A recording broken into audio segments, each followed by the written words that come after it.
Alright, so let's show you guys what I do to set this up. So first person bard. Well, first person, just like period. Very easy. You zoom in. And if you can't zoom in, you have to actually toggle in the settings, right? Somewhere in there's something that's like go in first person when you zoom in. Now it's a good question where it is. It's probably there. Yeah. If you go in like character control, there's this switch to first person when fully zoomed in. So you just do that. Then you disable these, scroll up, scroll down, and mouse because you don't want to like accidentally zoom out. And then probably the most important, this thing automatically face target when using action. You must disable this, or because like let me show you what happens if you don't disable it. So this makes it so that whenever you use a skill, it's gonna face the target, which sounds like good, and it is good, but it's not so good in first person, because as you can see, you are never gonna keep track of your position in the world if you play like that. All right, I think this proves my point. So you gotta disable that, and then you're pretty set at this point. Something I like to do as well is I like to remove, not remove, but lower my mouse sensitivity a little bit there. Up to you. Usually what I do is I just take a screenshot of it, and then I just lower it a little bit. Because then it's gonna make this slower, right? Yeah. It's gonna make the like turning rate slower, which you're gonna be glad that it is, because like it's first person, right? So it plays more like a FPS, and this does not change your sensibility on your mouse. This is your camera specifically, right? So, oh yeah, and another thing you're gonna do, if you use tab to target enemies, and don't ask me why it's like that. If you use tab to target enemies, you have to put target type to ignore, because if you don't, see I'm pressing tab there, you see it on my input overlay, right? I'm pressing tab, it doesn't target, right? But if for some reason if I do this, ignore that, it does, it works. Now suddenly it works. Don't ask me why, but and also don't even ask me how I figured that out, because I have no idea why I figured that out, but it just is. And then now I realize that my sensibility is too low, so let me just adjust that.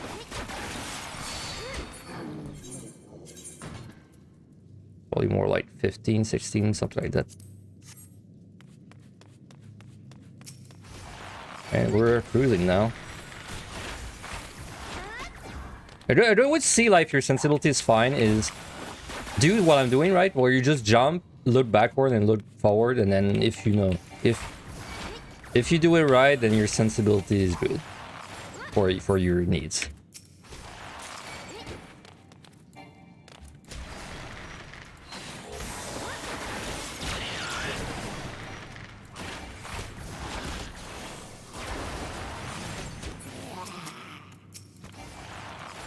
On floor 141 at the moment, gonna continue later, just cruising along for now.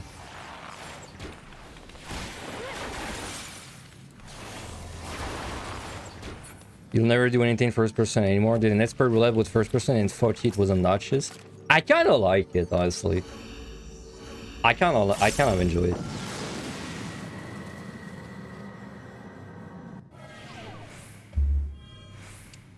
Though there's one thing I do usually, which I might as well do. It's kind of weird. Why is that there? Anyway. Copy 1 to 2. Copy 1 to 2, yes. Go to 2. Something I like to do is I like to make my HP bigger. Because I noticed that I don't look at my HP as much when I'm in first person. So...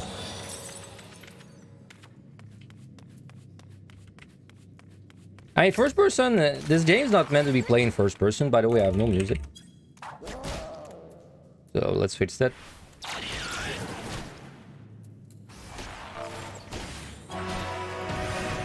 Right. What was I saying? Yeah, I mean, this game's not meant to be played in first person, but it's like workable. I do wish though, this is a little loud. I do wish though that there were ways to improve like the experience, and mainly I'd say like I wish there was a way to make it so your right click is like L by default, because it make it a lot easier to move around.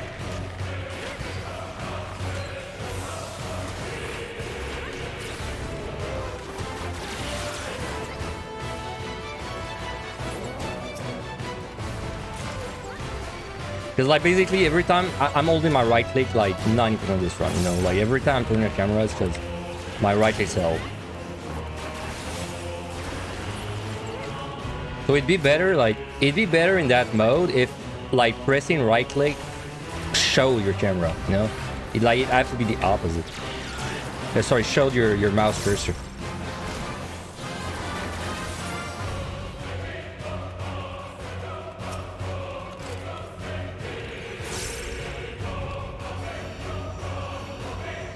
You were doing it as a warrior, you literally could not see anything since all the effects you had. Yeah, I mean, yeah. I've done warrior, never gonna lie. That's about how it is. When you do felt leave on warrior in first person, you don't see shit. Or like the entire, sorry, not felt leave. When you do inner release, you don't see shit the whole time. And if you AoE, you just don't see anything, like the whole time. Hey, what's up, Fox? Thank you for the good luck. Yeah, new sub icon. So I was working on my Twitch yesterday, and I added a lot of new emotes, a lot. So enjoy them. But also I made it so that the longer your sub, you have a different icon, and then I made it basically the key, right? So like the longer your sub, the brighter your key's gonna be. The more you're gonna be close to a piss key. So.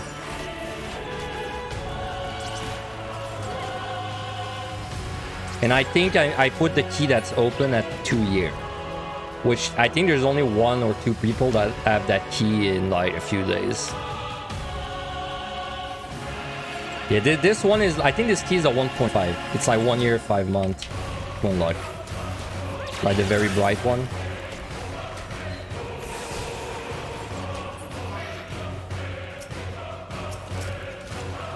I'm glad that there's no lag, by the way, because when I opened the stream, the bitrate was really trash, but it seems to have fixed itself. Please, let me out.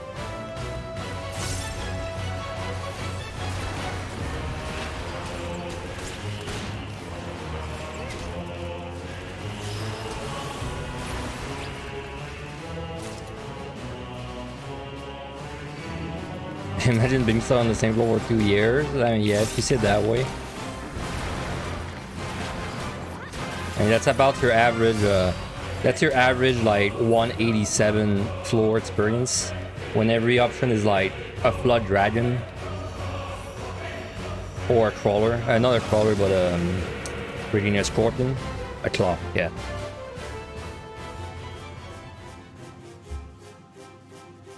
Oh man, we already jammed into the Lord of Vermilion team. Didn't take long.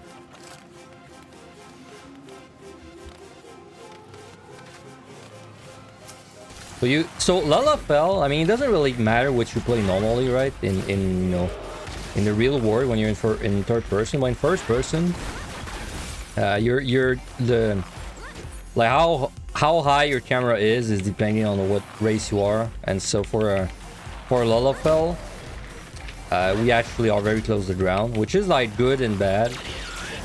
It's bad whenever you want to see high up, but it's kind of good for AoEs at your feet, right?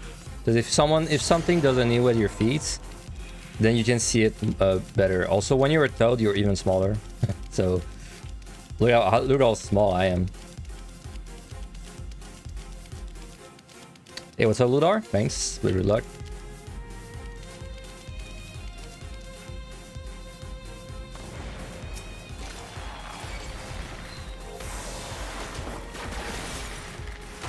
So it doesn't seem like Bard. I've never done Bard in first person. I know that's kind of a crazy statement. Like, you know, that's because that's implying I've done a lot of jobs in first person, which I have. I've never done Bard though. Doesn't seem like Bard has that many issues with skill effects, at least in PotD. But there's not really anything I use that really covers my screen so far. I haven't really used my cooldowns. But it's not that bad. It's really not that bad.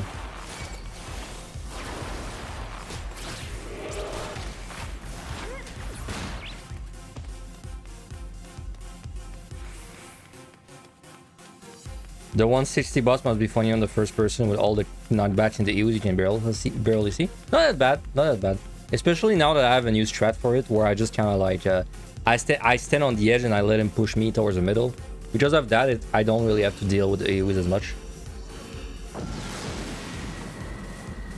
I'd say the worst boss is 190. Well, okay, excluding Behemoth on Bard, because that's just like special. But like Behemoth on Bard, it's not really the first person that makes it hard, it's the fact that it's Bard. But Godfather, the 190 boss, kind of tricky in first person for like anything that's not a tank. And honestly, even a tank, because then there's a lot of like AoEs. It's hard to tell the distance between things in first person as well. And plus the boss kind of slaps, so...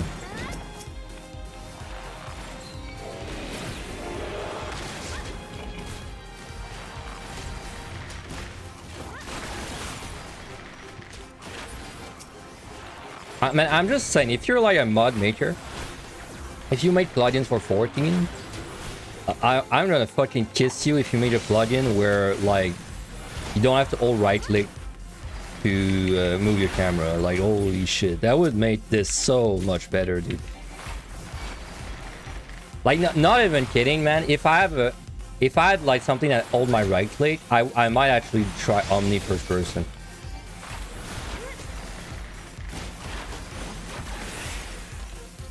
Because I have a good time with these kind of runs. I have a really good time. It's just there's a few annoyances.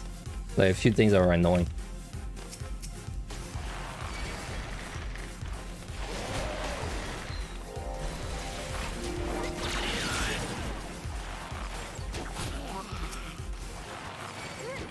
For when you get to Behemoth as warrior, never done for Behemoth, never done Behemoth before.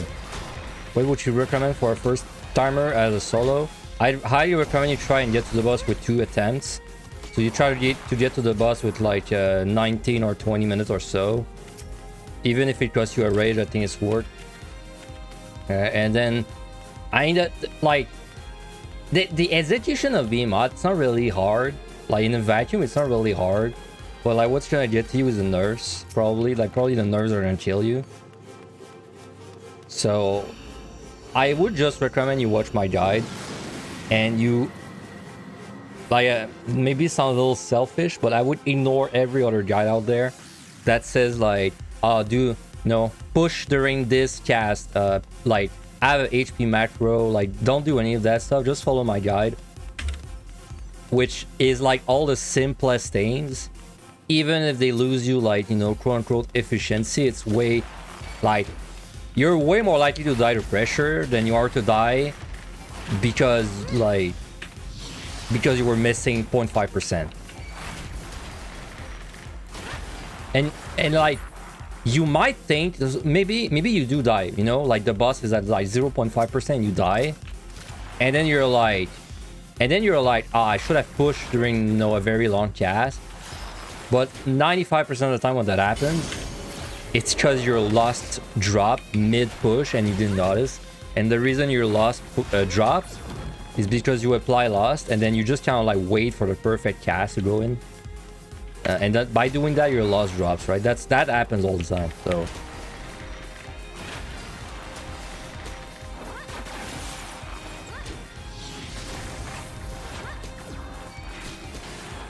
your first try failed because you let the ward damage buff fall for most of the burst. Yeah, that's another reason that I recommend, in my guide, I recommend doing like, basically you get to the boss with like 22 or so, right? Like 22, 23, then you lost. And then After that, the boss is gonna be at like, I don't know, like 18 or 19, and then you just spam your buff, basically. You spam Storm Eye or you spam your AoE. And you just spam this until you're ready to push. Well, you spam this until the boss is at 15%, and then you push the first chest bar you see. And yeah, the reason I do that is so that you don't drop your buff mid-push. Because if you do that, then you don't have to refresh Storm Eyes during the push itself, you know. I mean, technically you can, right? Like, there's... Like, if you push and you just Storm Eye during the push, it's fine. Like, that works too, but it's more things to think about. So, that's why I don't like it. A Mimic? I can't interrupt Mimics, dude. It's sharp crack.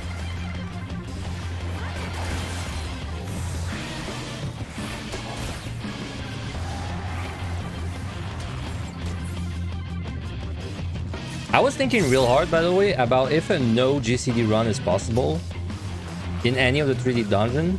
And I think Bard would be the best, like, candidate for it. Because I think Bard would be the highest damage job without GCDs. But there's like a big wall, man. In each... I think the floors, you could do it with good luck. But like the bosses, I don't really know. Like, what the fuck you're gonna do, you know? Machinist has a lot of GCDs. Yes, if you use Eat Blast, but without Eat Blast, not really, right? Like, if you don't Eat Blast, then you only get 3 charge of your things, right? And do you even have anything else?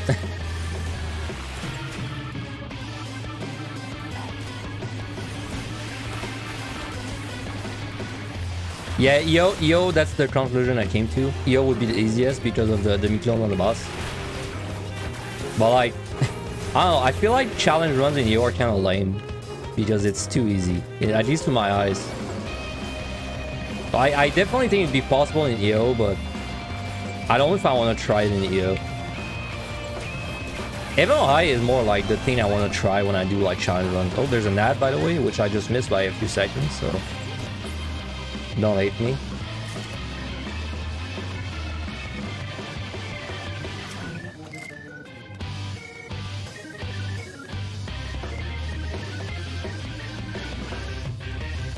Just pick up Odin every set. I mean, true, that works. Very unlikely, but that works.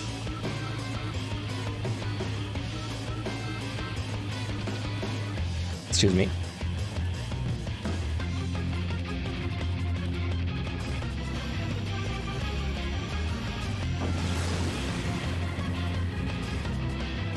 You know, I think first person, I think, is actually harder in Heaven High than PotD. For the simple fact that the endgame set, like endgame set in PotD is very open, you know, very wide, so you can see everything coming. In Heaven High, the last set is very claustrophobic, like there's walls and corners everywhere, which is a much bigger problem in first person because then you can't really peek around the corner without like physically going there. And then, you know, if you meet with a Gozu, you know, randomly, that's kind of bad for like anyone with L-Steel. I mean, you're probably getting one shot with L-Steel on most jobs, so.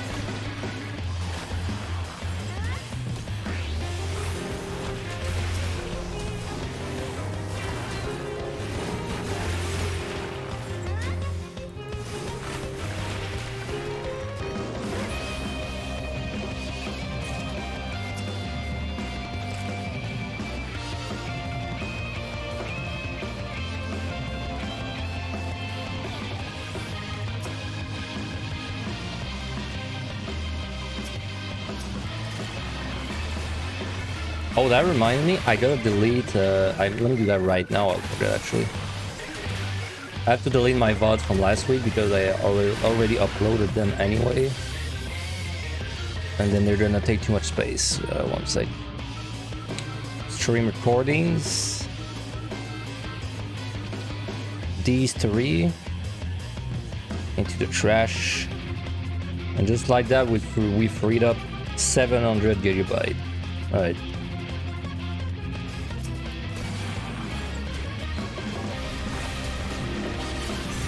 Where's the key?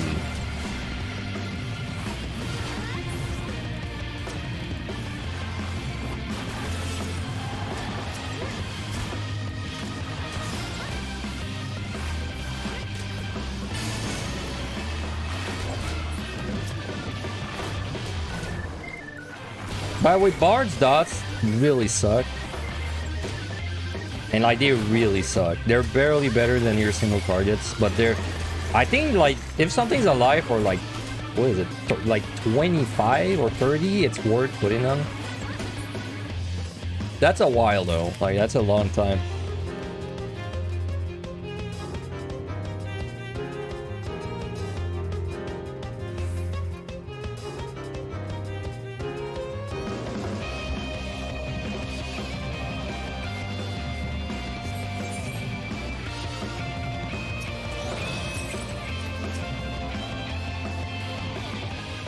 You wonder if with some mod... Oh wait, she's not there.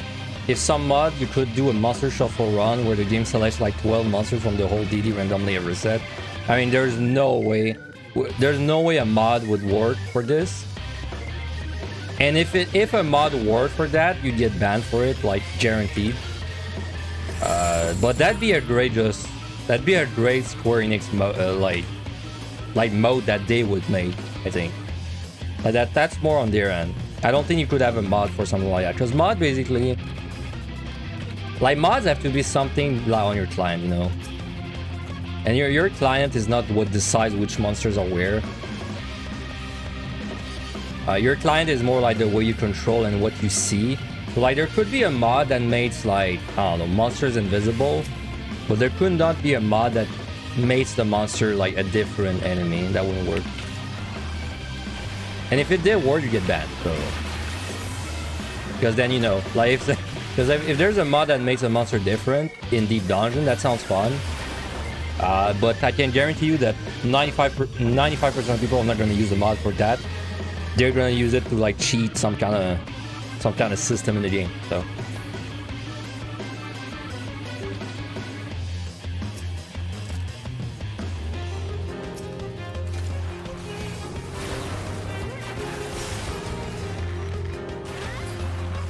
Alright, she was over there. Yeah, you could model swap on your hand, but it wouldn't make the abilities different, right?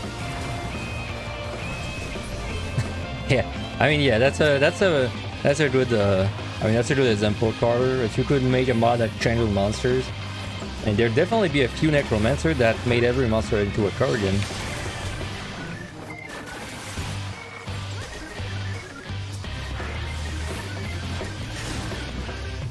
Well, let me check that shit. Why?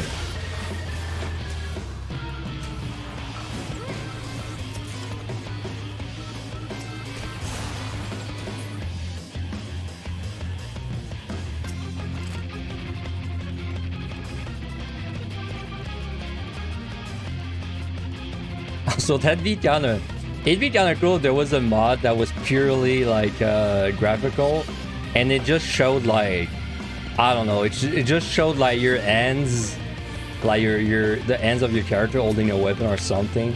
That'd be kind of sick. I remember seeing a mod for WoW like that. Like I saw a guy playing first-person Hunter in WoW, and he had a mod where like if he wasn't first person, he'd have like a bow in first person, right? Which it was just purely like, it was just cosmetic, but it made it so much better, you know. Big fan. Alright, this is where I remember how to play this job actually, instead of just mashing buttons.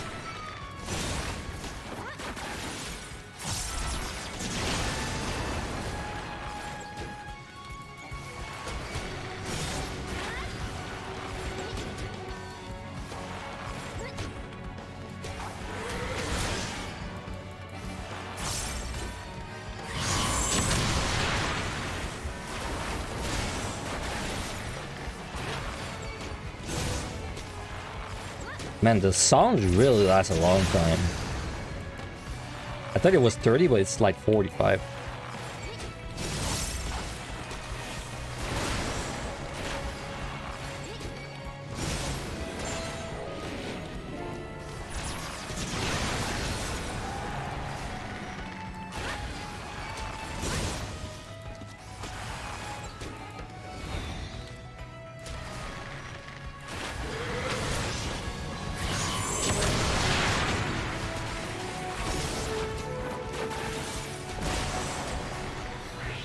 In my scoring guide, I say to only speed 130 EO, but would you go for it in 3140 if your palms are good?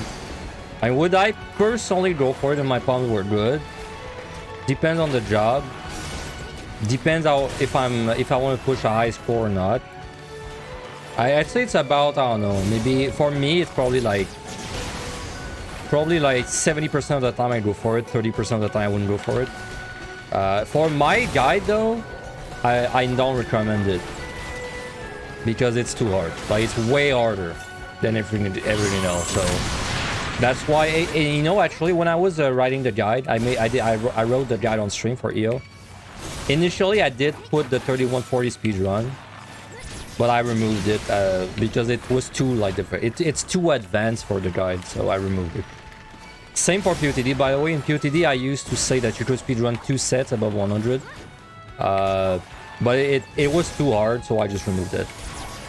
Now, the only set I put as like optional speedrun in PotD is the 131, 140 now.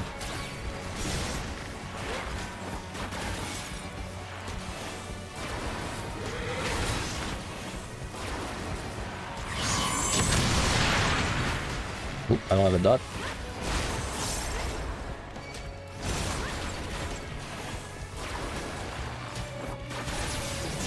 Oh yeah, man, that camera sensitivity is perfect for me right now. Can tell because it's perfectly aligned every time I turn around like that. This kind of kiting, by the way, you're not gonna see it much until the last sets, and then the last sets, you're gonna see that non-stop, like this kind of move, like jumping around.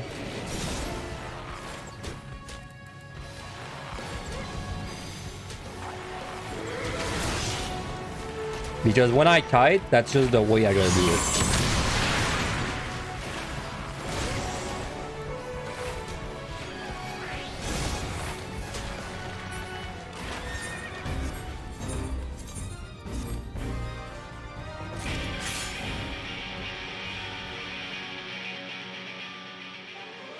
You essentially need a private server for a mod like that. Yeah, I mean anything that impacts something server side, it have to be a private server, yeah. And then if you, pretty sure if you stream a private server of 14, I mean, you're definitely getting banned, but they're probably gonna also fucking send the Square Enix assassins after you in real life. So I wouldn't recommend it. It's kind of sad that you can't actually stream openly with quality of life plugins. It would be a cool idea to have every mob be visually changed just to throw you off. I mean, I agree. I agree-ish. I agree more than I disagree because, like, definitely... Oh, Velvet, thank you very much for the tier 1. Thank you for the 9 months in a row. Hey, if you chat, Velvet, you're gonna see you have a new little icon by your name now. Hey, thanks, Velvet. Thanks again for the support. Hope you have a good Friday as well. What was I saying?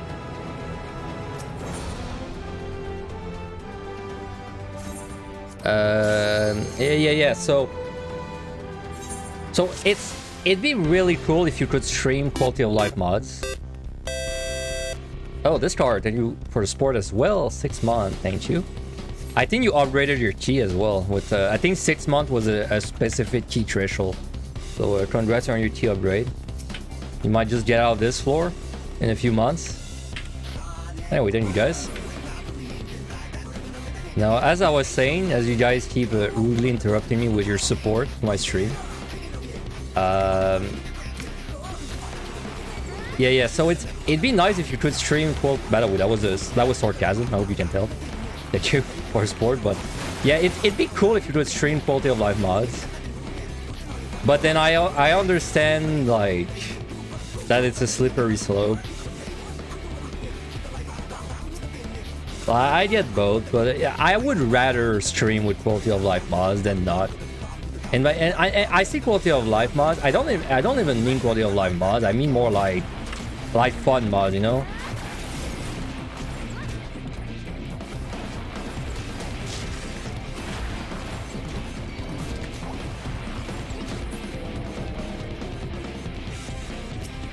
Which, well, to be fair, I'm saying that, but I think, at least in the like deep dungeon community, I think I'm the one that's already pushing it a little. I'm definitely the one pushing it a little harder with the like you know, quote-unquote mods, but more like game modifications that are like really on the edge. Like for example, you know, the shader run I did, the run where we use a shader to transform like the way the game looks. Like, it's allowed because some mod said it was allowed 12 years ago, 10 years ago, something like that. But it's kind of like treading the line, you know, between like allowed or not allowed. So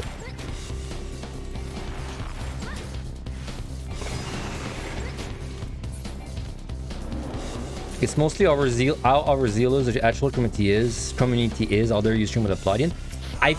So this is probably more like a raiding thing, right? Because at least in the Deep Dungeon community, I've not had this I've not like seen this much. Because for example, in a lot of my videos, you see the song at the top right? Like you see the song that's playing at the top right. This is a mod, and I have people asking about it all the time in my comments, and I just reply like, oh, that's the quick launcher. Like, if you get a quick launcher, there's a mod called Orchestrion, and it shows you the song. And never has someone said like, never has someone been like, oh, I'm gonna get your ass, you know? Like, people always say just thanks. But I think it's maybe different in Wraith, because in Wraith, the whole like, you know, Wraith has drama about mods all the time. And also Wraith has the whole like, what you call it? You know, the DPS matter drama that also like is recurring.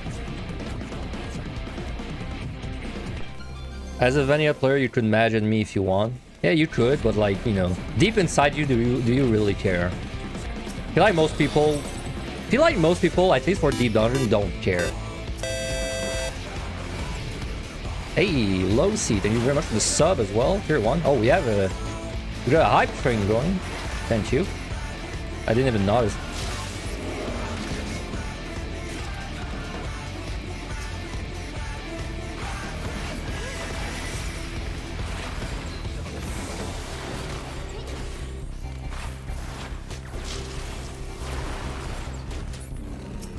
You should at least get the Deep Dungeon overlay. It's so good for scoring, man. I mean, it's just good, honestly. Like, even like data collecting is beautiful, man. What I love about DD overlay is collecting the data.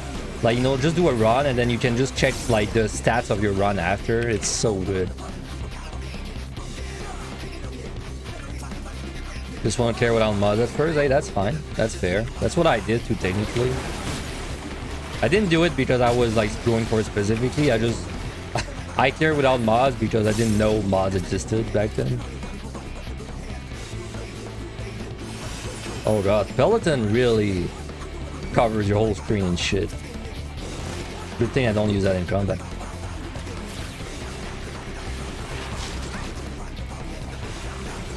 You know what's funny about the Deep Dungeon overlay? It's a tool to track your stats and your score. But the most overpowered, I mean, the most overpowered part of Deep Dungeon overlay is the respawn timer, which has nothing to do with tracking your stats. It's just like, it's just so useful that he put it in as a feature, even though it has nothing to do with the tool itself. Like, respawn timer, you know, like if you told me and you said, oh, Deep Dungeon overlay provides an advantage, I'd be like, not really. But then if you specifically say the respawn timer feature, I can't argue about, like, I cannot argue against that. Like, because the way respawns work is whenever you, like, when I enter the floor, so like now there's a 60 second that just started, and then when the 60 second is over, there's gonna be a respawn, and then it's gonna keep going like that until the next floor. So like, can you technically keep track of that yourself? Yeah, I mean, all you gotta do is whenever you zone into a new floor, you start a stopwatch, or you count, or you type in the chat. You know, like, you just have to know when you go in, and then if you have like a respawn timer, it basically does it for you. Like, every time you zone into a new floor, it just restarts the respawn timer. That's kind of overpowered. Like, well, overpowering the way that it's kind of like an advantage. Because I'm sure you can think of many runs Well, that's more true if you watch streams, but if you watch like a lot of the dungeon streams, I'm sure you can think of many moments where someone like had a respawn on their ass and they kind of like died to it. Or pop a raising, or like they had to witch or something, you know?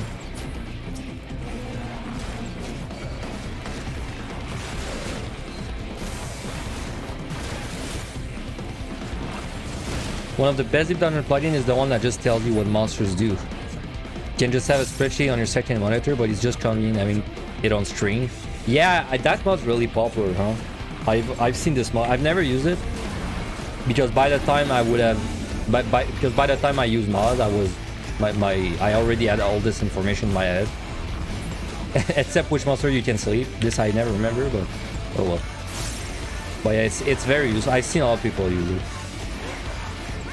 I don't think, like, honestly, you could argue that respawn timer is overpowered, and I would kind of agree, but like you're talking about the codex. I think it's called the codex.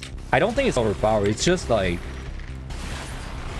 it's like a fighting game, man. It's like when there's a fighting game and there's a training mode, and then they show you frame data in the training mode. Like, I don't think it's overpowered. It's just like, it's just making the learning easier, the way I see it. That's kind of how I feel about the codex that people use a lot.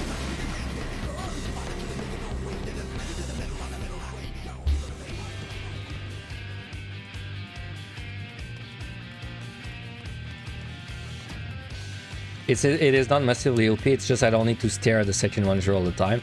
You know, you can even push that further by saying that not everyone has a second monitor, which is crazy, but honestly, probably the majority of people don't have a second monitor.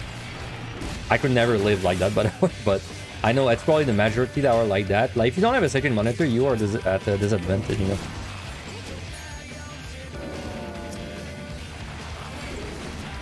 Or like, what was it with you know, recently, like semi-recently, there was this whole like you know, the zoom act that guy used for TOP, and then there was this whole discussion about widescreen and like widescreen versus regular size, and then currently widescreen is really OP. Yeah, ultra wide. Sorry, that's what I was looking for. It is kind of an interesting thought. So, is it? Let's say there is a mod that zooms out in a way where you can simulate having ultra wide on a regular screen. Then is the mod overpowered? You know, because it is bridging the gap between like hardware and software. It's kind of an interesting discussion if it's like good or not. But it's such a slippery slope.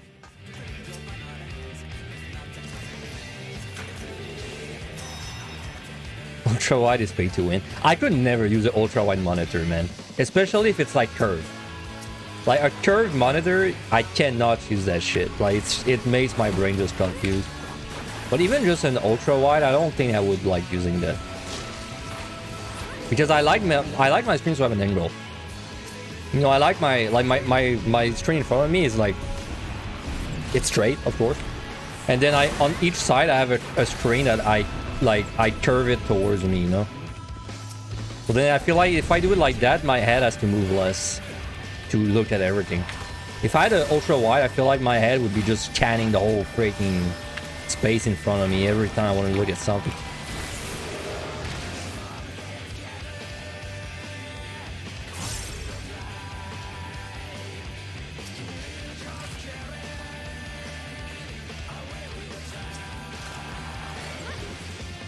And then for games, I would honestly not like it for games like an ultra wide, because I feel like I would have to move my head around. Like maybe only racing games. I guess only racing games I like it. No sprint, look for a rage. I saw a bit of that discussion. I think it was Rust, right? He said like, oh, if there's no sprint, you get a rage, but he proved himself wrong. Because he had a floor where there was no sprint, but he did not find a rage. So that's been debunked. It has been debunked.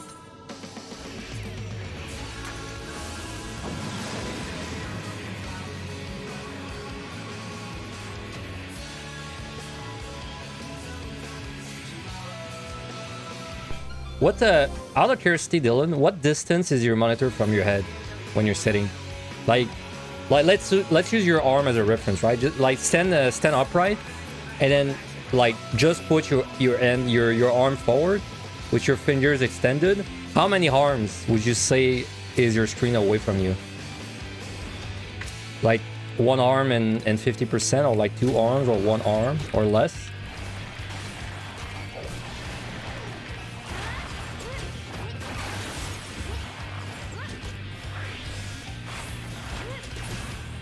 Around one full arm? Okay, it's the same as me. I don't know, like, because in my case, if my screen was wider, I don't know if I can really look. I mean, maybe you get used to it, but I don't know if I could look at the side without turning my head. Because, like, for example, right now, on my screen to the right, there's a chat. So on my screen to the right, there's the chat on the left of that screen. But even looking at that, I have to like, you know, like turn my head a little bit. Like definitely, if I look at your chat, I'm not really looking at my game. You know, it is far enough away. And my screen's curved, which means curve as in like I made it face towards myself more, so it's actually a little closer than it would be if it was a ultra wide.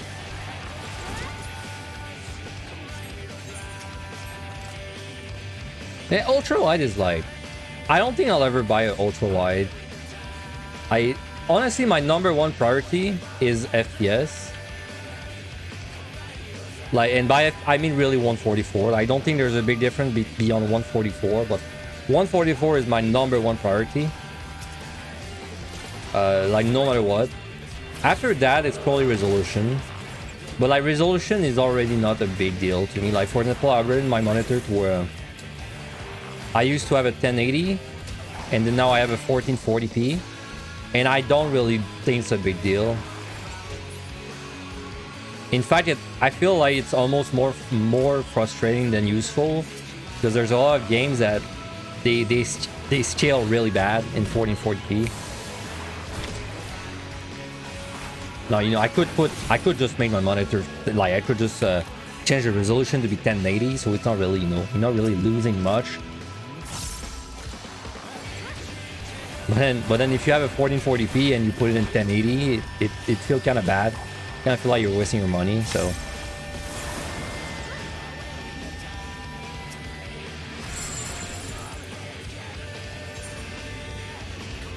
And if even on a 1080 on a smaller monitor, you did not hit 144 FPS, you still hit 100 and 120. Yeah, me, I run my PC like really hard every 5 or 6 years. I get like the best stuff. And then I don't ever think about it until like, you know, 5 or 6 years later.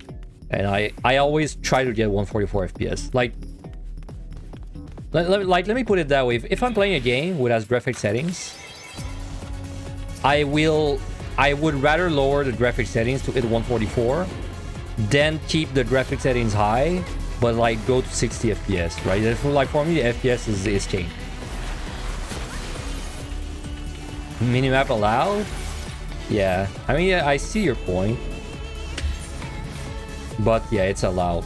I did think of doing a like no minimap run one day, and it would be in first person, but it's like a big project, right? I want my UI to be different as well.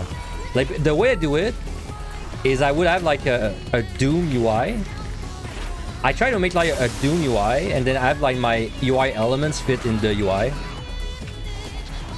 Then I remove the map, and then I would probably play the game by looking at my OBS overlay, so that I could like, you know, I could play like that. It wouldn't just not be for like the stream. I could actually play like that. But I tried setting up the overlay for that once, but it's a lot of work. I spent maybe an hour on it, and I was not really satisfied with the result, so.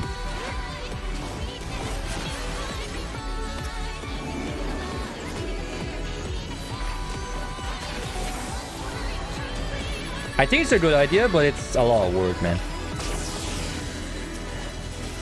Yeah, I do think it's a good idea, though. I love to do that. And I'll probably do it on Warrior as well.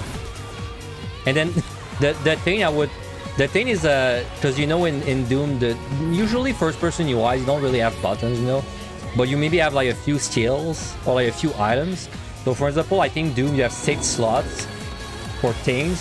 So like the way I would do it is I would play Warrior and I would only have 6 buttons to pair with, you know? Like I'd have like Inner Release, Felt Leave, Stun, and 1, 2, 3 or something like that. But yeah, it's a lot of work.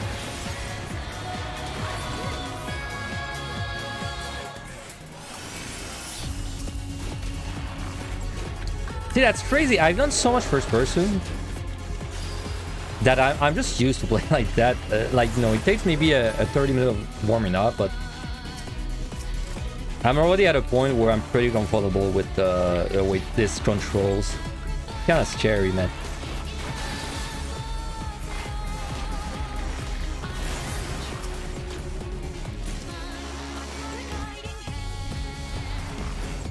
By the way, it always makes me laugh, man. Someone was talking about recently my analytics. I think it was on stream. Someone asked me like what my analytics are like for the shader run I did, because it was really like hard to watch. They said as a viewer, and I did actually notice that my shader run had much lower average view time. Like people on average watch 10 minutes and they were like, I'm good. and then I look at my first person runs and it's the same. My first person runs, they have a lower average watch time than just a regular run, because people probably like, they probably watch like a bit of it and they're like I can't sorry, sorry, I'm dying. They're like, I can't handle this. I can't watch this. I'm gonna throw up, and then they just close it.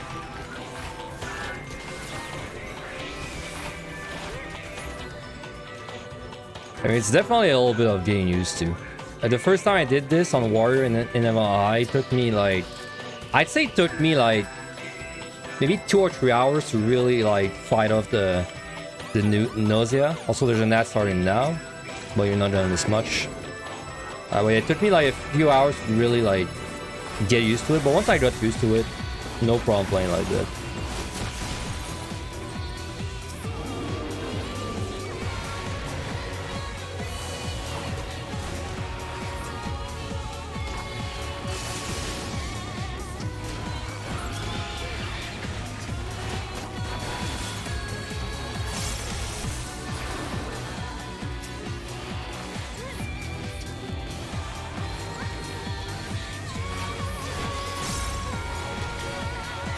Also, it goes without saying, AoE pulls, I might do like a few AoE pulls there and there, but it's not that fun to do AoE pulls in first person because you actually don't see shit. So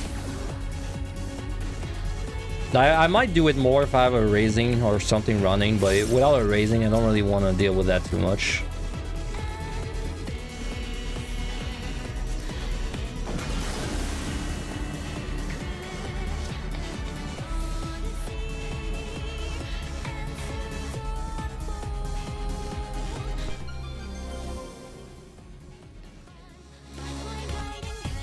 Alright, one more crafting level to go in RuneScape, and then I can do the thing I wanted to do.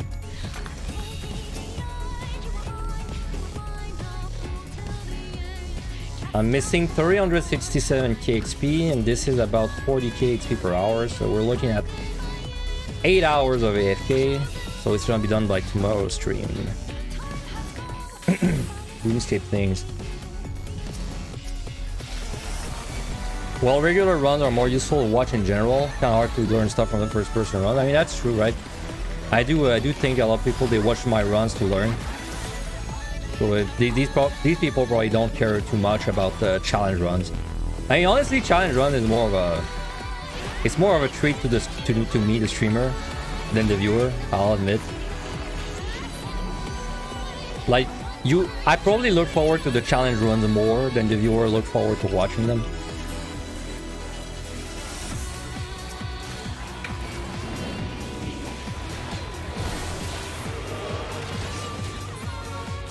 What is the kind of run I look the least forward to? Like in all I do, what is my least favorite thing to do, but I still do it? It probably...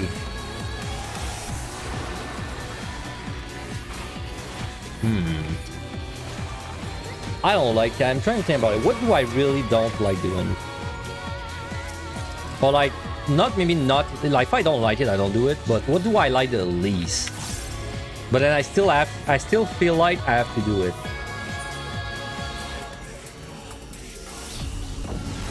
Astral scoring? I don't know. It's down there. I don't know if it's the word though. EO? I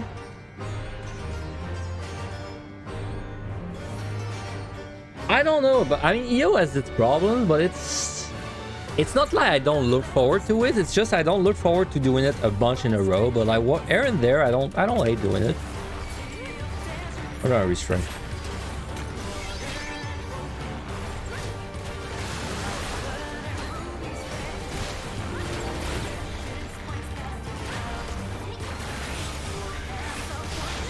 I'm still thinking about it. Like I'm trying to like, okay, let's go for the job first. Like which job do I feel like I have to do, but I don't want to do it?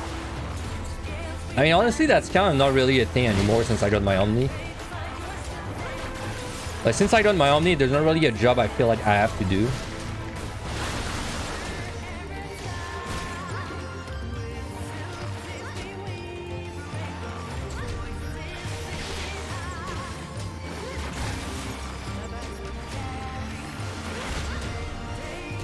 But you know what?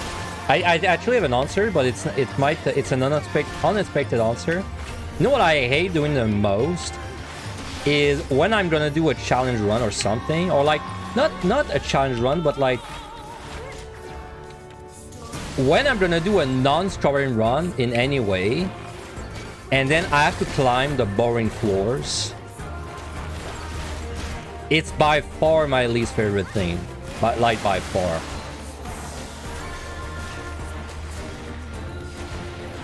Like right now, for example, like this is my least favorite kind of stuff, and then I have to do it because like you know, who's gonna climb for me? No, I'm the only one that can do it, so that's my least favorite kind of like quote unquote runs. It's not really a run; it's like part of the run. Cast my retainers, yeah, just send them. Just send them on missions in the deep dungeons.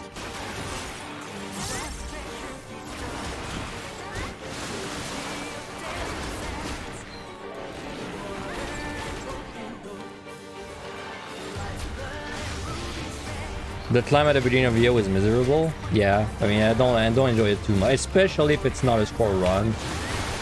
Honestly, even if it's a score run, I don't enjoy it too much. In fact, I hate it. Well, you know what? That might be... I don't think my answer was wrong. But I think... Also, EO 140 is probably my least favorite thing I have to do. One of my least favorite. I don't know if it's... Like, let's say I'm doing a run, and it's not a score run. And it's not like, you know, it's not something where the early floors are any different. PotD like 51, 150 in PotD is kind of trash. Like if you're not scoring, it's kind of bad. And it's much longer than 140 EO. But at 140 EO is like, it's like highly concentrated hell, you know? Like very concentrated hell. Would you say EO 130 is boring despite being not much of a cakewalk as PotD 5100 or even I 150? Yeah, I really dislike 130 EO. It's too boring. It's very boring because monsters are like so tanky that it's just like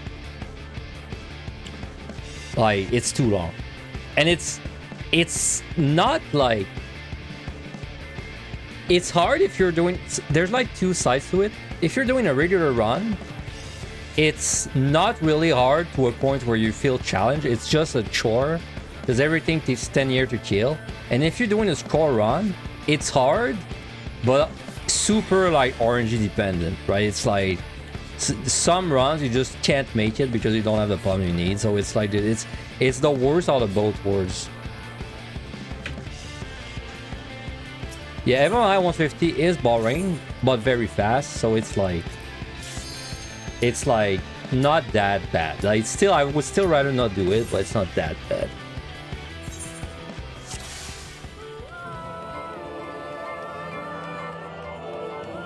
EO 140, if you're like scoring, very challenging, like very challenging, but not fun challenging. Like just I don't like the kind of challenging it is.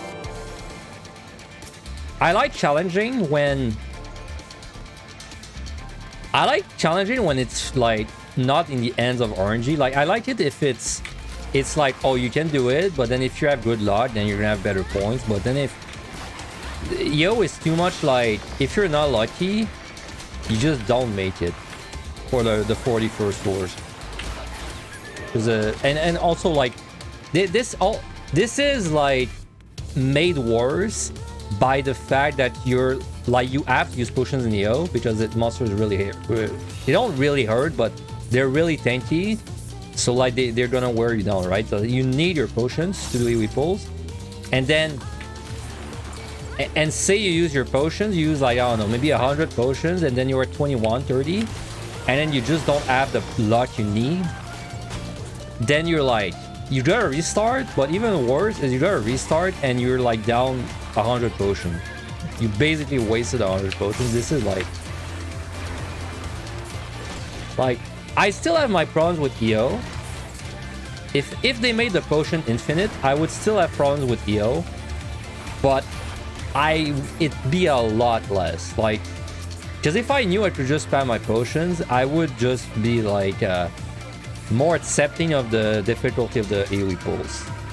Well, because you're just burning potions, and then it's like it feels like a waste of time to farm your potions back, and it's like you know, like you're like trying to save your potions doing your pulls, and then it makes your pulls like maybe smaller, and then maybe it's gonna cost you time. But then if you make your pulls big, then you gotta drink your potion non-stop, but then it hurts even more if you fail the run after that. So there's like there's no comfortable spot to be in.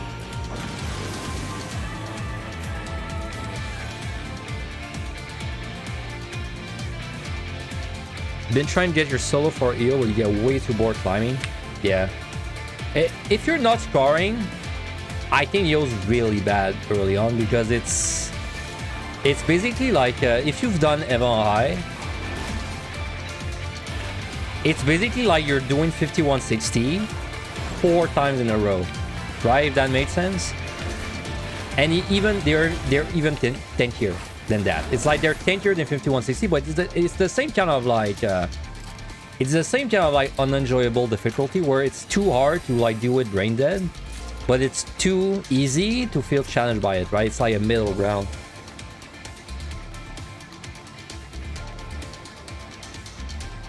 Which I mean not scoring in that case, because if you're scoring, it's very hard, but it's a different thing.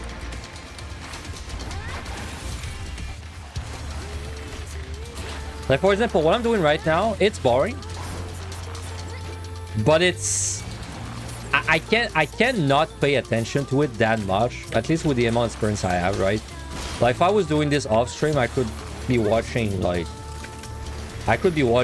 video at the same time, even a video where I have to look at the side, you know, that'd be fine. I could be chatting at the same time. I could be watching Twitch streams and chatting whenever there's downtime. Because that's something I do a lot, by the way, in my runs. You see on my keyboard overlay, whenever I press T is my auto run button. Now, if you pay attention to how many times I press T, it is quite a lot. So every time, like, you know, let's say I'm there, I open the chest and then I run back, I press T, right? This entire time I'm running, I can do whatever I want. I could be on my second monitor, like chatting. I could be like, I just have to go back to the game every few seconds, maybe like adjust my angle on my camera, and then I can just, you know, alt tab back. So I'm very used to playing like that. And so like if You know, like something like PotD, yeah, it's boring, but at least I can do multiple things at the same time. But something like EO, it's kind of an annoying difficulty. It's like too much in the middle. How much potions would you say is a good amount to start a run with in each deep dungeon? Okay. It's kind of hard for me to answer that because I tend to just not. I tend to turn in my potsherds as I do the run, right? So I don't actually know how much it costs to do a run. But I would say, if you're doing warrior, I'm just gonna say like a specific job for each one. I say the best job for each one. If I'm doing warrior in...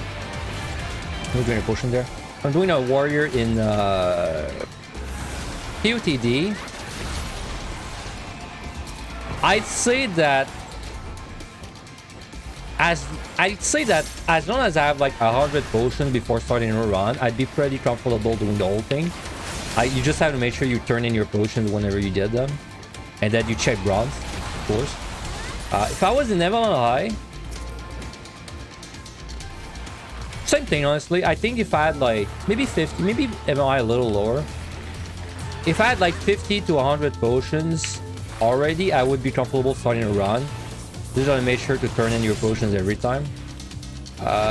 If I was doing EO on warrior, I'd be comfortable with 0 potions. But if I was EO warrior is not really a good example. If I was doing EO on like red mage, I would draw in with 0 potions too.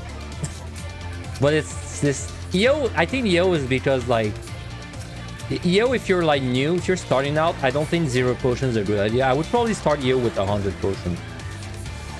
At least.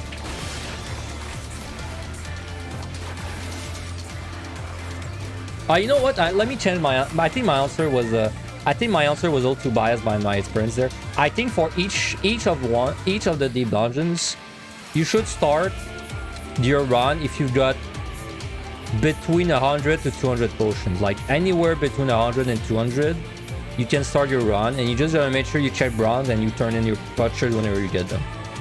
Let's go with that, because I don't think it's like me personally. I could go all three. I could do all three with 0 potions starting out, but it's not a realistic answer. Well, I'd say 100 to 200 to start. Yeah. Any more than that, I think it's the only reason you'd like start a run above that is if you were like, you think you're gonna forget to turn in your potsherds between like the sets.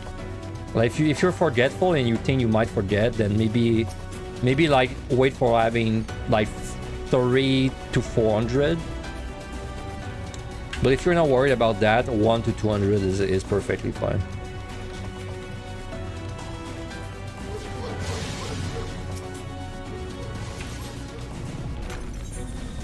Yeah, already 3 raising. Okay, morning, Tillery. We'll be having a good Friday morning.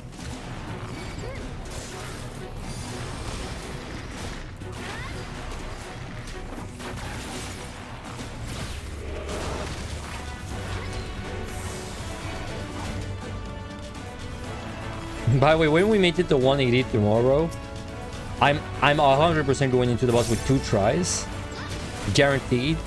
I might even try 3 tries. If I have like good luck, I will even attempt 3 tries for 180 because it's that bad. Like it's that bad.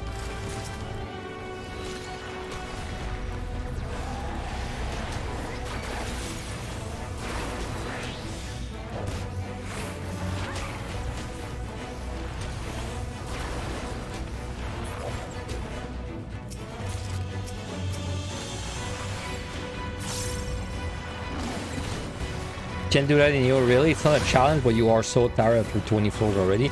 EO is very tiring, like it's very not tiring, but like draining, right? It's like very draining on your focus, because you can't really afford. It's like I mean, best way to put it, right? Like almost every monster you fight in EO is a chimera, is a garm, you know? Like it's kind of the same feel. What would you do when you're fighting a Garm in PotD or even AI? You just look at your screen, you stare at your screen, and you're ready to react. And it's fighting monsters in EO. It's almost always like that for every single one of them. So It is very draining.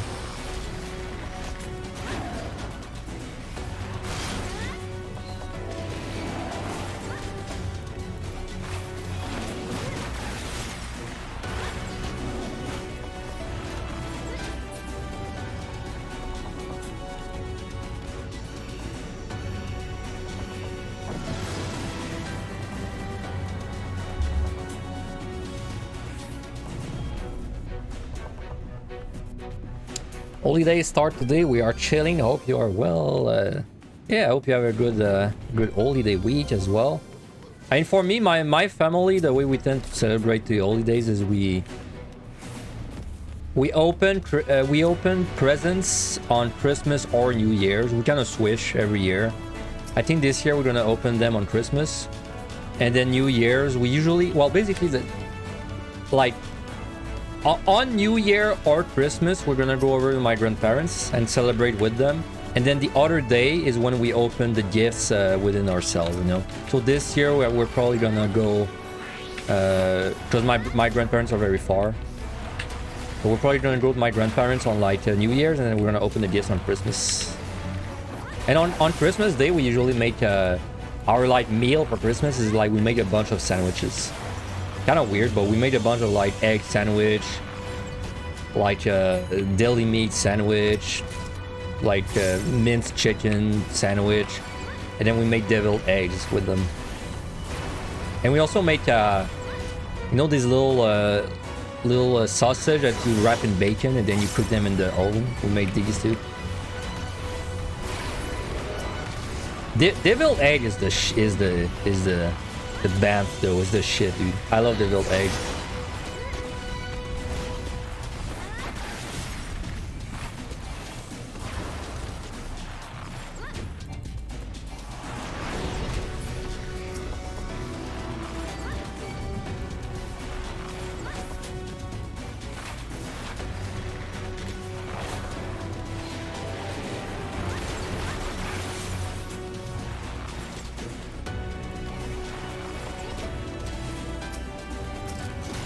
Witching, not only that, I checked that witching 3 times in my chat, and I just now acknowledged it. That's how much attention I was paying.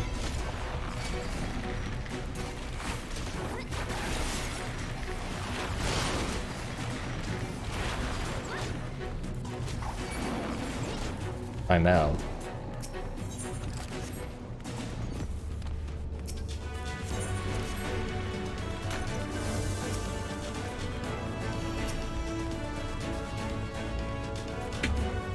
That looks terrifying from the Lala 8.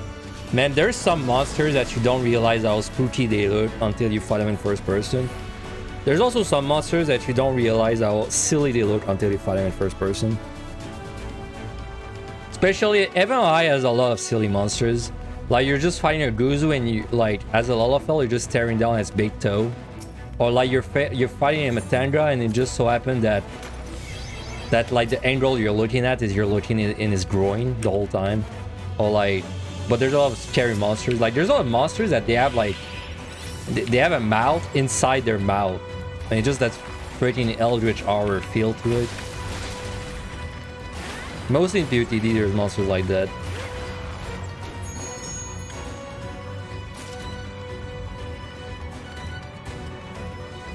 Deviled egg so good. Your family split up so you do one side on Christmas and the other side New Year's. Do we make eggnog too? No, we don't.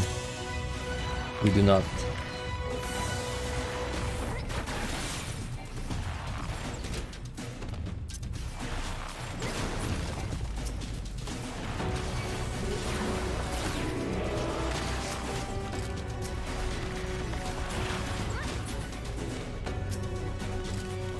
There's so many chests in that room. What the hell?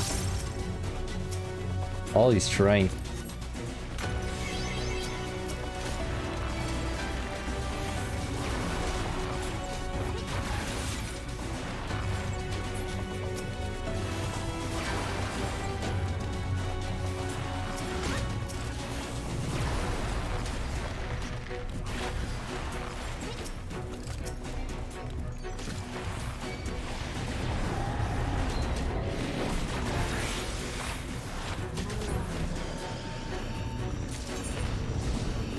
Alright, almost out of the worst sets. 5180 is definitely my least favorite sets in PotD.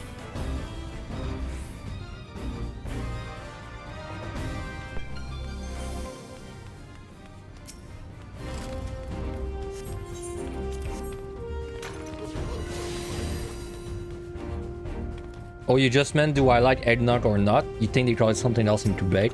I mean, they do because I don't know. Oh, is it like lait poule? Is it it might be lait poule because I know my mother likes that, but I don't like it. If it's that, I don't like it. No.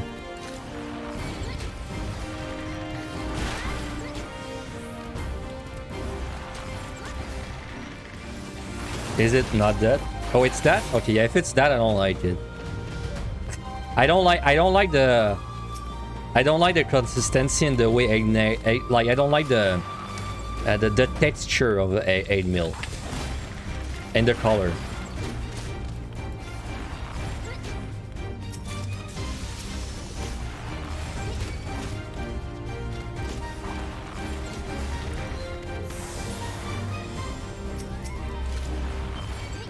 Oh man, talking of like things to drink. I bought some Tim Horton. What is it? It's like apple and cinnamon tea, and without caffeine in it. It's so good, dude. And it smells like, whenever I drink the tea of the apple cinnamon tea, it smells exactly like oatmeal, like apple cinnamon oatmeal. So every time I'm drinking that tea, I'm like, I have this craving to just eat oatmeal, man. And it's so good.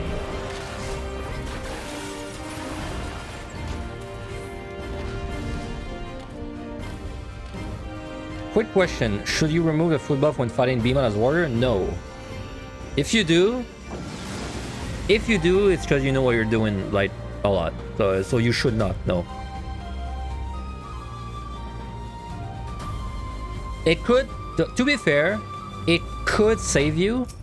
Like, let's say, I don't know, let's say like you're mid-push and you forgot to refresh your regen for like a long time, and then your HP is really spooky. You could remove your food buff a few seconds before the meteor and then maybe survive, but it's like, it's probably easier to never think about it, honestly, for warrior. Like, you're more likely to mess up if you try to think about that.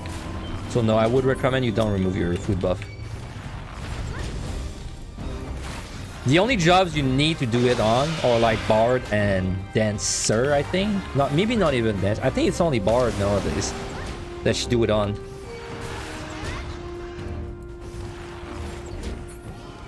But you know, if your first clear is Bard, don't need a guide.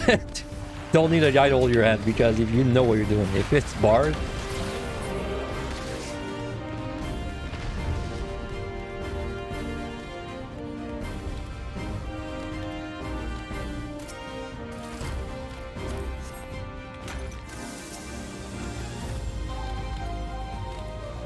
you usually do rum and apple cider yourself. I don't drink alcohol even for Christmas or New Year's. I rarely drink alcohol, man. It's not even because I'm you know, I'm like, oh, alcohol is bad. It's just it doesn't taste good to me.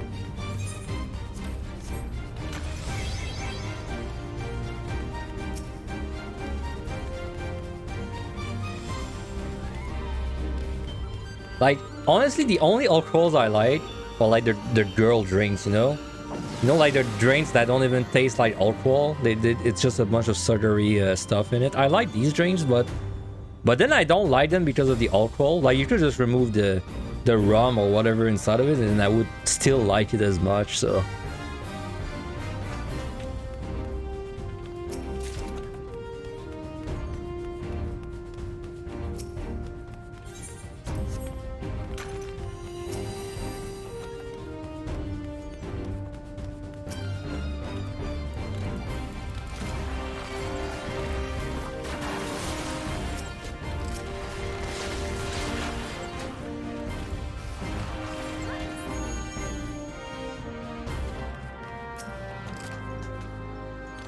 Wanna see any we pull? Let's look at what it looks like in first person for this job.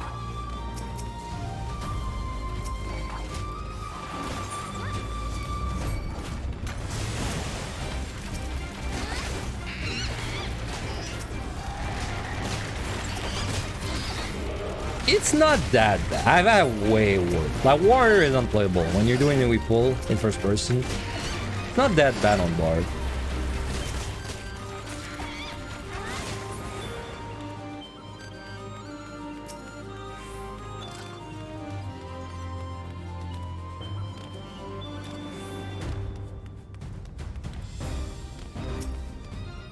Man, you know what I'm gonna have this afternoon, I think? So I have to take my... I gotta get my COVID shot around 4. I think I'm just gonna head straight to McDonald's after. It's been like what? Been like 2 weeks since I've had a Big Mac. I think I'm due for that. I'm due for my Big Mac.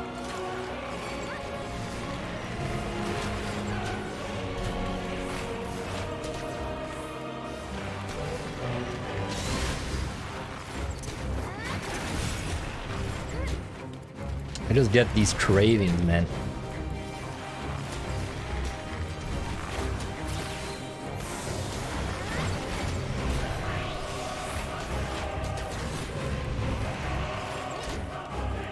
Because, you know, it might be the last thing I ever eat before the vaccine gives me, like, I don't know, before the vaccine just kills me or something.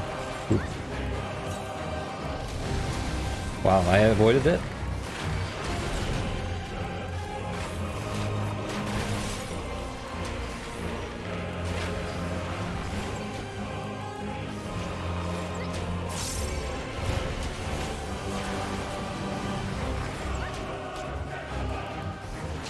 That's I didn't even notice. That's a pretty good song for Behemoth.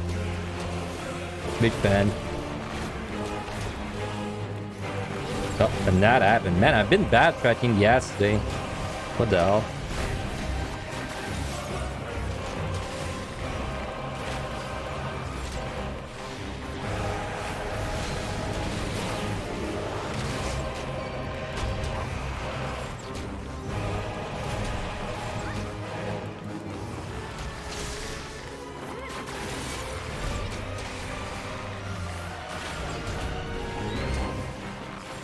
So I'd love if I could get to 150 today, so I could do all the fun bits at the same time, but it might be smarter to split up at 140, depending on how long it takes.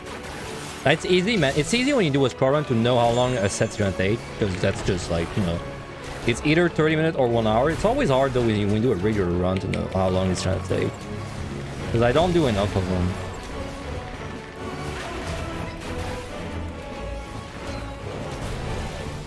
I mean, this was like 24 minutes, so that was really fast.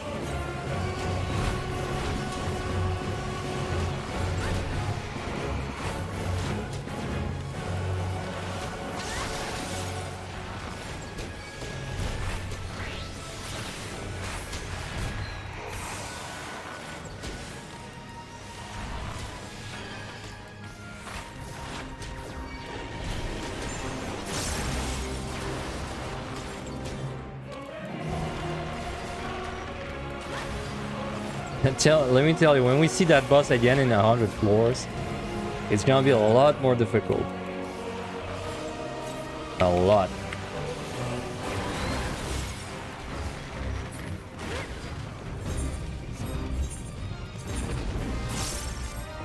Alright. Finally done with the very boring sets.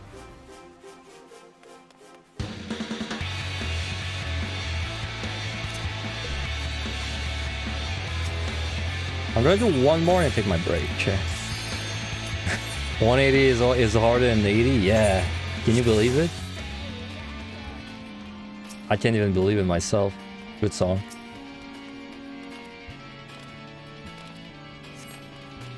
That's the song where everyone thought the guy was saying wild breeds at the beginning, but it's actually wild shrieks.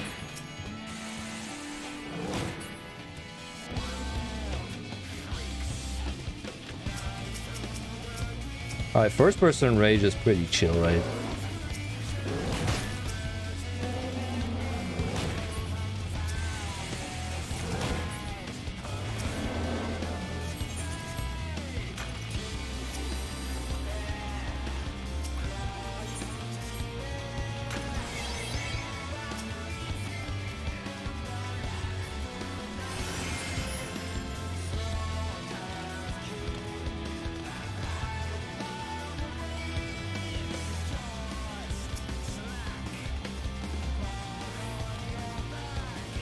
You know what? So there's a thing I want to do again. Someone put in my head that I should do another controller run because I switched my PS4 controller to Xbox, which I think is more comfortable. And I do agree that I want to try another like run with it. I might do Summoner for it. I did, because so far I did Red Mage 3 times. Right? Did I? Yeah, I did Red Mage 3 times. And I want to try another job if I do it again. I think I would do it on Summoner. Like, there's no shot I could do something like Ninja. I would just die. Too many inputs, but something like Summoner should be done.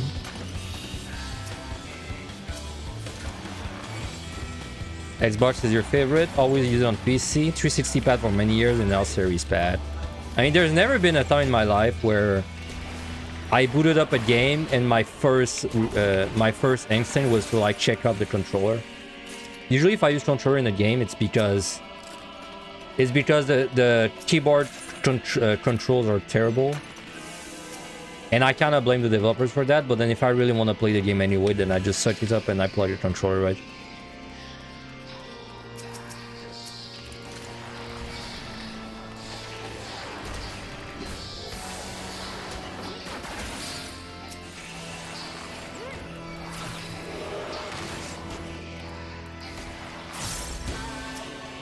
But like, let me tell you, whenever there's a game that comes out and it has terrible keyboard controls, even though it came out on PC, and if I go online to complain about it, people just say like, lol, just use a controller. I just want to punch them through the screen because it's insane, man. Like, imagine you're playing a game on Switch and the gameplay's terrible if you're using the Switch controllers, and then someone just tells you like, oh, just plug in a keyboard, idiot.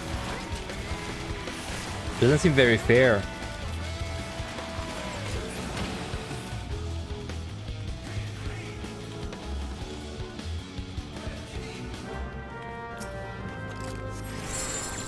What the hell? That trap was right by the key.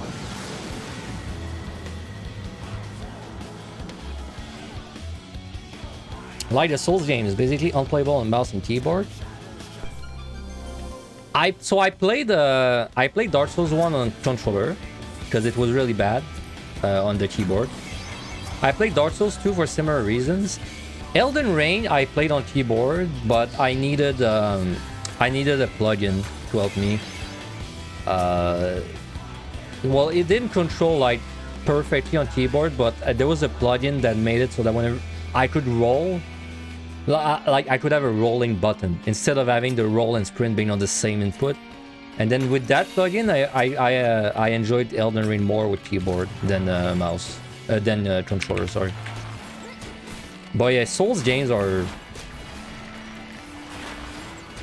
unfortunately kind of trash for keyboard, and I don't buy it at all. It's a design choice.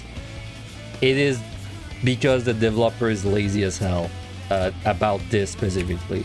Like, I don't care how much you praise Dark Souls or how much you love FromSoft. I think they have lazy keyboard ports. Like, they have lazy keyboard controls. Same with Capcom and Monster Hunter, by the way. Though Capcom's bigger problem with the Monster Hunter is not that the controls are like that bad. It's that whoever is in charge of making the default controls has never touched a keyboard in their life.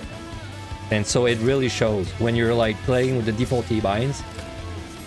Like, basically if you play Monster Hunter, you gotta set aside a 2 hour of your time just to set up the keybinds. And then after that it plays well, but...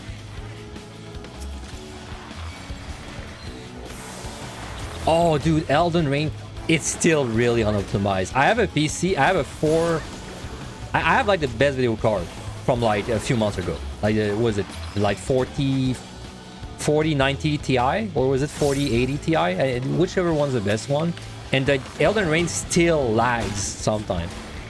Like, there's still bits where my FPS drops to like, I don't know, like 50 or so. Kind of crazy. So yeah, it's still kind of unoptimized. At least what I played like about a year ago. It was still unoptimized like a year ago.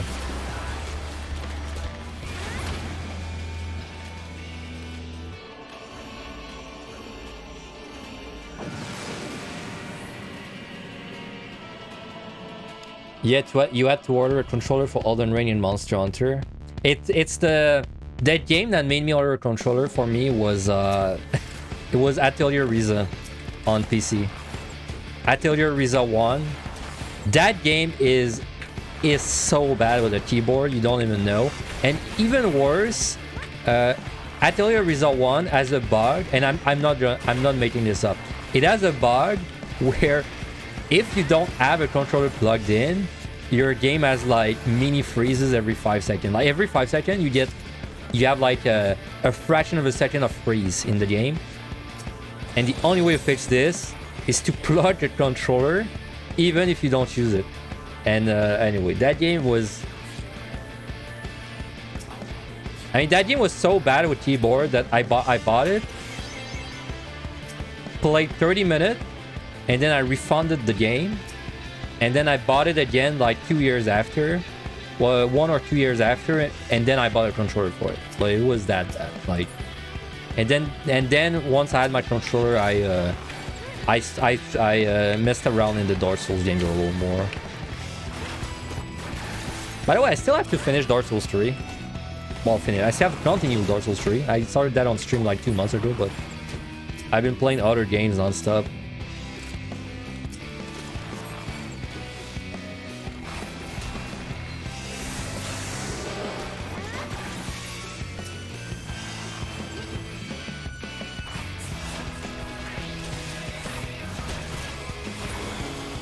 Riza was worried, by the way. Like I still will never excuse the developer for making such a trash PC port, but the game itself was amazing.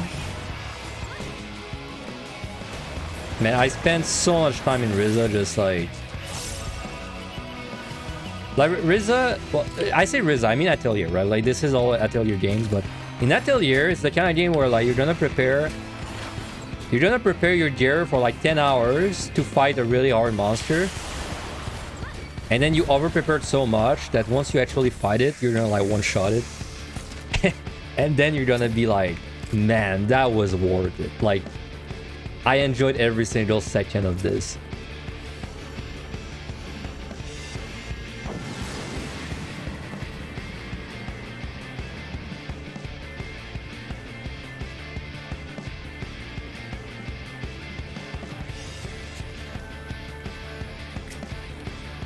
Hey, stay in your room, dragon. Stay in your turf.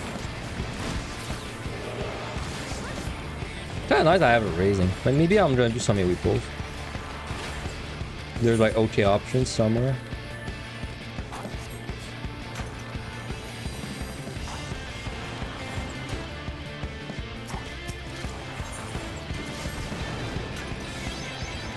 Am I gonna try the new 80s when it comes out? I'm not like a big fan of the first 80s. I'll probably still try out 80s too, but it's not. I'm not super looking forward to it.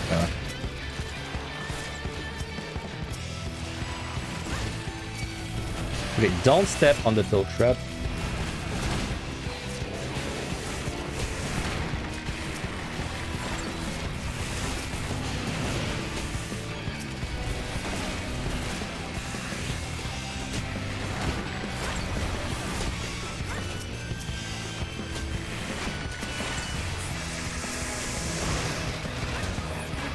I think 80s was like a great roguelike for people that don't really play roguelikes already. But like personally, 80s I did not have a good time with it that much. I felt like the runs were like really repetitive. Like I don't know, like it felt like once you choose your weapon at the beginning, there's not really a big difference like once you do the run. And then in fact I felt like whenever I was choosing my perks, what they're called, blessings, whenever I was choosing my blessings in 80s, it felt like I was choosing between like, would you like a perk that does 5% extra DPS, 6% or 7%, right? So I felt Every time I see the blessing window, it feels like I had to choose like something specific because it was always better than the other options for my build, you know.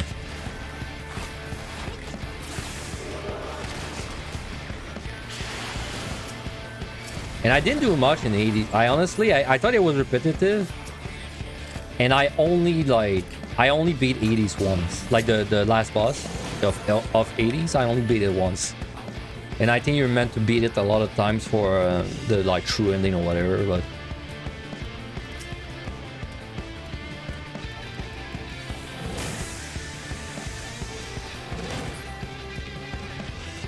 you know what's my favorite roguelike? This answer actually switched a lot the past few years.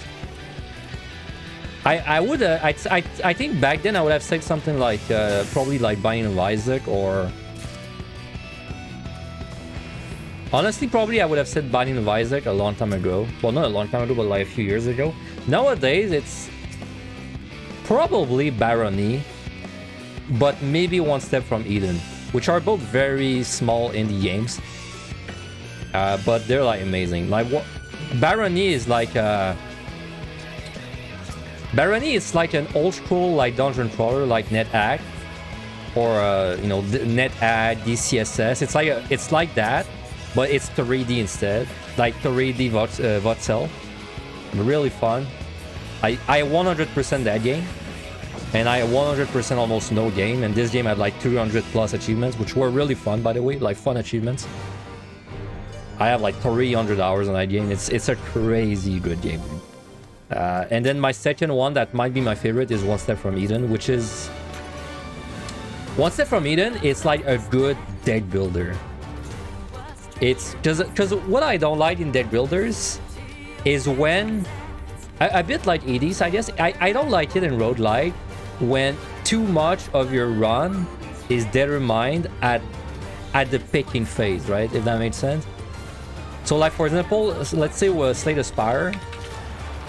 Slay the Spire, like whichever you choose, like whichever job you choose at the beginning, has a like huge impact on your run because they don't have the same decks, right? Like if I pick the Warrior, I have a different pool of cards than if I choose a Rogue. One Step from Eden is not like that at all. One Step from Eden, you choose your character and it's like the character comes with like a few inbuilt abilities and starter cards. But then you can actually get every card on every character. So like One Step from Eden is great. Like you start a run and you don't know, you have no idea how the run's gonna go, because you can't really force things, you know. And then the gameplay is really good. I heard it's like Mega Man, what's it called? Mega Man Battle Network, which I've never played, but I heard it's very close to that. It's like grid action base. Like you move on a grid and then your abilities are like, they're always like, oh, do this on like this square, do this X square away, and then it's just like that.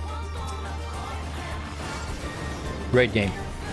I also 100% that game. And like if I 100% a game, I love the game because I barely do that ever.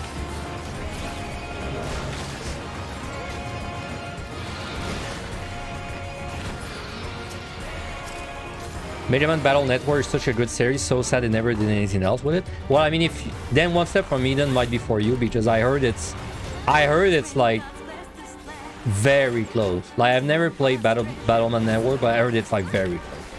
So definitely worth checking out. Oop.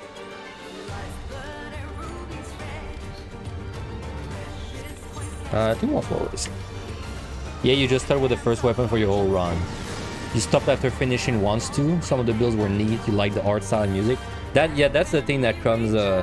80s was like 80s did something interesting. Not a lot of roguelikes do that, but it had like a it had like a natural plot and story and good art and music. You know, it had like a lot of things you would find in a story game, but in a roguelike setting. For a lot of people, the reason they love 80s is also because of the, you know, story, like the art, like the, you know, the little like sassy voice lines everyone has when you talk to them. I mean, personally, I I enjoy a good story in games, but in a roguelike, I don't think I enjoyed it that much.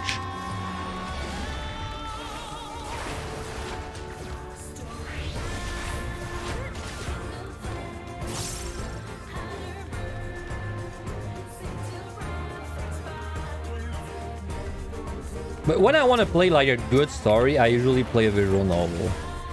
It's like a specific kind of mood for it. Like, wow, I don't even have memory of altering. That's like opening your fridge and seeing leftovers from yesterday, but you don't actually remember you had leftovers.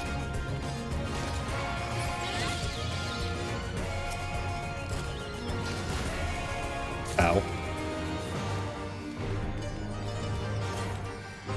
Is Darkest Dungeon a roguelite? You've been trying to find that one out? Yeah, it is. Darkest Dungeon 1 and 2 are pretty different. Well, they're like, it's kind of a, it's a... Darkest Dungeon is like, you have a hub basically, like you have a town where you upgrade things, so there's like meta progression. And then you, from your town, you can go on like expeditions where you bring adventurers with you. And then you basically have to survive the expedition and bring loot back. And then if you, but then the catch is your characters, like your adventurers, they die permanently if they die in the expedition. So that's like that's pretty much the gameplay loop. Yeah.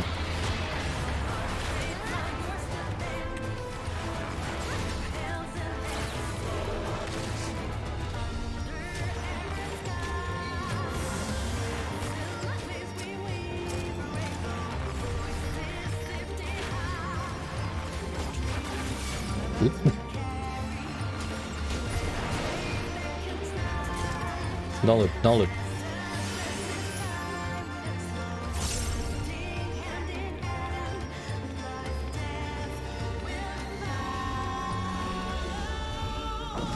Darkest Dungeon is pretty fun.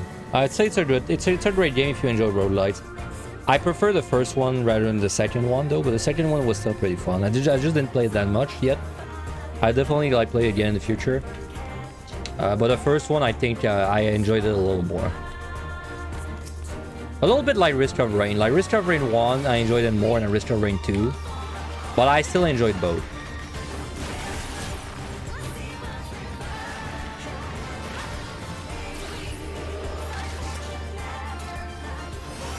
Wow, Rage. That's free. Road Legacy, yeah, Road Legacy is really good. I did not play the second one, but I played the second one a lot. Sorry, the first one a lot when it came out. If you enjoy Road Legacy, by the way, you might enjoy Dead Cells. It's a lot like Road Legacy, where you're fighting in a 2D platform environment, but it's way harder. It's way harder than Road Legacy.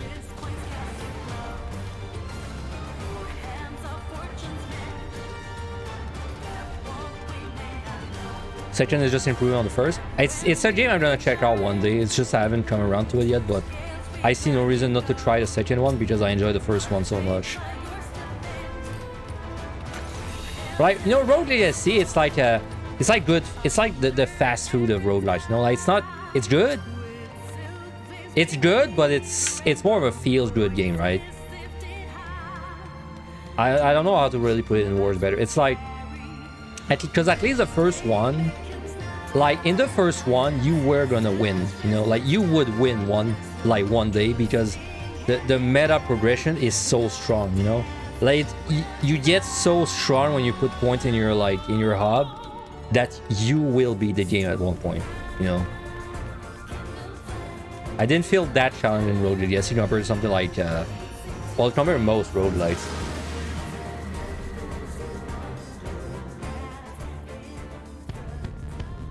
It was cool though. Like I like the whole thing about like your children taking over your, like whenever you die, basically your child takes over you. Or is it your, no, it's your child, right? Like your child takes over you when you die. I think that's the way it is. I have 0 lust. What the hell? That's so weird.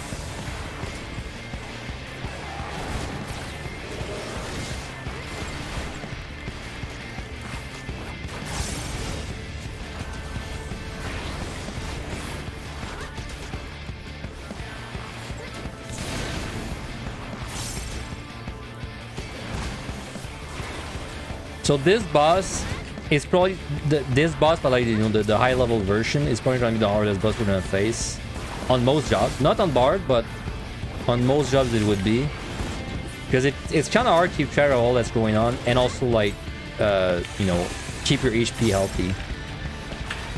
Once we make it to like the 190 version is what I'm talking about.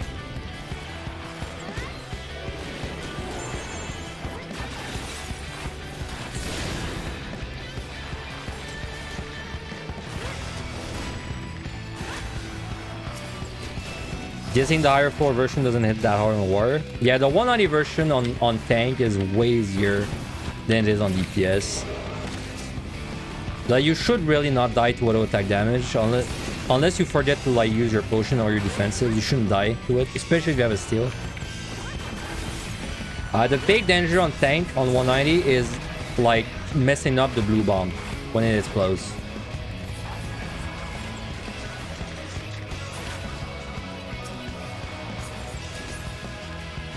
Well, I guess we're gonna eat 99% damage.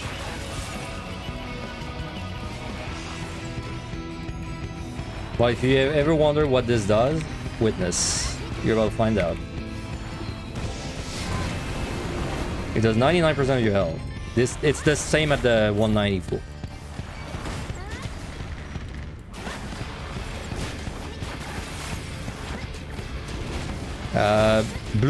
This guy, yeah, blue bomb you're gonna get it close to the boss, red bomb you're gonna kill, and on 190 it's the opposite.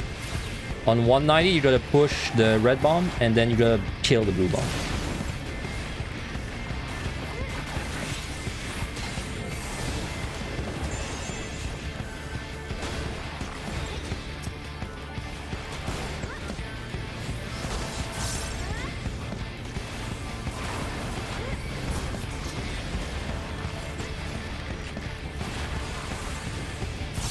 But like the bomb you have to push, people tend to like really focus on that, but I'd say I see more people dying on the bomb you have to kill on tank. Because like the bomb you have to kill on tank, it's easy to just not do enough damage and die to the explosion.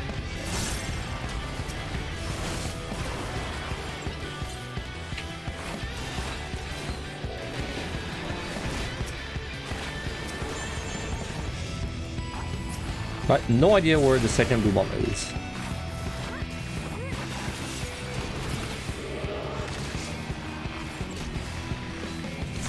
Maybe right?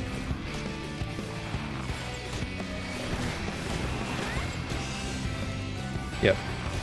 I don't know why I remember that.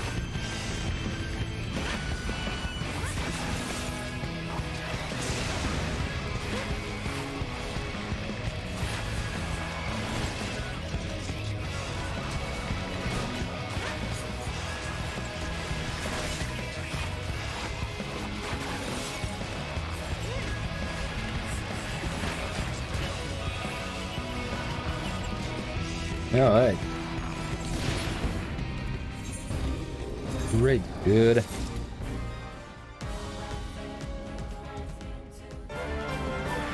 Yeah, you had that with some of the ads already, that without either strength or me saving burst, you could not kill it in time.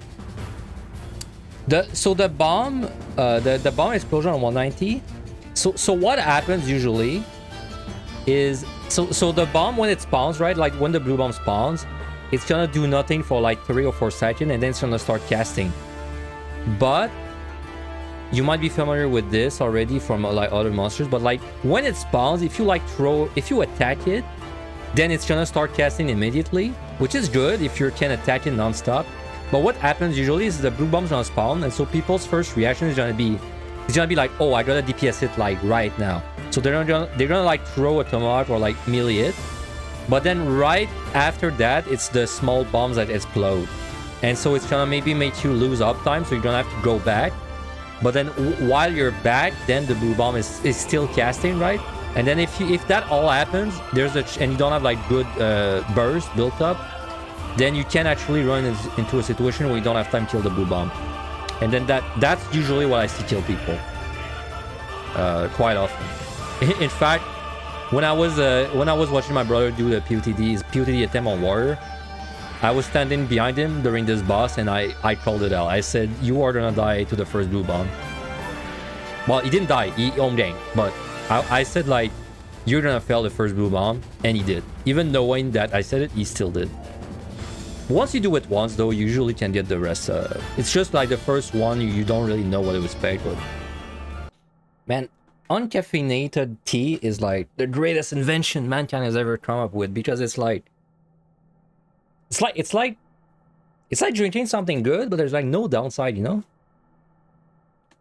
Like it's literally just like good tasting water with nothing bad in it. I could just drink 20 drops in a day and it wouldn't make a difference. And honestly, I don't really notice the difference between caffeine and no caffeine in my tea. So, because I bought apple and cinnamon Tim Horton, but also bought honey lemon. This one is honey and lemon, and I don't put any creamer or any sugar in my tea either. So it's just good tasting water. Big fan. Anyway, this closed. You like Approaching Infinity a lot and FTL. I don't know what Approaching Infinity is, but I know what FTL is, yeah. FTL is pretty fun as well. I played it maybe 30 hours or so. Actually really hard too. FTL is really hard. I've only beaten the game like once or twice, I think.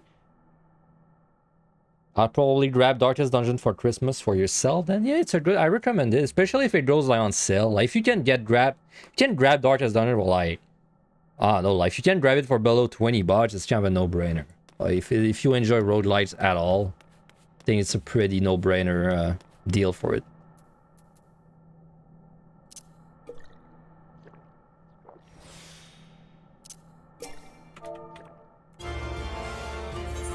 All right. We keep going.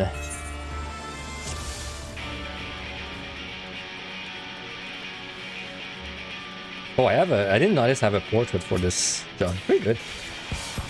Pretty good portrait. Wasn't made for that outfit, though.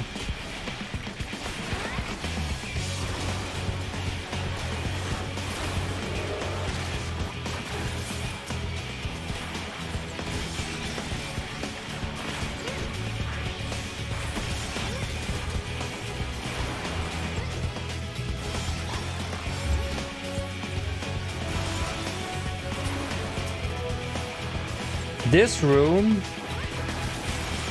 sometimes has a wall trap on the left there, so you gotta watch out. This is one of the few wall traps I know before like 150, but there's another room that I know.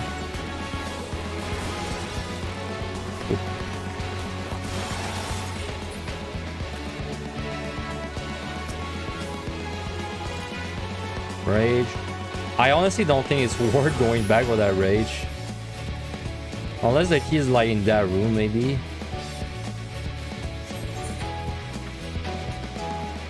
Nah, fuck it. We lazy. We lazy boys. Okay, key's there.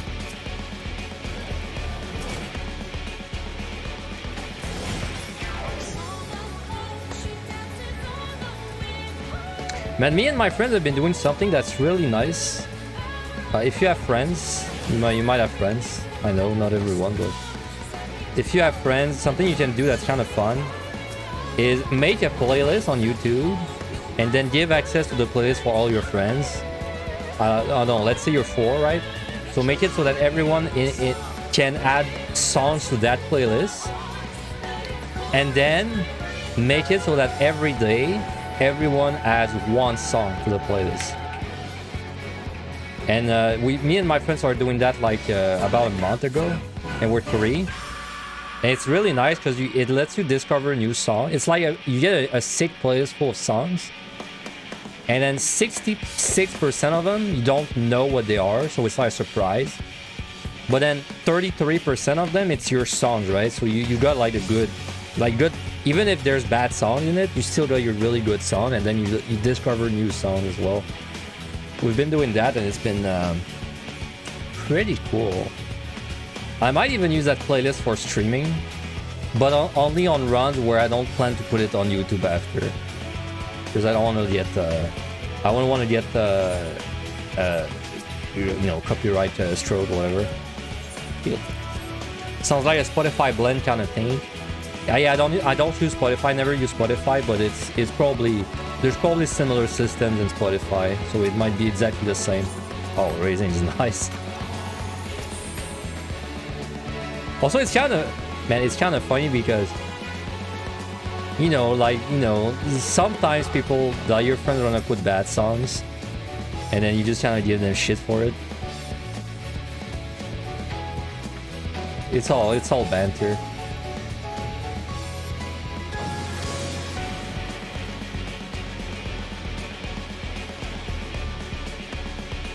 Or, you know, like your friend, like my friend puts, one day my friend puts like a rap song, and I really don't like rap. And then as a vengeance, like to get back at him, I put like, you know, Iosis Cerno Math Class song the day after. Which I enjoy, but he definitely did not enjoy.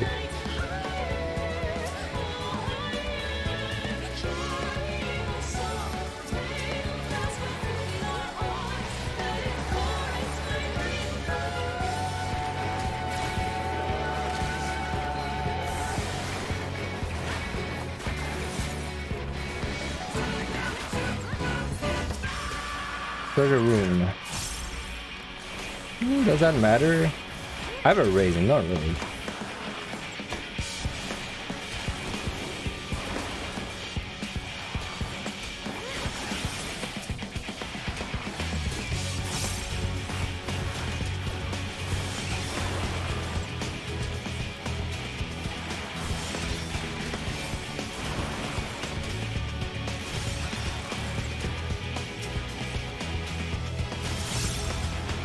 Oop. Tab failed me there. Sorry, to the wrong monster.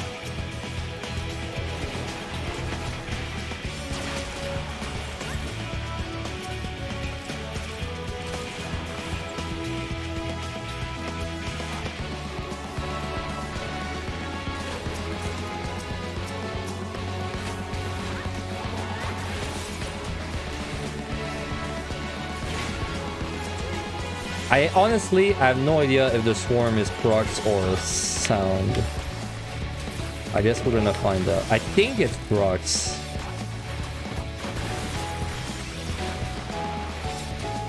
I mean, the mummy is definitely procs.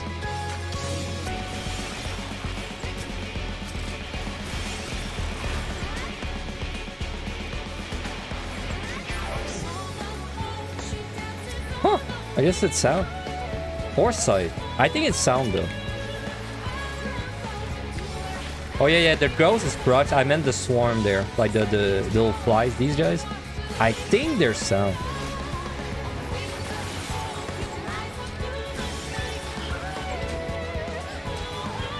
Mummy and ghost is easy to remember for me because it's there on the last set as well. And what if the swarm was actually a monster on the last set and it just lifestealed every attack like it does down there? That'd be kind of nasty. Man, this monster, this guy would be a nightmare on the last set because it's a full auto attack, no casts, and lifesteals you, so it's like a longer fight. That'd be such a trash fight.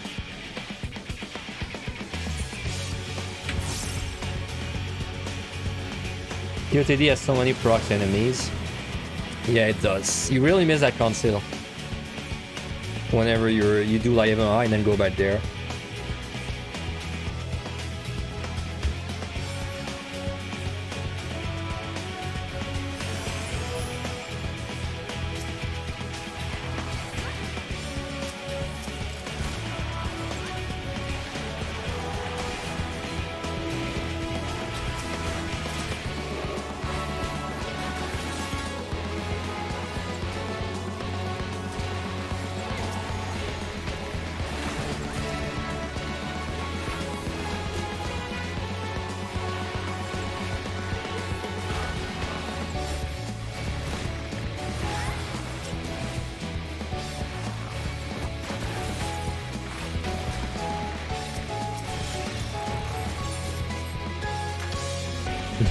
I really don't like playing range DPS normally in my regular run, but when I'm in first person, range DPS is actually my favorite thing to play. It's such a switch in play style,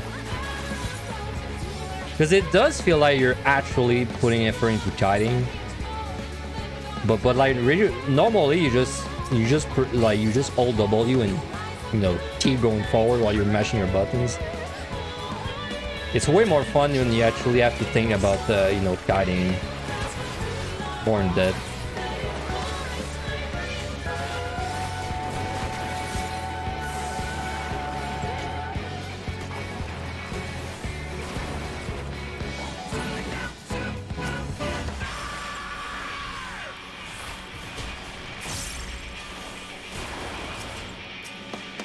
I already have one. Wow, I swear, I wish I was EO, man. All these Raven. Be a great EO setup. Does the Gravekeeper mob move set changes at the 190 plus? I don't think it does, but I'll just say the abilities it has just in case. It auto attacks you. It has a tank buster, so a double auto attack. And then it also has a move that it only does if you're in a party. It has like an AoE move it'll do on everyone, but only if you are in a party. And I'm pretty sure the Gravekeepers on the 141 have the same moveset. It just less damage.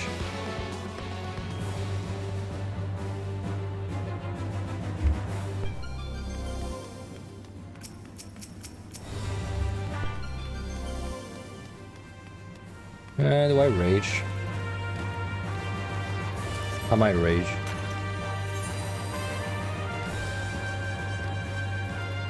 Yeah, sure. Let's rage.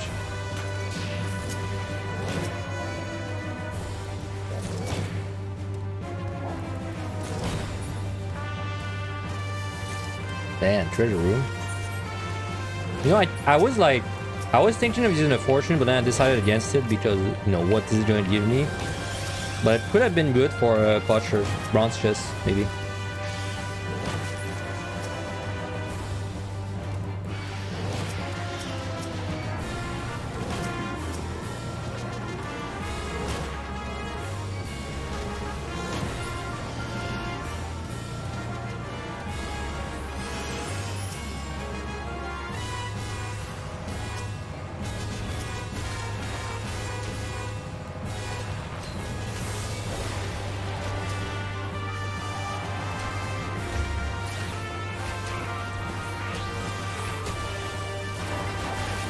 I can't wait to be on the higher floors, dude. The kiting is gonna be so fun. It's the Behemoth, man. Tomorrow's stream, man, is gonna have a high chance of getting cut short with Behemoth. I really want to try and get to Behemoth with 3 attempts tomorrow. Like, I would be fine using 2 rage for it. Woo! Help out. Kind of hard to keep track of where the traps are.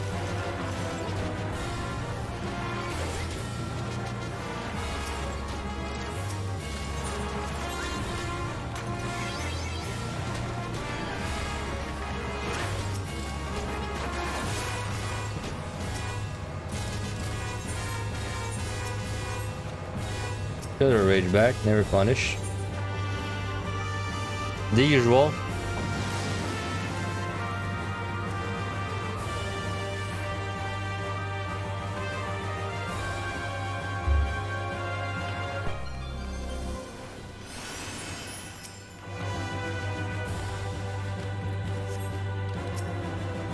Oh my god, so many treasure rooms, bro. We got dealt a scoring seed.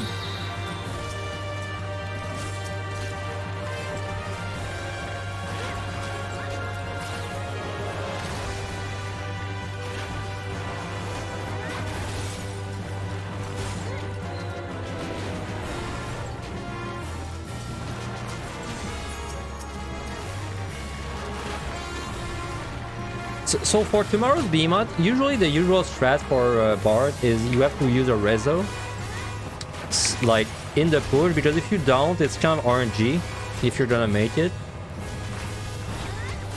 However, if I make it to the boss with like 3 attempts, I might just not rezo, because I feel like the odds of me being able to do it once in 3 attempts are pretty high without a rezo. Like, as long as I do everything else correctly, I don't need that many procs to make it. Well, that's definitely something for tomorrow me to think about, more than today me.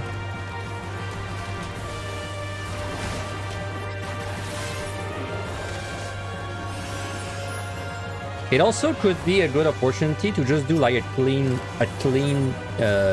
no rezo, but like a clean push, just to see if, because I think Bard has gotten buffed a few times since then, just to see if rezo is actually still needed, because there's not really a lot of data about it. Because like the amount of people running Bard is really low, so it's not like we have a lot of VODs about it. Because like, who knows, maybe Bard got buffed enough now where you don't really need to rezo anymore. I have no clue.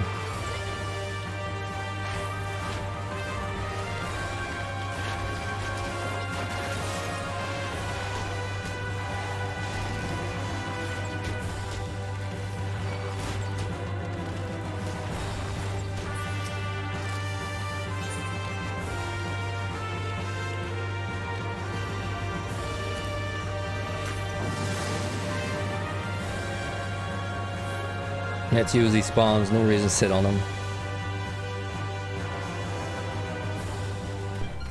No ability. That's like the first bad debuff. That's like the first no ability or no one I got this whole time.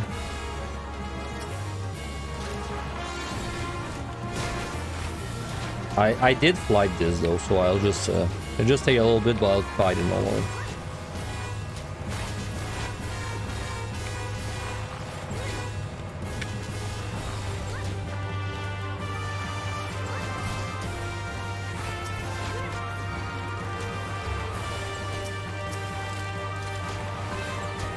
Oh, that blows. Oh, witching.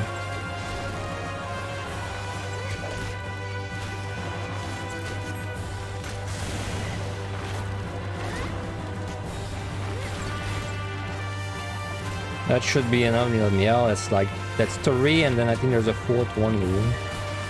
That's 4.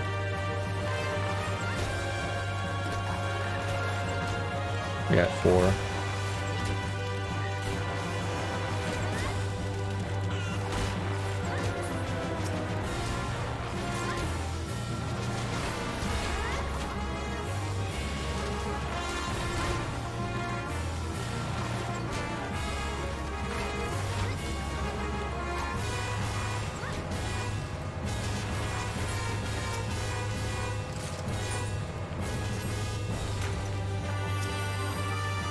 You know, a habit I should really do every run, and it's kind of crazy that I still don't do it after hundreds of runs, is I should really just use my intuition when I'm at 3, no matter what.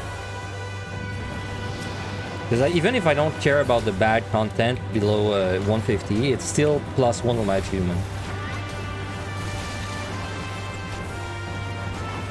And then it's not even a waste of time to do that, because all I have to do is do it when I'm on the key, you know, during the animation, and then it's not even gonna cost me time.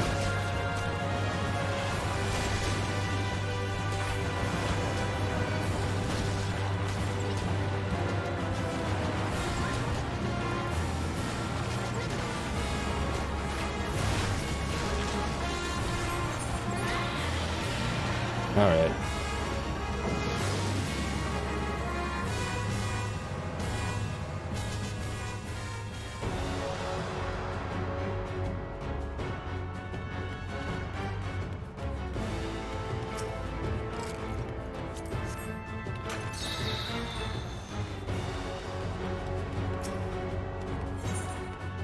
Rezo, I mean, can definitely use that.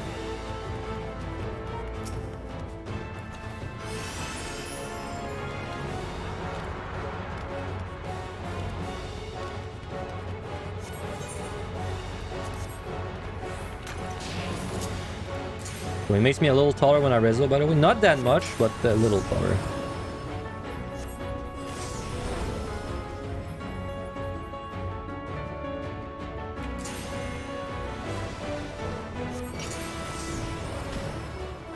If and you died on the Behemoth in your last attempt on PotD, you put it at 15% and stop hitting. Use your defensives and also your regen potion. 1 sec, that's a lot of monsters.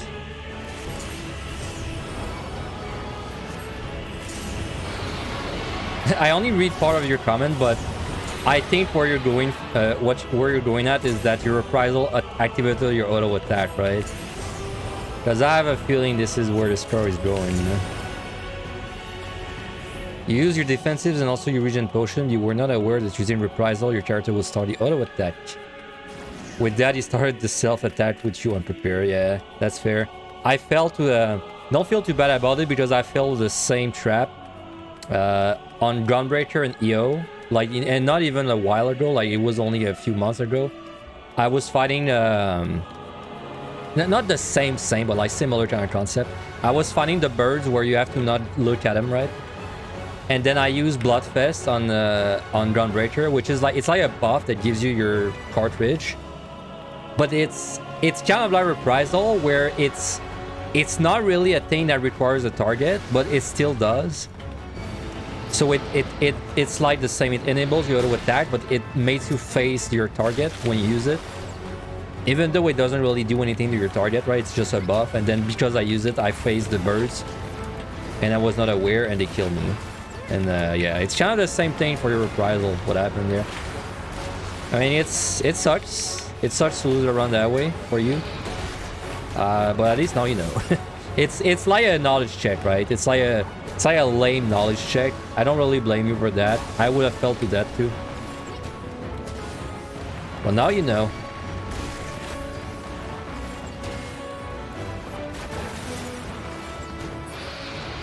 In fact, I would even say that, because I'm gonna redo my guides for 7.0, I would say that I should really mention what you said about reprisal, because that's... I would probably do the same mistake. Like, it's just because I happen to not really use reprisal that often, but I would probably have fallen into the same mistake myself, so... Anyway, you know what? There's only one thing to do. It's to go again. So going again, back to 1.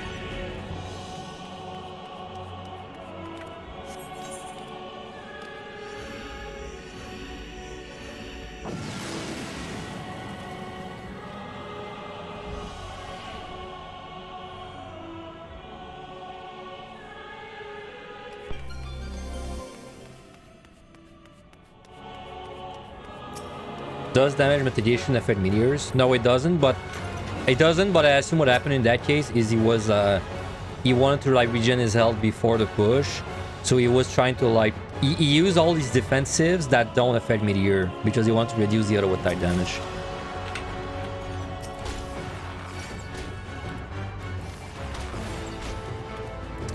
Be careful of the thorn, the revenge damage. That's true. That could put it above too. You're right.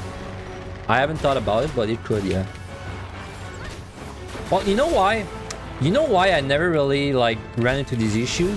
Is because me personally, I tend to use my defensives before the Lost. Like, you know what? When you're about to apply the Lost is where I use my defensives. But then that time between the Lost and the push, I don't use my defensives usually. That's probably why I've never ran into this issue.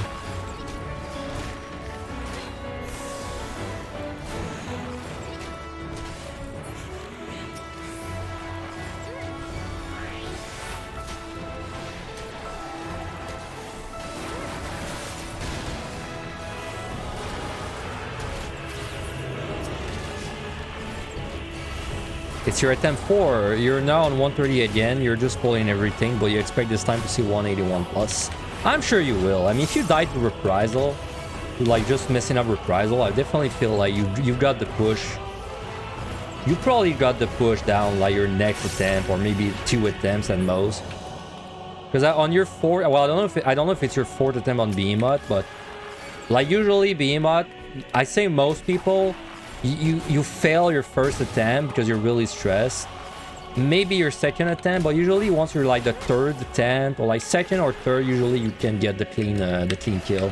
And then once you kill it once, Once you kill it once, you tend to kill it every time after that.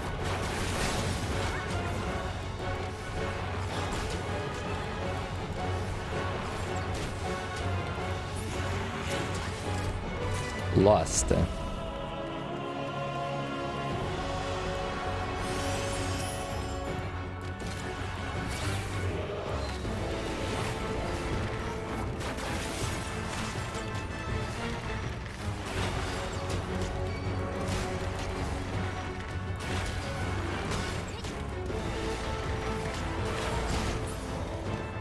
Please, let me out. Hey, what's up, Cog? Thank you for the good luck. I took a peek at your stream yesterday, I think, or the day before, and I saw you have a new PNG tuber. Nice, your male LFL, right?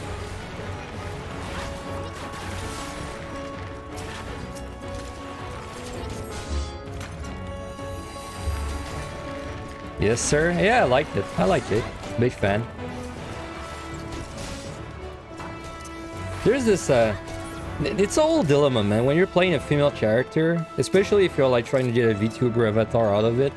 It's like part of you want to do the avatar of your character, but then also it's like, you know, do I really want to be a little girl but then also have the raspy voice of a male behind the little girl?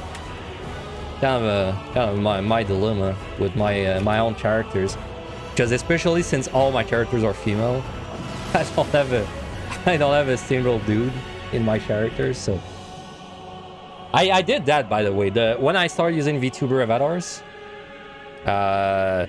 In fact, I might even still have it. Is it there? I don't have anything not safe forward there, right? I don't think I do. Is she still there? Yeah, this is if you've been there for a long time, you may remember this was my old avatar. It's still the one I use on my old guys, dude. Oh, let's do the rest of this set with this one, just for good measure. Just for the good old days, you know? Close? Oh, there. That's my old avatar I used. Like, honestly, people don't really care. Like, I found that people, like, they don't really care if you use like male female avatar, and like if your voice doesn't match, they don't really give a shit. But like it's not the same. Just this avatar is free, right? This avatar is free, so it's like I don't really care.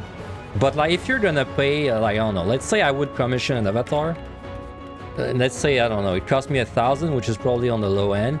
Then it's like, you know, if I commission 1,000, then I feel like I wanna have a character that fits with my voice, because, you know, it's so much money invested into it. Like it's different when it's free. When it's free, who gives a shit? Like when it's free, I'll be the booba streamer you've always wanted. You know, like who cares? But if I'm gonna pay $1,000, and then I want something that fits with my voice, you know. Which, by the way, it's funny because I used to back then I really wanted to commission something for my VTubing avatar. Nowadays, though, I don't really see a point, because I really like my guy. I really like my Japanese like salaryman guy. He cost me like $20, dude. So, bro, what mod is this? Deep Dungeon Savage, a lot of treasure rooms. I know, right? It's a score run, but it's not. Right.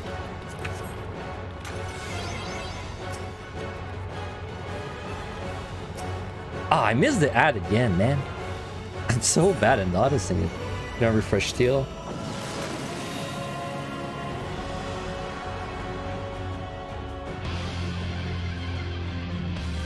You instantly press go back a page if you see a female VTuber and it has a male voice.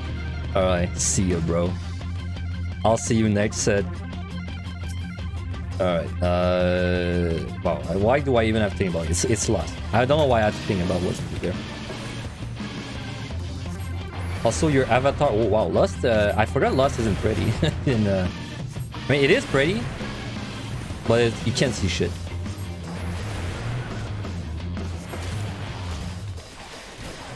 That's a good boss song, by the way. Big fan.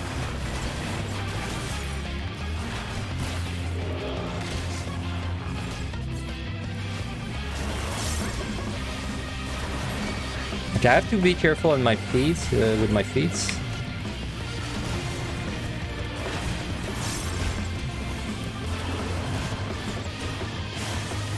Yeah, like these are probably always easy to miss.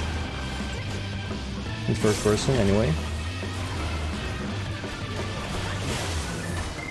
I do have a raising though, so like really prepared. It's not like I would lose a run even if I died.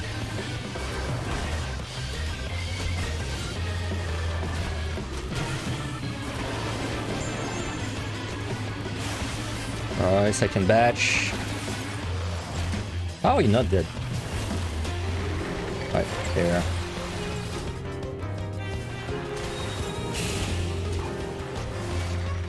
So usually I would like refresh my lust there, but I want to actually not go in lust because I can't see shit in lust. So I'm gonna kill them again, and then I'm gonna go straight into Rezo. It's slower, but we're not scoring, so.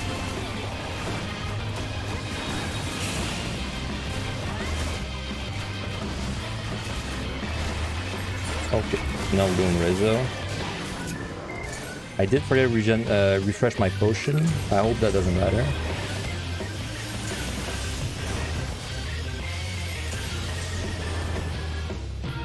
Okay, now we'll just push it to 40, and then it's gonna be hard to know exactly where to shoot, but I think as long as I stand a little distance, I can easily make it out.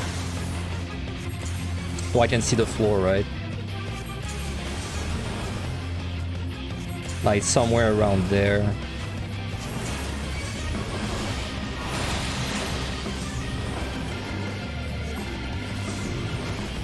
Got one more. There we go. Right there.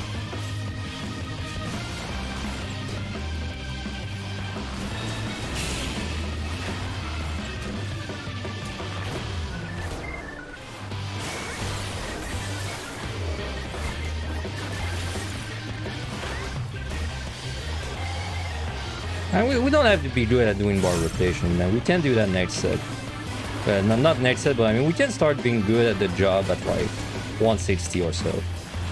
Because I know I'm not like putting my dots under my buffs, and also not really using my cooldown when they're up. Not rotating my songs well either. We just have to be good at it at Behemoth. Before that, not really a big deal.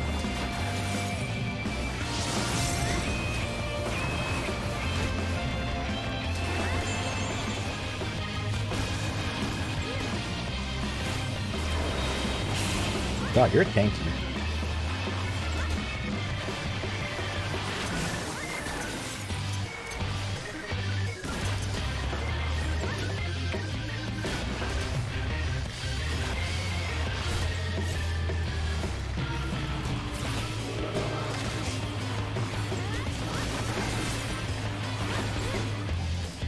All right. Well, score will be. It will be. It will definitely be. It's when I did the lowest score run, this was like 400. This was like 470, I think, at this point. It was pretty low, so. Anyway, just let me catch up with the chat. You beat 181, 180 on your first attempt, but you had absolutely terrible pawns for the next set. Yeah, that's pretty normal. I recommend. And I would even say the way you played is not a mistake. I would, honestly, for your first attempts in 181, 190, I would play as if there was no next set, because it's such a hard set. Like, it's way more encouraging if you use too much and then you have to dial it down next attempt. Then if you use too little and then you just kind of like die during the set, you don't really get to experience as much as you could, right? Plus, the advantage of using a lot of palms early on, like using all your palms, or most of them, is that if you get lucky, well, you still clear, you know? Like, if you use a lot and then you get lucky, you clear. But then if you do the opposite, where you don't use a lot and then you get lucky, you don't necessarily clear, because then if you pick up 2 rage on one floor, but then it was a floor you had already, like, killed everything on, and then you had 3 rage, and you just wasted that luck, you know? It was your first time on Behemoth. Before that, you died doing landmines. Don't waste any time. You get hit for the for Ruler and the white dogs. The other 2 tries was a DC, and the first one died to a Hornet. Yeah, DC. You know, it's funny because it's a try, right? But in my head, like personally, if I die below the hard floors, I don't really count it as a try in my head, right? It's more like oh, I died because I was not paying attention or something. No, because for example, Aurora, when he cleared Astro, he counted the amount of tries, right? Which was, I think, a little below 100. But for example, Aurora, he counts every attempt as an attempt, which is fair. But to me, like, if I was doing the same, I would only count my like attempts starting from like if they make it to 150 or something, you know. But that's definitely a preference thing. Just feels off when you make an avatar with womanly features, big boobs, etc., and then have a deep male voice. It's funny because it's ironic, you know. At least that's the way I see it. I don't really care. It's like if there's a guy which is using a female avatar, the opposite, right? A girl using a male avatar, and the voice like don't match. It's that's the wrong stream, by the way. It's like, oh my god, where am I going? There. It's like you heard it, and it's like it feels weird for like 2 seconds, but then you get over it. That's kind of how it goes for me.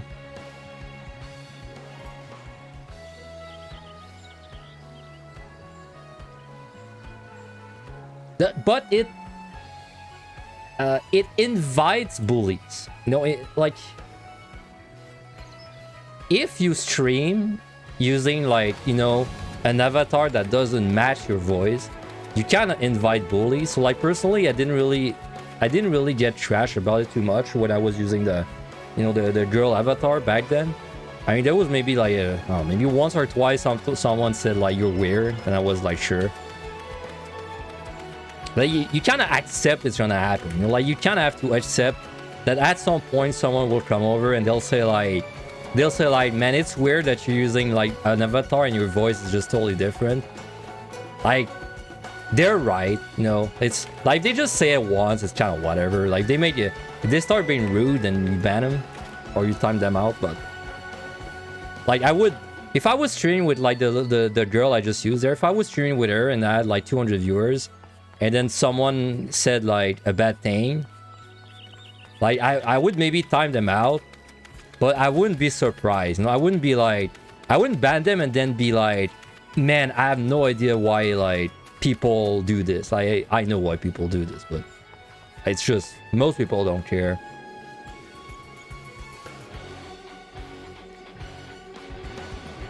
I'm not gonna lie, I was even hesitant of doing what I did since people are worried about the portrayal of a childlike avatar in any setting. That's why some artists refuse to draw said avatars. Oh man, we're getting the spicy topics. I mean, it's the eternal Lilithel dilemma, right? Like, is it a child? Is it not? Like, who? Honestly, my very deep opinion on this subject is who cares. Well, I guess more accurate opinion on this subject is I don't care.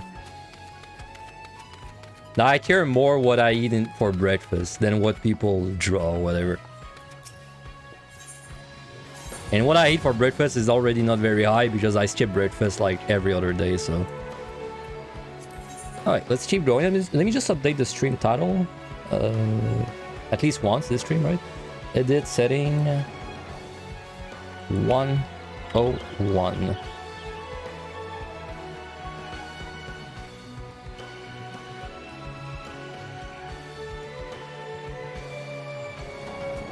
If you don't really watch you, I'm definitely just out. I mean, that's honestly, I don't blame you, man. If you watch a streamer and like you think they're using an avatar that doesn't match with their voice, I mean, you're within your rights, just leave.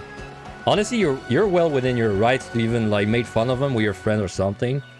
It's just if you start being an ass about it in the chat, in their chat, where it's kind of cringe, you know.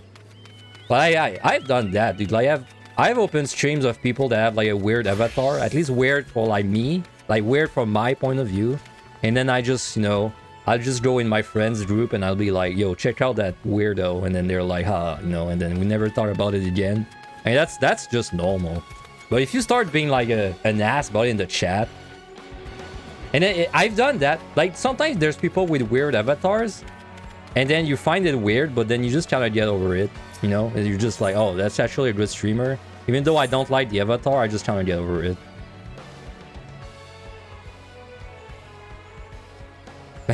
I'm catching up with the chat, but the chat's moving faster than I'm catching up, so I'm just kind of... I'm stuck in the loop. I'm stuck in replying hell.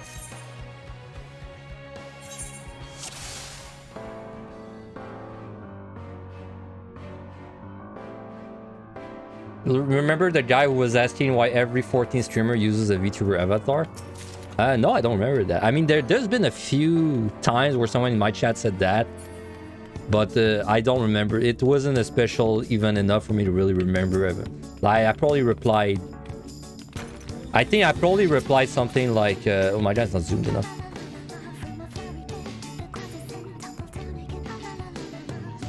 There. I probably replied something like, you're right. I mean, there's definitely a lot of VTubers on 14.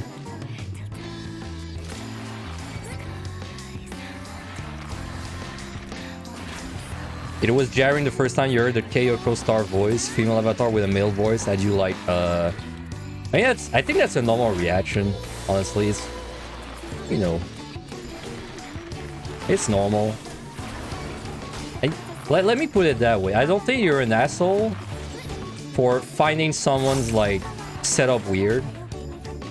I don't think you're definitely not an asshole for finding it weird. I still don't even think you're an asshole for just like, maybe you're just poking fun at it with your like within your circle of friends, right? But I think you become an asshole when you just like kind of make it public that you don't like it. That's a little bit of like main character syndrome, you know?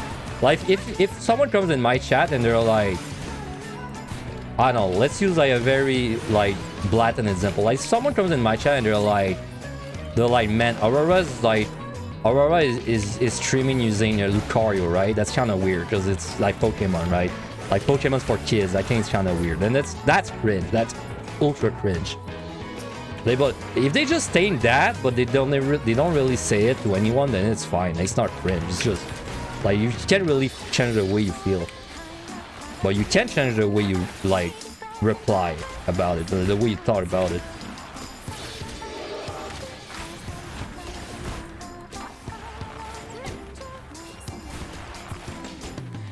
I don't think my take's very controversial, though. I think it's pretty common sense take that I'm having there.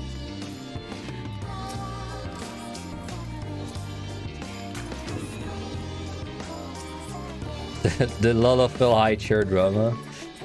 Dude, man, this was happening during the when EO came out, right? So I kind of...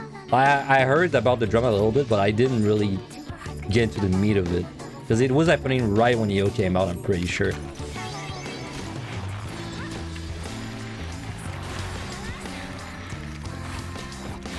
It's Ivy Mod Archive banned the mods that look like Lala due to them looking like children's. I mean, I can't understand why. It's probably not even like... It's probably not even like a deep...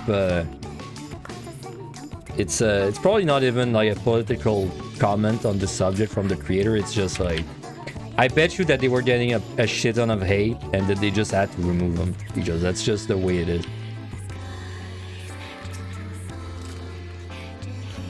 Like, especially like when you're talking about modding in 14, like there's modding drama in 14 every 2 seconds, so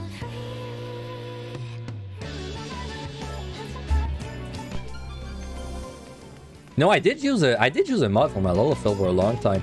My friend hooked me up with it was like your eyes are it was like an eye mod, right? Like my eyes were way better.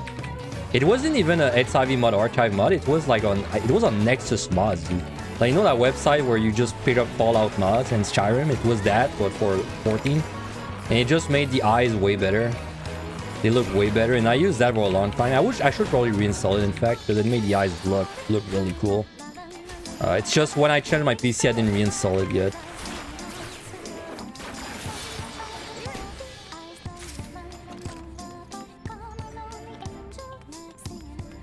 You know, I used to hate Lullafell. I never thought I'd play Lullafell, and then one day I woke up.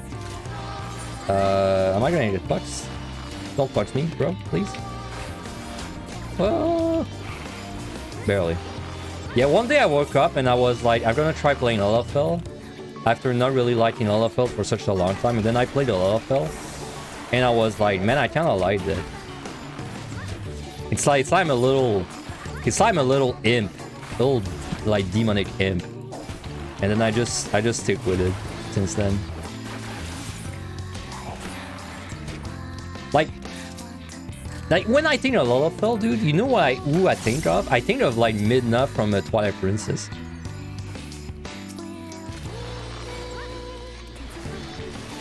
But I'm more about a little imp, like the little imp, like look, you know. Plus, because they have the pointy ears as well, you know. Because I know people when they play Lullafell, they're thinking like, oh, I'm playing a gnome. You know, I'm playing like a dwarf or a gnome, but for me, it's really that Midna difference. I'm thinking of Midna. We'll probably make a Midna cosplay, and that wouldn't really work, right? It's like a bodysuit, and then she has that weird mask. You should probably find a mask that's close. Nah, I don't think you could find a mask that's close.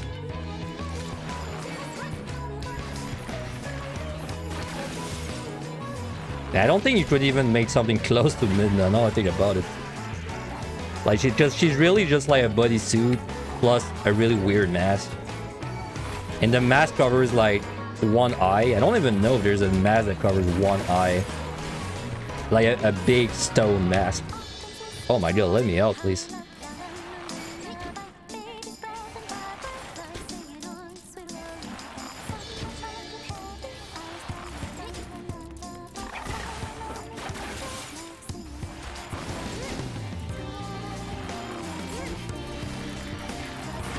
This is the same reason you don't like Rodiden. They take up too much space. But for hitbox vibe, there's a reason. Hold static, something Rice changed to Lola. Well, it's hitbox, but like visually, right? It's like it's not actually a reduction in hitbox, but it does like you're smaller, so you can see more. Like if you really want to min-max. Well, to be fair though, if you want to min-max to the point where you would switch to Lullafell for seeing more, you're probably better switching to the Wraith that has the better base stats for your damage, you know? Now that I think about it, like, because at this point, like, if you're min-maxing the hitbox, like the way it looks, you'd probably min-max the base stats, you know?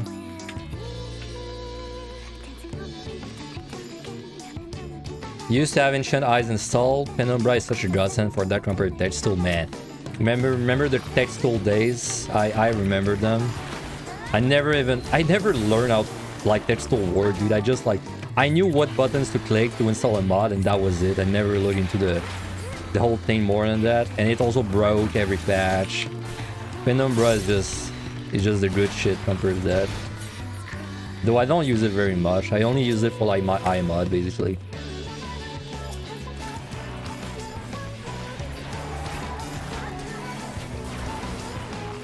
And then nowadays there's like, I always forget what it's called. There's like a Penumbra add-on or something where if you've got add-ons, people that have your code can see like they can see your client-side add-on on their client. I always forget what it's called. Yeah, but it's like a thing you can add to Penumbra, I think. Which is this is kind of cool if you're like I don't roleplay, but if you're like in a roleplay circle, it's kind of cool. Because then I guess you could just give your code to everyone in your like roleplay circle, and then they would all see you with like, you know, very fluffy hair. To keep it PG-13, but how many Ziz? It's like Zizzaron, man. It's like playing PoE. How many Ziz is there?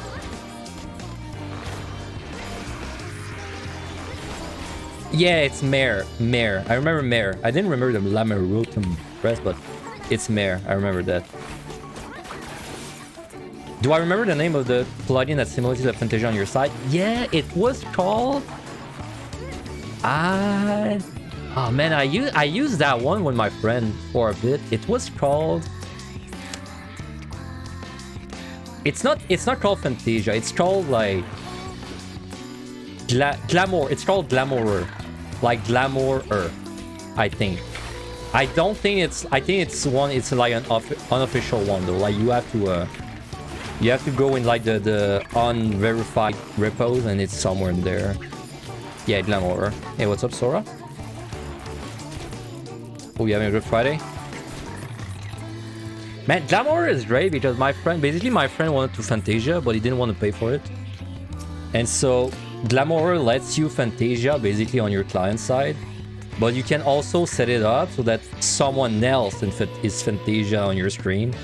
So basically my friend, like, he set up his Fantasia and then he just gave me the settings, and then I applied the settings to his character. And then from from our point of view, both, like from his point of view, it was Fantasia, but also from my point of view, he was Fantasia, and it was great. It's like a ghetto Fantasia almost. Don't tell you, Speedo. Oh my god, this guy's my size, man. Now this is a fair fight. Wait, that's not fair anymore. There are two.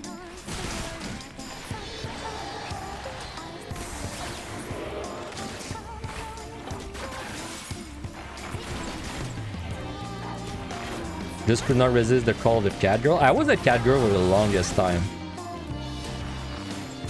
I think I've been cat girl... No, I've been Lalafell the most at this point. But before Lalafell, before I played Lalafell, I was a cat girl the longest time, yeah.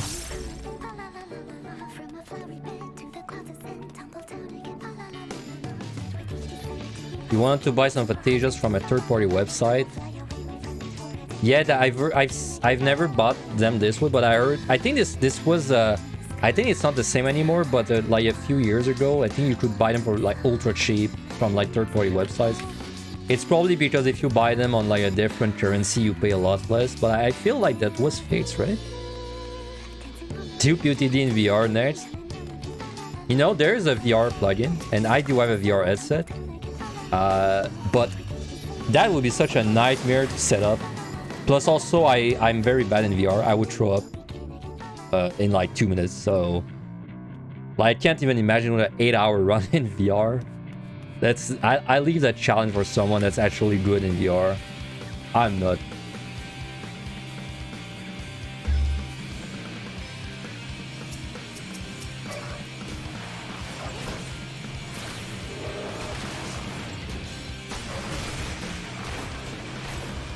You've been a cat girl the most, but you've also played Aura, Midlander, and Lola. You tried Viera for less than 15 minutes, but you could not. I have been every race except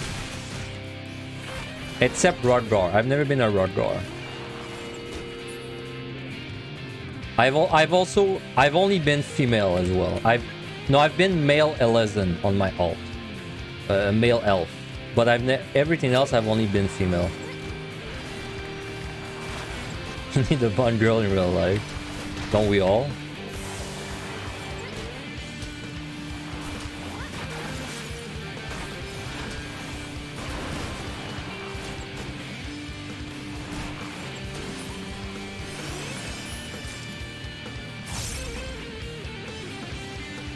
Nothing.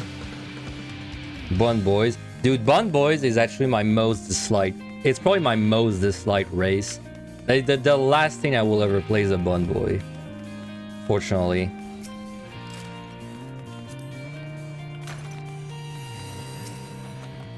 Yeah, they're just not my thing. Oh, Raising. Dude, Raisings are so nice for these kind of... Like, Raising is such a nice spawn when you're not doing a scroll run, because it's like, well, now I have a free set where I can not really pay attention and I know I'll be fine.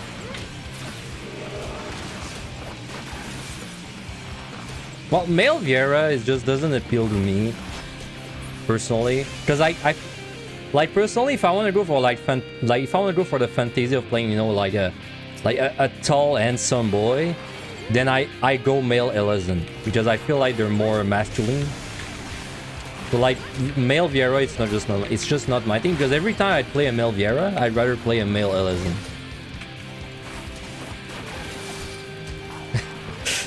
Melviera sucked so hard and you reply exactly.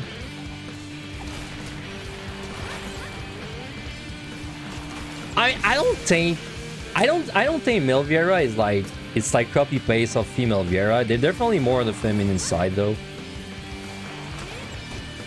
But it's not like female copy paste without the boot, you know. It's not really that.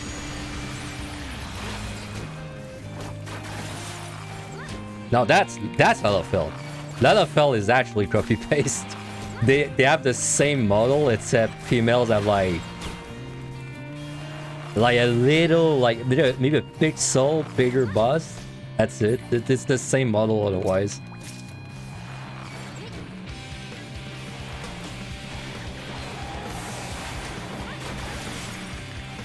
Actually, funny story, for April's Fools, I think 2 years ago, maybe 1 year ago, for one of the April Fools, I fantasiaed as a male LFL on my female LFL. And then I just hanged out with my friends and all that, and no one noticed I was a male LFL the whole time. Because that's how little difference there is.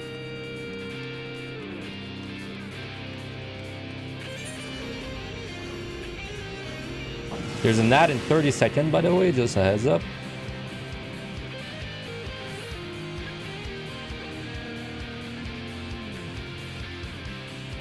Do you remember when they announced Melviera? And then they showed like screenshots of them the very first time? They had this super bad hiding like idle pause where they were super hunched forward. I'm glad they fixed that. Because that looked really bad when they first like announced them.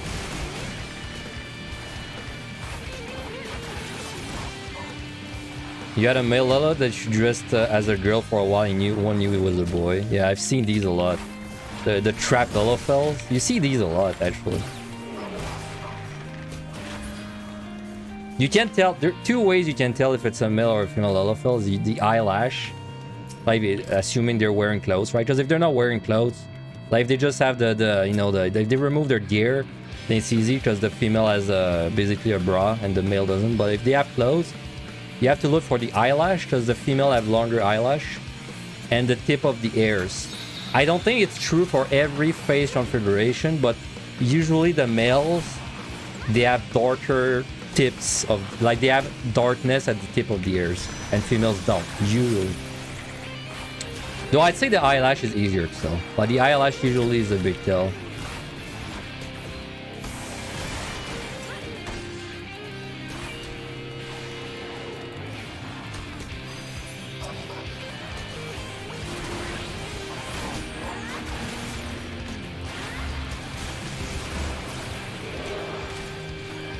Now, to be fair, usually you don't mix up female-male between the races. To be fair, though, I've mixed up male Viera with female Viera a few times. Not female Viera, but like sometimes you see a male Viera from behind and it looks like a female Midlander or something.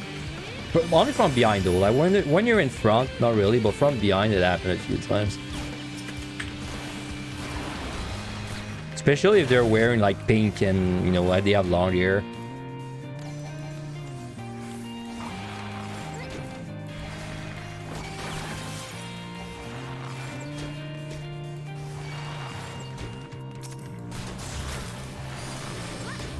This Hippo is an example of a monster that's fucked up. This guy is procs. His proximity, but then on the last set, his side. He just switches.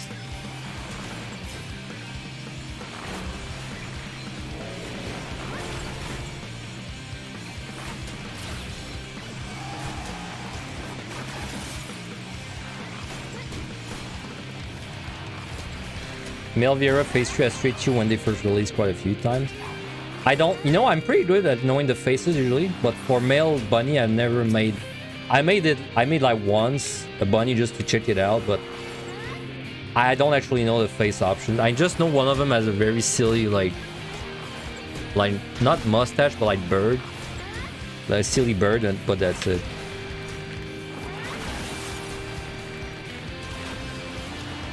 Now, Catgirl faces options, and these I know by heart.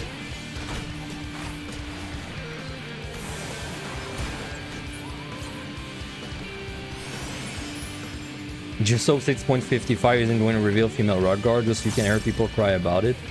It's pretty confirmed though, right? That we're getting female Rock Guard, because you know when one of the at the end of the MSQ, there's a cutscene where there's like a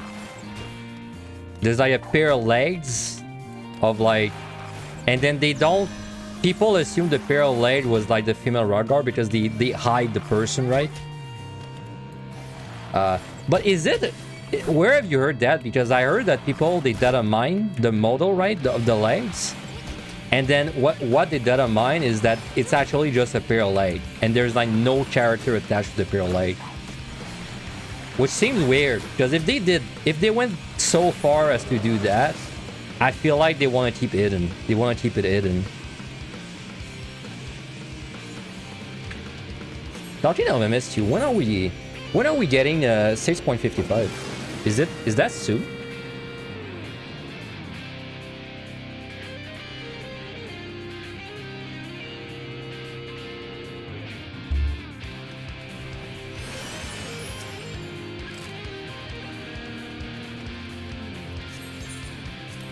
Mid-January. Oh wow, okay, it's very soon.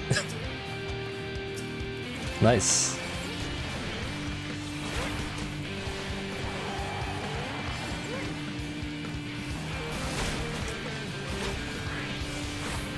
How are Rock Guard born if females are only being added now? I love this question. Good question. Maybe they just, I don't know, they just sprouted from the ground. Maybe they grow in trees. Yeah, egg.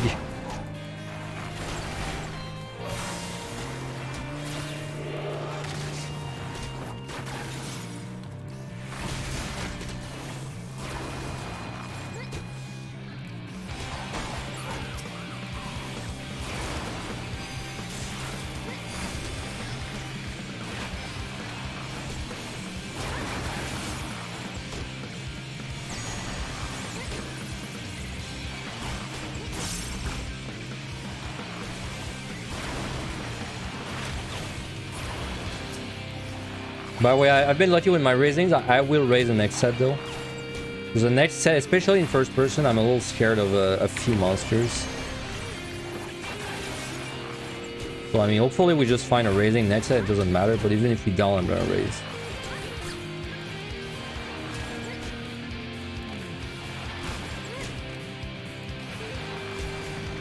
Yeah, I wish they gave us more options for current races. I'd rather have more options than more races. Well, I'd rather have both. But if I had to choose between more races or more options for current races, I would take more options.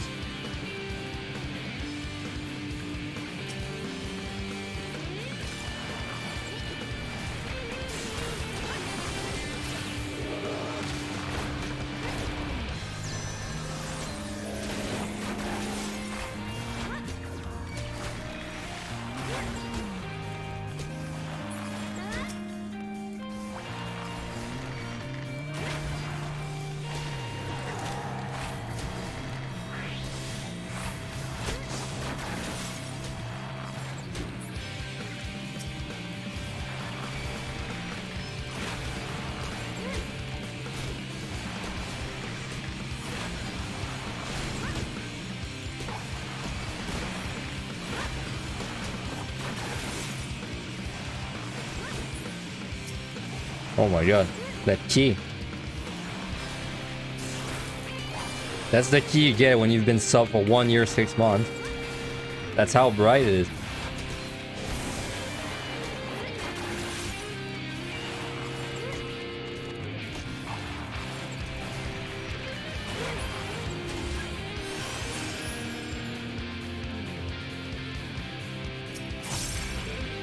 Oh, still the great.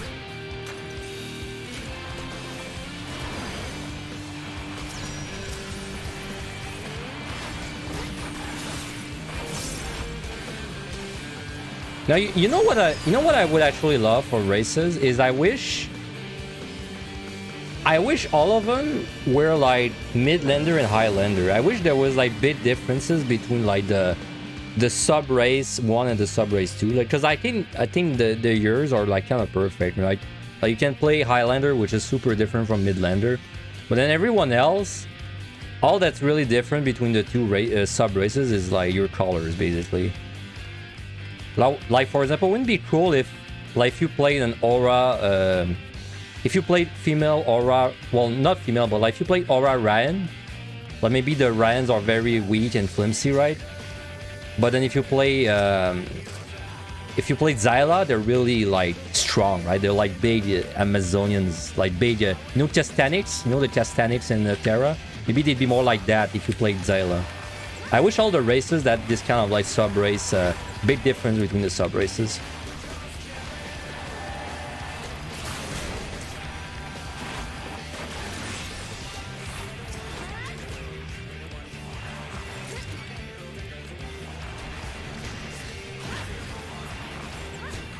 You underestimated 140, almost died just now. You'll finish and be back. Yeah, 140, especially if you don't have a steal, can definitely kill you really fast. Oh my god, Tab was failing me there.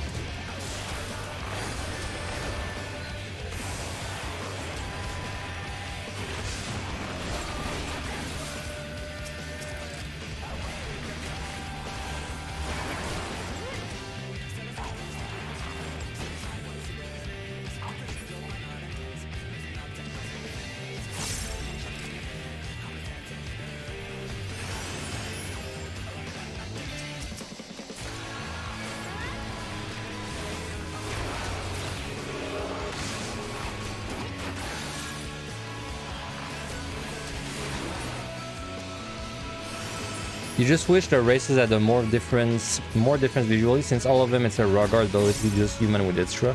Well, Rogar and LFL, right? I think LFL are also unique enough. You know, that doesn't bother me too much, honestly. Like the fact that they all look kind of like human.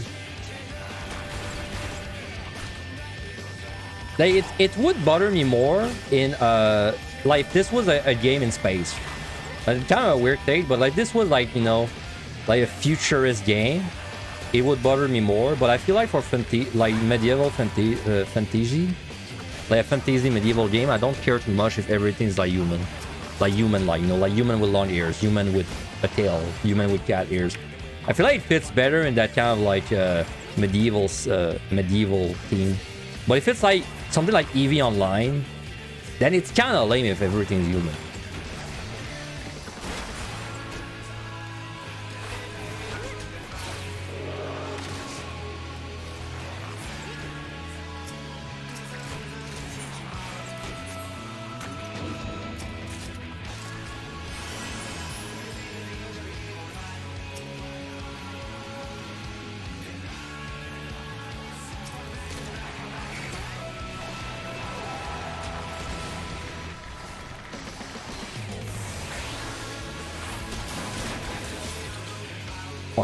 I mean, Bar doesn't do crazy damage. Oh, I always forget this guy is procs down there.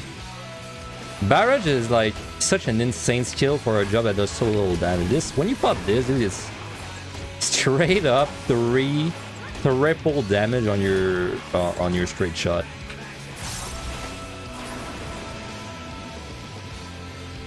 Like that's even stronger than reassemble drill. No, not potency wise, but it's even more power. Like if you look at it in the multiply like percentage, it's even more power than reassemble, I think. Oh, is that true actually? Is a crit direct hit gonna do more than triple damage or less? I don't actually know. Maybe you might be talking on my ass. You just want good elves in that game. So I mess around a lot making Elezen elves. You can make good ones, in my opinion. The issue is when you start moving as the elf, it's very bad animations. Like the Elezen animations are kind of like stuck up. They feel very like rigid, right? But when they're not moving, I think you can make really pretty elves, really cool, like badass male elves, or like really cool female elf.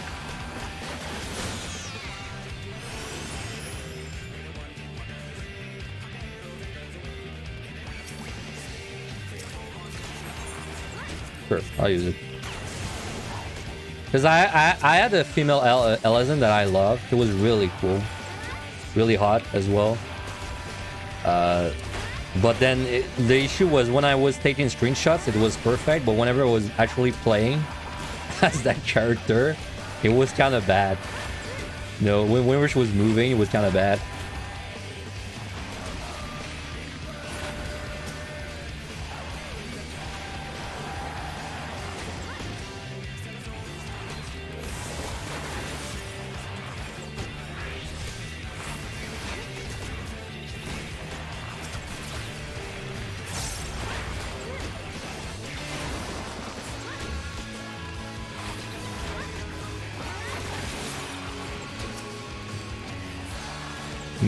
Male, you're walking is so strange. Have you seen female?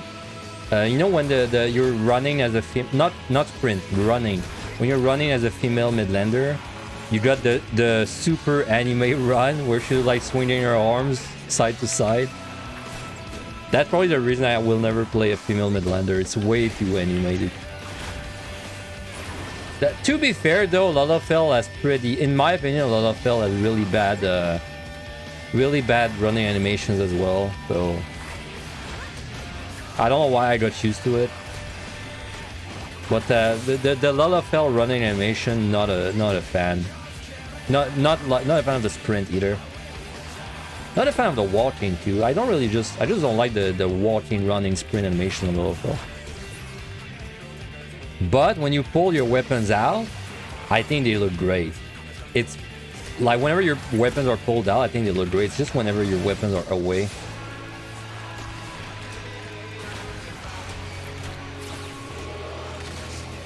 Yeah, but, I mean, maybe it's close to people in real life, but it's because I don't want to. I don't want to feel like. I want to feel like I don't know, a Harvin from Grand Blue, dude. I want to be a badass Lalafell. No, I don't want to be waddling around as a Lalafell. That's lame.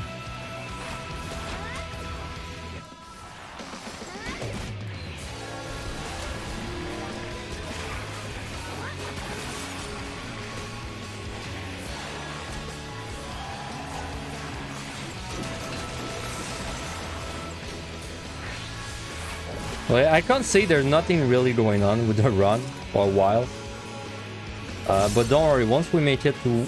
I'd say once we make it to like 150 is when this actually will like start being really different the way we play. Well, up to that point, it's just like it's really just a regular climb. Not big difference.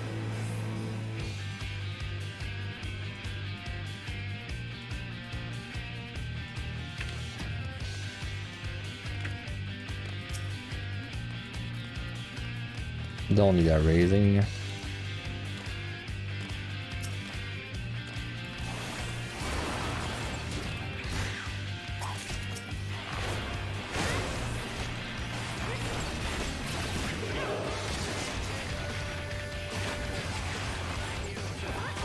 Does Frog Trap affect movement speed? Can a frog outrun Final Sting? Yes. Frog Trap, Otter Trap, and Owl Traps, they don't affect your movement speed at all. And Final Stain, like the range to outrange Final Stain is not that big, so you have plenty of time to run.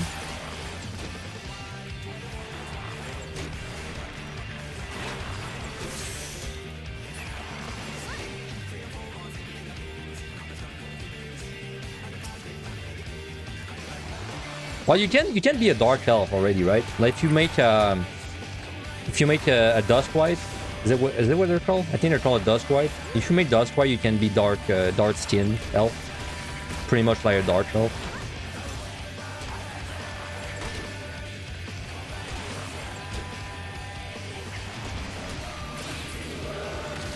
Now, you know what's... I think the thing that sucks with Elezen, personally, when I try to make a cool Elezen, what I noticed is that it's really hard to make a a non-mummy looking Elezen because they're just so tall and like try to make a small, you know, like what's this anime that came out recently? You know the anime with like the white-haired elf that everyone's been talking about, but I don't know the anime or the girl.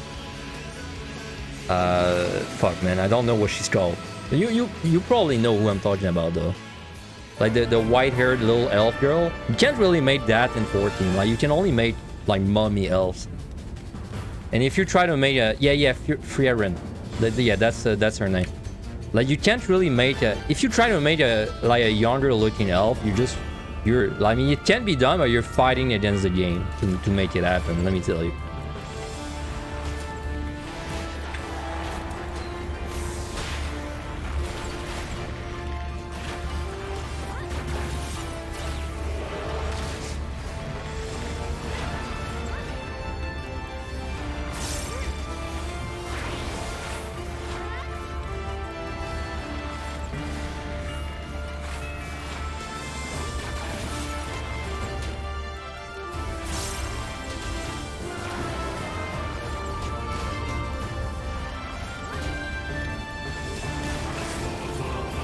Eleven also struggle way more getting decent glam. It's kind of hard with their neck, is what I've noticed. Like lots of things look kind of goofy because you have such a long neck. Oop, before I refresh my dots.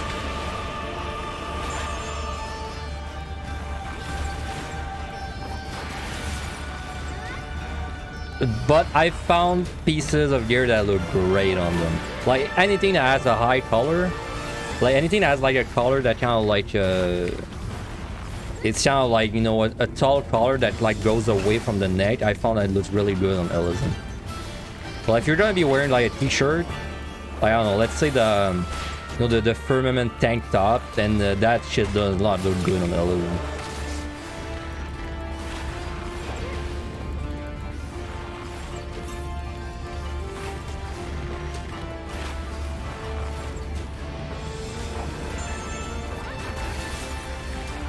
Which is why you find the whole Lalafell drama even more hilarious. Every race except the meme of the race, Lala's old boy. I don't... Like I said, the drama happened when I was in EO, so I don't know very the details of it. All I know is there was drama about a high chair in the Lalafell. And Lalafells. I can't even tell you what the details were. What was it? It was like Square Enix released a high chair for Lalafell, and then people took offense to it because it like portrayed Lalafells as child. Is that what it was about?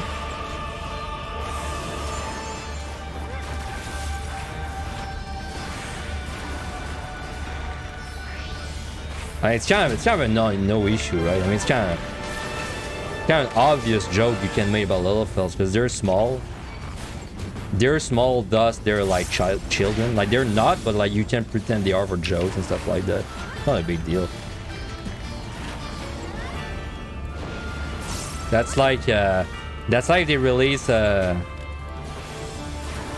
don't know, man. That's like they release a catnip item you could use on cat girls. Because like, you know, haha, they're cats, but they're not. But, you know, we pretend they are for the memes.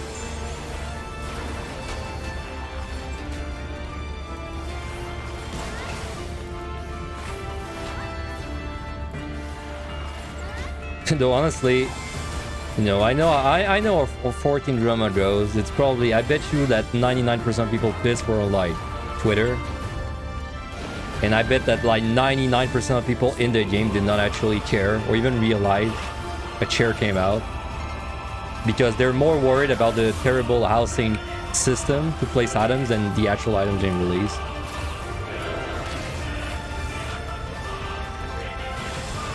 It was on the forums. Man, I play RuneScape, right? RuneScape used to have official forums like 14, but they were used so little that they just deleted them at one day. Like one day they just deleted the official forums, and then they just used Reddit instead because like no one used the official forums. I'm kind of crazy. It's kind of crazy people still use them in 14. Because like, when's the last time you used a forum? Like, when's the last time I used a forum, dude? Wow, like...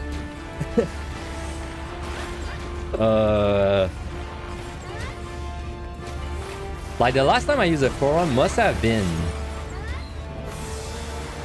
I don't know, man. 12 years ago? Like, I'm 30, like... I think the last time I used a forum was in my like RPG major phase. So this was at least 14 years ago, dude. Yeah, about maybe 14 years ago was the last time I logged onto a forum and made a post. But forums are just dead these days.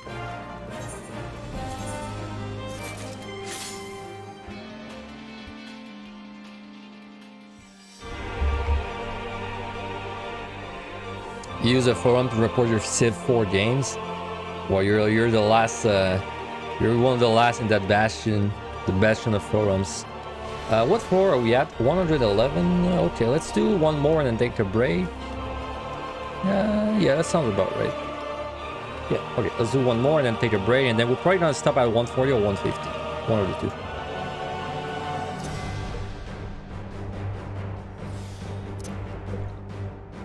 Man, Sam Caden removal was the worst best thing that happened to like Samurai, because I miss Caden a lot, but there's no denying it that for Deep Dungeon it's such a nicer job without Caden.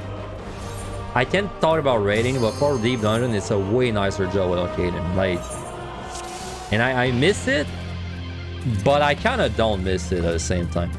I miss the anime. I miss the feel of having to like do the steal before your big damage. But like the game flows, the job feels so much. It flows so much better without that steal. Alright, like I said, I'm gonna raise the set because lots of monsters that can fuck me up, especially when I don't see the patrols very well.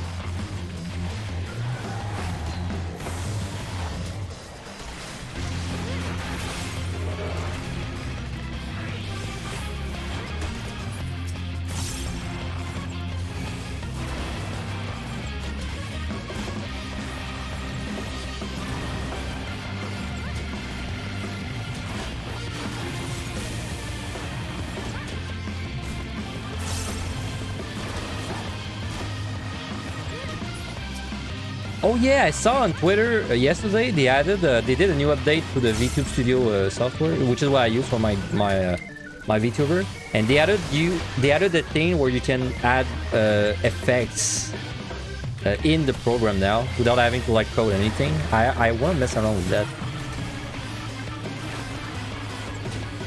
I think it's, if I check real quick, I think it's like, I think you can do it like right now. It's like somewhere hidden. It's like VX effect.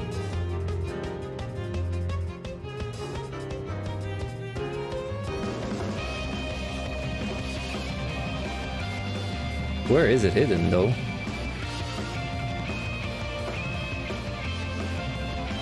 Oh yeah, there it is. They added this. This is a new thing.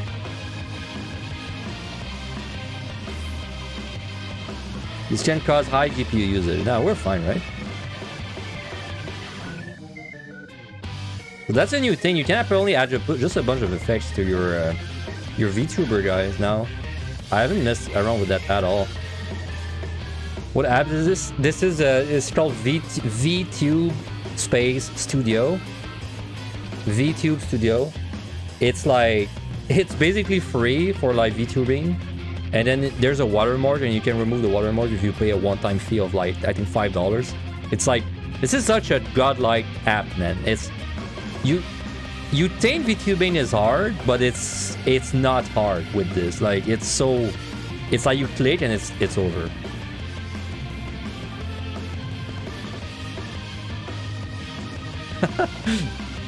There's a lot of things to do with this, man.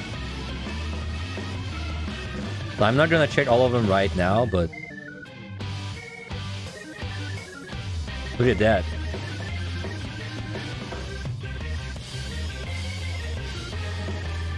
Look at that.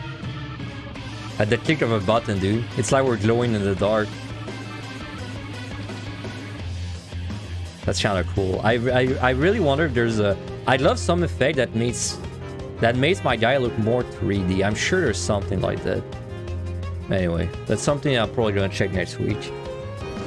This update just came out like I think a day ago. So, do the models need to be imported? Yes, but the app comes with a bunch of free ones. I might as well show you as well while I'm there. And there's no patrol, so it's a good time for it. Yeah, like when you install it, it comes with a bunch of free models. If you just want to like mess around. I think they're all girls. I think. Yeah, that's like you come with this one by default. And then there's a cat. Like these you don't have to import, right? They're all like, these are all configured already, basically. Like you don't have to do shit. It works out of the box. Now this one you guys might know. This is like the Neuro Sama model is actually this is default in VTube Studio. This comes by default. And then there's this cat too. The cat is very not you. Yeah, I mean, I'm not a cat. And then there's the dog, which I always associate this dog with Zeal because it used that string for a while. The dog's pretty chill. The dog's pretty chill. Anyway, let's go back to Salaryman. This model I imported it, but like imported is a scary word. All I did is I bought the model for like 20 bucks. I bought this guy for like 20 bucks. I got the files. Then I clicked in this, I just imported the files and that was, and then it worked out of the box, but I adjusted a few things to it just so that it would work better for me. Like for example, most of the models, like they blink their eyes whenever you blink your eyes in real life. But apparently my eyes... Oh, there's an ad starting now, by the way. I like the 1 second heads up I give people because I was too distracted. Sorry. What was I saying? Yeah. So when you blink in real life, you blink in the model. But I think I keep my eyes very close. Like my eyes aren't really wide open, so like my model struggle to pick up when I blink. So for example, I made it so that my guy auto blinks. Like he just blinks when every few seconds, even though I don't blink in real life. Because then if it was tracking my actual blinking, it wasn't working very well. And then I made a few adjustments as well. I made it so that my mouth opens bigger on the model than it actually opens in real life, because when I talk, I don't open the mouth as much. Or like I just have a mustache, right? I have a mustache so it struggles to like tell how open my mouth is when I'm talking. So I basically like made the feature like 200% the strength of it normally. But this is all like this is all customization. Like if you just let's say you never VTube, like you've never used a VTuber, right? You have no clue how it works, and you have like zero idea, right? Like no idea. As long as you have a webcam, it's probably gonna take you, from the moment you install the app, it's probably gonna take you like 5 minutes to get your VTuber working, Like it's that easy. Maybe 10. Let's say 10 minutes, because then you have to like put it in your OBS overlay, right? But that's it. Like from knowing nothing about it, you can probably set up the whole thing in 10 minutes. It's very, very accessible.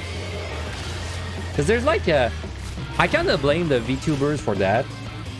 There's almost like this there's almost this sentiment that you have to invest like thousands of dollars into a model to stream with a VTuber, but that's like such a lie, because there's a bunch of free models on this, but like also on the internet. And then there's also a shit ton of models that cost like 10 bucks, and then you just have it for forever. It's only expensive if you want to make your own, like if you want like a model for like you, right? You're like, oh, I want a model for my character. That's when it's expensive. But like, see it this way. Like you wake up tomorrow and you're like, I want to get into photography. Do you wake up and then you buy $20,000 of photography equipment and then you try it out? No, you don't. You buy something cheap, try it out, and then you see if you want to upgrade after a while. That's the way you should VTube. starting out, install the app for free, download the model for free, try it out. And when I say try it out, I don't mean try it out for like 2 hours. I mean try it out for like 3 months. And then then if you like it a lot, you upgrade.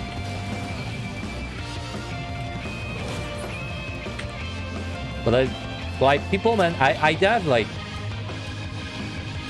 I have little respect for people that just they say they want a VTube and then they just like put $1,000 into it, and then they complain that it's expensive. I have no respect for these people. This is a very low IQ way to do it. Like, no disrespect, but also kind of disrespect. Like sure, if you've got the money, but like if I catch you complaining that it's expensive, but then you invested like so much money into it without even trying it out, that's not good. You should not do that. Or like, let me put it that way: if you do that for VTubing, I can't even imagine what your life is like, because you must be investing money into weird things, dude.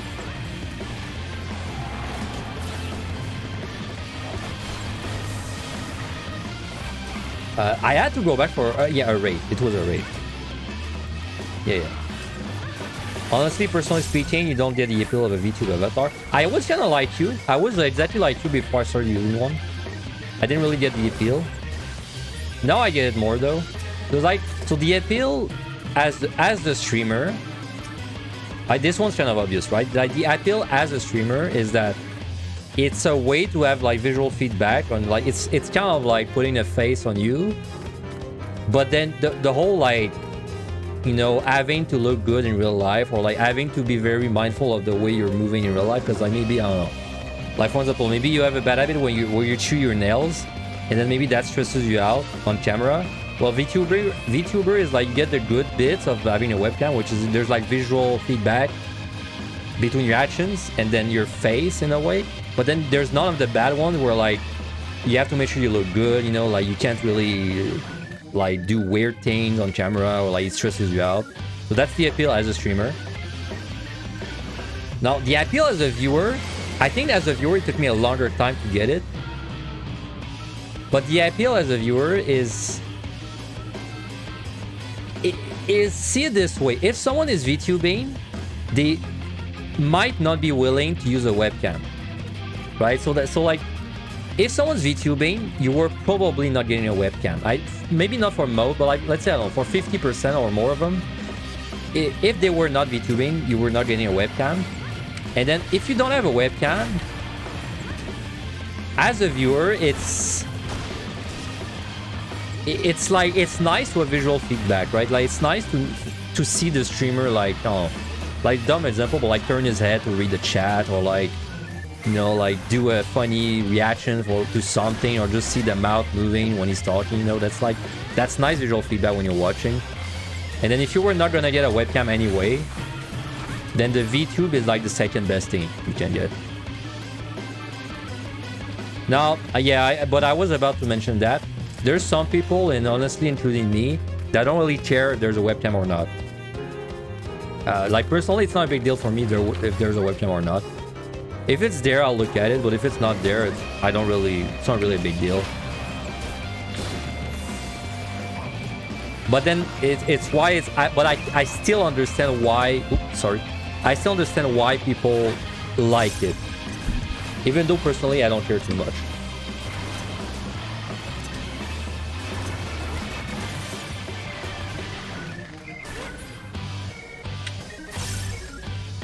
Yeah, but I mean, of course, I'm more of a gameplay watcher. Like, well, even like streamer, right? I'm more of a gameplay guy, because, you know, like streaming is basically two big routes, right? Like two big paths. You're either a gameplay streamer or entertainer, I guess. I'm definitely more on the gaming side, well, gaming, right? I'm not really much of an entertainer. I'm more of a guy that games, that streams. But like for me, it's also not really important if there's a webcam or not. Well, let me put it that way. I don't care if there's a webcam or not. I'll look at it if it's there. But if the webcam covers important parts of gameplay, I think it's like a negative, right? Which, I mean, it's kind of obvious, I think. If you look at my layout, well, I mean, maybe it's not obvious, but if you look at my layout, you can probably tell that I was careful where I put things, right? Like, for example, my webcam is perfectly overlaid over my chat, and then my chat box, my chat, like, from the stream is in the bottom right, which is like the least distracting place, because the only thing it covers is my inventory when I open it like that. And then you might also have noticed when I play other games, I also don't want to cover gameplay, right? So I have like a different overlay for it specifically. So like, if I just show you real quick, when I play other games, I use this layout. See this one?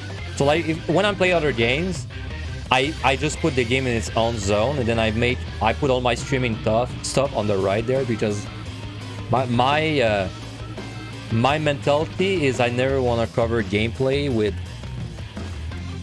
I don't want to like diminish the gameplay with streaming stuff, if that makes sense, and including like covering things and stuff like that. So you watch me for both, actually, both for the gameplay and entertainment. Oh, that's a nice thing to say. Thank you for that. That's actually a pretty nice thing to say. I think that's the first time someone has said entertaining specifically. Well, I'm glad you're entertained.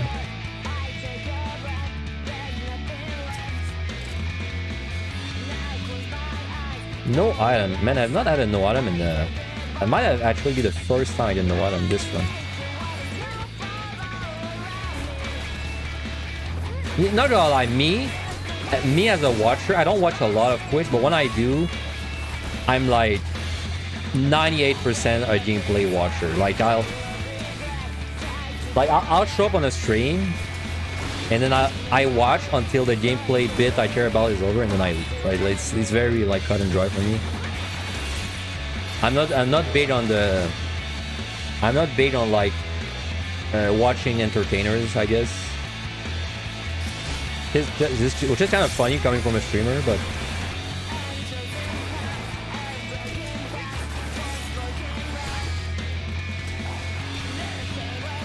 but I think that's true for most people though, because like when you think about it, man, this hurts. Don't kill me, please. Because when you think about it, most streamers that stream a game a lot, when they switch over and they start streaming other games, they'll lose like. They'll lose easily like 80% to 90% of their viewers. So that's the amount of people that don't really they care about your gameplay more than the entertainment aspect, you know. So I think I'm more in the I think it's more of a I mean the majority there, the majority of people.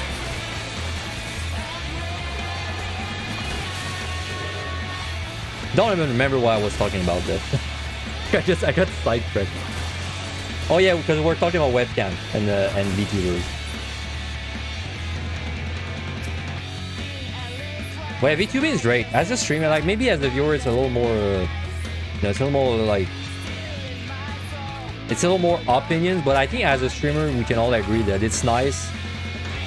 It's nice to have like a webcam, but you don't actually have to like. I guess. It sounds kind of lazy, but you don't have to care about your appearance, you know? Like, you guys don't know if I'm picking my nose right now. Maybe I'm even eating my boogers, and no one can tell. That's like the beauty of YouTubing. Don't have to shower, yeah. Yeah. I've been going hard, man. I'm like 5 months without a shower at this point. And then my viewers can't tell.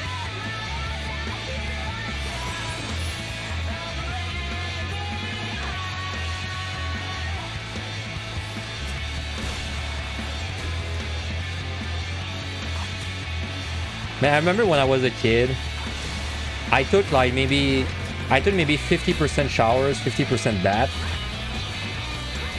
But honestly, since I've been like Since I hit like 20 years old, I've actually taken 0 bath since I was 20 years old. It just kind of fell out of the meta. Cause shower is so good, man. It's so quick. Get in, get out. It's over. But a bath is like a whole process. And like, sure, a bath feels good, but you know what feels even better than the bath is like showering in 5 minutes.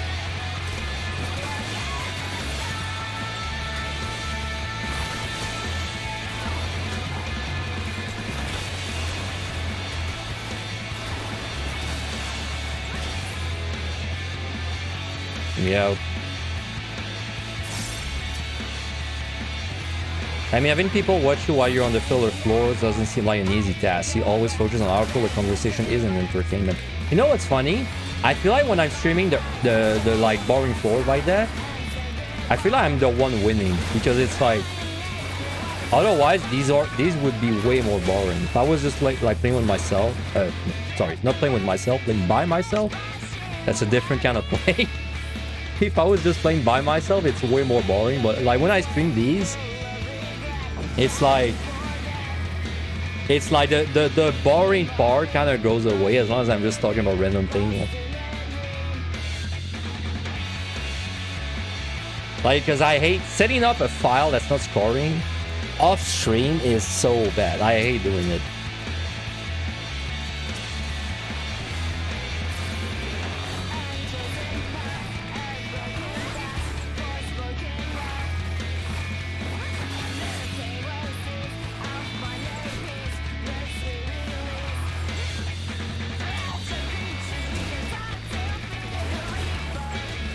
You know what?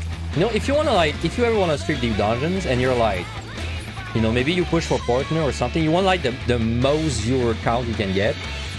I will sell you the secret to success. You want to do one thing.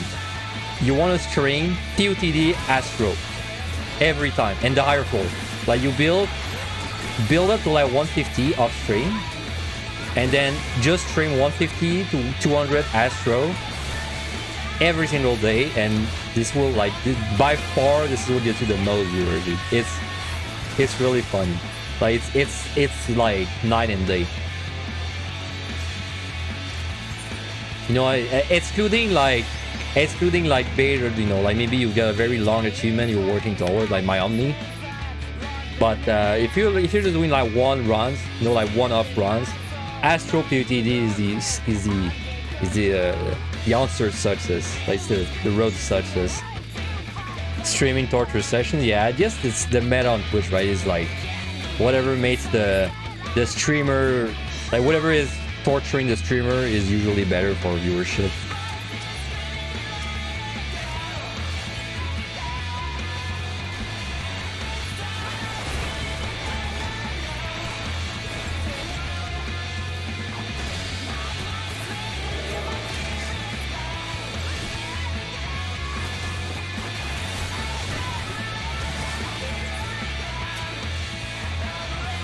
But that poison be everything, huh?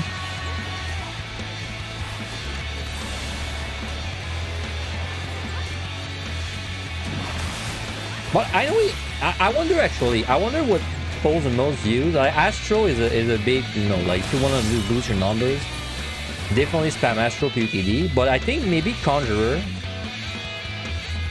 maybe the not Conjurer specifically, but maybe without a Jobstone you would actually get more. But I don't know about this one because I've never done it. But like maybe you would actually get more viewers if you were doing like Lancer or like, you know, Pugilist or Conjurer.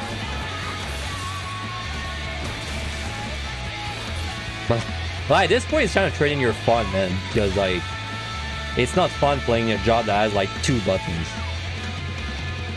and no AoE.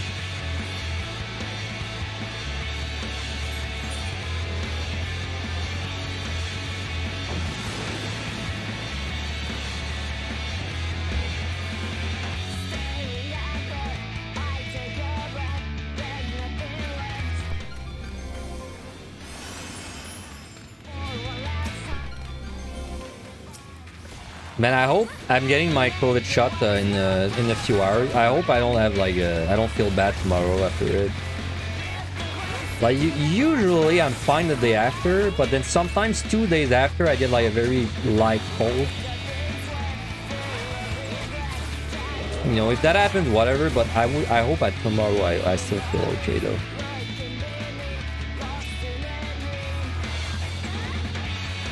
Conjurer struggle much more fun to watch because it cannot spin, so you have everything to do legit. That's interesting. Do you? Ow, that hurt. Jesus Christ. Usually people say they don't care about spinning, but personally you would like, for you would say that you enjoy it if there's no spinning involved. Man, this is fucking killing me, huh? Fine, I'll steal. I always think I can remove the poison like that too. So for you, if someone can't spin, it's a bigger, like, it's more enjoyable to watch. Because I almost heard the opposite. I heard that people enjoy watching spinning more than not watching spinning.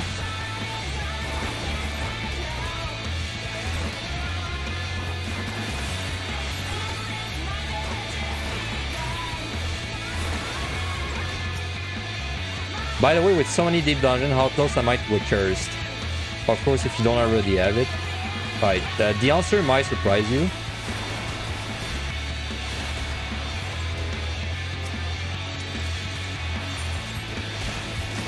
Like, let me do a little bit of bragging, right? Let me do a little bit of bragging. So I have, the amount of runs I have is like, you know, like if you look at my my clearing like items, you know, I have about maybe 65 PTD runs, 115 or so MLI runs, and then I've got about 45 EO runs. So that's like, I have like above 200. I have like 250 runs, maybe a little less than that.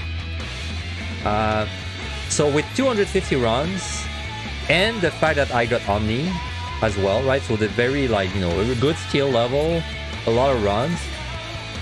I am about... I'm 1/4 of the way towards a curse.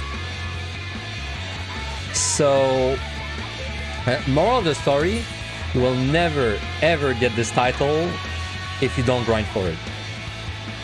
So just keep that in mind. If you want a curse, you gotta grind for it. Like, you can't just, you're not gonna get it playing normally, basically. So, or like, maybe you would get it if you did like if you do one deep dungeon a day without fault for like 3 years, maybe you'll get it. You know, like if you get to like 1,500 runs, maybe you'll get it. But I think for like 99.9% of people, you will never have that title unless you grind for it.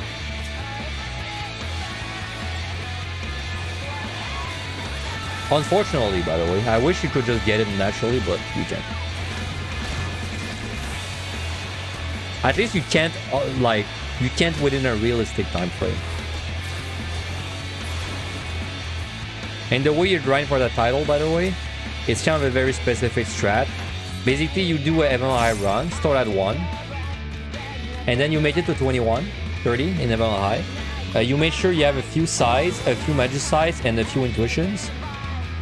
And then basically you start 21, use all your your flow wipes, find intuitions, and then once you found all the intuitions you can, that's an important part. You quit the run, and now since you quit the run, it fails. It's a KO, right? So you fail the run, but here's a catch: when you fail a run below 30 in level high, you can actually restart that set. You can't go over 30, but you can restart the set you just did over and over. And it will actually like refund your pawns. So basically you just grind 2130 over and over. Every time you get the bags, and then you leave before you leave when you're done, which is a KO. And you don't, that's the messed up part. You don't bring the bag, like you lose the bags, but the achievement doesn't care if you bring the bags outside. The achievement only cares if you find the bag. And so you do that. And you do it a lot, because it's not like you're gonna do this for 2 days and have the achievement. Like, so you just do this for like, I don't know, 2 months, like probably a few hours every day for 2 months. It's very long. But yeah, if you want the title, that's what you gotta do.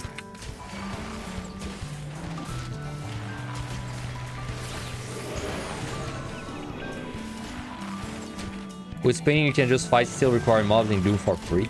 It's pretty hard though, right? I've been thinking about it. I was thinking I maybe want to do like one day a spinning only run. Or like maybe not spinning only, but like a spinning run where I play like something that's really, really good at spinning. And then I just spin every single monster. Because it's not... Because it's like...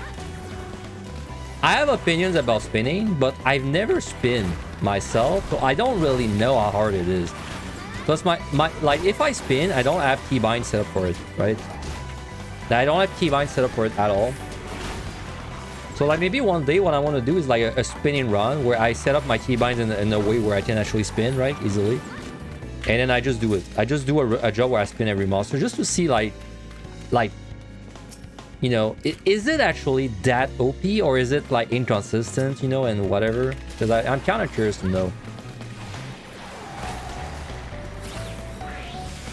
Because in my head,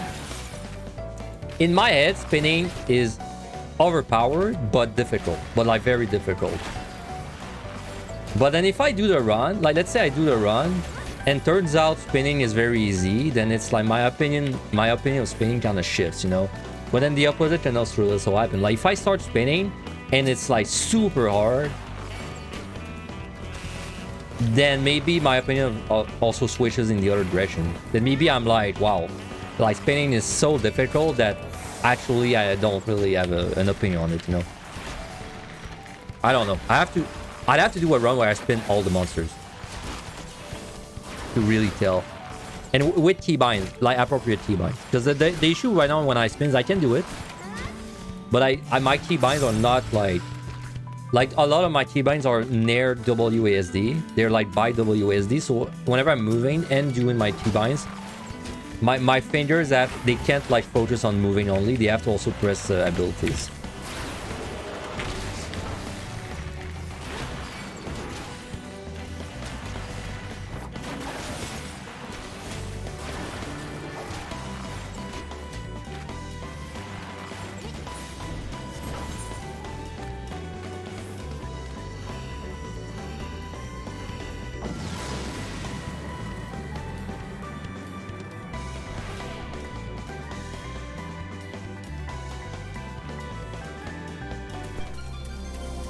Okay, I don't really want to do this floor.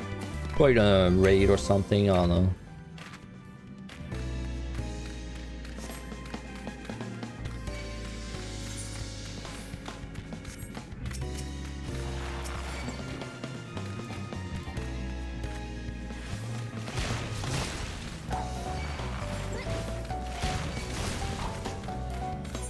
Yeah, I'm gonna rage.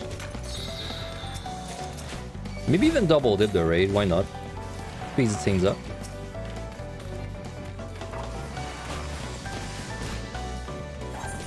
Though if I did that, I would have to know where the hell the key is. There it is.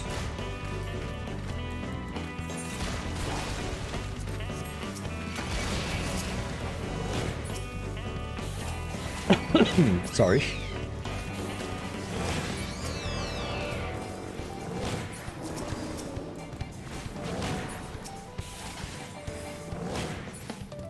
Oh wow, 7? Wow, 8? 8 kill, that's pretty high.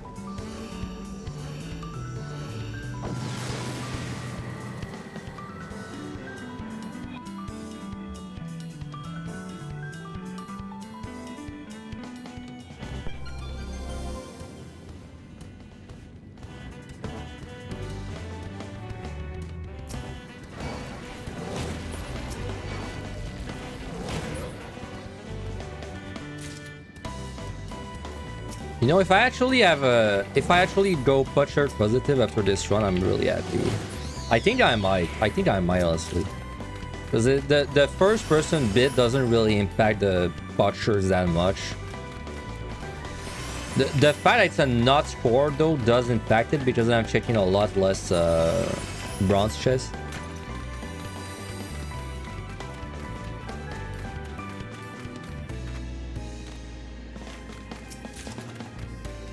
Wow, talking about butchers. Oh my god, I picked up 7 of them, I think.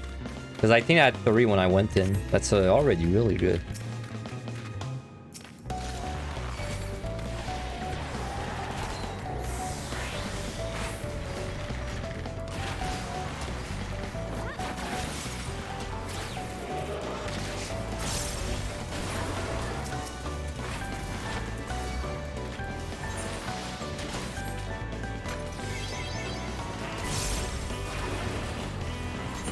However, I'll steal too. I mean, it's like steal on the boss. I mean, I definitely don't need it, but it's gonna save me potions, so why not?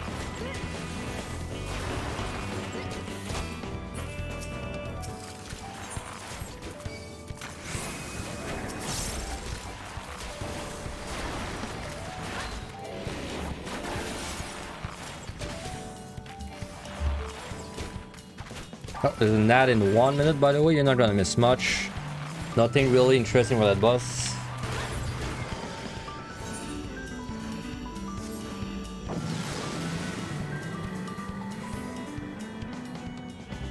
It's just the bees, the bee guy.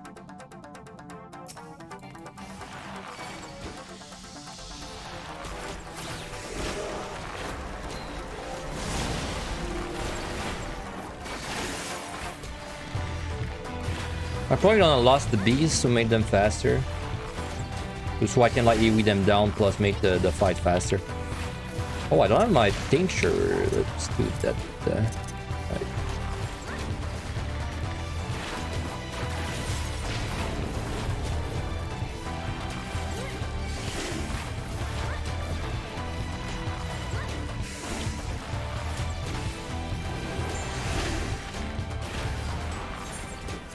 By the way, whenever you have your like attack speed buff, Army's Peon, it actually works on Lust. So that's kind of nice.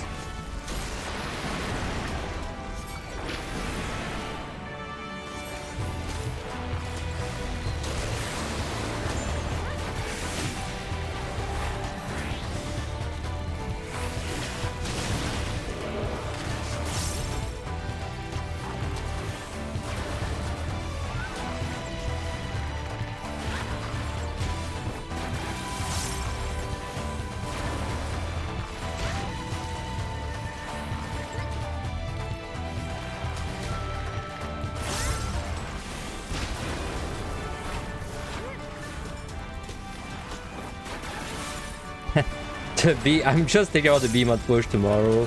It's like, because part of me wants to stop at 150 today, so I can have, you know, like all the fun floors tomorrow. But then part of me is also like, if I stop at 150, the stream might be hella short if we wipe on Behemoth. Because, you know, because it is Behemoth. I don't think I killed this bee in time. It's fine though, I can tank it. But... never mind, I did.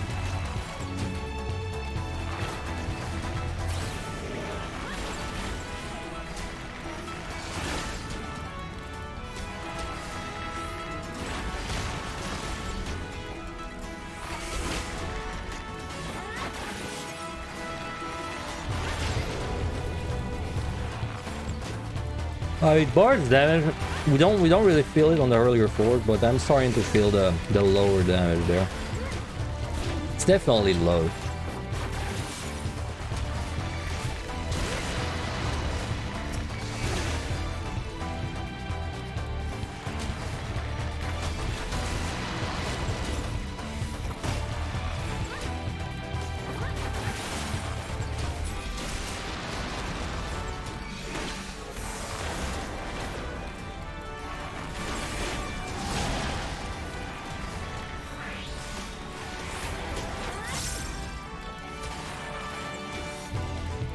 Wait, what? How did why did the bee cancel the final sting? What? That made no sense. It cast final sting and then it didn't do it and then it cast it again. That was weird. My HP, MP, and Bar look like this phase. True. I mean, actually, normally I play it like this. But when I'm in first person, I don't look at my HP as much, so I put it like that. Man, we're missing one of the best songs in the game. You find this boss really annoying on Warrior? Yeah, it kind of is. If you like, just especially if you don't have strength, you might be tempted to try and kill the beast, but then you don't make it quite in time, right? On Warrior, it's probably like, you know, if you've got like your strength, then it's fine killing both. You know, keep your Berserk Sword if you want. If you don't have a strength, it's probably better to just kill one B and then tank the other one, because the final thing does about 80% of your health. But yeah, you have to time it. It's a little less brain dead than the other bosses for sure. All right.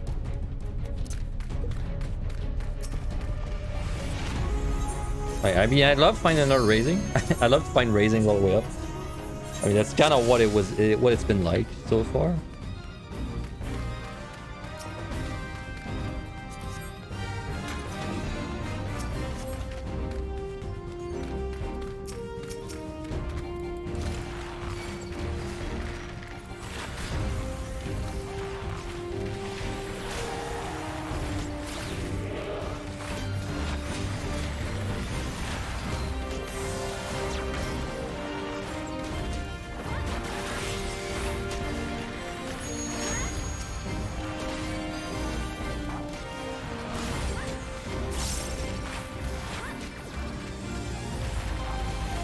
He's there. Probably not gonna open though. Let's go grab more.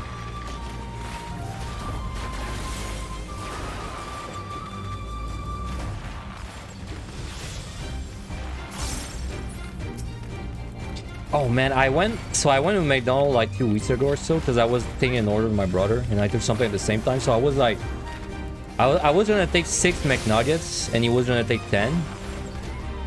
So I tried to order like, you know, 10 plus 6, a bunch of 10 and a bunch of 6. But then the girl told me at the counter, actually it's cheaper if you order 20 instead of 10 plus 6. And I was like, what? How has no one told me that for like all these years? And now you just, this random worker just like, just gives me the truth. 20 baht is actually cheaper than a 10 plus 6. Kinda crazy, dude. I've never known that for so long, and no employee told me. Because I've never ordered a 20 bucks. I don't know how much it costs. Anyway, thank you very much to that random employee that saved me many dollars this day.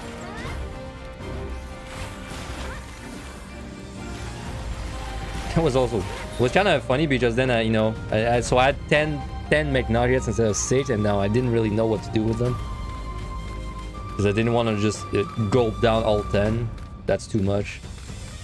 So I gave my brother +1. I gave my brother 11, and I ate 9. That was a little too much, but you only live once. You only live until too many McNuggets kill you.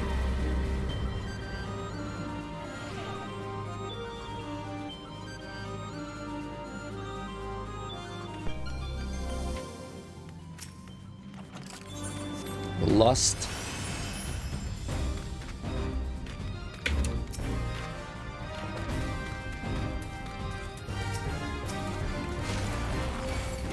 You live more than once with a raising? True. It'd be kinda crap if you had raising in real life. Like how many more risks would you take in your day, man? Like let's say you use a raising. Let's say the raising works the same way it does in game, but like a day is equal 1 set. So you use a raising, but it's only applied for like that day, right? Like what would you do with that power? Like you could actually, you know, a day you feel a little risky, you could just like pop a raising, and then you can actually cross the street without looking both ways, just like a Chad.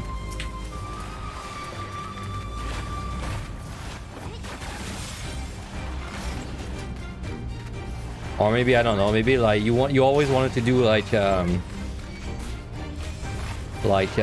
know, a parachute jump from a plane, but you're scared, and so you just pop a raising just in case. Man, okay, we're going deep there, but imagine, okay, I mean, this is very hypothetical, but like, imagine you pop a raising, right, and then you do a parachute jump, because you're like, oh, I don't want to die, you know, like I just want to have a backup plan. And then you do it, you jump, and then the parachute doesn't open. And then you're like, oh, I have a raising at least. But then here's the catch: you fall down, you fall on the ground, but like you fall like in a way where you don't die. You just like break all your limbs, and then you get paralyzed for life, but you don't actually die. That'd be kind of unfortunate, right? Like you had a raising and everything, but like instead you're just paralyzed for life, because raising can't remove that. It would only have worked if you died. But like then try to tell the doctor like let me die so I can actually regenerate.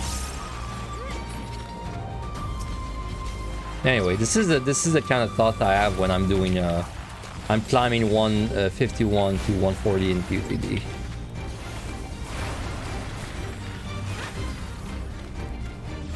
Then you're playing by the edge of tomorrow rules. What are these rules?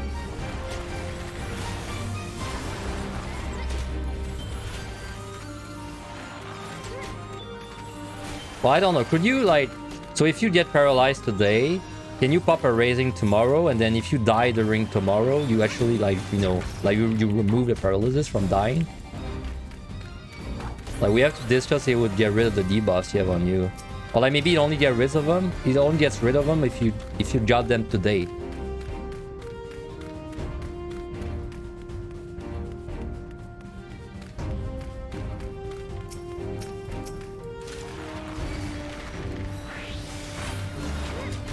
Dude, when they pulled my we're going back to the dentist talk. So if you did not enjoy them for like the 10 previous VODs this year, sorry, but when they pulled my wisdom tooth, they had to put me to sleep because there was too much pain. And I think that in my life, I have such a like big phobia of getting put to sleep. This is the closest. This is the most I've ever felt like I was gonna die, dude. Like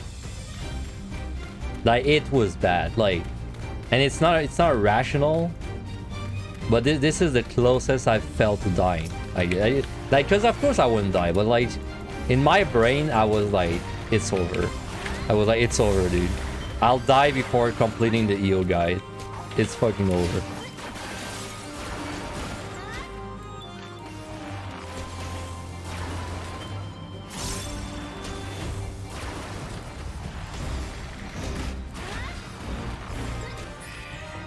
If you get stuck in the ground completely paralyzed from the fall, you would just bite your tongue or hold your breath till you die. I don't think you can do that. I think physically you can't hold your breath until you die. I think it's impossible. I think your body just like just prevents you from doing it, or like you pass out, but then since you pass out, you stop holding your breath and then you start breathing again, right? But I think your tongue, maybe you can do it. I don't know. I've never tried to kill myself with biting my tongue, but maybe there's some experts.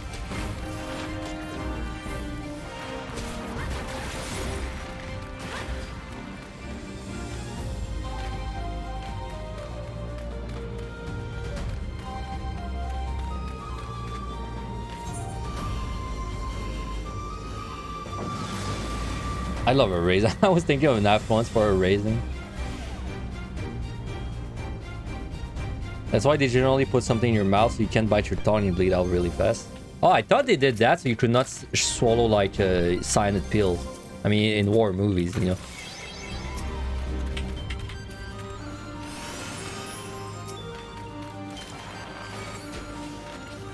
Well, if I ever torture someone, now I know. Thanks.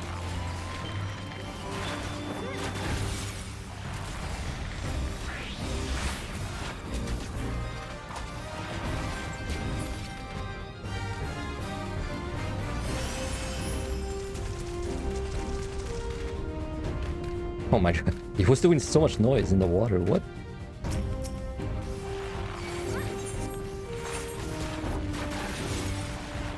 If you watch Death Note, they also do that there. I watched Death Note, but I don't remember the tongue mouth thing. But yeah, I did watch Death Note.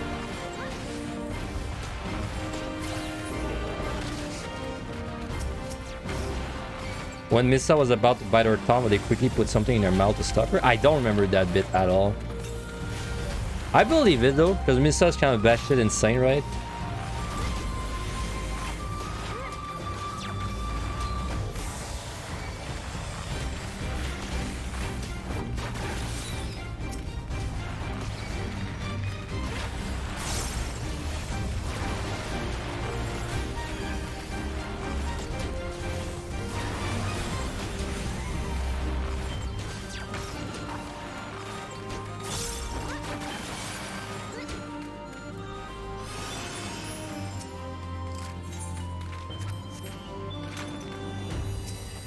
I was watching, because I'm watching some anime when I do exercise. I've been watching, I watch a few good shows, and then I picked up Yumaru-chan. Yeah, Yumaru-chan, like, you know, the little girl that's like a gremlin when she's at home, but then when she's out of home, she's like a nice, proper girl. I've been watching that show. It's not that good, dude. I thought it'd be better, but it's not that good. It's kind of like, it reminds me of Gabriel Dropout, where the main character just is the worst character, but then it's just not that funny outside of like that. It's animated well, but it's, and I think the blue girl is like is in a very high waifu tier, but the show itself I don't think it's that good. I'm only at like, well, I'm at like episode 8. I'm almost done with the show actually. I need a good like, I need Gabriel Dropout, but like 2. You know, I need like another good show like Gabriel Dropout. Like Gabriel Dropout is like, I don't know, it's like Slice of Life, I guess. Is it? It's like comedy. It's like I don't know. It's just really good, dude. I love Gabriel Dropout.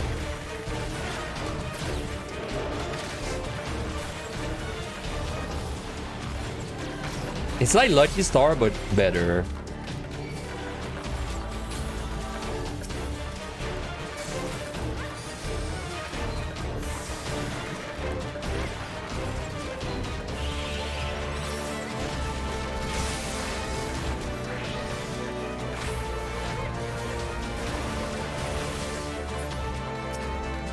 Or, you know, just make Interspecies Reviewer a new season for that show, because that show was fucking amazing.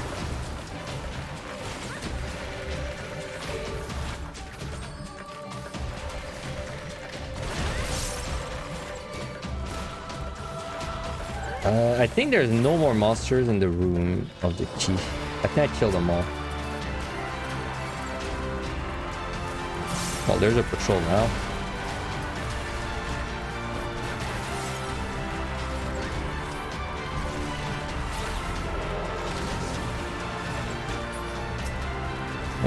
That's 5, 6. Okay, I think 6 is gonna open.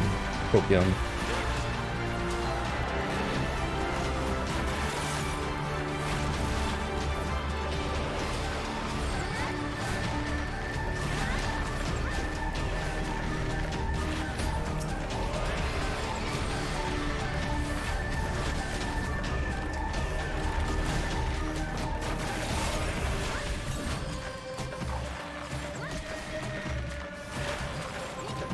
Please, please, please. No, dude. Should not have trusted it. Should not have trusted.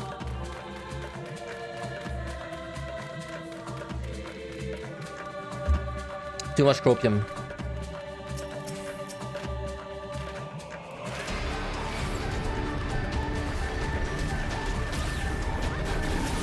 Well, I'll pull 2 of them. This way I'm like 100% guaranteed to get out.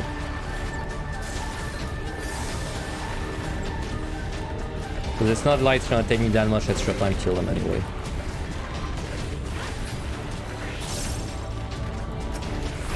It's like, yeah, we're out, but like this guy's dying anyway, so...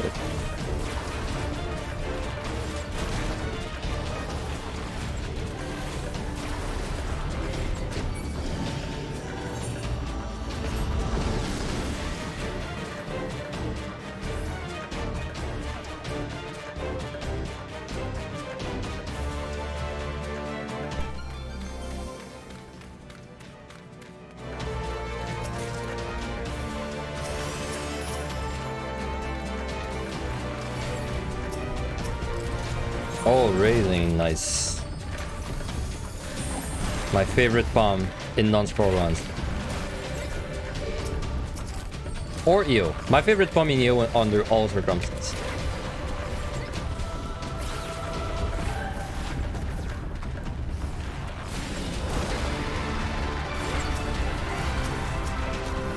Wait, that's a lot of monsters.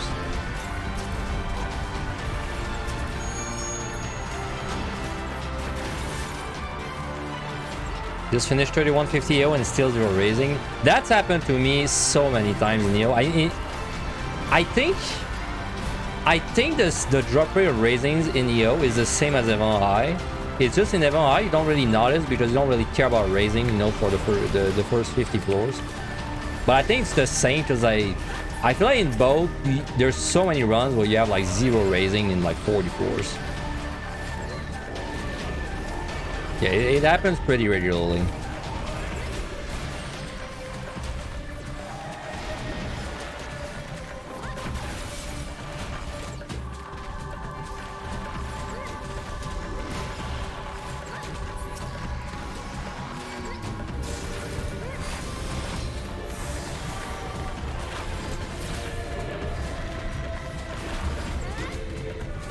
It's kind of hard to like properly weave my OGCDs, because then the time I'm turning around is too little to like really do a lot of OGCDs.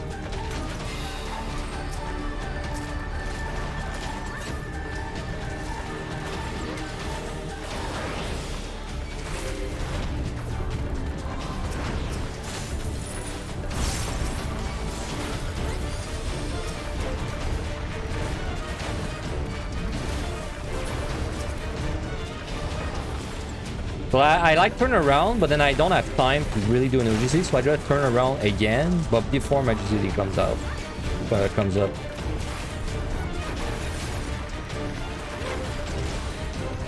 Well, that's a problem. Is it? Freaking... I mean, you know, could we do it without a witching? Yeah, but why even suffer through that when I have 3 of everything?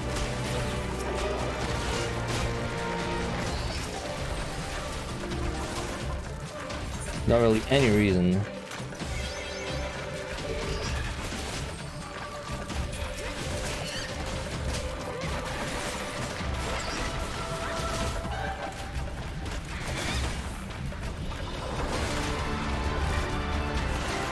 Any of y'all been playing Grand Blue Rising that came out like a few days ago? My friend got me to play it, to buy it in fact. Pretty good.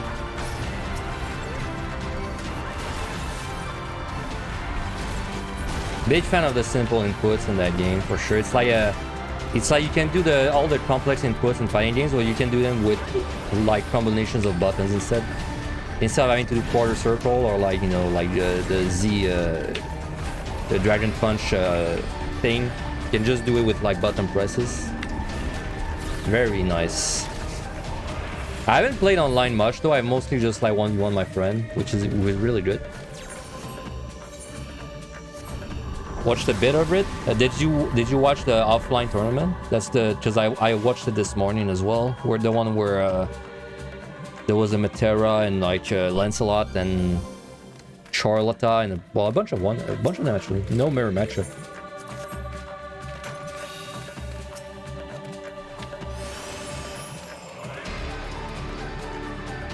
Usually I play zoners in games, in these kind of fighting games, and I try Matera, but I don't really like the way she plays. And then I tried Charlotta. She's like basically Lalafell, like Lalafell with a big sword, and my god, dude, she's fun. It's like, it's really a monkey like character, dude. You just go in and mash.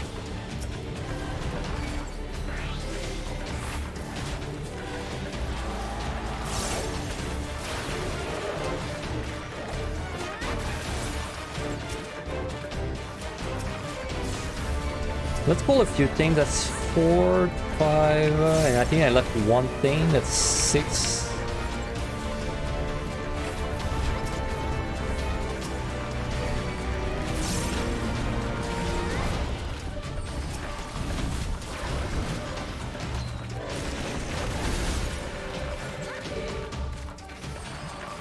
I didn't mention that, by the way, but in first person, another like drawback is you can only backpedal.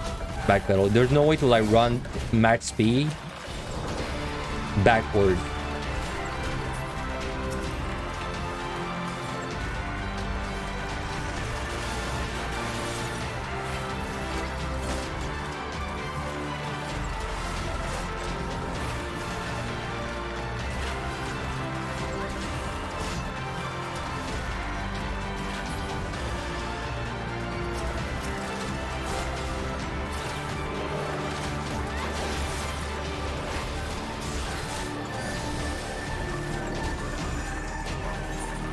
Alright.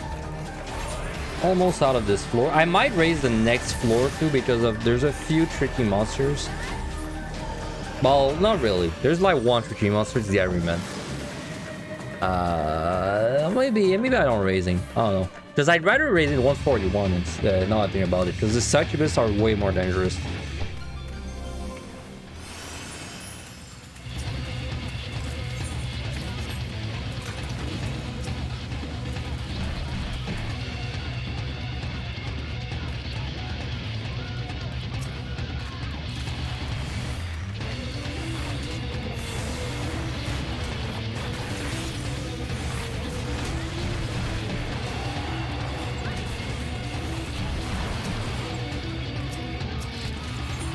Feel refreshed, sure.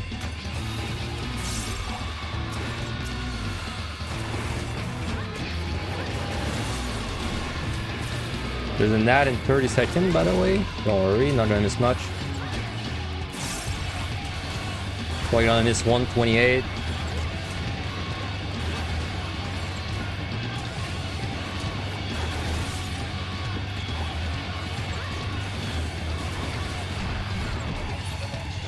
T? Where's T? Not there. Oh, but there's a bronze, which is very far.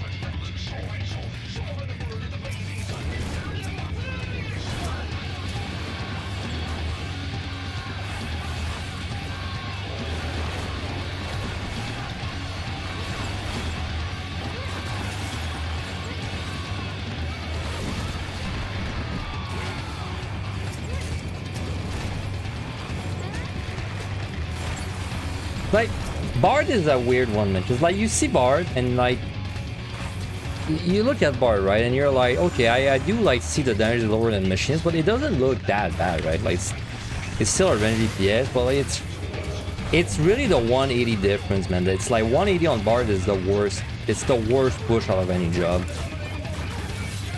So, like, it doesn't really matter how good it is on the floors. It's so hard to do 180 that it's like... It's just like, it doesn't really matter how good you are on the floor, because the 180 is just like what's gonna wall you or not. Like, even if you gave Machinist power to Bard, but like the 180 push was still difficult, I don't even think I would put this job like... I don't even think I would put this anywhere near the top tier. Like, it'd still be below average. Because that Behemoth is too hard.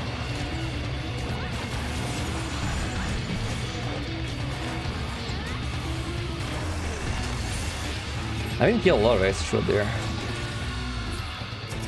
Everything's blocking my way, man.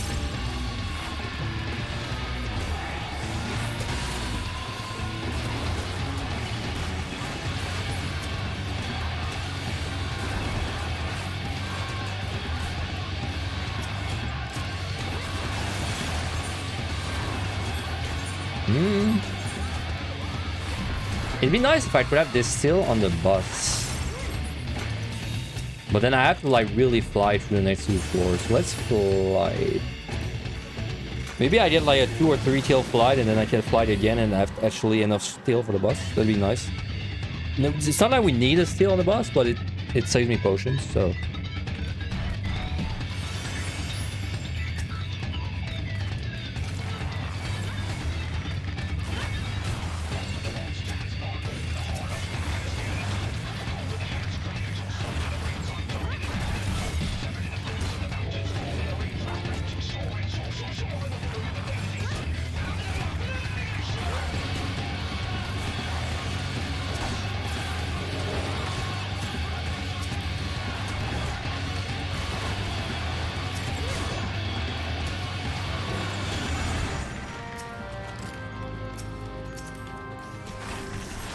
Already have a raising. Never lucky. He's not there.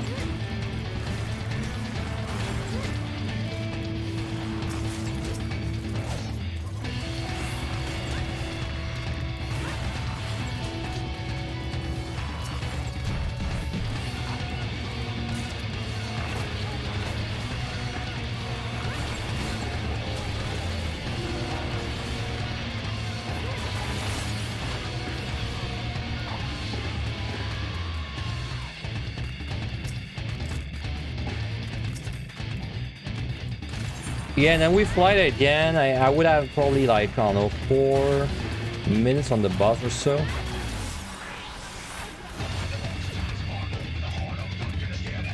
Oh, what the hell? Nice respawn.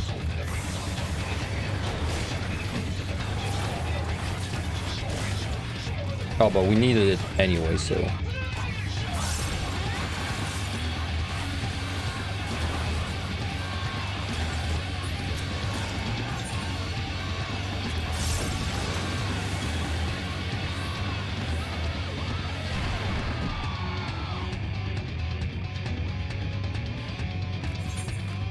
Ah, man. You know what I'm...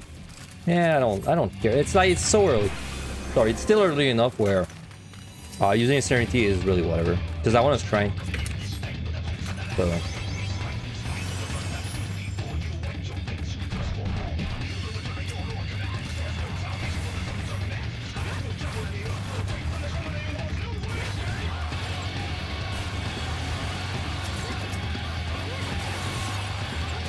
Treasure room. With the key inside. How many procs? Just a few. Should be okay.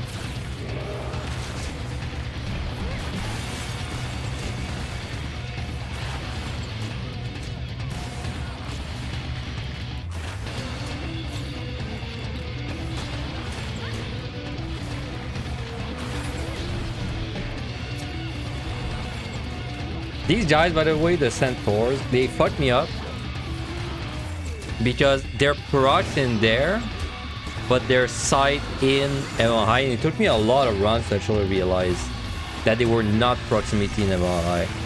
But just like, can you imagine if these were procs in MLI, man? Oh man, it's already such a bad monster to fight. It'd be even worse.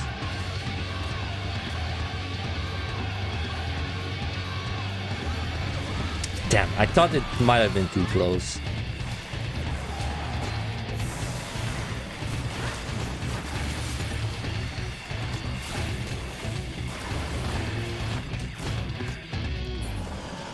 Now I blew all my cooldowns for that.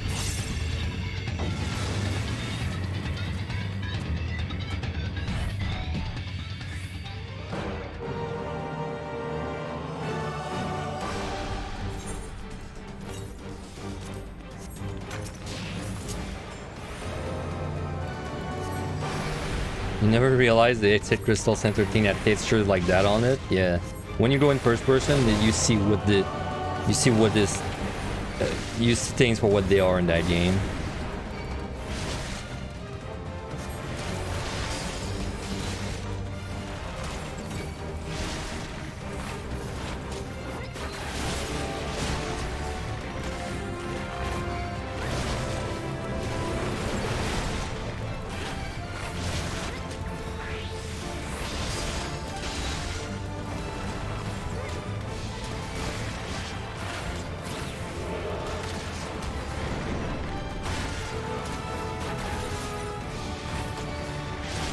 Like, for example, I didn't know this guy had glowing stuff on his chest like that.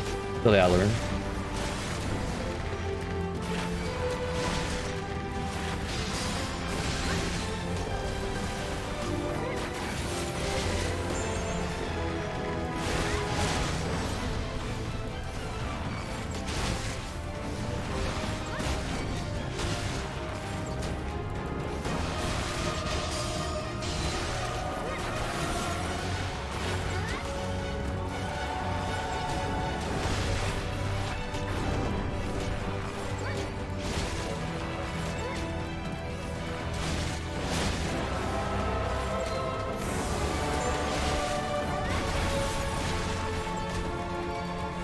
We will lose still for a little bit. That's fine though. I did save potion the wall. All that matters.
Alright, lost track of where I was.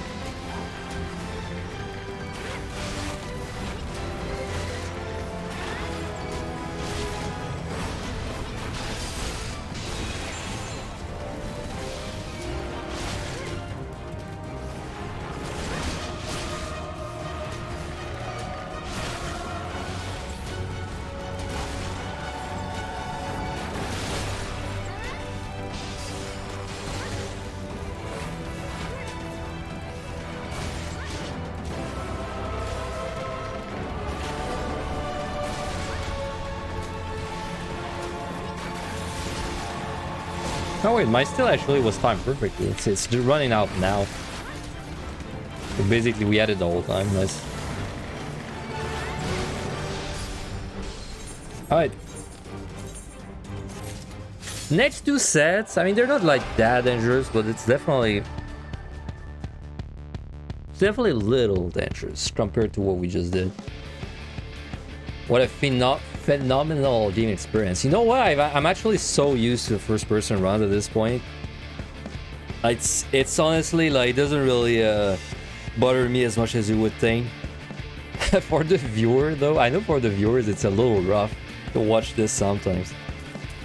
I can tell from my analytics because people, whenever I do a first-person run, people watch twice as less on average.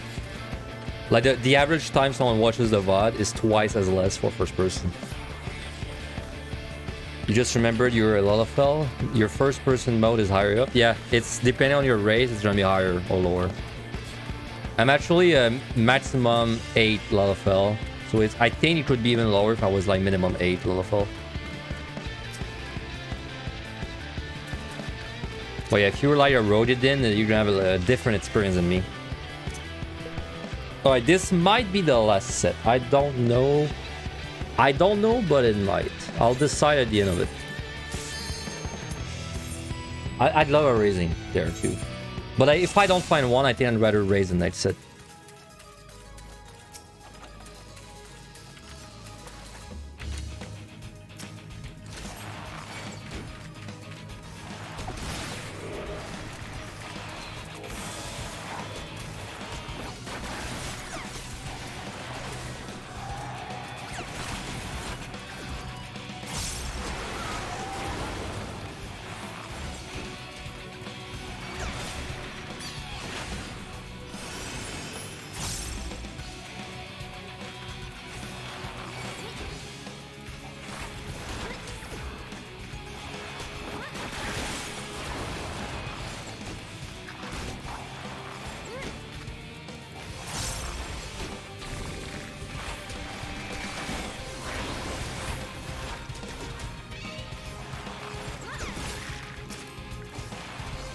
Okay, this patrol hurts.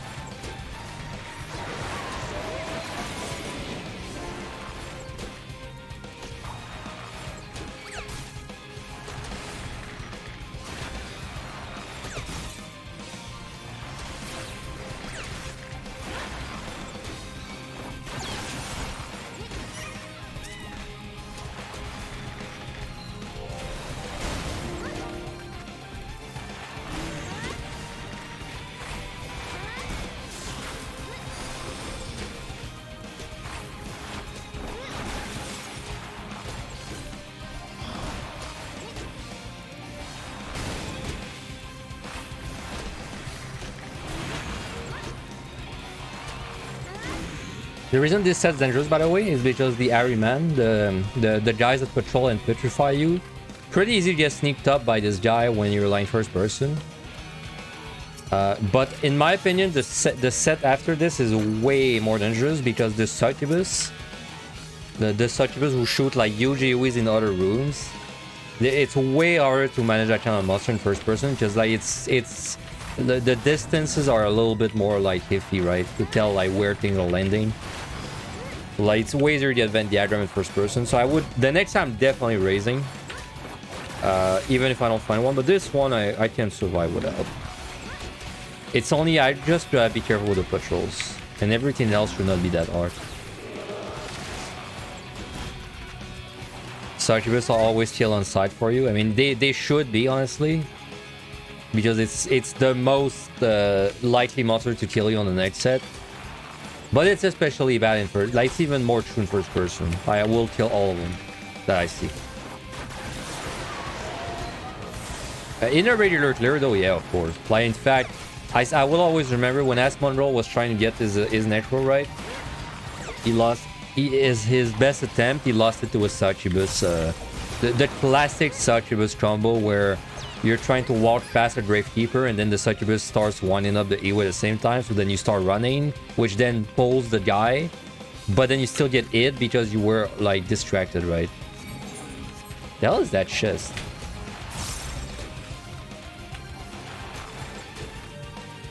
Even in real life, trust me. I mean, are they kill on sight in real life? Do you kill Succubus? I mean, I wouldn't kill a Succubus. She just wants a little bit of my life force. I'm a nice guy.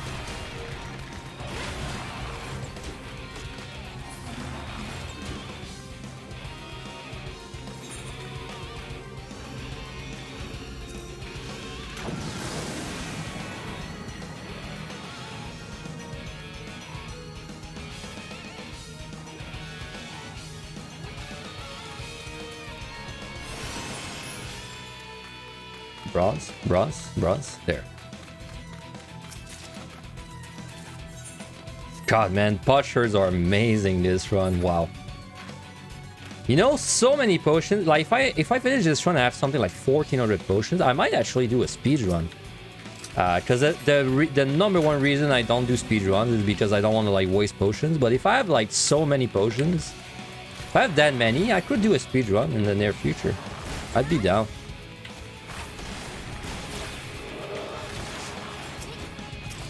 Rage.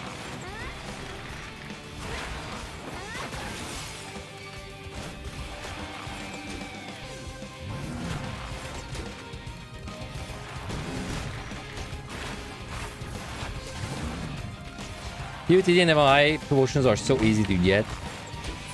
I mean, they're easier than EO to get, but you still lose them if you do like a lot of things that don't give you potions back.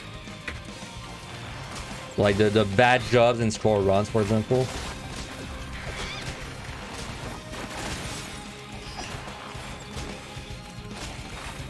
EO is the worst though, yeah.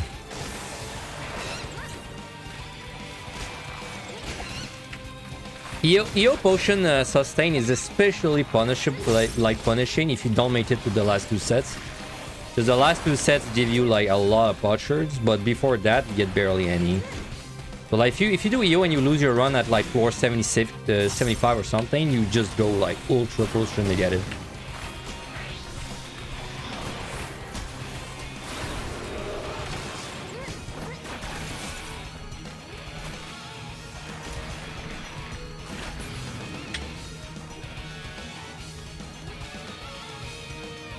This is a monster that I don't like. This is another monster that I don't like.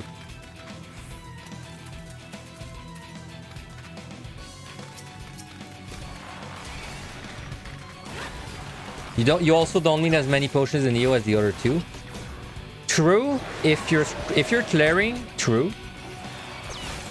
If you're scoring, you need more potions in EO than the other two.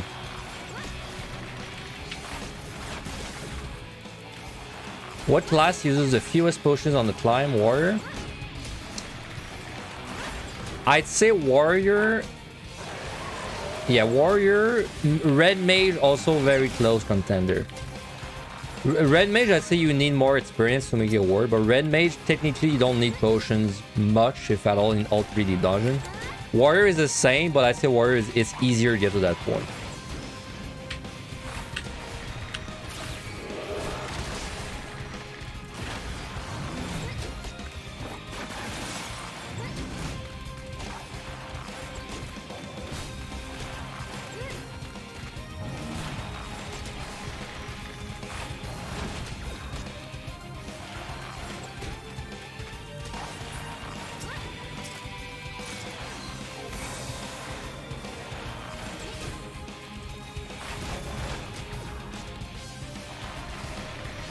Well, also the thing on war, I think the reason that it's easier than red mage to not use potions on it is that like your HP, it's not really gonna, like your HP isn't gonna boomerang as much as on like red mage, right? Like you're never really gonna be in a situation where you, like the monster is using 2 hits and then you have to like this at this part specifically.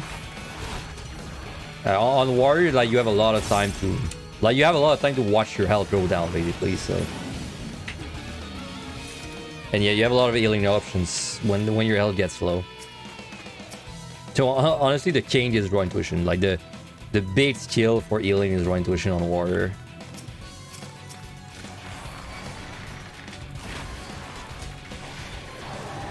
Yeah, also known as bloodwetting if you play this job at max level.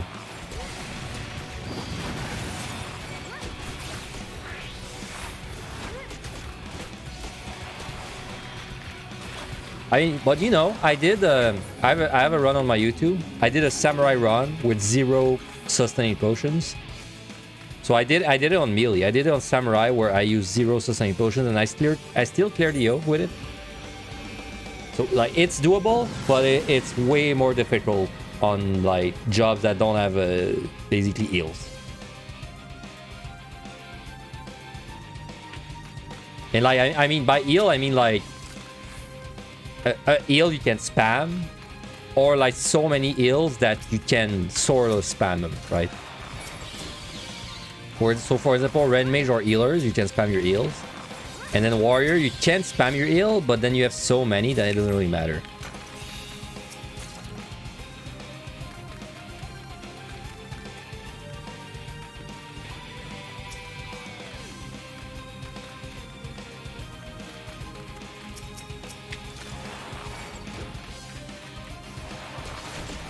Red mage seems rough with as much quick mobility as you need for AoE dodging. You haven't really messed with EO much, working as PotD clear first.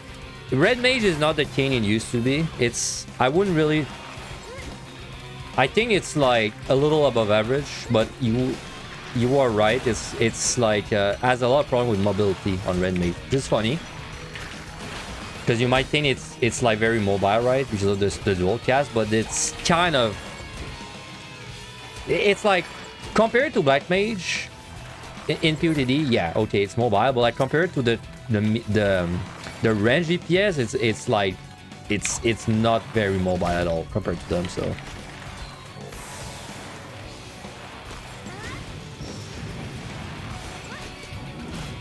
well, it's just red mage is like it's like staggered, like well, let me not die.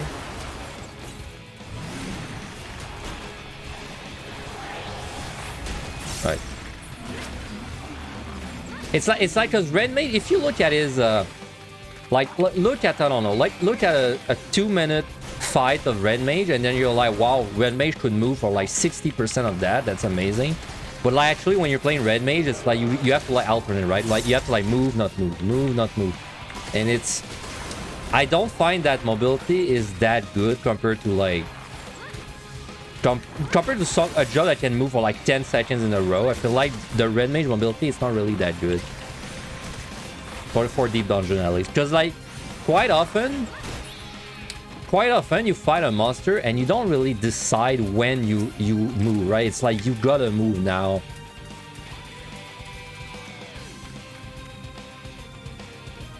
Yeah, Summoner is a secret range DPS. It's like a spy in the casters. Yeah, Black Mage. That's why I said specifically POTD Black Mage, you know, is very mobile. EO Black Mage actually kind of good, man, for its mobility. Like, I prefer the mobility of Black Mage than Red Mage. Because Red Mage is... Black Mage, if you keep your cooldowns, then basically at any point you can be like, okay, I want to take a 12 second to just move, and then you just move during that 12 second. Like, it's very... and you kind of decide when you want to do it for a long time. So I actually think it's a good... the mobility of Black Mage is really good. It's harder, though. It's more technical. But like, if you already happen to play Black Mage, it's really good. Like, if you already know how Black Mage works and you're good at it, then it's really good. But Red Mage has a heal. And, you know, take Red Mage, remove its heal. I would say it might even be worse than Black Mage if you don't have a heal. But because of the heal, Red Mage is like cheap. To me, in my opinion, the easiest job to clear in the EO is Red Mage because of the heal. Because like, it's so good to have a heal, especially in EO where damage is not like... Like, the damage in EO is not really bursty, right? It's very consistent, so it's very easy to just wind up a Virtue when you need one. Like, you're never gonna get crit, which cancels your cast, and then suddenly you die, right? That doesn't happen in EO. Over Warrior just because of DPS damage? Pretty much. Because it's... I think being a tank in EO is nice, but I feel like it's not that big of a deal being a tank in EO, because most AoEs one-shot you anyway. It's just really nice on the bosses, because on the bosses you can mess up more. But like, if you play DPS in EO, your time management is almost like... It is like a non-issue. Like, you can't really time out on DPS unless you waste like a lot of time. But like, as long as you just play normally, you really don't run out of time on DPS. And then the other advantage of DPS in EO is the monsters don't crit you. So like, you're never gonna get bursted down, right? Like, you're never gonna pull a monster and it just fucking kills you in like 2 seconds, like in MLI or PTD. So like, but there's a thing, right? Even though that's the case, you can still lose a battle of attrition. Like, if you facing a monster, it could still win against you if you're like a job without healing, but then Red Mage Virtue like beats that. Like, with Virtue, you should not die to a monster. Like, you just... Because unless you die to the mechanic, right? But like, I mean, just the auto attack damage. So for like the reason that it's a DPS and that it has a heal, I think Red Mage is the best job for heal. But I say best, but like, best does not mean that Red Mage is S+ and everything else is B tier. It's more like Red Mage is S+, and then below S+, you got jobs at like S. You know, it's not like a big power gap. It's a very small and significant gap. In fact, I would not play Red Mage in EO if you want to clear and you don't know how to play Red Mage. Because like, the time it would take you to learn Red Mage, might as well just clear on your favorite job instead. Yeah, I added the landmine Sadie. You like it? And that's a follower emote as well, so you don't need to be subbed. Astro is S- tier. I put it in B, I think, when I did my rankings. I put it in B or like C+, B, something like that. Like, it's bad compared to other jobs. It's not that bad though. Like, compared to MLI PDD, it's way less bad. So yeah, because Onion Bro do be carrying pretty hard on Astro.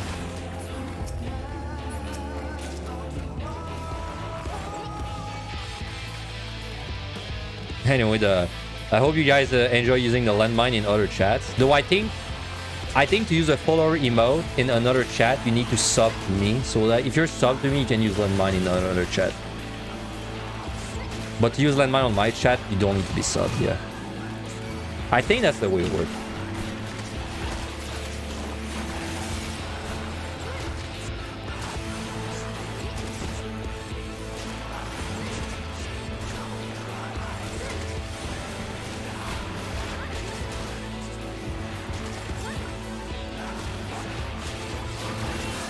What is my plan for Behemoth first person? I mean, I don't know. What is your plan for winning the lottery tomorrow? That's kind of where I'm at. My plan is get to Behemoth with 3 attempts if I can. And then I don't know if I'm gonna try. I think the very first pull I do, I will not rezo. Especially if I have 3 attempts, I feel like I can maybe beat the odds and not do it with rezo. But then if after the first attempt I see that it's not even close, then I'll try the rezo on the second attempt.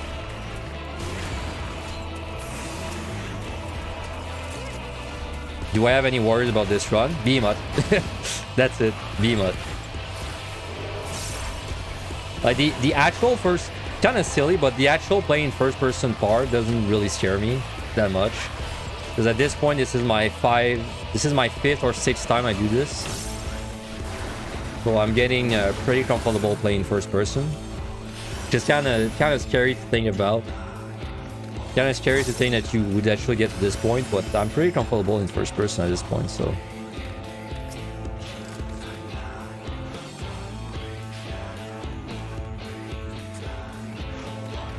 Behemoth will be a nightmare though, yep.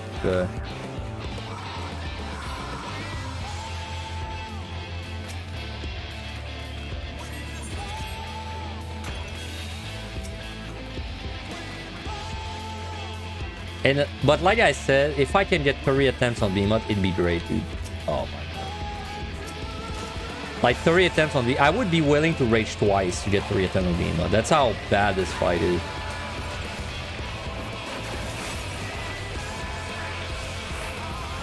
Which I guess, if I'm going to be doing 3 attempts on Behemoth... Oh, there's an ad and I missed it. My bad, guys.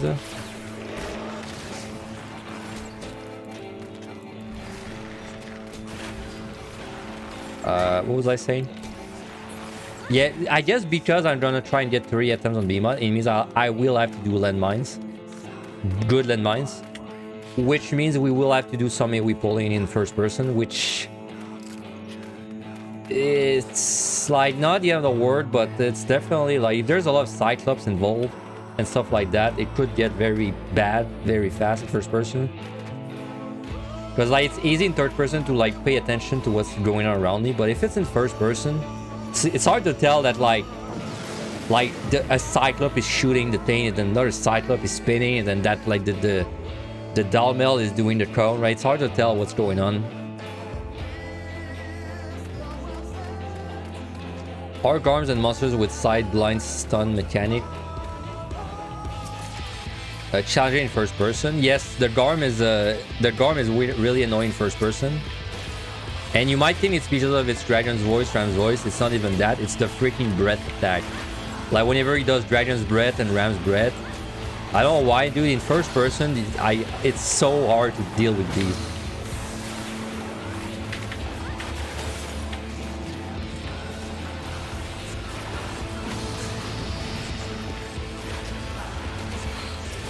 Outside of that, though, there's not really like that problematic. Like, there's not really big problematic monsters that are not problematic usually. The biggest problem is like running to patrols, but this is only really a problem up to 150. But because when I make it to 150, I can actually see shit. You know, I can see everywhere. So then it's more likely to get sneaked up on by a patrol.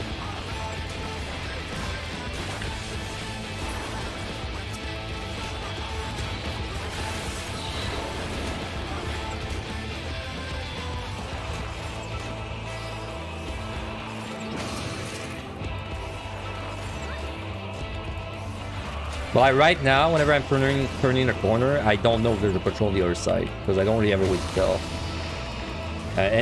So like in PotD, it's not too bad. In Evil High, it's pretty bad because like you turn around the corner and then suddenly there's a Manticore that kills you in like 0.5 seconds, one shot, and you die. You know.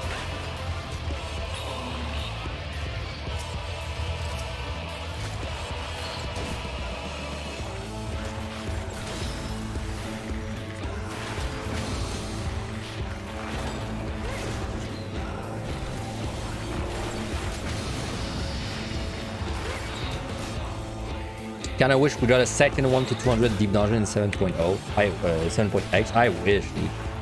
I'm like, the longer, the better for me.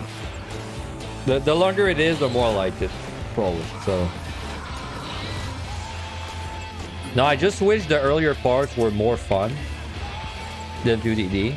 But I like if they made a 200 floor like dungeon, I'm sure they would make the earlier floors more fun. Though I don't want them to be as bad as Eo, right? Like just kind of like a middle ground.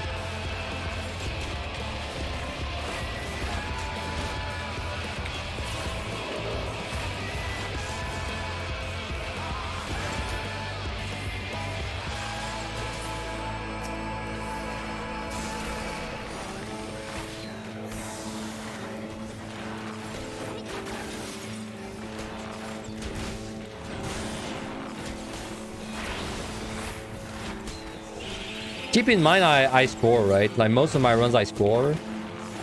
So like, I know PotD 1 to like 150 is kind of trash for most people, but for me, it's not that bad because my mind is focused on scoring for most of that, right?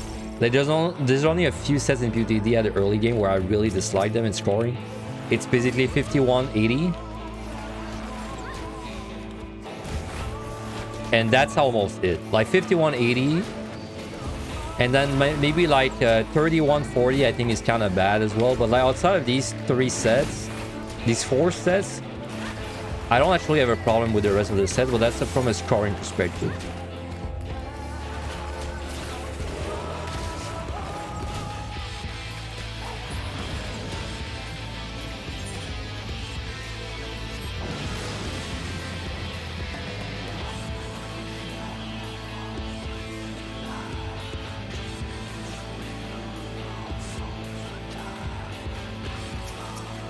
.130 EO is the worst of all.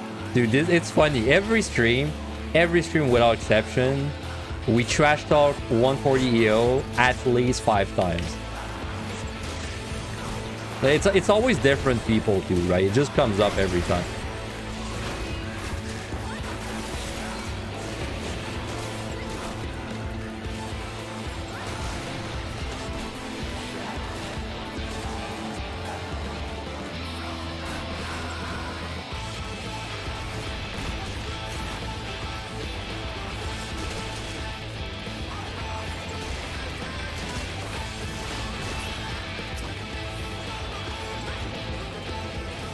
Look at that guy, dude.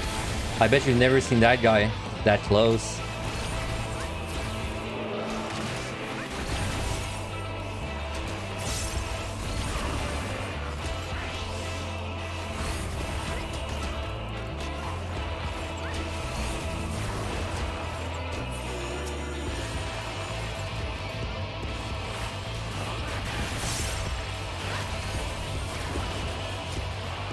He needs a dentist appointment.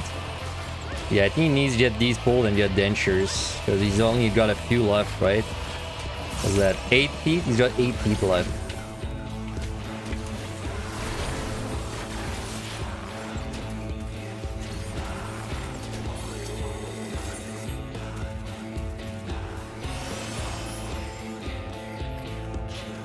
Oh wow, this is cursed.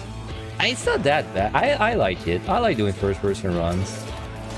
I just wish there was some kind of like quality of life first-person plugin or something to like make it smoother. Outside of that, because basically the big issue with first-person is I have to basically hold my right click. I have to hold my right click on my mouse probably 95% of the time because I need to hold it to turn my camera right. If there were just a few quality of life things about first person, I could play like that for like... I could get Omni... I could do for like Omni first person. I wouldn't mind, honestly. But it's missing like that little bit of polish. First person controller when? That's a lot of debuffs to the run. I mean, let's just start with a controller, right? Like, let's just start slow with just one controller run. I was thinking actually of maybe doing some other controller in the near future, because I want to try control on my Xbox controller.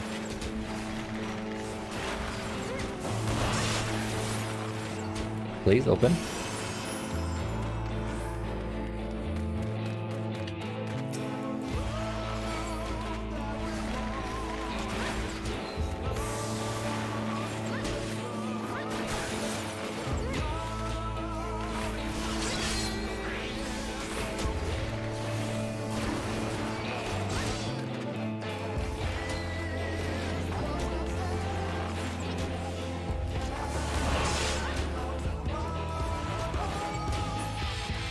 Come on. Let me out.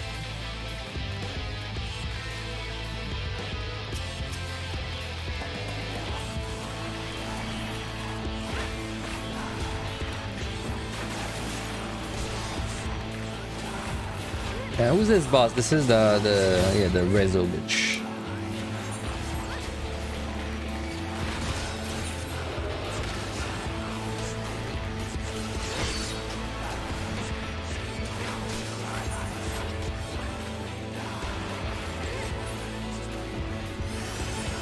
I mean, I don't need steel for the boss, for this boss, but I will steal because first person, you know, like if there's a higher chance of messing up, so I will steal the boss.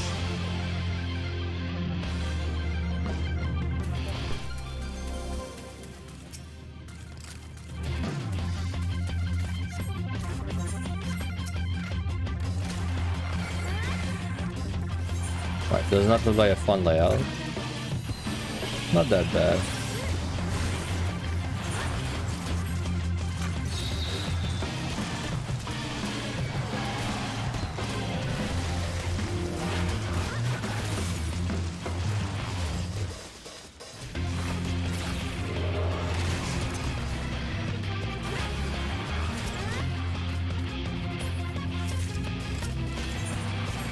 Rezo, is there even any undead?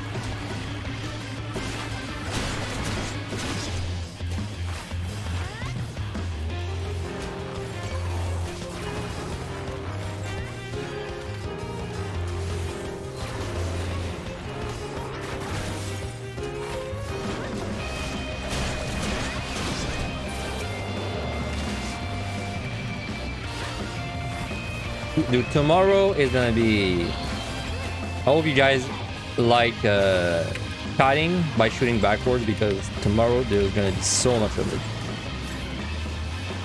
Like, we're still not at a point where we really have to do it, but once we made it to like 171 plus, and we actually kite the monsters, like every fight will look like this, the way I'm fighting right now. So better get used to it.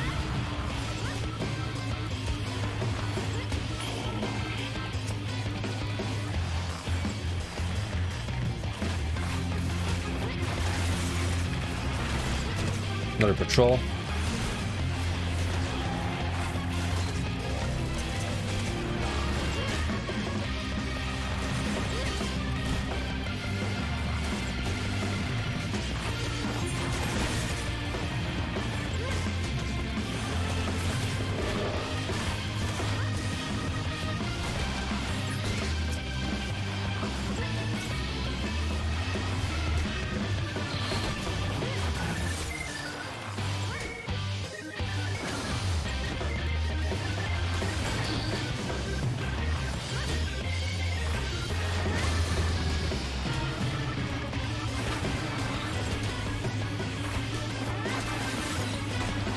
Alright, come on, let me out. I'm just trying to steal, probably.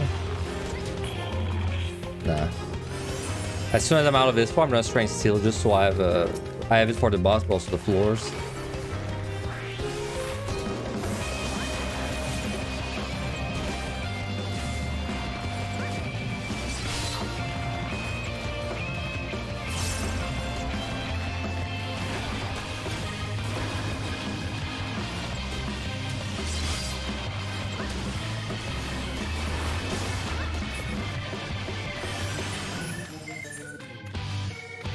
Even when I pre-steal, pre-strand, nah, fuck that.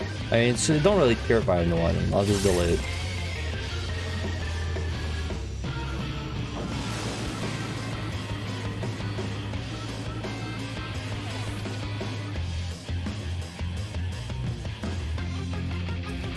Well, remember when I said I wouldn't care about the no item? Now, did I really mean it?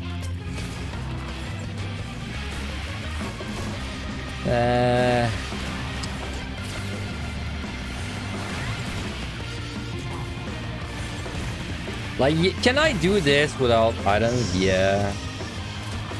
But like, are the odds of messing up a little higher? Yeah, because if I do an accidental pull, I have to use basically 2 commanders back to back.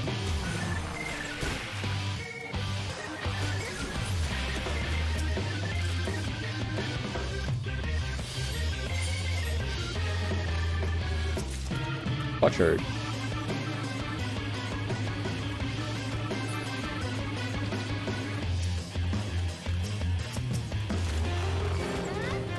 I don't think I used anything though. I'll just delay my strength steal. Whatever.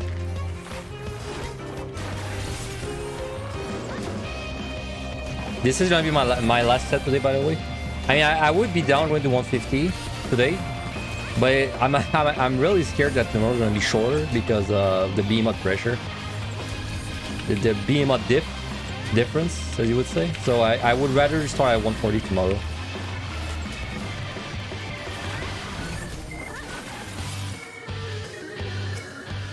Plus, anyway, I was planning to raising the next set tomorrow, so it's nice we will start on the set I'm gonna raise. Okay, careful of the damage output there. Oh my god.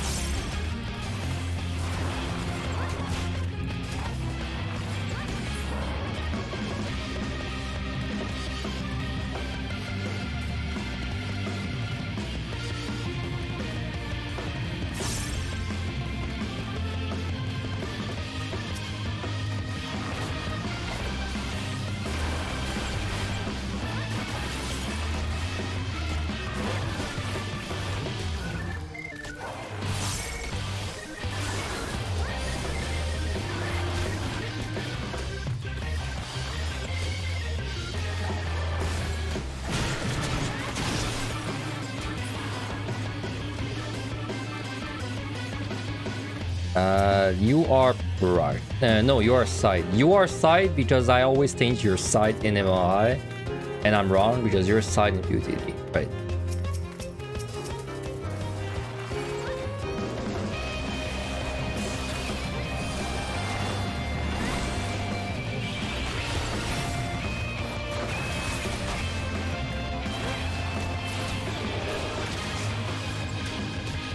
By the way, this is the hack. I can't really show it up, but he has a tail swipe move that he only does if you're behind him.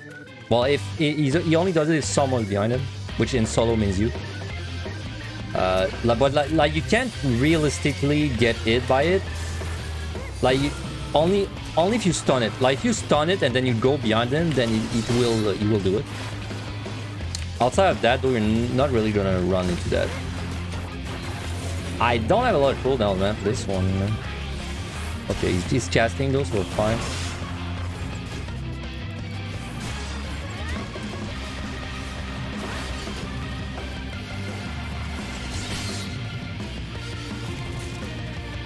Come on, let me out.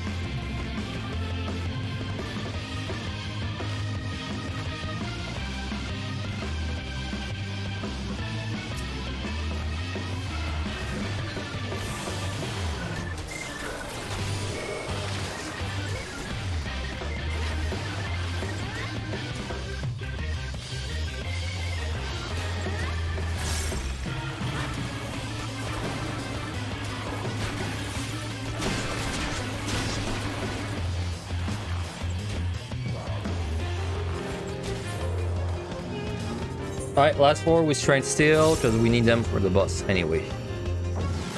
Hey, what's up, Farouk? We're having a good afternoon. Good Friday afternoon. We actually wrapping up the last set today.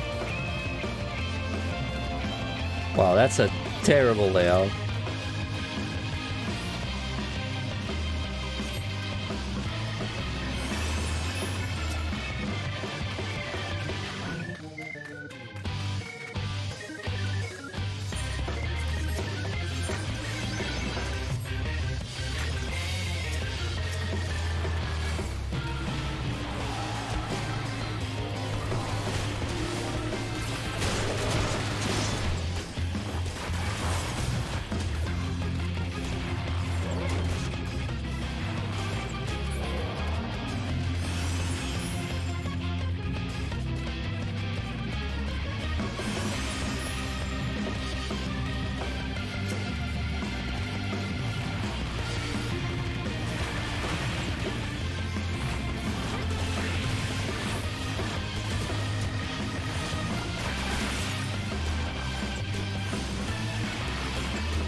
He's there, alright.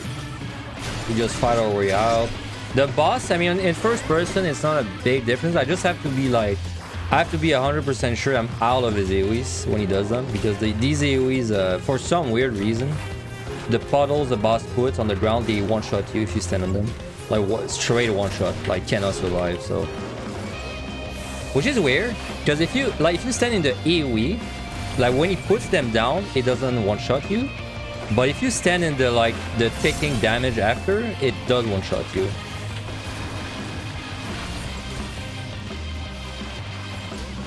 Thanks, Yope. I'm enjoying it as well. You are the finish line of Palace. Solo, last run you died to be about 180 as a machinist. Yeah, 180 is definitely the wall. I wouldn't say you're on a victory lap once you make it past 180.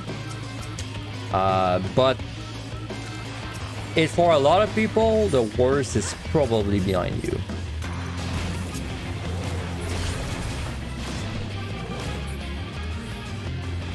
I'm out.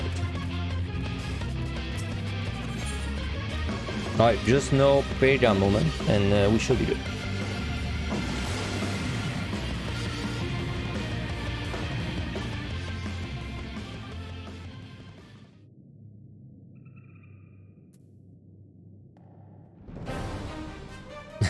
I love when that sound plays for the bosses, man, because it's so fitting.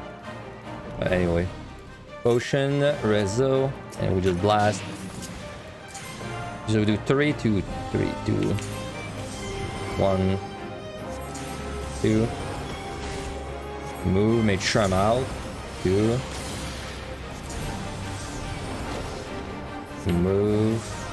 3.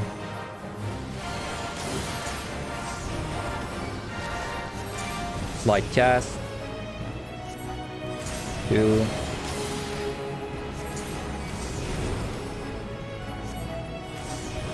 Three.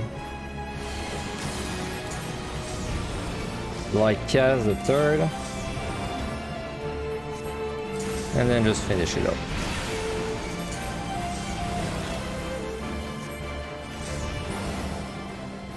Alright, clean. And there, and let's go. 141.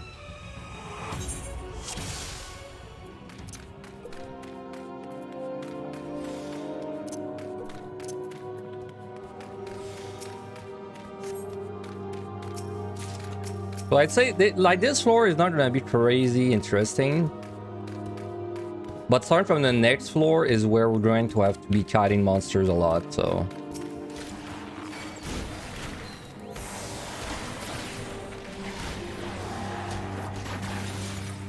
oh yeah, and I will raise, of course.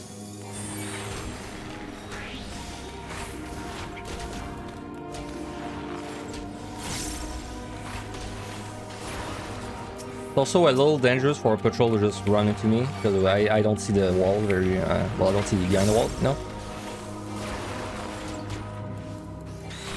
Though, you know, Manticore in PotD, it's nowhere near as bad as a Manticore in Heaven High, of course. It's still like, well, I don't know. If you pull it without Seal, it's probably gonna do like maybe 30 or 40% of your health.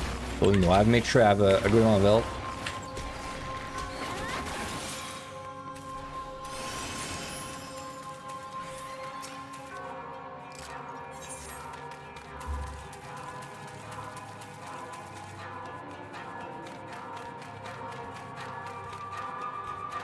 Also, good news is I got my COVID shot yesterday, and doesn't seem like it made me sick or anything, so that's cool. Even my arm isn't really sore compared to what it usually is, so.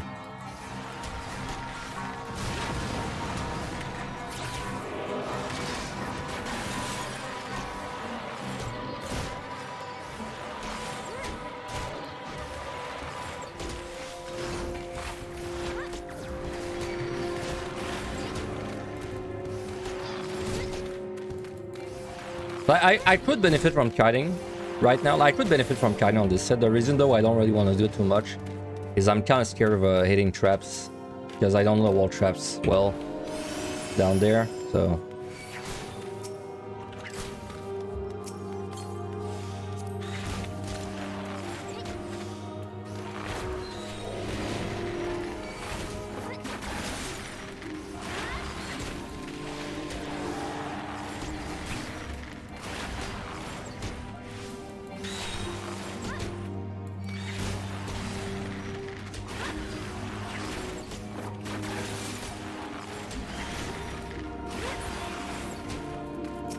Also, obviously, we will not be having tiny shoes, not on Bard. There's no way that would happen. No, not on this set, I mean. That's more of like, having tiny shoes on this set is more of like a healer thing. Even tank, I don't really think it's that true. That's I heard a respawn. No, wow, it's right there. Ooh, didn't think you were that close.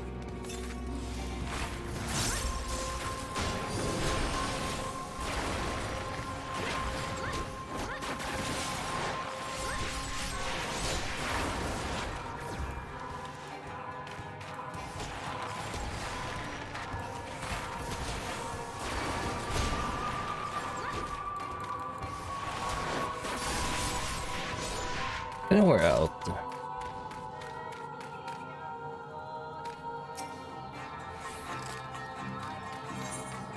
Am I missing anything important? Not really. I am missing a Rizzo, that doesn't really count. I guess the raising. Oh, there's a Nat, by the way. Sorry. I always forget it's because when I restart the stream, like, because it's I'm supposed to have a Nat in the like starting stream so that we don't get pre-rolls. But then when I restart my stream, it like restarts the ad timer, which is kind of stupid, but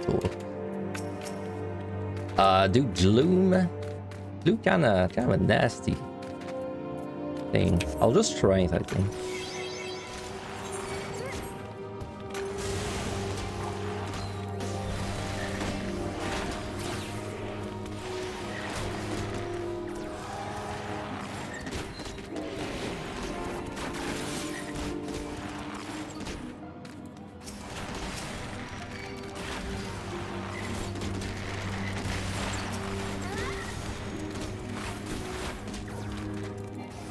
I mean, this one's gonna briefly pop out, but I mean, it's fine. It's just trying to make sure I have a potion running and everything.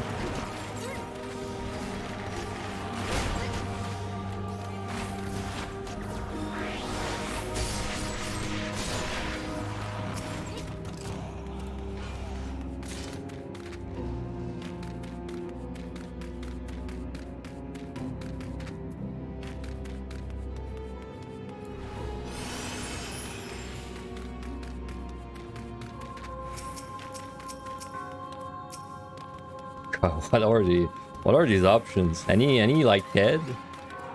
No? Wow. Okay. I guess Jackie. I mean Demon.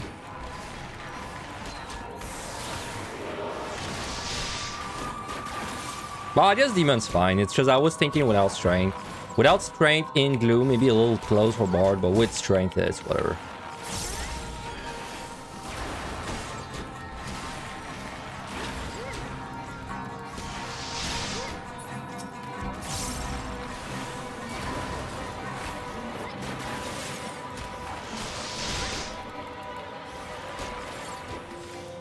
Time to watch the boss, hoping to see floor 180, 200. You messaged me on Discord a few days ago because you wiped there. Damn. On Bard as well? Or on a different jump?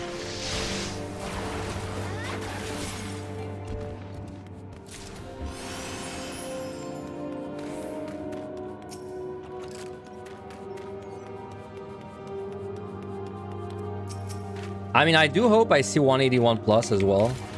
But it's gonna be rough on Bard to see a 181 plus. It's gonna be rough. I'll try my best, but...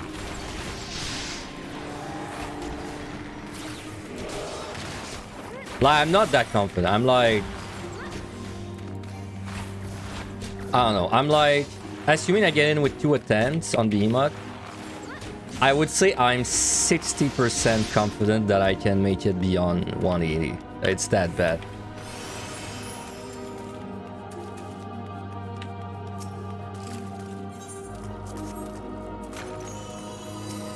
Man, I don't want to fight a gargoyle, but that's like all there is, so...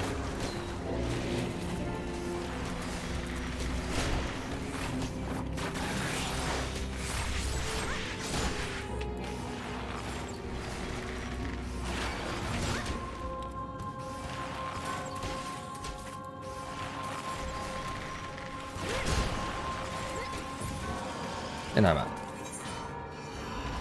Hey, what's up, Farouk? Good morning to you. No, it was on Reaper, but you still would like to see more of these floors. That's fair.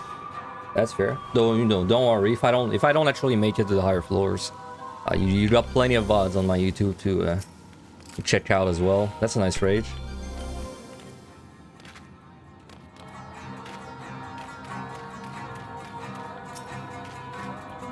That's a nice flight.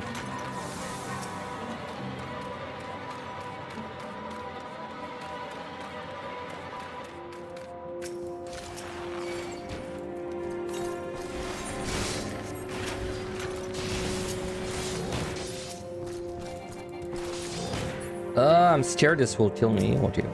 I was scared the charge was gonna kill me if I actually tanked it. So.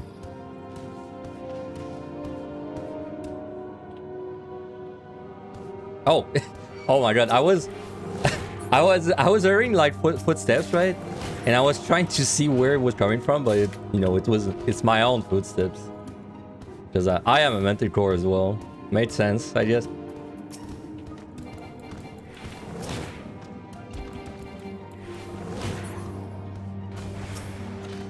Nay, raising, very nice.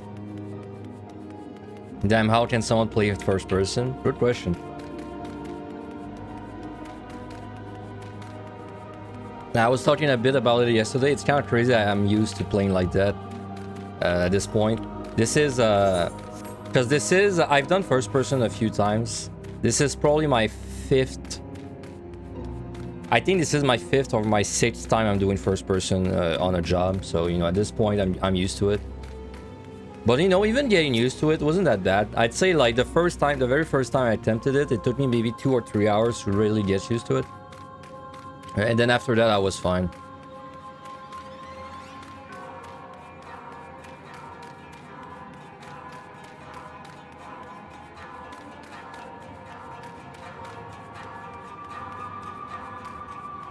Because, you know, it's pretty similar to third person. It's just, I guess you gotta see it like you have a very small FOV, field of view. Like, it's not quite like that, but it's kind of similar. It's kind of similar vibe. You know, when you're playing a shooter and then you set your FOV to, I don't know, like 80, but then you can set it up to like 150 instead. It's kind of the same-ish. Like, not exactly, but it's the same principle where, like, you can see less around you.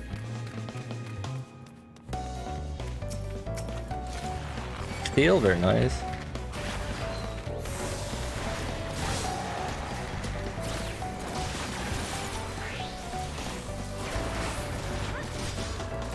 Let's go this way first.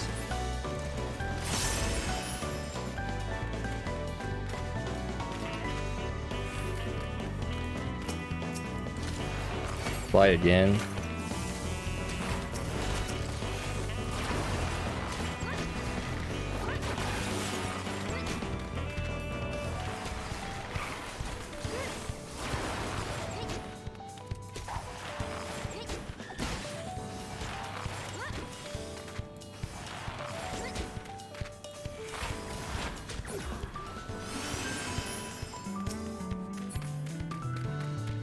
He's there.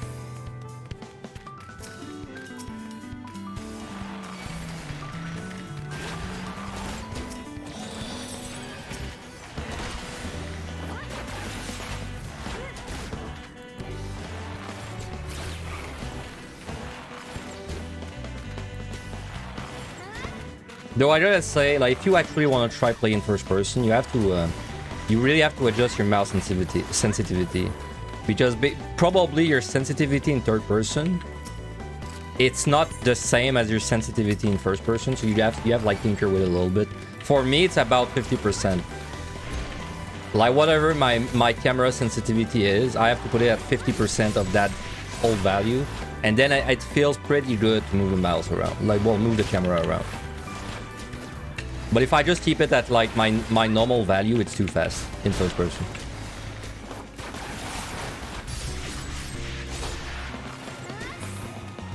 Ooh, look at that key. That's hot.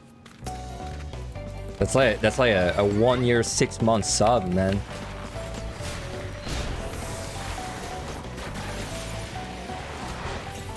But that's a lot of damage. 1 sec. Oh.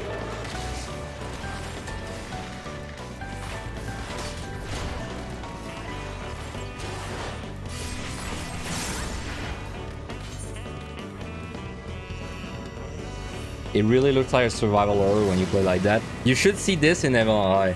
In Heaven on High, it's kind of crazy. Because in PotD, once I made it to like, you know, the 150 plus, then the layouts are very open, right? There's not really jump scares happening. In Heaven on High, though, this is the opposite. Like in Heaven on High, the last layout, there's like corners and walls everywhere. And then in first person, it's not rare. You just turn around the corner and then suddenly there's, you know, a giant Gozu and he just kills you instantly, you know, or a Manticore kills you instantly.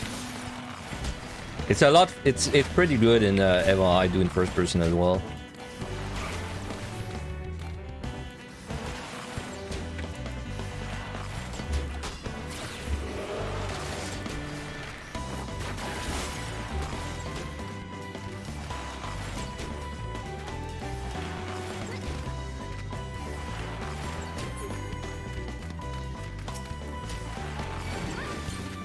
But yeah, the monsters are a little spooky. Cause look at that guy. He's kind of scary when you're actually in first person.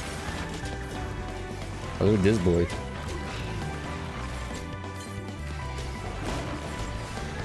That's not a good boy. That's a bad boy.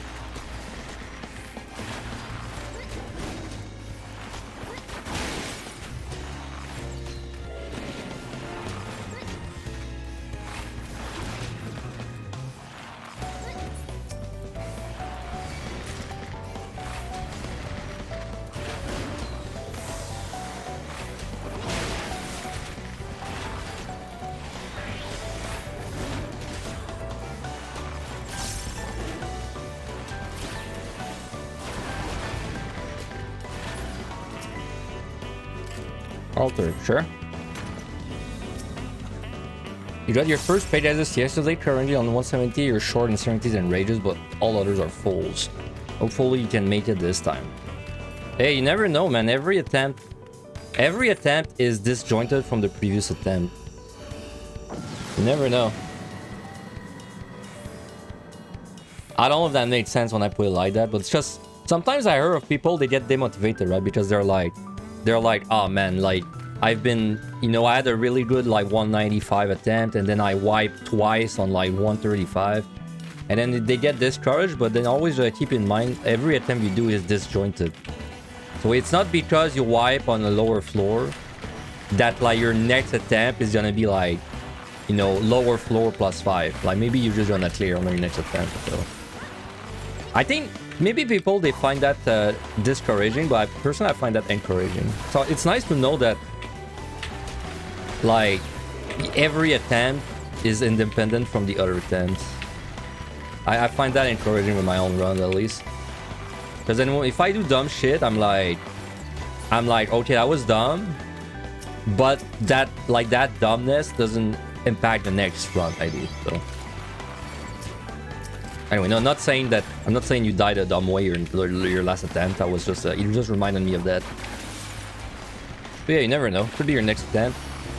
And you know, if you're missing a rage or a serenity, you know what you're gonna do to make that bad. You just gotta find a rage or a serenity, and that's like literally one chest. So who knows what the game's gonna give you.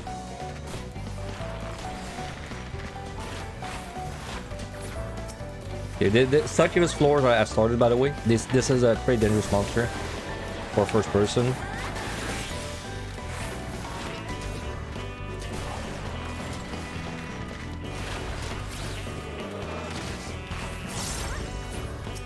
Oh my god, there's so many patrols. What the hell?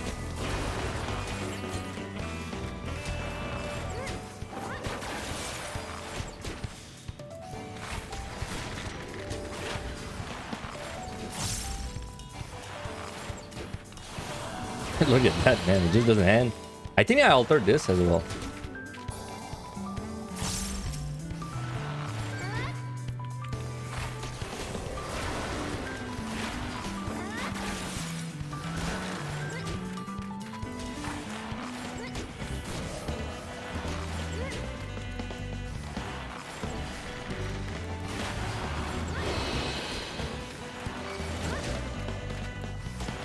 Oh yeah, and your Pegasus. Are you gonna sell your Pegasus, or are you gonna like use it for yourself?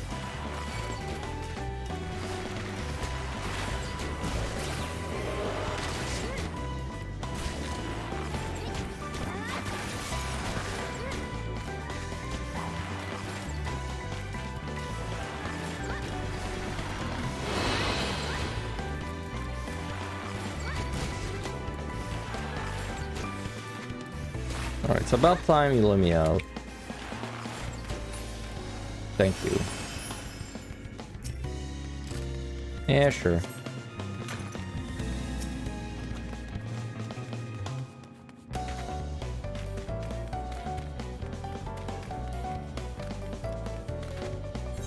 Where's the key, bro? I'm lazy. Sight. Alright. Glad I sighted.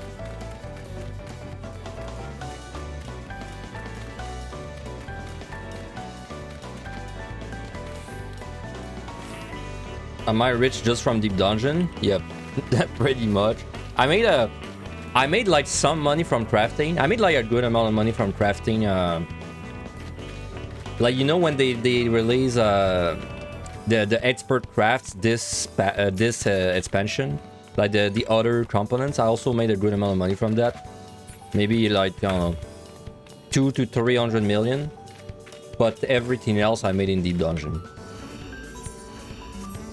And then you know, I have 560 million right now, so you might think, oh, you only made 250 million from Deep Dungeon, but I spend my money like quite often, so I don't know. Like if I had to give you a rough number, I probably made like over. I think 1 billion is like too high. But I think like 600 million is too low. I probably made between like, I don't know, let's say I probably made 700 million from Deep Dungeon at this point. But that's in a lot of runs. Like in a lot of runs. Yeah, it's just when they released the expert crafts, the other mats, they were really hard to craft, so like almost no one was crafting them. And then if you like, because you know what I did is I would buy the mats on the market board and then craft. I wouldn't gather the mats myself. That's a waste of time. So I would buy the mats and then craft them. But then the higher your success rate is, the more money you make of it. And my success rate was pretty good. So I made like, I was having crazy returns on profit when I made them. I spent like, I don't know, maybe a week making them. Made a lot of money.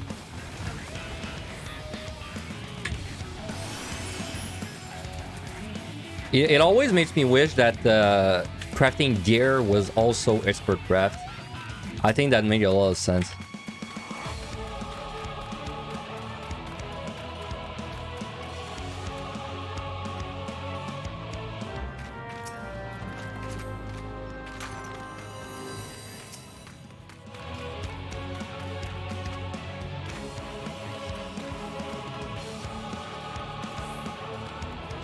Man, we're flying through this. That's it. My god.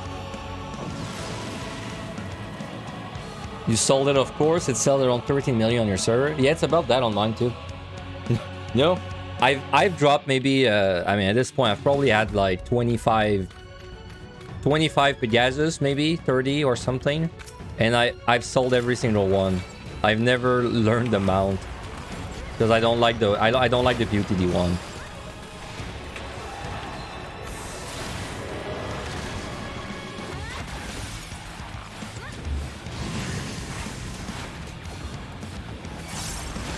Right, this AoE, this is the dangerous part of this set. It's like these AoEs.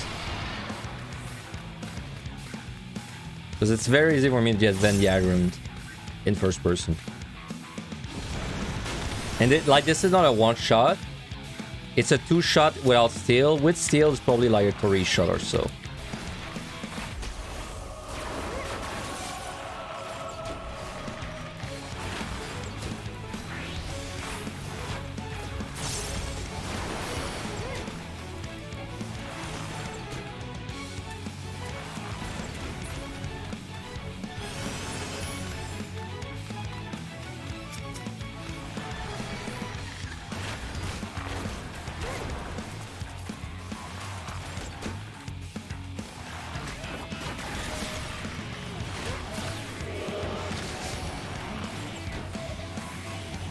You know, I didn't really think about it, but if you backpedal away from a monster, that's probably considered walking. Like, if I just backpedal, it probably would not aggro the Grave Keeper.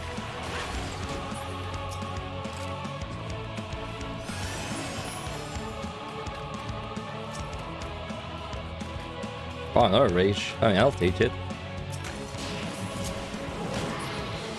We got the score seed, man. Again. Oh, that's a treasure room. So, oh no, yeah, it is. So, kind of a nice rage, actually.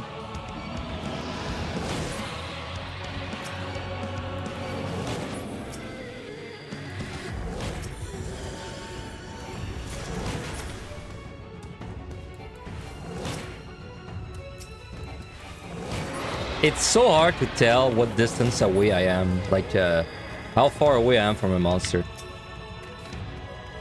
In first person. Like, I always feel like...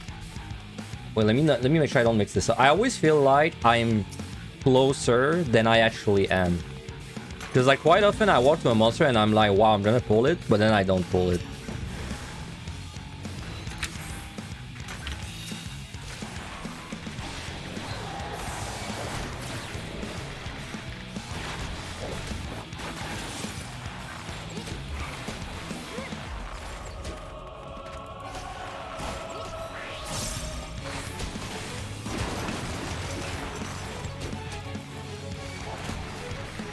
At least this can last you through a good portion of your shift today while being sick. Hey, maybe once I make it to 150, you won't get as sick. Because I think down there, you know, the walls are very close to the camera. It's kind of disorienting. Once we make it to 150, it's probably not that bad.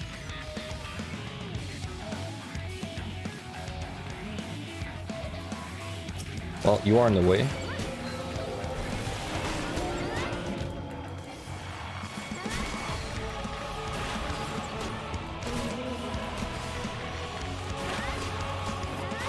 Oh no, you're alleged sick? Okay. Fair.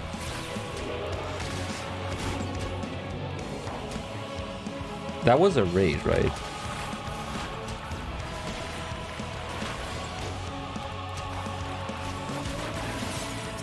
Took me longer to go back to the rage instead of just probably killing everything normally.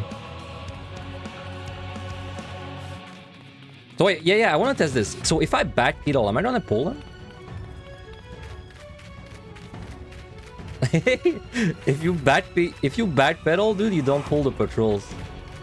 Now you don't see shit unless you turn your camera like that. But that's kind of funny.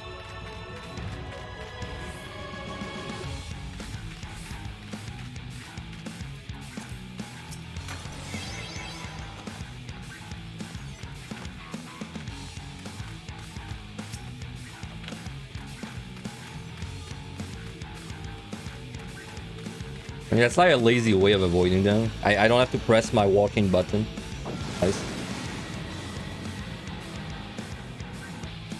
You're trying to do POTD as well, but then doing that with Bard, that is crazy and impressive. Bard's really, like, Bard is not that bad. I mean, it's just like a worse machinist, and machinist is really good. Up to 180, and then 180 on Bard is like a nightmare. But then if you can get past 180 on Bard, then you're like, it's kind of still a bad machinist, so it's still pretty good. It's just like the 180, the 180 difference. All that matters.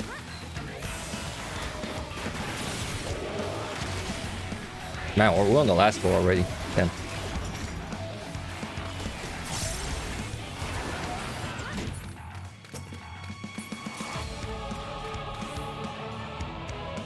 Just run away from my pots, my interrupt.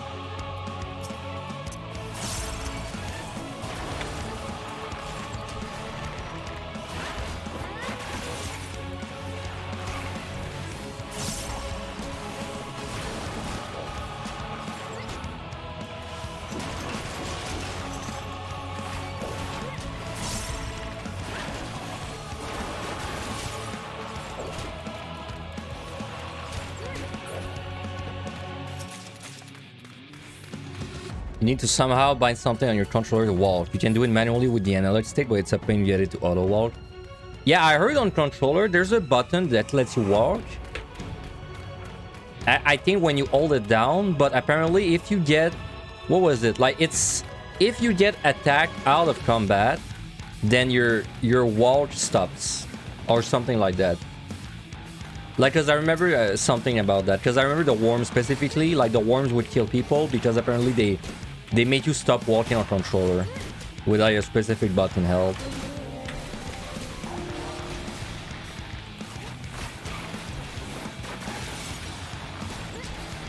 There's no Succubus. We got pretty lucky with the Succubus in general. Didn't really have to deal with annoying situation.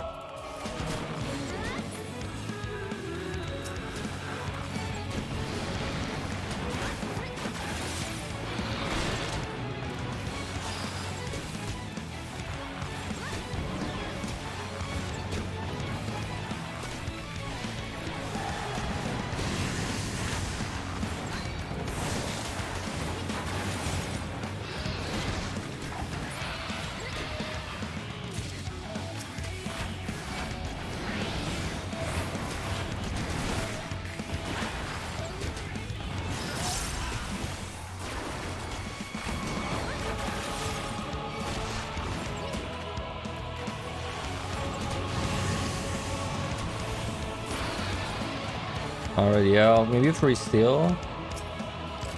Be kind of cool. I don't know why I use that F once. Just in case the boss gives me a chest.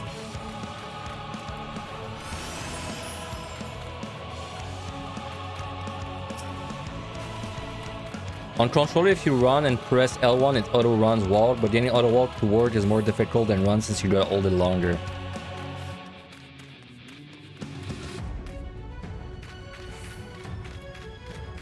Oh, I see. Yeah, I do. Actually, I remember that auto walk because auto run, I mean, because I kept mistaking it when I was playing on my controller. I kept mistaking the inputs. In fact, I think I unbound it at the end.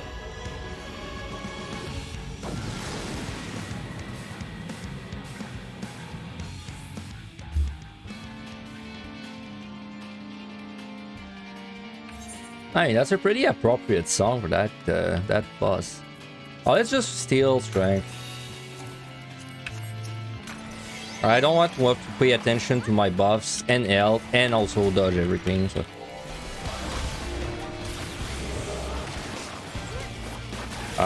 Am I doing the zombies in AoE? Yeah, I am. Because I want to lose the first cycle, so.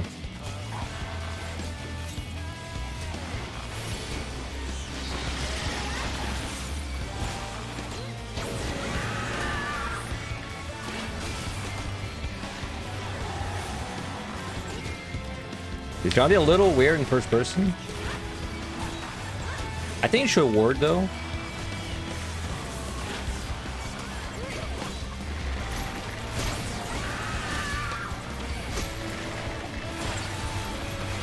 Right.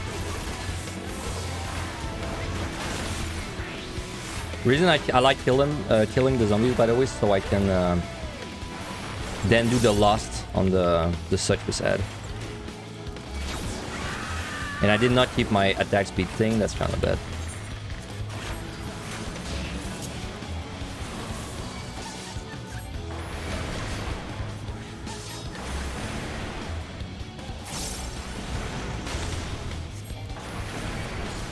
Man, you really gotta trust your instincts there because you cannot see shit.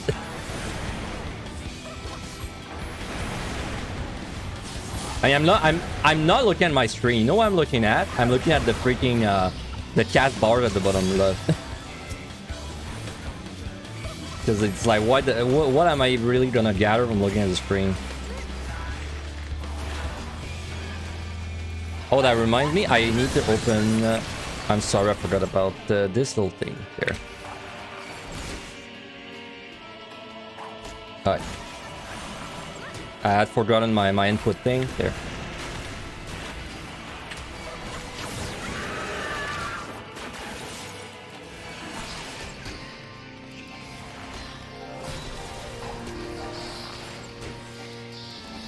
Fuck this boss, did it yesterday, and fuck this boss and everything it stands for. Really?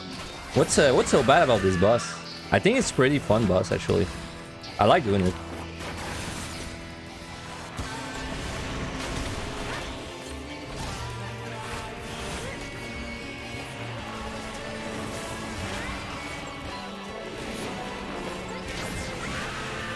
And my shit is all off cooldown. Like everything is on the line, man.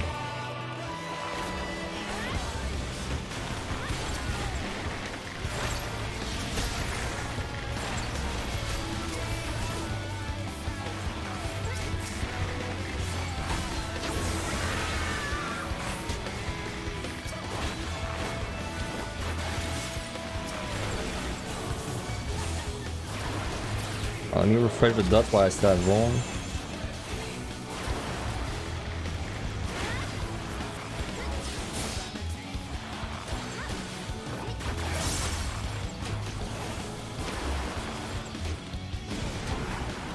Oh, there's a Nat starting now, but you're not gonna miss much.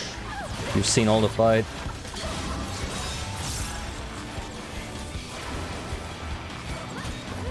No new mechanics. You just repeat until it's dead. Or I'm dead, but I really should not be the one dying.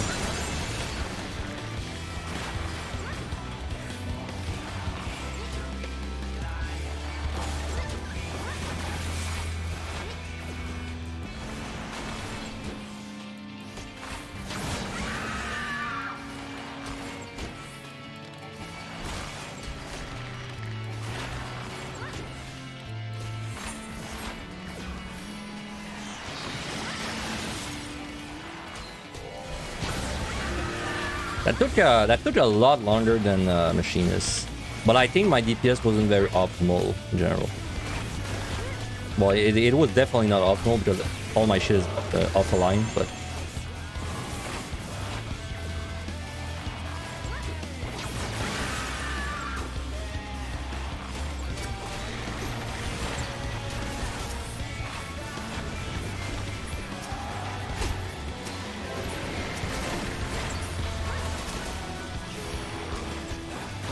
am I killing it before the next cycle? I think I am, yeah.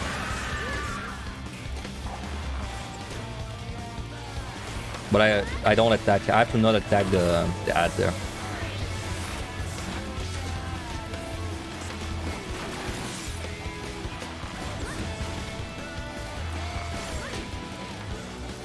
Alright.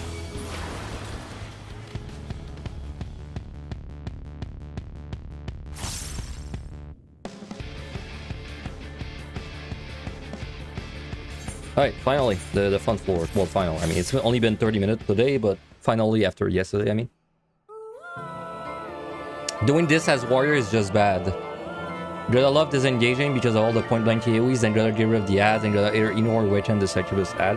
I think I like this boss on warrior, actually, because the reason I like this boss is because it's a very, like, it's a boss where you can optimize it a lot. It's mostly about your lost timing, right? But like, if you get a really good loss under that boss, you can kill it in maybe like, I don't know, probably like 8 minutes on warrior if you have like strength and a good loss. Same on healer, by the way. I think I killed this boss in like, I think I killed this boss in like 6 minutes on Sage or White Mage. 6:30, something like that. And then I killed this boss in like, I think I one cycled this on Machinist. Well, 2 cycles. Like, I lost it the first ad, and then it died before the second ad was eaten. So yeah, I like this boss. I mean, I like this boss much more than... I'd say like this boss, I like it more than 160 and 170. And then, you know, the rest are better, of course, but... Alright, anyway, fun sets. We don't have a raising this time, unless we have free one, of course, but... Oop, that's not the correct potion.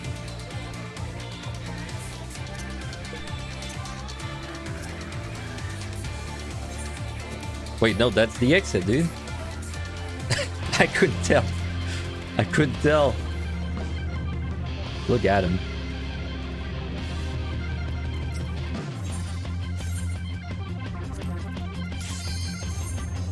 All right.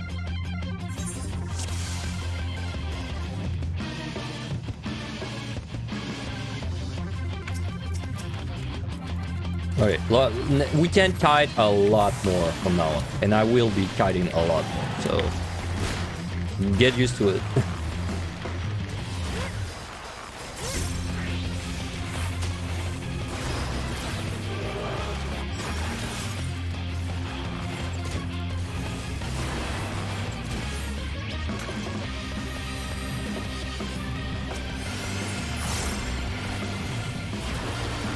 All I gotta watch out for is patrol, really. But it's pretty easy to spot them now because the layout's very open.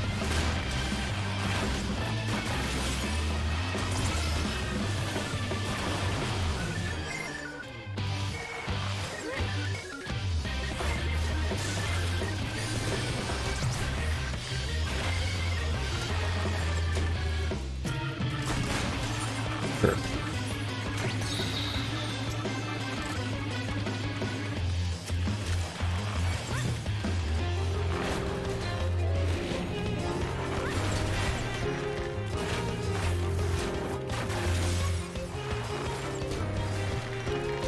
If you were not there yesterday, by the way, the reason that I'm actually turning my camera when I'm shooting is because I disabled... there's a setting that makes it so you face the enemy when you like use a skill, which is like overpowered in 99% of cases, but in first person it's bad. I have to disable it because then it snaps my camera, like it basically snaps my camera in front of the target whenever I use a skill, and there's no way you're gonna play in first person with that enabled. Witching.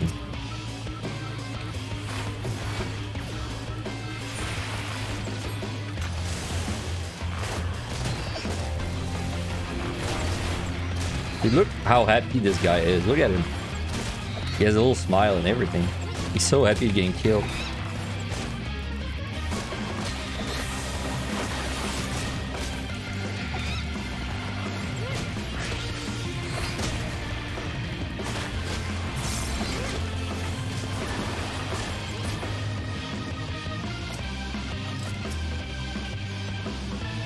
I'm very careful with traps, just like usually it's easy for me to just like kind of follow the same way back after opening the chest. Make sure I don't hit a trap, but then it's a little more annoying in first person because I can only backpedal, so backpedal. I don't think I checked this chest.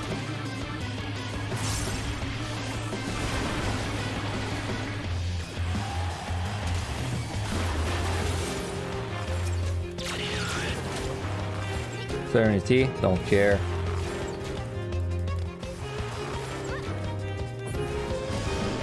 Oh, that was quick.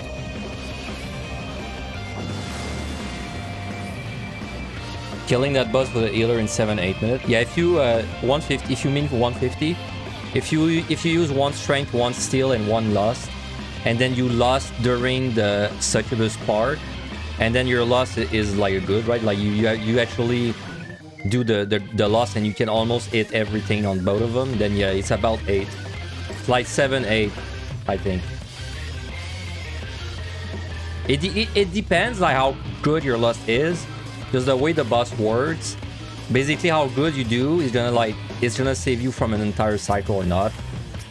So like if you're 10 seconds slower, well, you're actually like a minute slower, you know, like it's kind of exponential.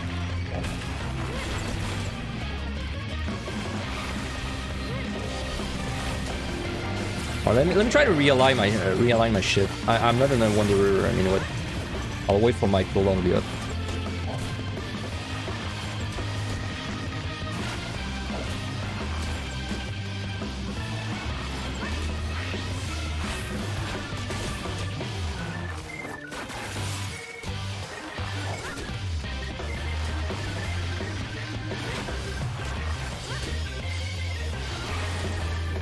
My mouse is too close to my keyboard. I have to move it. I keep bumping my mouse to my keyboard.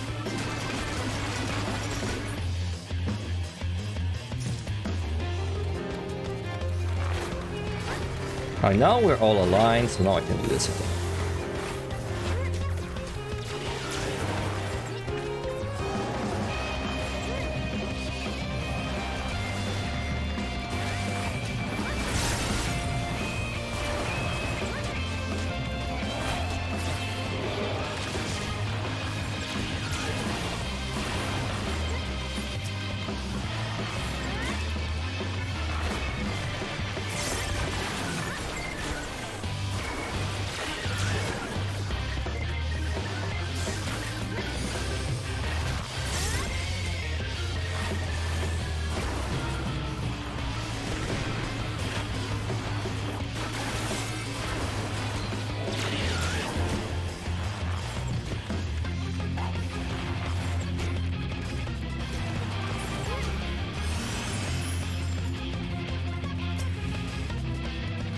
Patrol.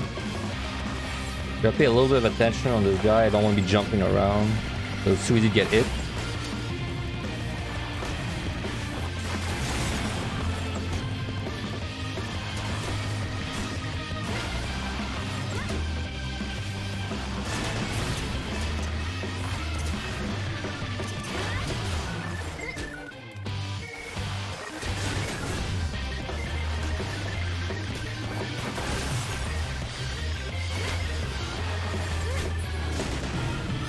And my Illa over there. And my pusher. Copium. No, my max potion.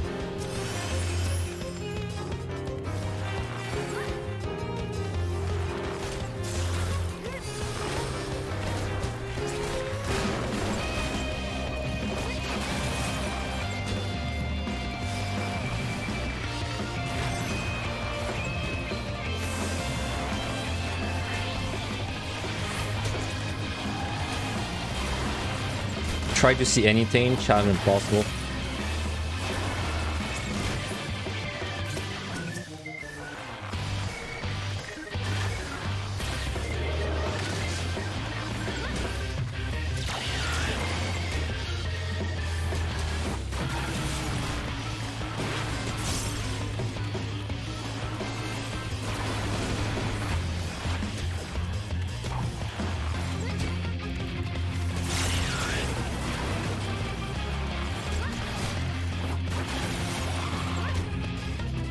Oh wow, not out.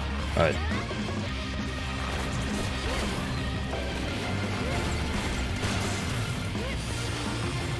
When I'm holding the walls like that, I can't really jump to kite. Because if I jump, it's hard to like stay, it's hard to stay hard to the wall, right? Like if I jump, I'm probably gonna be angled a little bit towards the middle, and then there's I feel like there's too much risk to hit a trap. When I'm kiting around the room like that, I just kind of turn my camera and like, you know, I slow down for like a second. Well, you can see it on my input overlay, basically. It's like I press, I hold S for like a split second.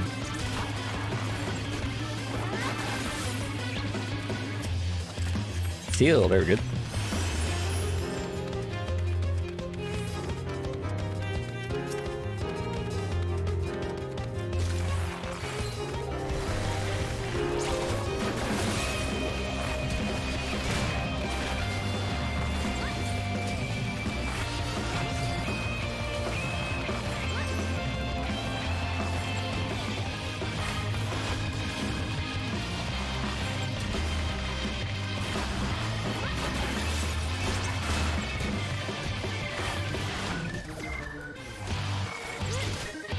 Let me out, please. 8. I took a 8 kill. Wow. But we got a yellow for our trouble.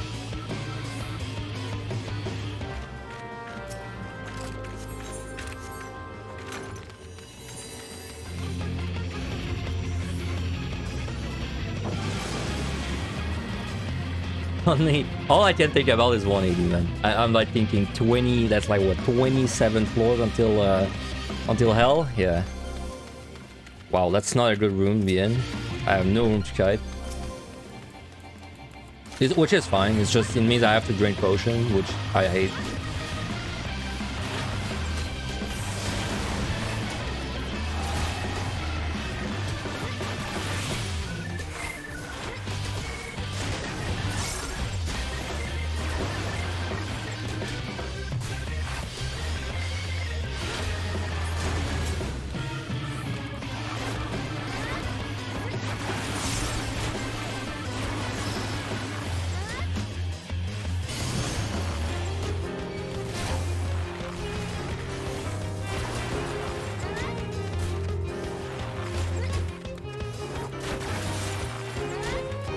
I'm not too stressed about checking chests. Like, I could find a raising. I mean, the only thing I would really like finding, 2 of them actually, intuitions for bag or raisings. Everything else though doesn't really matter for up to 170. Until 170, it doesn't really matter. Like if we find, you know, strength or raise or anything like that. So.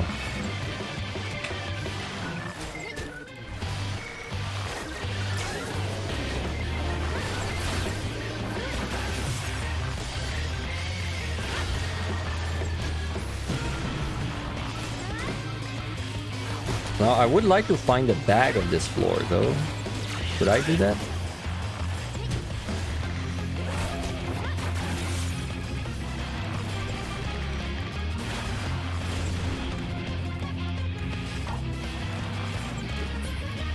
Yeah, it's right there. I just have to pull you.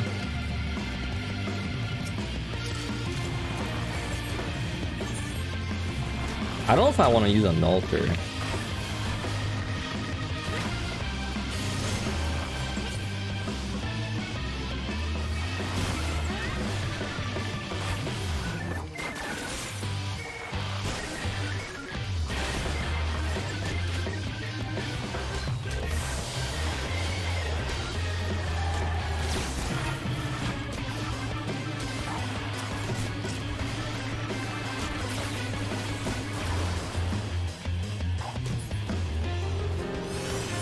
I guess I won't use it, yeah. Now, is this danger room? It is. So there might be a wall trap on the left there.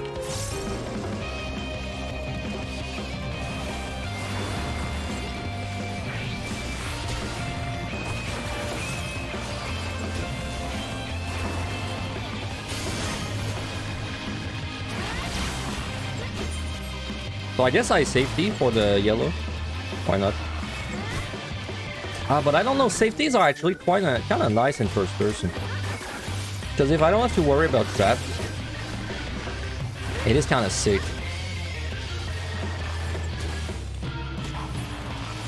I'll just YOLO it up, dude. There. Never punished.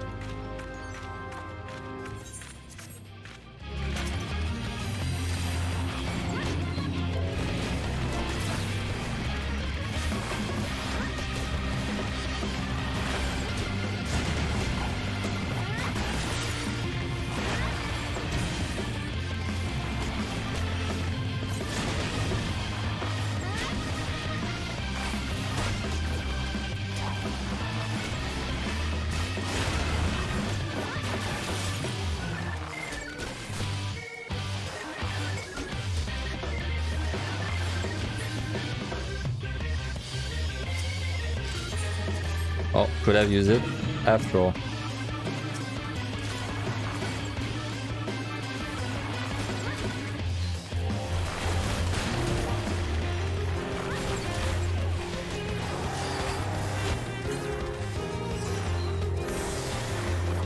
Pretty high kill T, no? The last one was 8, this one is at least 7.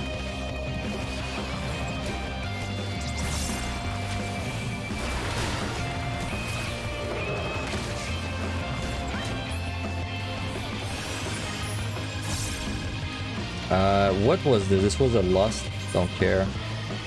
You got an altar? Alright.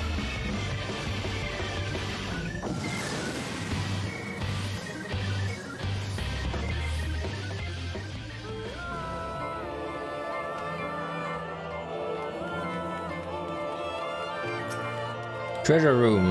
No, never mind. I don't know why I thought that was a treasure room. But with the curtains though. Steel. Very good. I'm actually gonna delay the steel a little bit. Because maybe if I have like a gloom or one on the next floor, it's actually a pretty big deal.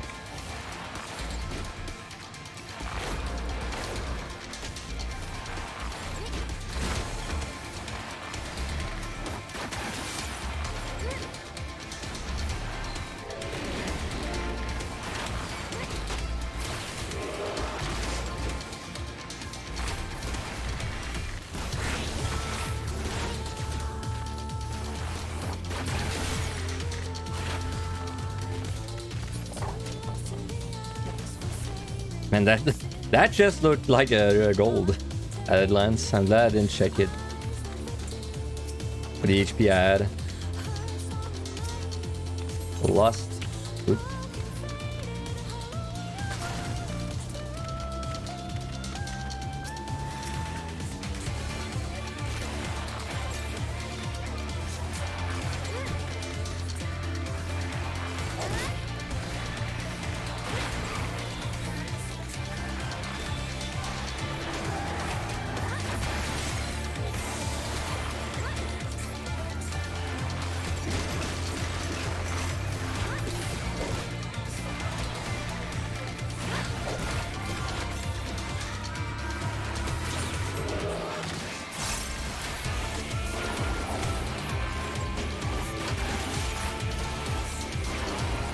Man, you know, I keep opening my palm, well, because I just don't really think about it, but for the next time I made the guides, the PotD guide and all that, I think I might lock the palm window and just leave it there the whole run, because I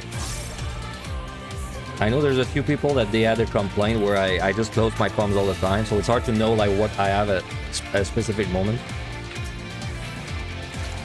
So like for like a regular run, I don't want to just do that because it would annoy me. But for like the guides, I might actually just pin the palm at the top left and keep him there the whole time.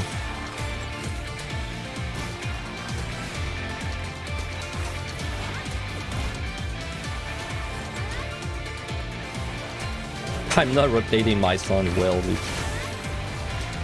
It's like I forget everything exists except Wanderer's Minuet.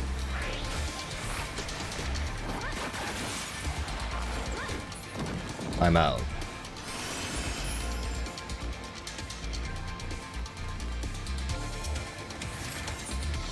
But I'm not. I'm not out actually. It was a ruse.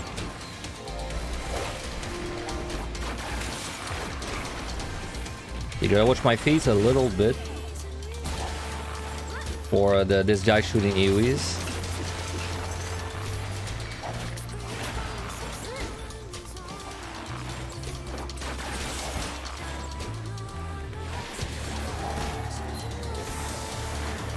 Come on, he's about to shoot. Yeah, there.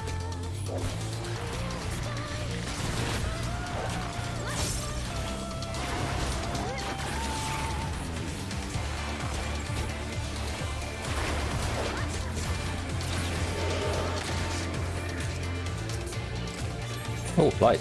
I like that. Mimics wants me to stay? Yeah, they do. I mean, they can let me stay, but on score runs. If it's not a score run, I don't want to see a single Mimic. Damn, I'm glad I got a flight. And a steal. That's gonna make this floor a lot less annoying.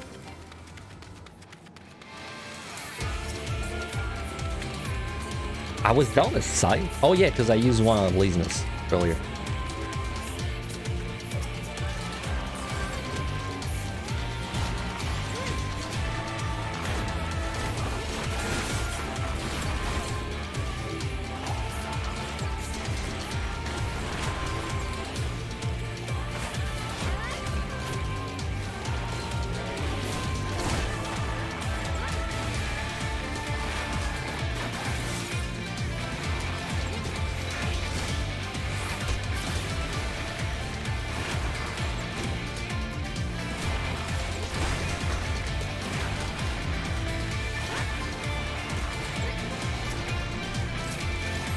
Alter, huh?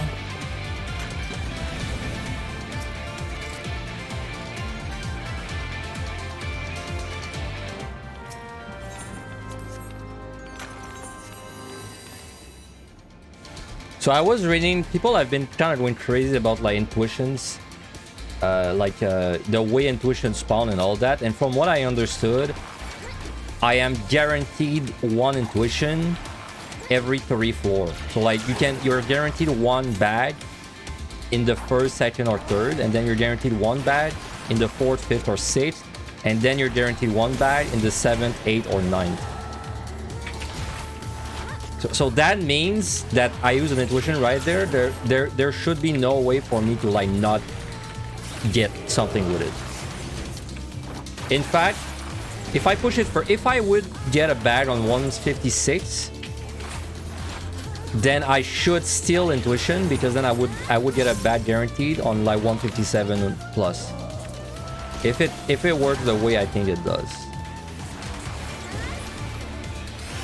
It's actually quite nice. If it works like that, it's quite nice to know.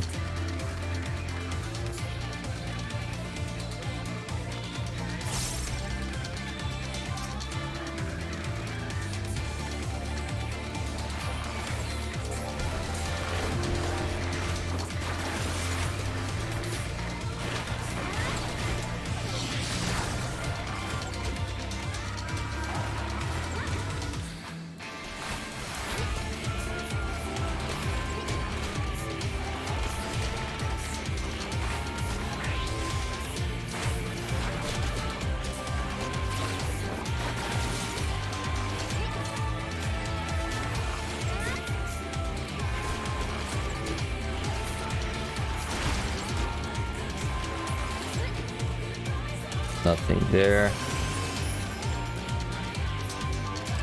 Trying very good. You're jamming with that song? That sounds really good. It used to be my favorite song in the game. It's still like top 3, top 5. It's still really good, but I mean, they release songs I like a little more nowadays, or like songs I like as much. But this song is a jam, dude.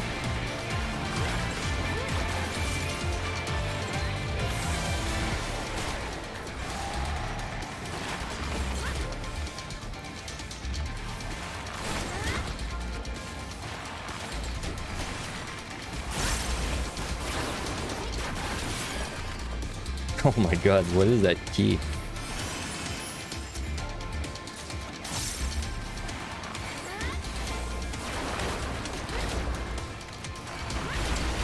Oh.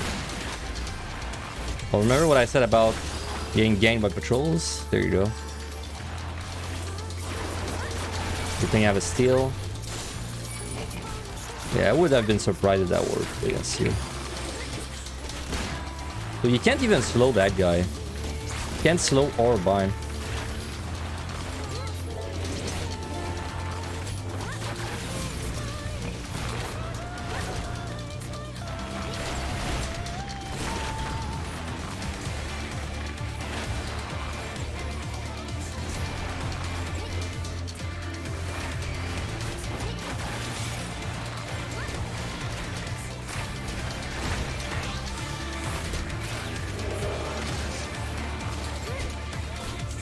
Alright. I'm out. Onto bigger and better floors. Well, I would rather get smaller floors, actually.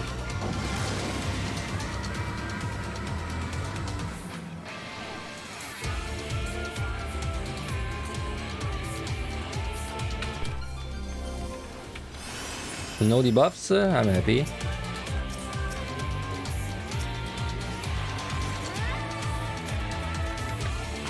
There's gonna be a NAD in 2 minutes. Sorry. There's gonna be a NAD in 2 minutes, by the way. Just a heads up. Probably gonna miss a little bit of 156 if you get the ad.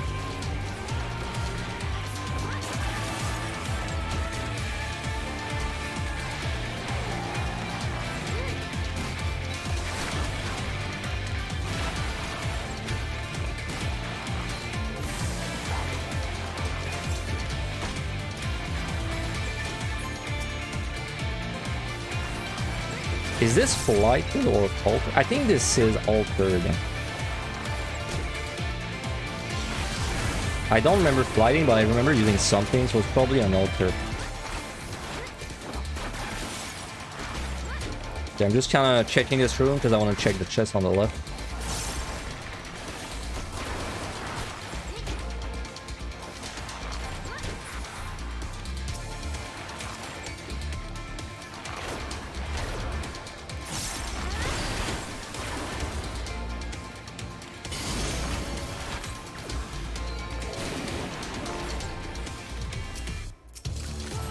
Steal? Yep. Say no more. Steal is great, man, because it's like you don't need it, but saves you so many potions. I mean, you don't need it yet. I mean, we'll definitely need it later, but right now we don't need it. It's just nice. You know, Rage is also pretty cool. I like Rage. Rage is a cool guy.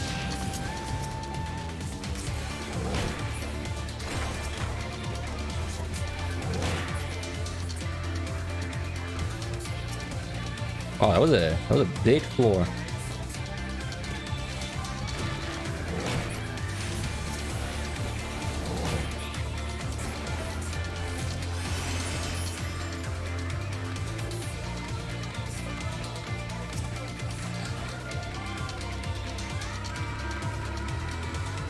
Not danger room. Well, unfortunately, the jam is gonna go away because it's gonna be a new song. Okay, so there was no intuition on this floor, but there should be a guaranteed intuition bag in the next 3. At least one guarantee. 151 plus looks different today. Yeah, it's just since I started streaming on both YouTube and Twitch, it's kind of hard to like update the title as much as I did before. But since you reminded me, I'll do it there. All right, there. 150. Order has been restored in the word.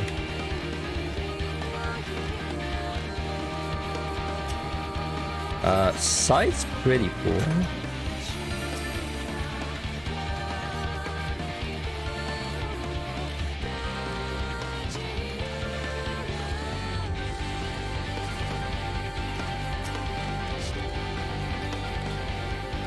And there's landmines, and I need to do landmines later, so it'd be like a good time to practice the landmines, but I would really want a raising if I was going to do that.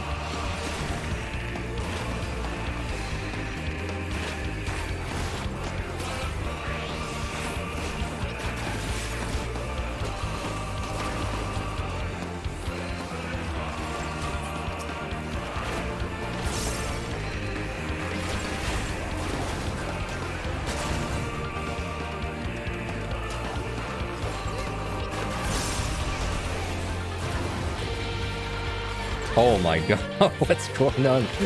What's going on over there? That's all patrols. What the hell?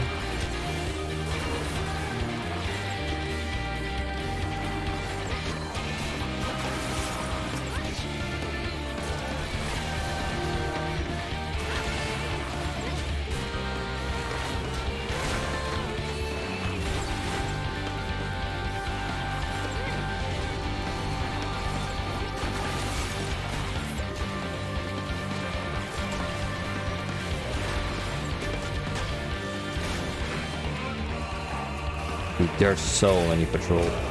That's crazy.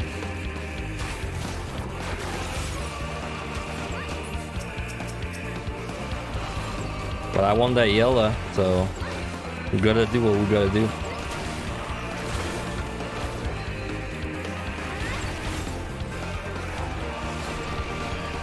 And I'd like to get the yellow before all the patrols come back, because they're about to come back, so... Okay, Soulfire move.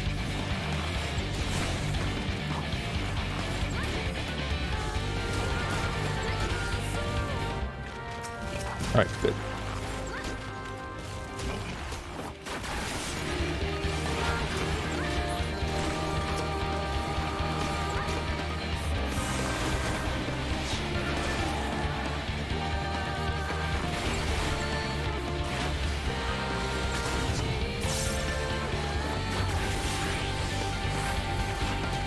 I'm kind of lucky that they're not going towards the key. Because I don't really have to deal with them as long as they keep going back and forth. I'm out. But am I out, you know? I am, yes. Alright, we're flying through this. We're gonna be at the boss at like, I don't know, like 19 or so.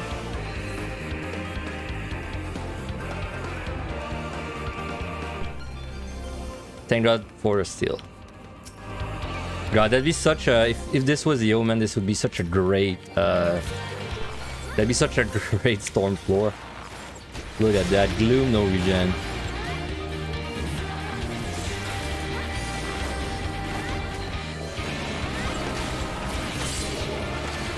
This is gonna be very annoying in first person, that debuff.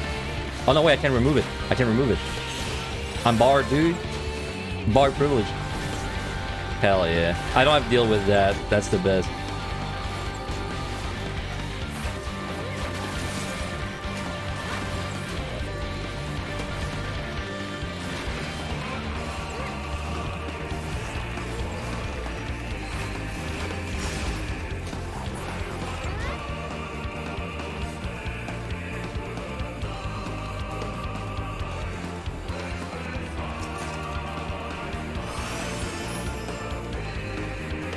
By the way, next set I might raise it.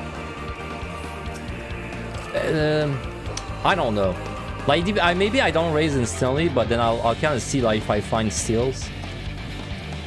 Key is not in this room. This is a terrible room being closed because there's like 5 guys shooting AoEs. Bro, my options are not the best.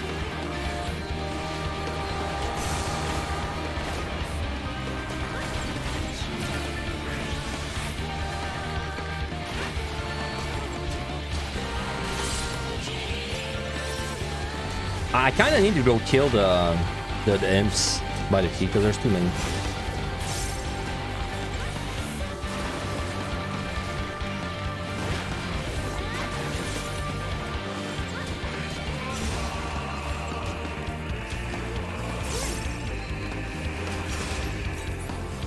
And I'd much rather have a steal if I'm gonna kill you guys.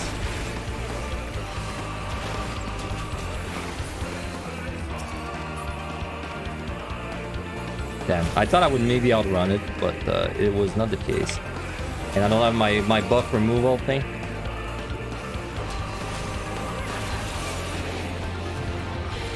Now I have it.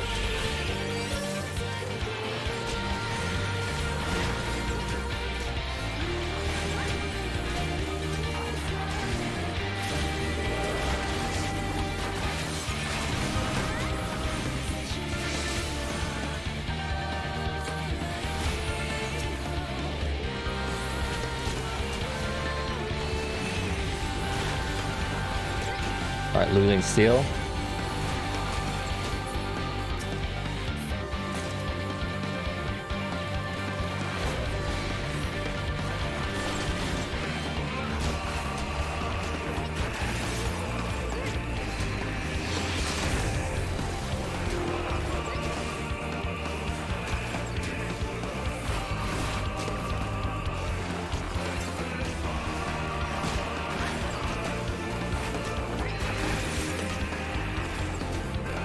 That's 4 kill, very unlikely to open at all. We'll probably go find more thing skill.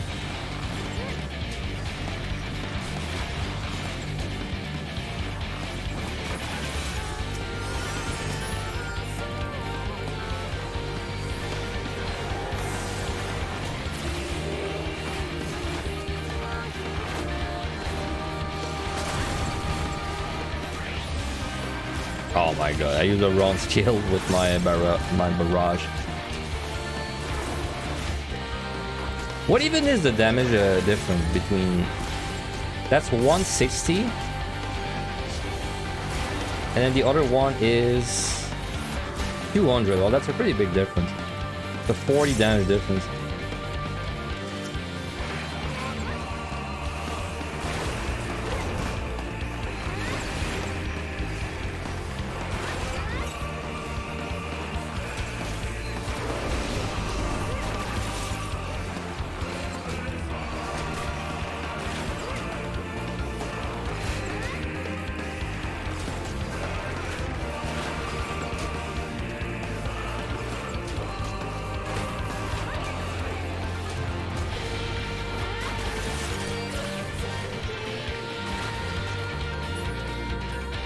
And I'm out, perfect. But am I? But am I out? So glad I got an interrupt. Start playing juggle, I'll interrupt you.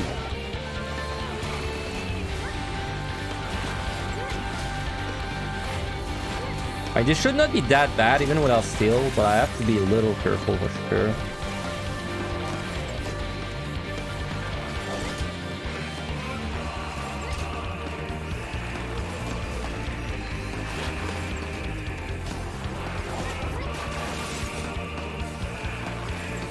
Oh man, the patrol, of course. I think that's a respawn. Oh man, I forgot to interrupt you. I got two stun locked by the patrol.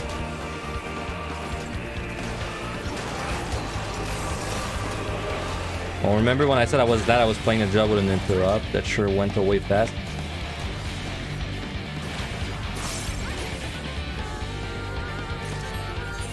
I will purity though, because no reason to stay with that.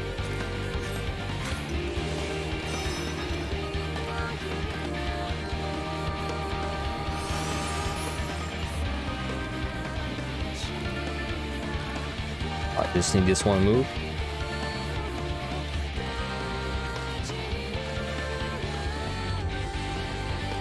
Come on.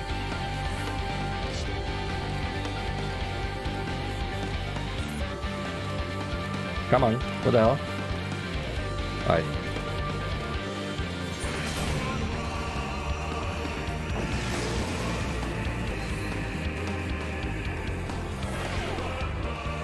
We're on 158, I think? 159. Even faster. Yep.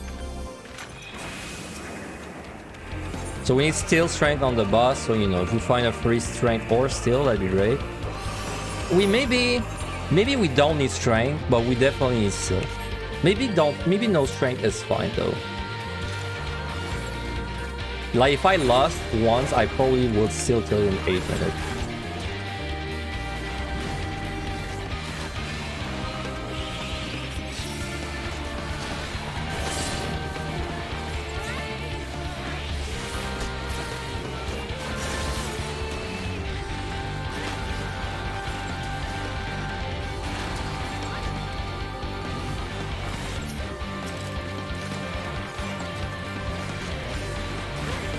We did find the intuition on the last 3 floors, so we're not guaranteed to be a 1, so we don't use the back there. Yeah. We don't use it.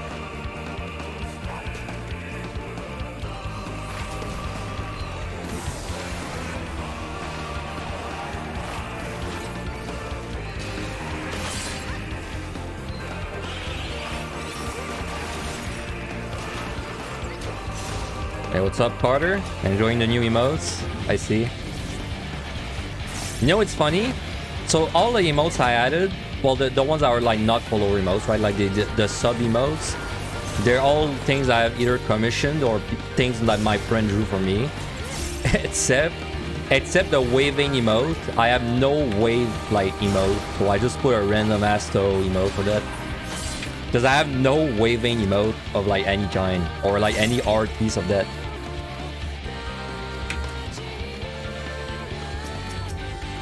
God, these options. I guess you're next. Interrupt the void spike. Sorry, the ice spike, and then put this for the second thing. Yeah.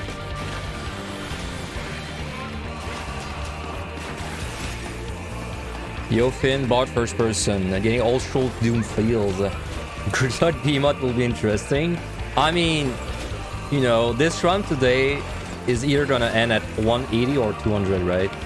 I think that's a pretty fair assumption. I mean, I don't have a plan. I don't have a good plan for Behemoth, dude. Like, I really don't have a good plan for it. It's like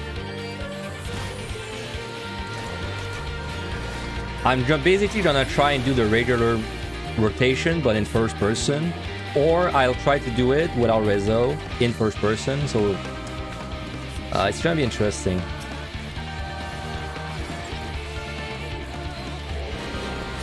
I'm pretty worried about it. Not gonna lie.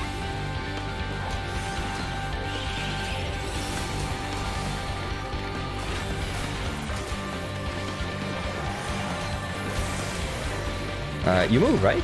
I think you move. Yeah.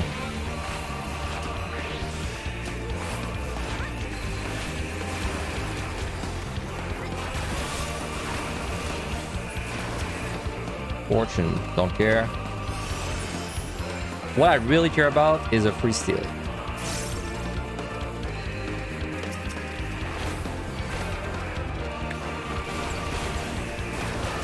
Now, technically, I could use a fortune, maybe get a drop, but that's too much effort. I don't care enough to do that.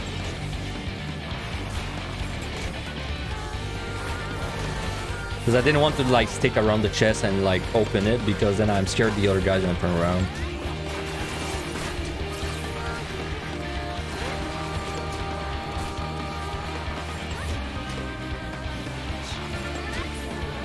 Oh, we're out. Steal? Steal? Safety? Not a steal.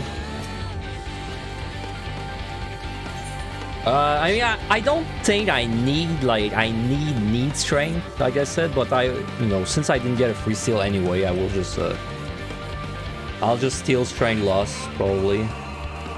I mean, the faster the boss, the less potions I use. See, it's... In first person, I always feel like things are closer than they actually are. Like, see the X at the top? At this distance, I feel like I would pull it, but I'm actually not even in the full range. Anyway. And instead of floor, I am particularly worried about 171, 180, for like one reason, the boss, 180. Outside of that, you know, the usual 181. And then like the last set also is a little scary because of the Wraiths shooting AoEs at your feet. But 180 is like the big one. Twitch didn't tell you I was live. I actually went live twice because the first time I went live, I was like 8 minutes behind on my dashboard. I don't know why, but I was 8 minutes behind, so I had to like I had to restart the stream. On Discord, though, on my Discord, I have a bot that you can, like, there's a react channel, and then if you react with the Twitch role, then there's a bot that will ping you when I go live, if you use Discord.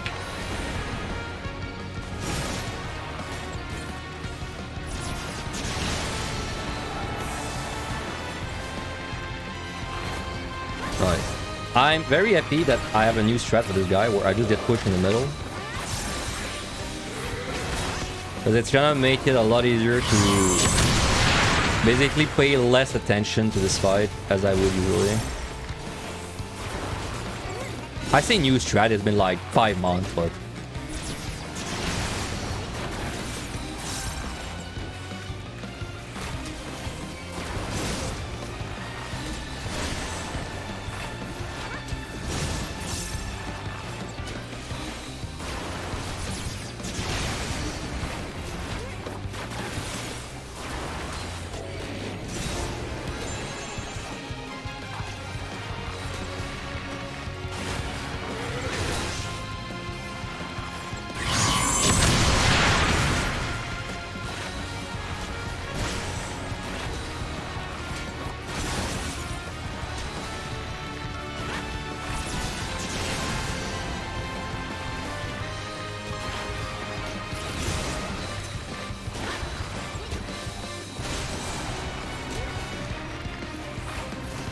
I love this song, dude. I jam so hard that song. I'm gonna refresh my things before Gold drops.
Nice flex. I didn't really acknowledge it, but I'm really just fighting the horse, like the hooves of the horse, and that's it. That's all I can reach. I can't even reach a damn rider, dude.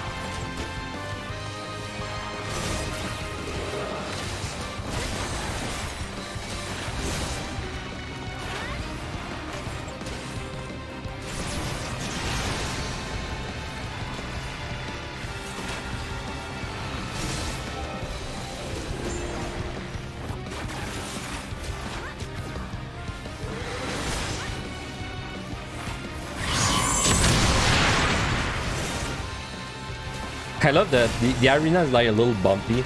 Again, it's very obvious because when I'm running around, you can actually see my camera is like bumping up and down. It's kind of funny.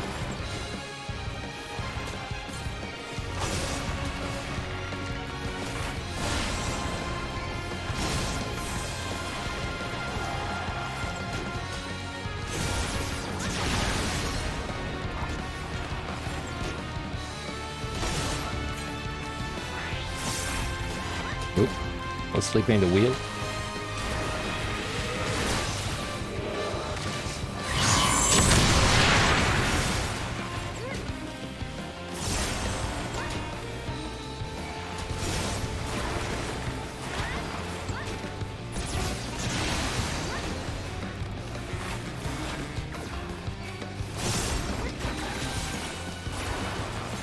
Alright.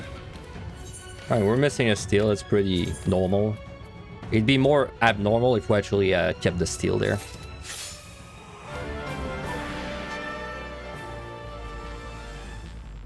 Your phone did that emote spam earlier while you were moving furniture around. Damn. In her, I thought someone was giving me like a hook to talk about the new emotes. Damn. Yeah, you need to join my Discord. I mean, you don't need to. I mean, if you want to join it, it's there. You don't need to, though, of course. Also, you reached 150 last night for the first time.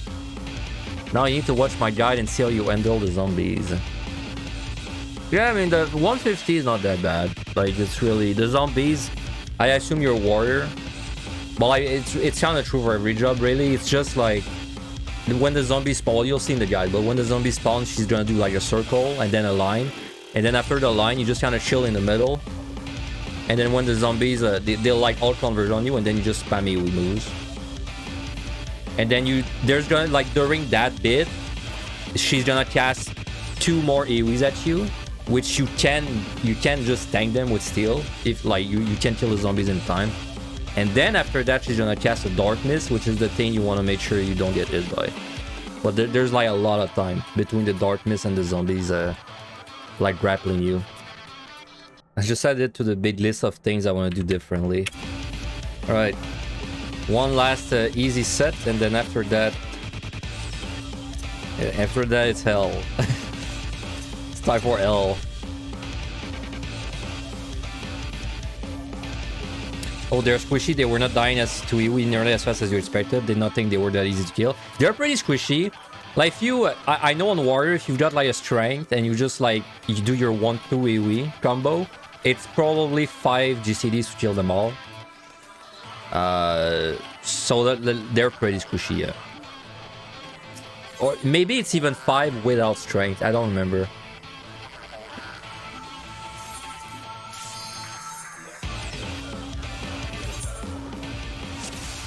Dude, this apple cinnamon tea, freaking, it smells so good, man. Every time I smell it, I just want to eat some apple cinnamon oatmeal. Wow, okay. Well, welcome to 161. Here's a treasure room.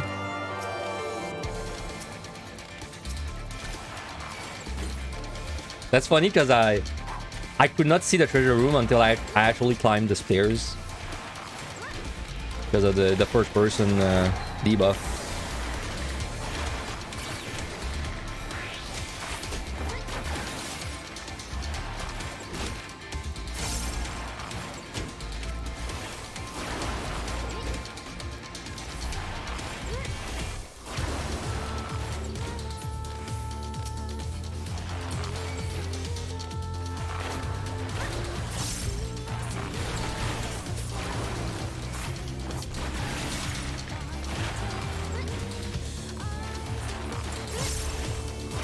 No, I didn't realize, but because I'm using the input thing, you guys actually see how much I'm holding the right mouse, the right button on my mouse.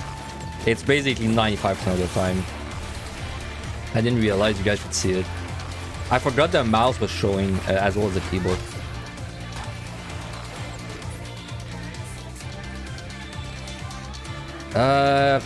Wow. Alter.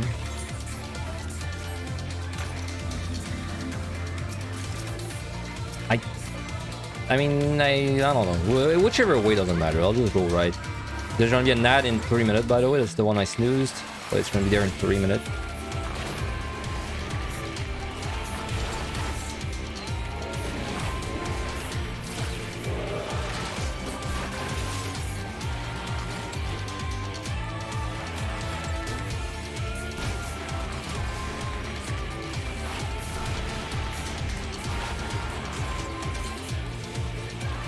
Well, like I said, I mean, I wouldn't mind a raising on this set. I would kind of love it, but...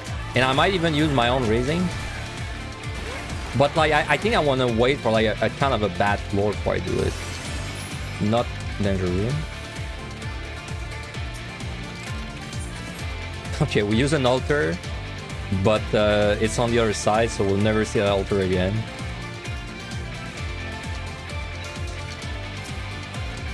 Oh, wow. Strength Steel. Sign me up. Oh, wait, my YouTube chat is not showing. I gotta fix it.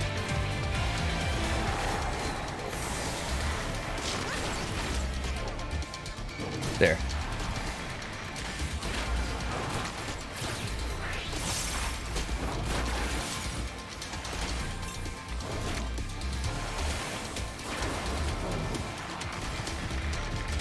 Not danger room.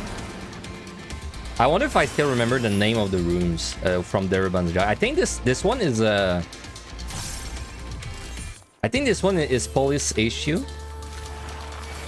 Or is it Police Station? Man, it's been a while. I don't know if I remember the name of most of them. I think this one is Police Station. Wow, I have no idea what this one is. It's been too long.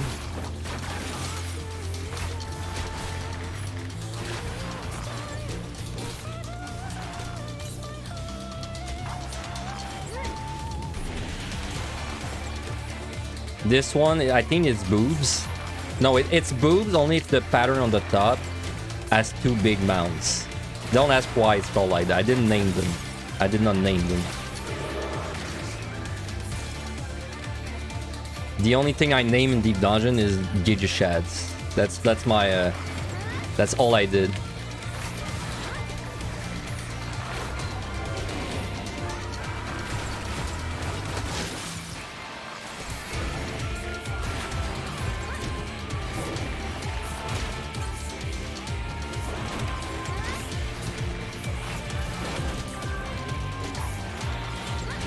Look at that guy, dude.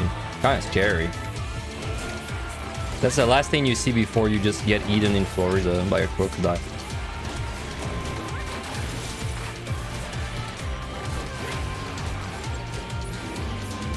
Hey, I'm out.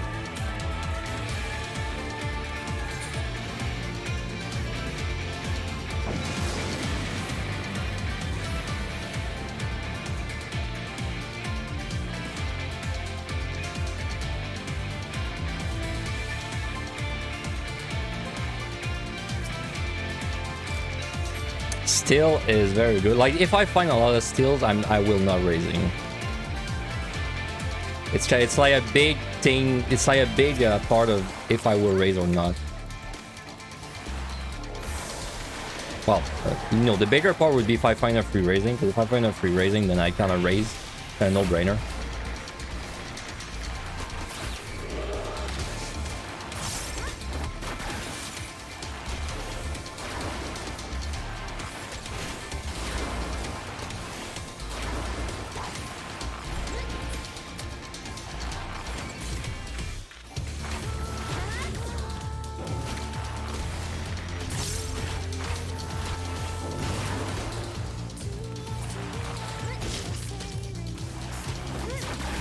Oh, my cushions, dude. I'm forgetting. I gotta use them. Do I have only one? So I guess it doesn't really matter.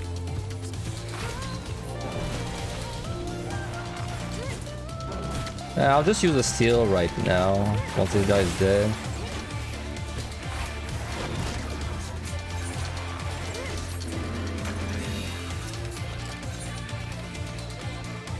I'll use a strength with it. Like Bard, man, I'm not very worried about time management on Bard. Like yeah, I want to get 2 or 3 attempts on the next set, but even then, I'm not that worried about time management. So, like even if I were to go into the next set with 1 less strength, it's kind of whatever.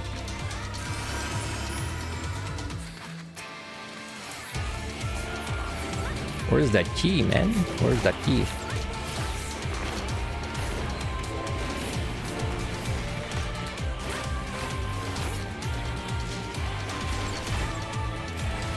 I did not check that chest. I don't think I checked that one either.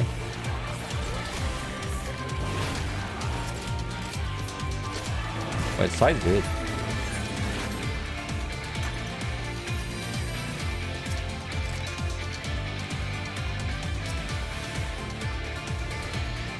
Mimic? Sure. I mean, it's not open anyway.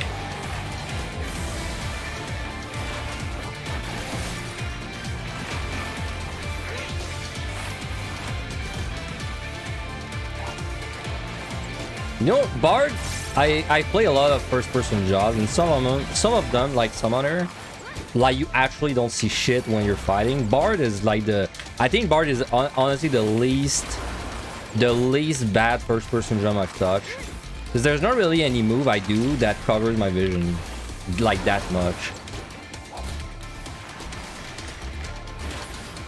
But even Machinist, I vaguely remember that I think whenever I use Drill, it kind of covered my whole screen. Bard is not really like, I guess the worst is Pelton, like it's this skill.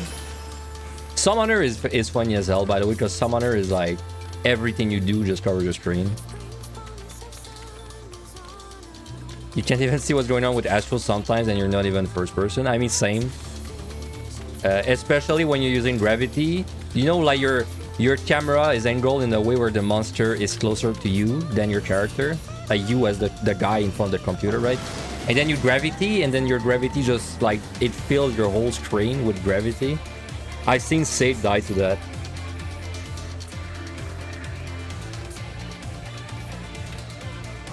Astral first person, man, that'd be something. That'd be I don't know how it would be, but I'm not really interested in trying it out. So I guess we'll be wondering about that for a long time.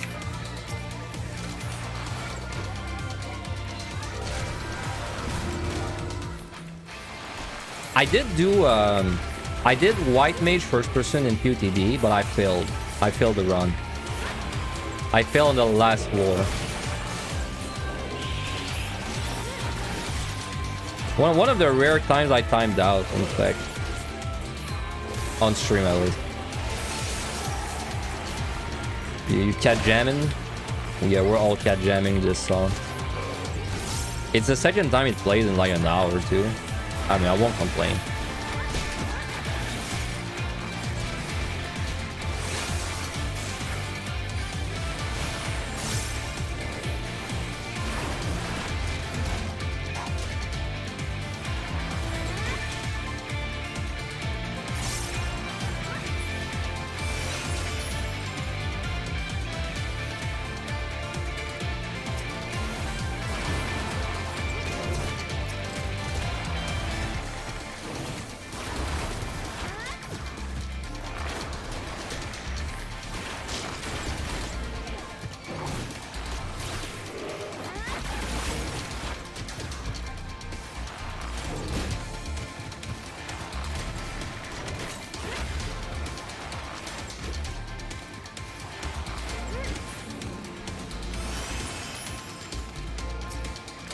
Oh wow, steel refresh, amazing.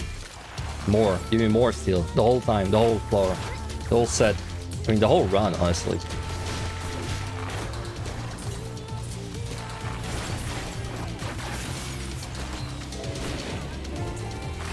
And the next set, In 7 floors, it's the next set, dude. I mean, next set is gonna be a lot of buzzy work. Like, you know, the boss itself is a nightmare, but the fact that I have to make it to the boss for 2 attempts at least, it means I'm going to have to do landmines also at the beginning. And landmines in first person.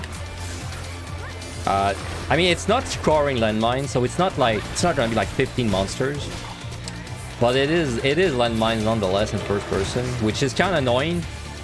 It's not even stepping on the landmine that's annoying. It's like, you know, the part of the pool where I have to turn around and witching the monsters. That part in first person is gonna be kind of a nightmare. Because it's hard to pay attention to like what's going on behind me in that mode. Go on. Oh yeah, hopefully it goes well. If I do like triple landmine and they all go well, I might be able to get 3 attempts on the boss. If they go bad or like they don't go that well, probably 2 attempts is what I'm gonna go for.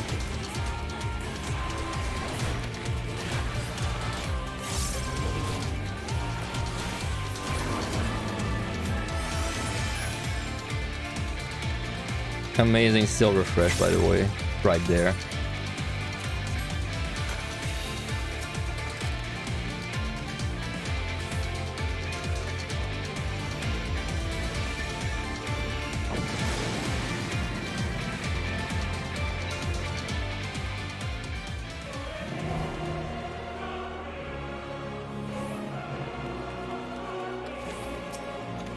Lust. Good. Didn't even remember I was missing one. Oh, I did miss an intuition. There should have been one guaranteed one in the first 3 floors. White mage first person is crazy. You're trying to solo white mage in level high and you feel like you have to play perfectly. Though you're usually too scared to do any risky stuff with landmine. Yeah, if you don't do landmines, it's gonna make your healer like climb a lot more time pressured, right? Like you're gonna be a lot more time pressured. Landmines is definitely like, it's worth learning to do them, even if it fails you like a few times, you know, even if you die doing it a few times, I think it's still worth it's still worth your time to try and do it. It doesn't even have to be big landmine, you know, like only, like even if you only do 5 monsters, 4, 5, it's still, you're still saving like 3 minutes of non-strength fighting, maybe even more. But yeah, on healer, it's a little spooky to do landmines. In Heaven High especially. In Heaven High has the hardest landmines in my opinion. So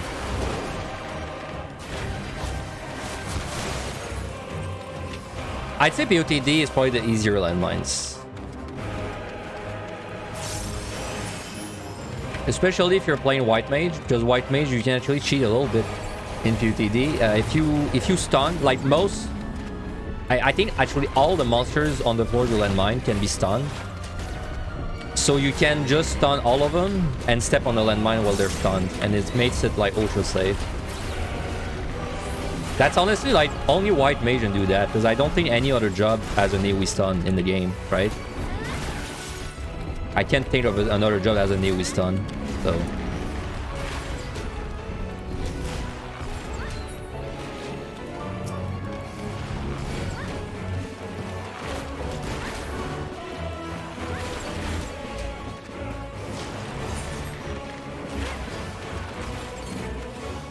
Could retry.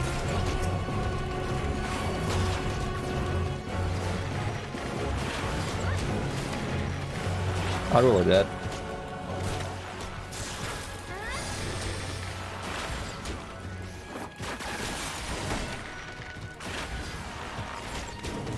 Come on, he's about to do the cone again. That's why I'm waiting. Alright. I didn't want to like get Venn diagram in this corner. Oh, right. That's a nice pickup.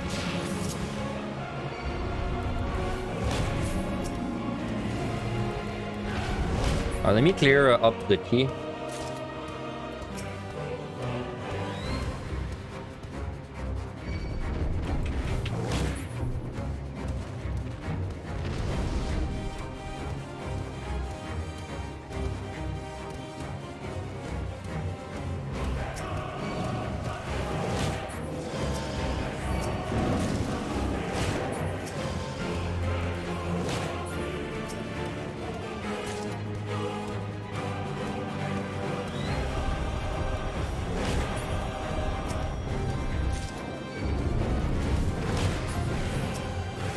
Of course. Of course. The one chest out of the way and it's a mimic.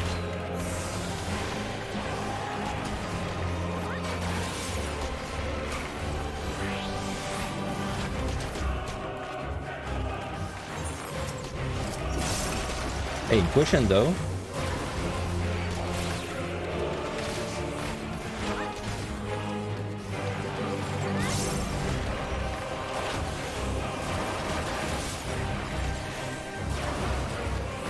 No, I'm in grid as Mimic because he just stole my look at chat time, you know? I was going to have a nice, like, 3 + 3 rooms I had to walk through. I was going to be able to look at the chat during all that, but now I've wasted 3 rooms killing that guy. Yeah, you need to practice on the lower floors to learn the heal timing with it. You can get to 90s, but enemies take so long you lose track of time and things fall apart. You want to hear a good tip for like 80 and even I would argue maybe 80? Is especially 90s in Evan High, don't look at the time at like don't look at it like until you're on like the until you're on like 95 or 90, you know, 95, 94, 96. Don't even look at the time because like 95% of the time you're gonna bleed like ultra time at the beginning of the set, and then it just kind of stresses you out for no reason. Personally, I like, you know, I look at it, but like I don't really care what time it is up to until I'm at like 95 or so, and then I start like, you know, planning around the time. But I feel like before that there's not really much reason to worry about your time. Don't worry about the time doesn't mean don't use anything. It means more like if you see you're like 20 minutes behind, don't like spend 3 magicides in a row, right? It just means just play with the debuffs. I guess is a better way to put it. Like you just play with the debuffs. You got a clean floor, you fight it. If you got like a floor with mimics, maybe you floor wipe. You got a floor with debuffs, maybe you Serenity, maybe you use a magicide or something.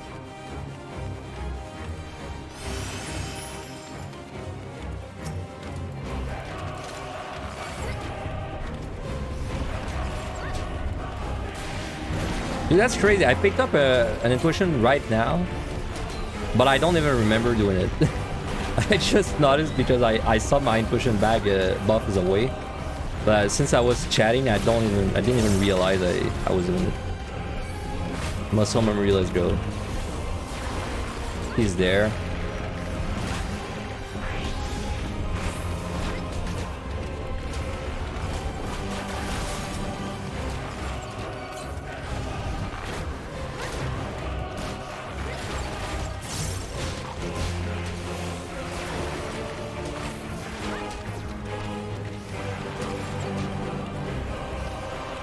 I want to kill as many like steel is good bitches as I can before I start dealing with the easier ones.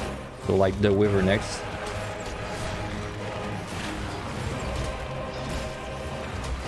Wyvern? Wyvern? However you pronounce.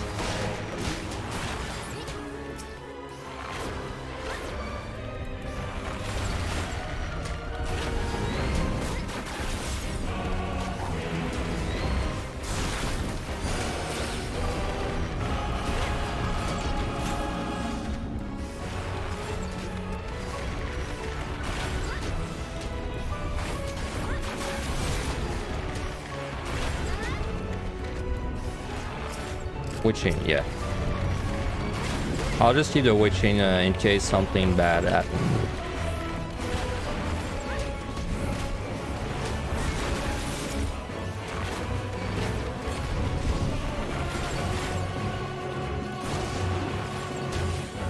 You know what I mean? A little weird. Okay.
This set, by the way, it's the same as the last set. On a DPS job, you really should not be facing like time issues on this set, so I don't really care if I find rages or stuff like that. All I care about is steel rages.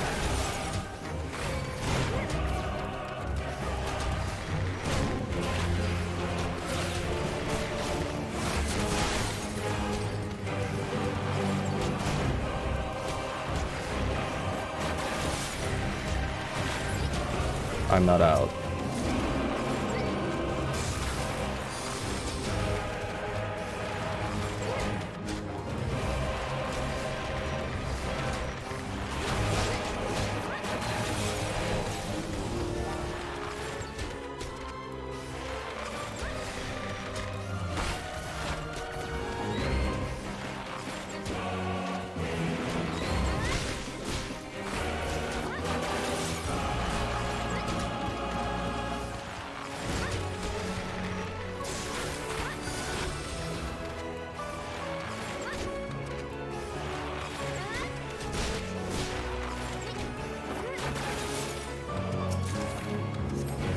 Alright, 4 more floors.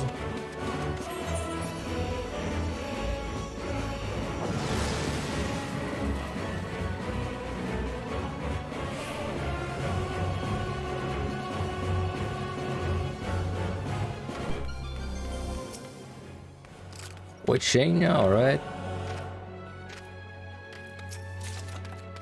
Butcher, very good. Like I said, I'm actually getting a hell of a butcher this run, which is making me want to maybe do a speedrun attempt next stream.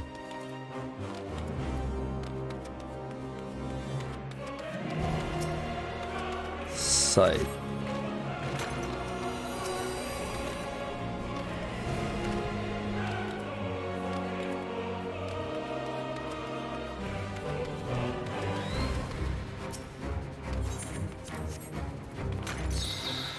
No, it should be fine as long as I kite them.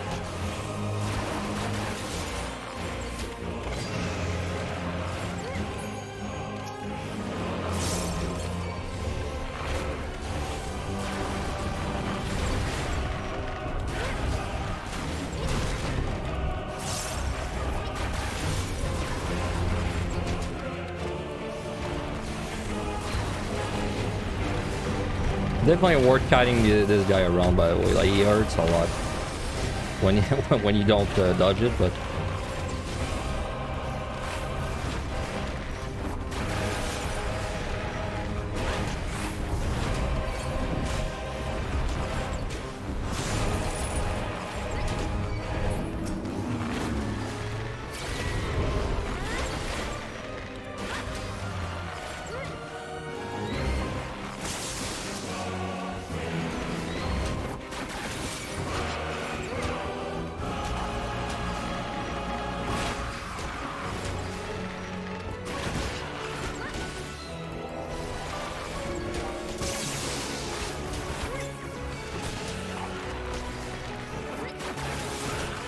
steel it would be great if I could find a steel, especially because I will do landmine guarantee, so I need steel. I need at least one steel at the beginning of the next set, and then I need a steel on the boss, right? So that there's like, that's 2 steels, and I might even need 3 steels, because then if I die, in fact I would probably want to go to the boss with 2 steels on me, because then if I die I need to re-steal.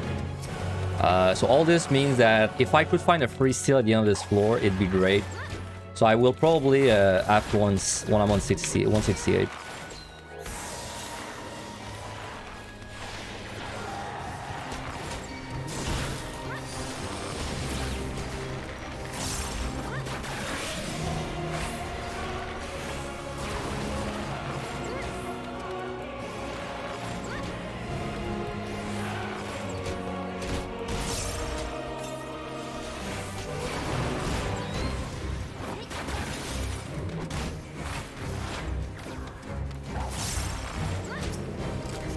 Hey, raising. Cool. Alright. Autopilot mode engaged for the next 33 minutes.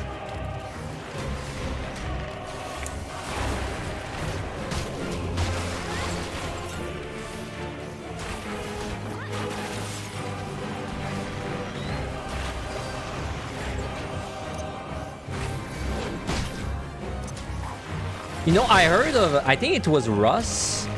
Russ was saying you can actually do this boss without a steal on the Bard. But I don't know how. Like, I can't even imagine how you can do that. So I don't even think I'm gonna try.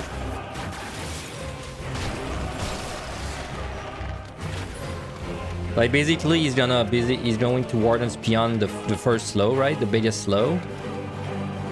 But like, I don't even know how you survive the auto attacks after that. Like, that seems like a lot of damage you're gonna be taking. Though I do have like a raising, so I could try. I could try, man. Like, with a raising, and I don't think the first person is gonna affect that very much.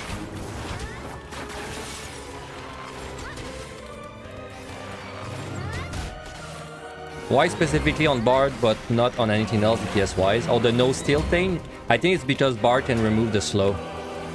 So because you can remove the slow on Bard, you like don't get just auto-attack non-stop for like 20 seconds. The first time he slows you down, or like 15.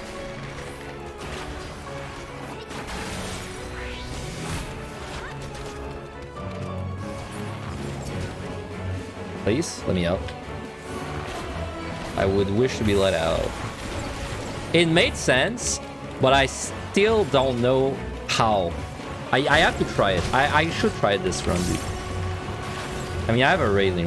When else am I gonna be running Bard, you know, in PotD, and it's not like a scroll run? So I have like enough time for 2 attempts. That's never gonna happen again. So I should try it out this time. Because like, if I run Bard again, it's gonna be a scroll run probably, and then a scroll run I will not have 20 minutes on the bus, so, or like, no, 16 minutes. I'm out.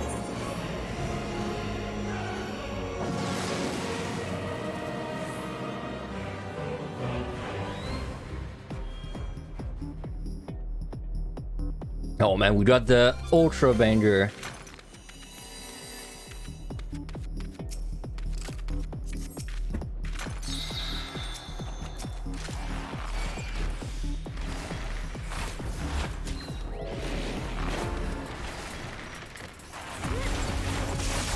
Blind sucks.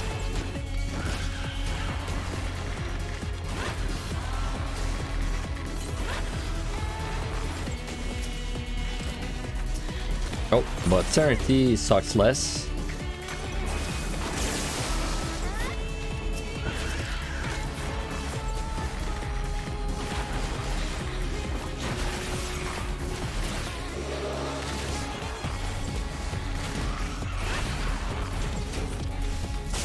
Still a few things in this room.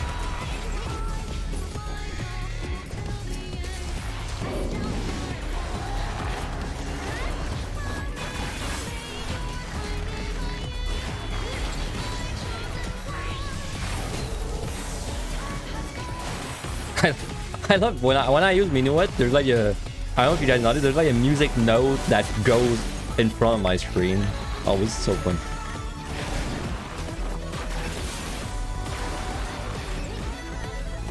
Yeah, well, what am I playing? Osu? When are we getting Osu minigame to be able to do your songs on Bard? You just press the minuet and then it pops up, you know, a 5-second Osu song. And then the better you do on it, the more damage your projects will do.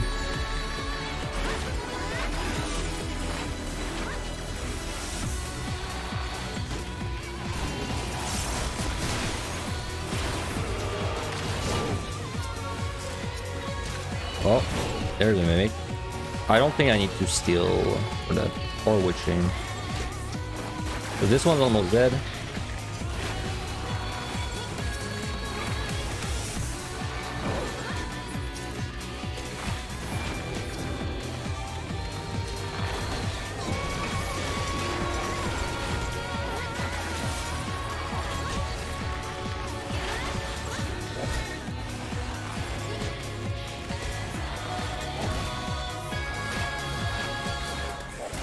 You think these mimics look bad? Let me tell you, you have not seen what a mimic can be. Like how bad a mimic can be until you've done MLI, where mimics just kill you like in 2 shots. 1 shot if you've got like HP down and you're a squishy job. Hey, what's up, Joshua? Are we having a good Saturday?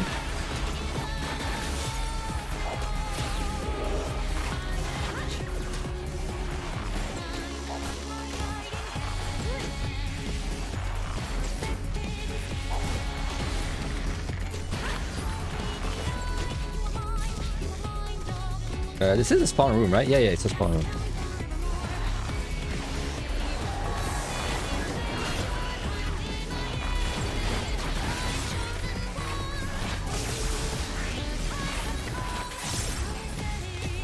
There's a bag, dude.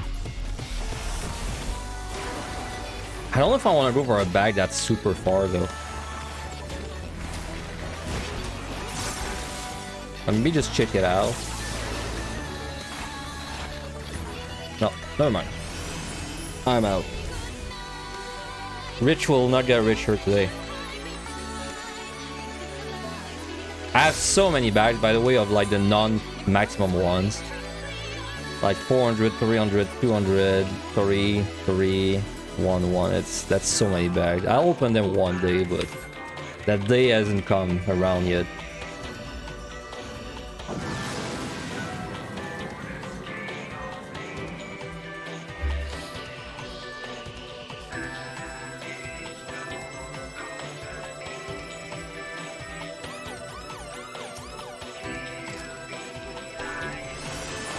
What chain could be useful?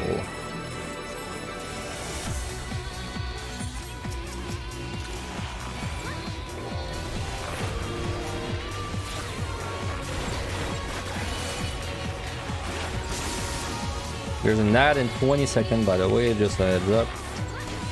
Just gonna miss a little bit of 168.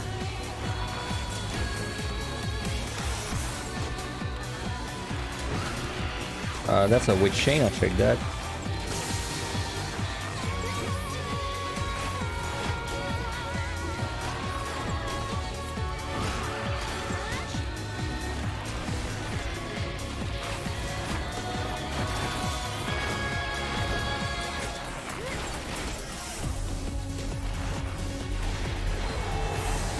Man, you know what I love doing on bar? I love triple weaving. And no one can stop me from enjoying my triple weaves. I don't know why. Every time I'm gonna use Wanderer's Minuet, my brain just really wants to use Battle Voice and Raging Strike before. So like every time my Minuet's up, I do the triple weave of like Raging, Battle, Minuet, all between 2 DCDs. And it flips a little bit, but I don't give a crap. No one can stop me. Except Behemoth. Behemoth can stop me. Bag.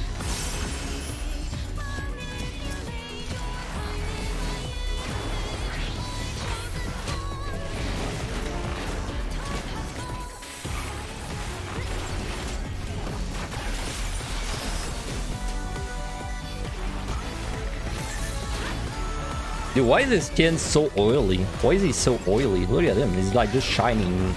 Super shiny.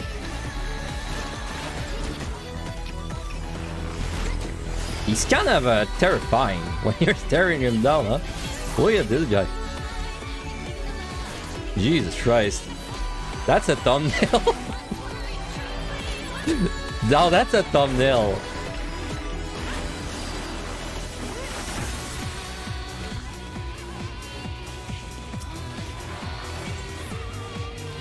Oh, dude, that's a good thumbnail. I gotta remember. What score was that? 168? Try to remember that for later. Well, thumbnail if we clear, because I don't put the runs if they don't clear.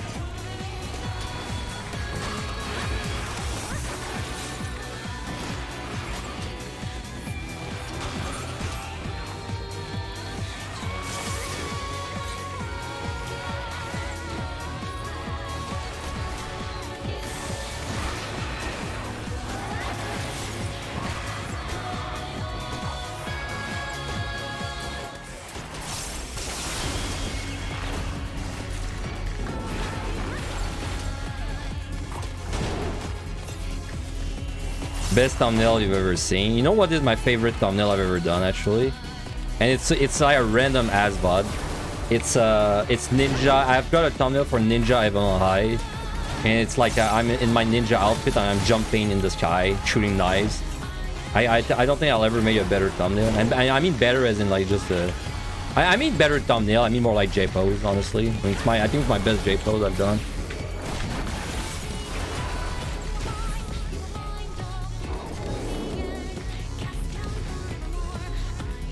I'm out.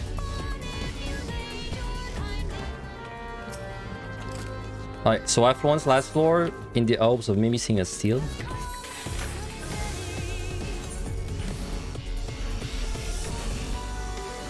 Found me from YouTube, nice stuff. Always nice to see people coming from YouTube. I stream on YouTube nowadays as well, so. Because I'm pretty sure someone's watching my videos on YouTube, like my regular videos. They might get suggested my my live stream when it goes live. So, that's nice. Dude, my YouTube used to be very scuffed for like Deep Dungeon. My thumbnails were like Microsoft Paint. Like there were just random ass VODs everywhere, but I really cleaned it up this year. I mean, if there's one thing I did good this year, it's clean up my YouTube. Like, it looks, I mean, I wouldn't say it's professional, but it looks a lot cleaner now.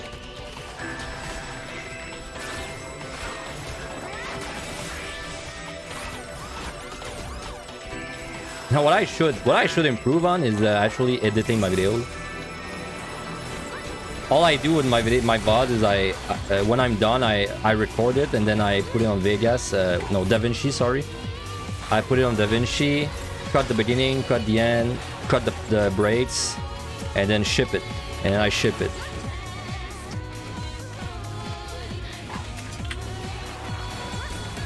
I should really do like a clip compilation at one point.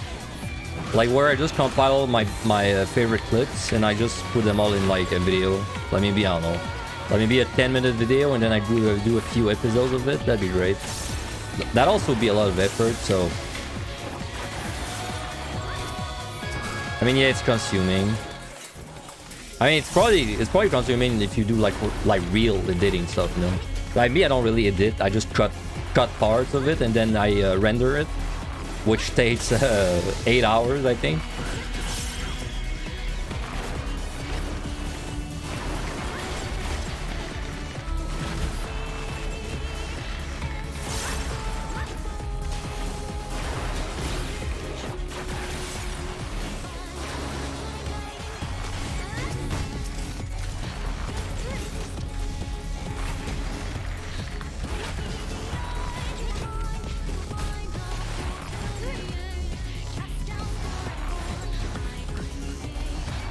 I'm gonna sneeze. Oh my god, that felt good. Sorry. That must have been very loud. Sorry, it had come out.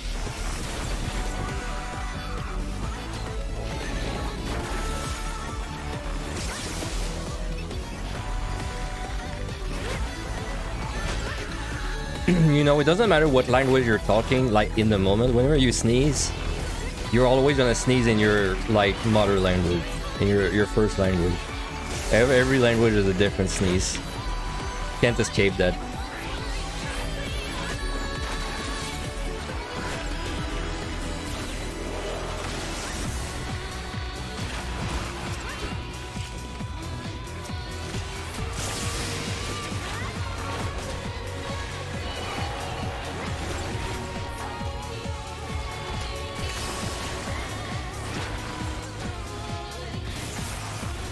It's incredible how you like this song by Athena so much, but after so many hours in stress to kill, it doesn't bring back good memories.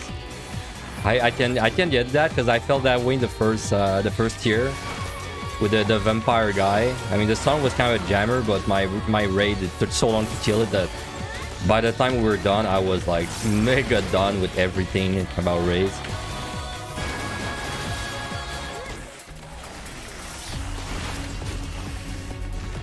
I'm out. Alright, a little steal. I wouldn't mind a little steal. Oh my god, I gotta steal. Okay, well, You know, I said I would try the strat on the boss, but with the free steal, I'm sorry to say that I will not. So, too bad. Someone else can do that science. Now, maybe that's like a free strain, though. Oh, it is. Wow.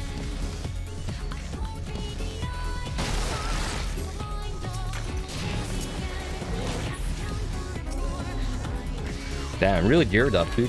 Free strain, free steal going to the boss. I'm missing, like, basically nothing. This is as good as it's gonna get.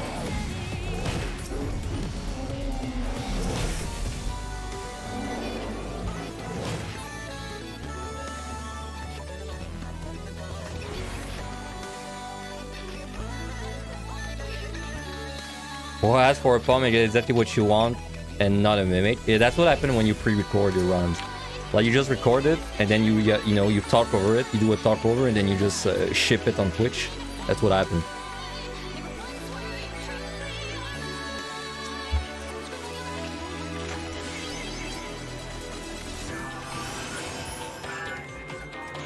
Yeah, I will lost because I'm not very worried about not finding my lost back.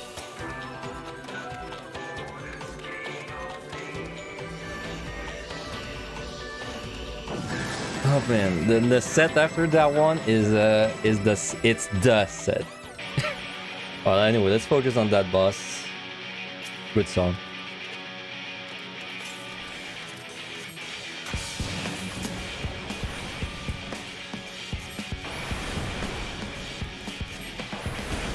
Good.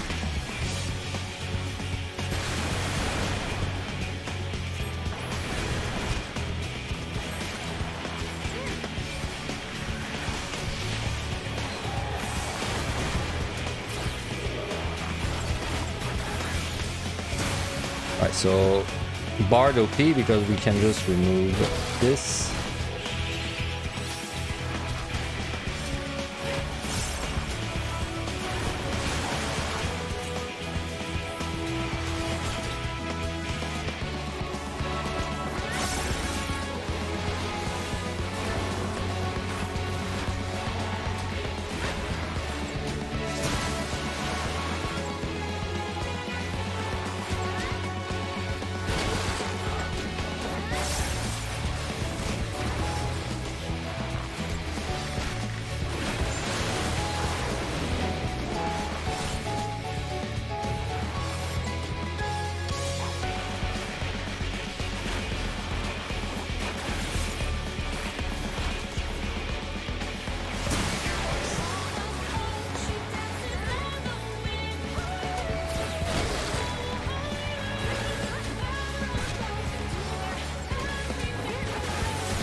Refresh before I lose the ball.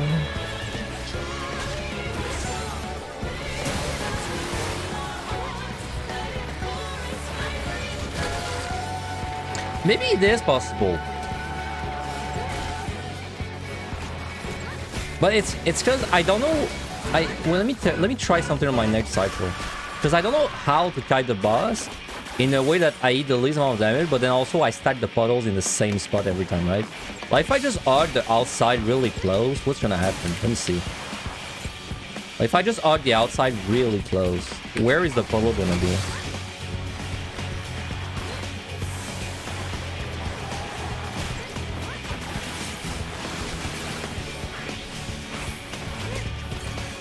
Yeah, like way... Oh no, I think it's still gonna put the puddle right there, actually. Because he's gonna like cut across. Oh yeah, maybe you just arc the wall then, and then it just works. And then whenever you get the big slow, you just make sure you remove it.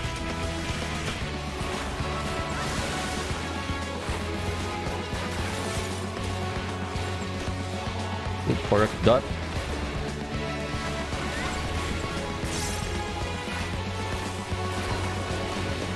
Oh, it's not exactly stacked right now, but as long as they're around the same spot, it's fine.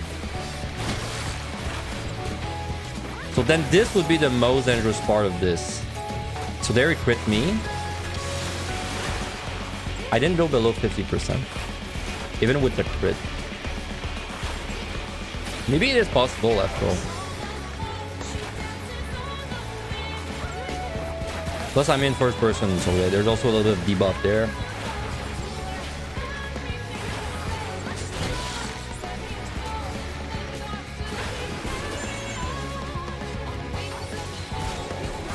Come on.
Alright, I would definitely try, I would try without still, I think. Like, next time I would be there without this, like, on a run that's not a scroll run. Well, probably never, but...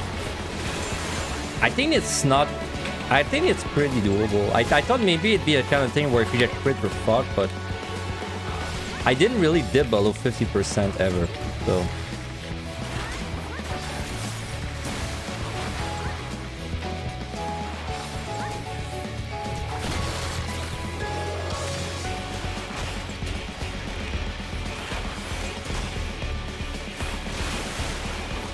Alright.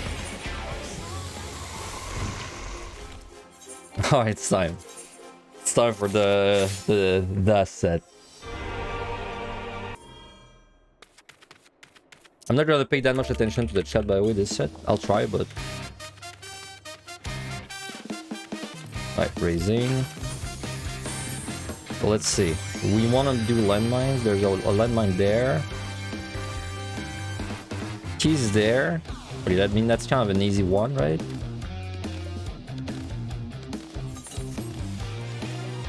Landmine there too. Raising, wow, that's a nice pickup. Five? I mean, 5's not a lot, but I think I'll do 5. Because I mean, I'm barred, dude. It's not like I have crazy good landmines, so...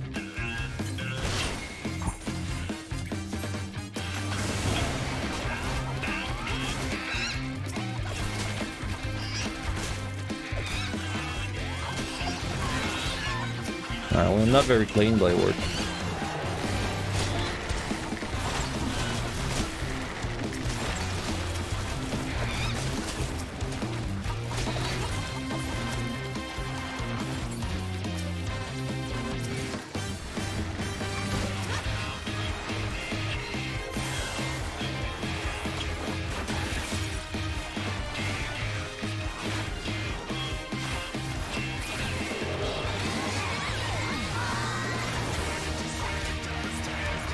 I don't have any healing thing though.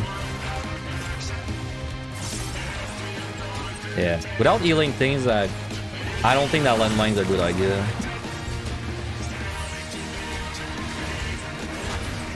I could be on the bear when he does the thing, right? This. Yeah.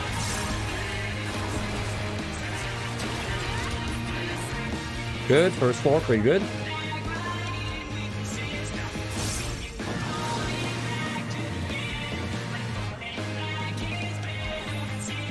Our debuffs. HP down, it's pretty bad for a landmine. I mean, I'd rather get HP down than no ability, don't get me wrong, but it's still pretty bad for a squishy job landmine. T is very far. That's alluring. 2 patrols. I would rather avoid the patrols if I can, because they'll be a pain in the ass in first person.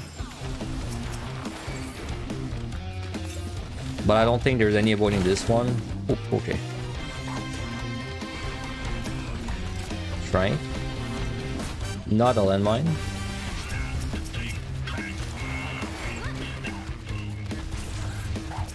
Okay, there.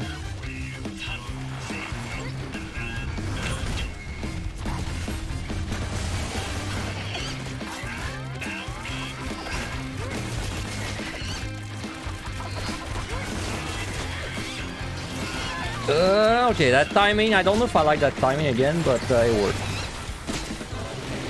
I feel like a little lucky, in fact.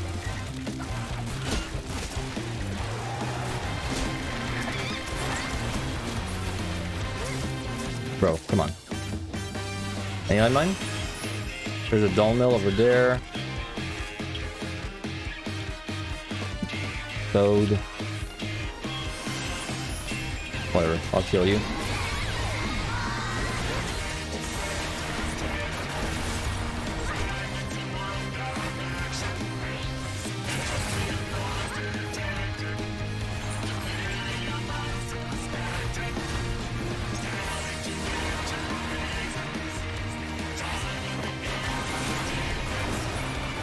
I'm out. But am I out? No. No, I'm not. That guy's too close. There's a landmine there, though, so it's gonna work out.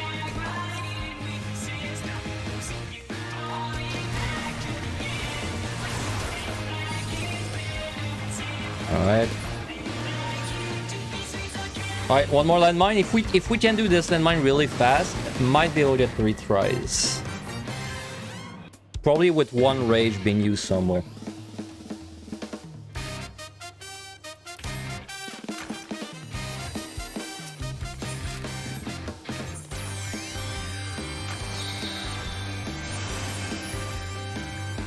Now, it is my last witching. Rezo, man, that's interesting. I don't think I could kill, though, with Rezo. I could probably.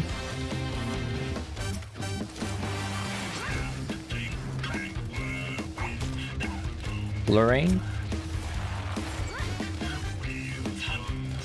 Landmine.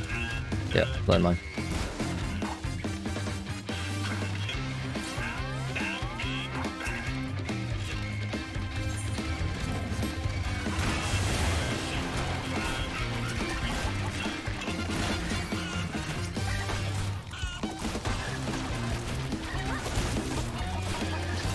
Ugh. Another unclean landmine. Dude, my landmines were not very good. I feel like all of them I got a little lucky with the timing of the attacks. So, to be fair though, monsters don't hit very hard in QTD, so... But I wouldn't have gotten away with that in like EO or Evan Alive. Oh my god, the steal. That's like the most perfect pickup. Alright. There's an ad in 2 minutes, by the way, but we're out of the landmine floor, so we're cruising. It's gonna be pretty chill up to like the monkeys. So basically, chill 174. That's it. That's the only chill floor we're gonna get.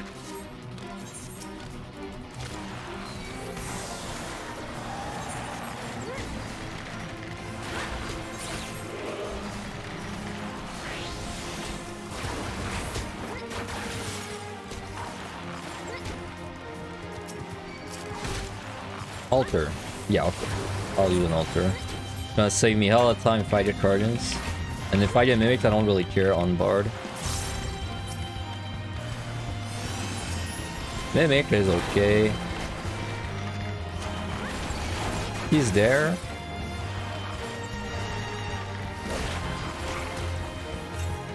Nice damage, bro.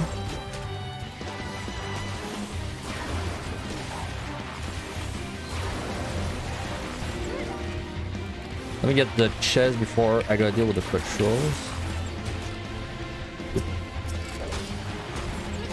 Well, that's 2, 3, 4, 5, 6. Okay, there's plenty of monsters.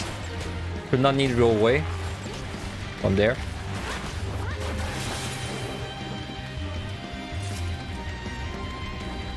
Could maybe get a cheeky explosion. Nope.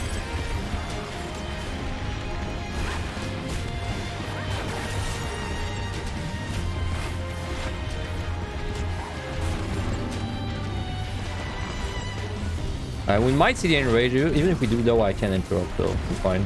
Plus, I can even remove the slow on Bard. Lots of options.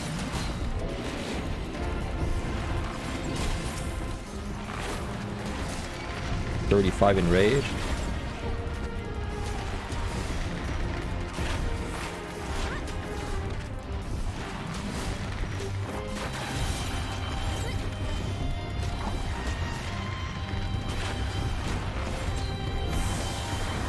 Why is my Raging Strike off cooldown? How did that even happen? I probably misclicked it during the landmine. Oop. Almost attacked the wall, which honestly doesn't matter too much. One bar, but... In fact, I can remove its dot, so that's pretty good. Like, I could slow it down for 20 seconds with sprint and the slow, and then I could remove the dot equals to me. And then he'd probably die... Nice safety. He'd probably die right after that.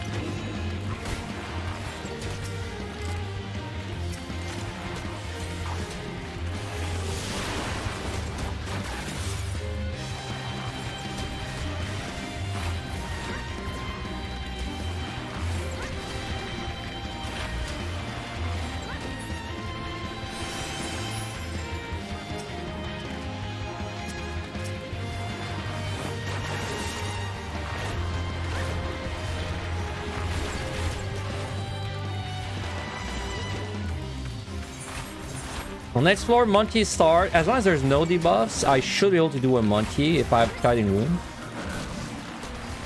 Enzu without Steel, impossible. Even with Steel, man, I don't know about the Enzu too much. Like, I can remove the dot, but it's like the dot is he just spams it. So, hi, almost in time for Behemoth. Yeah. Yeah, you're there for Behemoth. I mean, we're surely gonna make it to Behemoth, but are we gonna make it out of Behemoth? It's not a question. I did review a little bit my rotation, but you know, it's pretty difficult execution-wise. Plus, you know, first person and all that. Honestly, I'm not even worried about the first person so much. I'm worried about the freaking Bard Behemoth.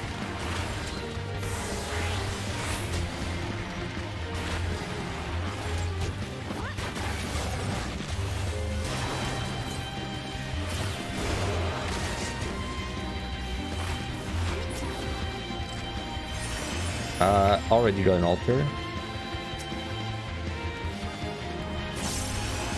Gotta have fun with the monkeys first. Yep. And the Enzus. Ah, crap. And this lion.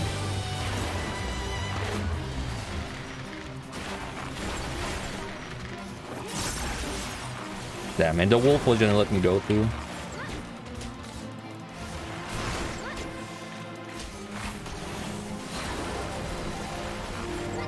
Alright, good.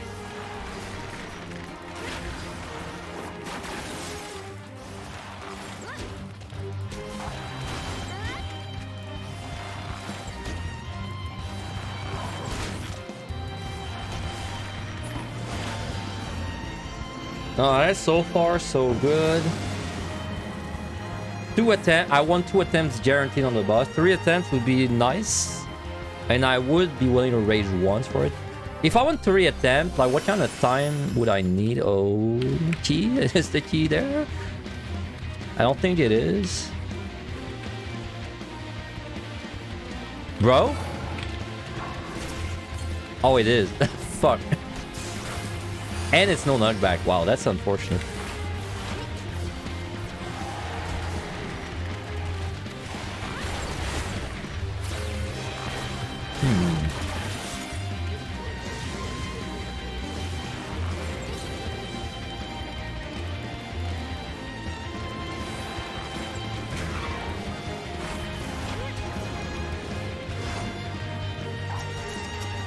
Butchered. Well, I gotta see where the key is first. Maybe it's not so bad. Kind of hard to see where it is though in first person.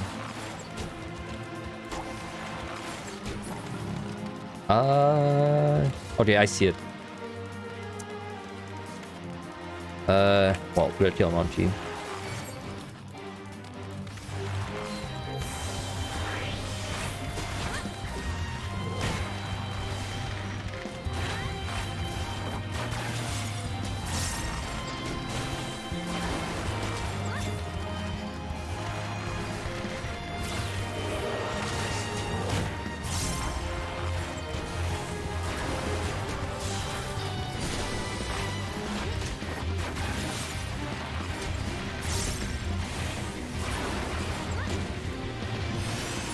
Yeah, for 3 attempts, I need like probably about 26. Maybe 26 is a little ambitious. 8, that would like be like what? 8, 16 for 24. Yeah, but yeah, about 26. About 26 minutes for 3 attempt, I think. But also the thing that's bad with 3 attempt, it's not so much the time, is that I need 3 steals.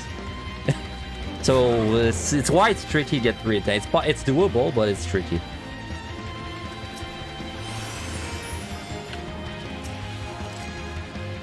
Oh, dude, I almost have a clear shot, but I'll kill this monkey because I don't know which side I'm going first.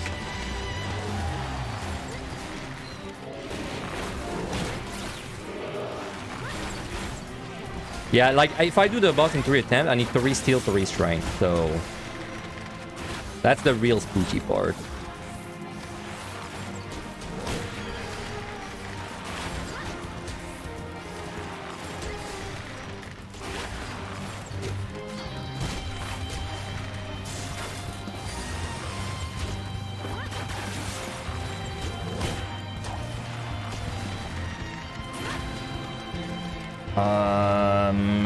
Well, I definitely think clearing the left makes more sense.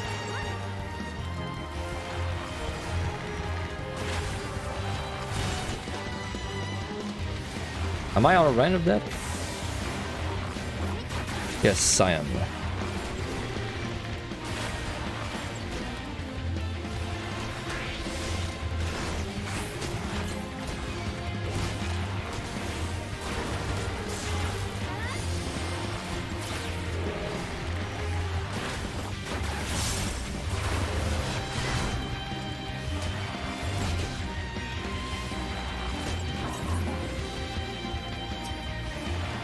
That's 54 in raid.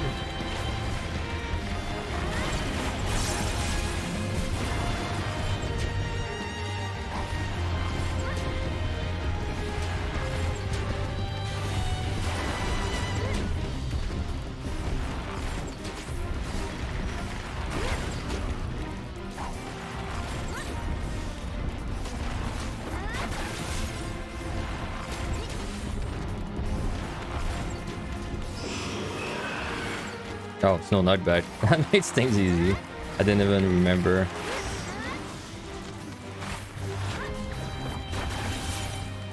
Okay, not out. I think we just keep pulling thing on the left. Even if there's a... Maybe this Dullmill next, the one in the front.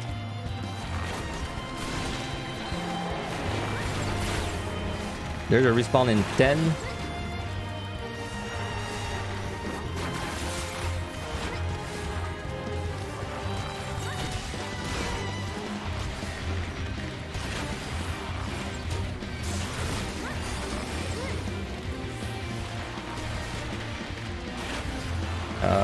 I don't see a respawn.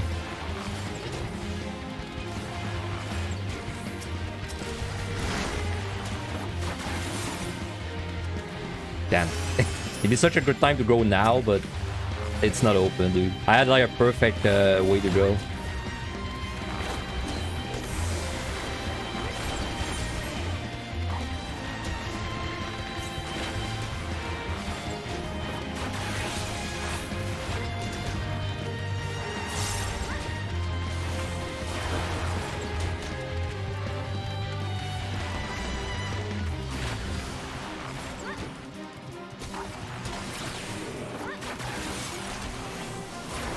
Alright.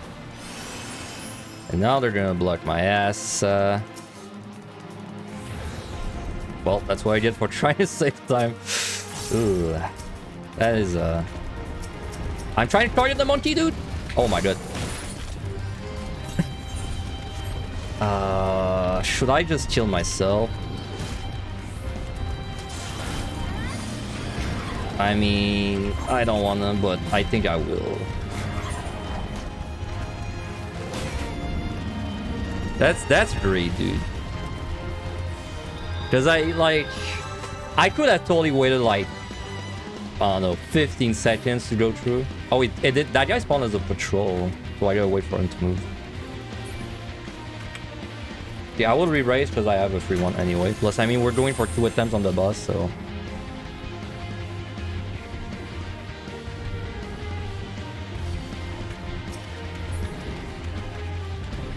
I think I could have fought this with Steel Strength, by the way.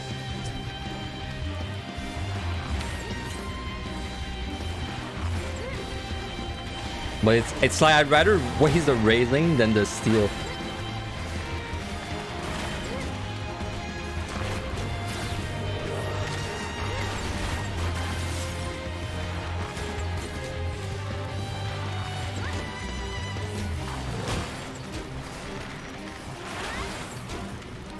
The patrol's coming back.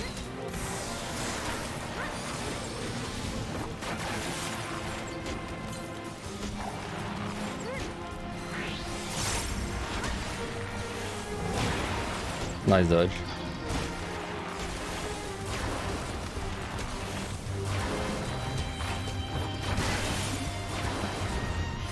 Well, no, there's no more traps. So, I know there's no more traps. Dude. I'm wasting so much time this freaking room.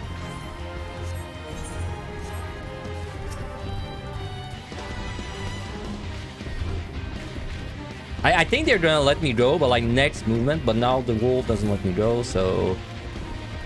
What was that again? Rizzo.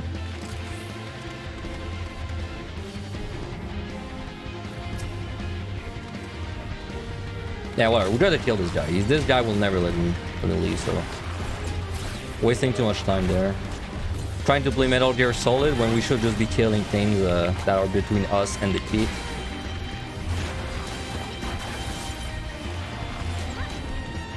I mean, time-wise, this death, I don't think it really...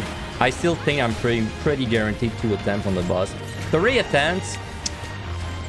I mean, maybe. If I rage once and it's a double dip, yeah. Maybe. Maybe we're still on time for that. 2 attempts, though, I'm very not worried about it.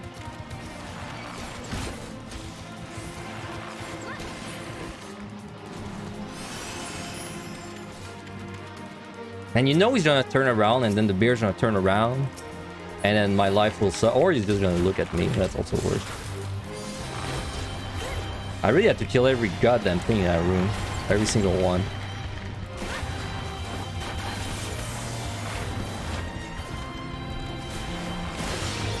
Nice crit.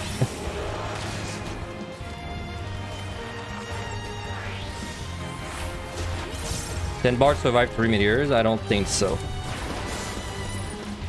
You can only survive 2 and then die on the 3rd.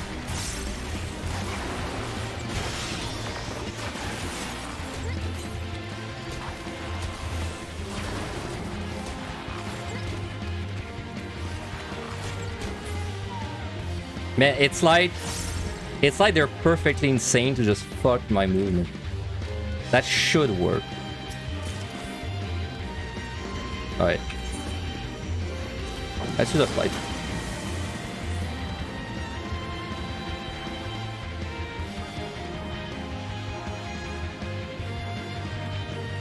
Blind, okay, good flight.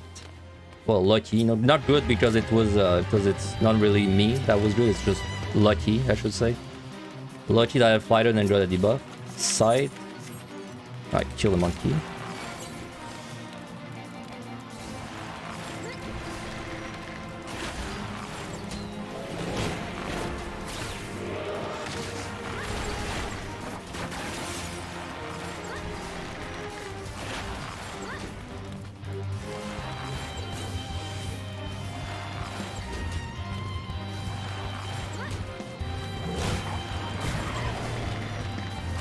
Yeah, I'll have a few stacks on me.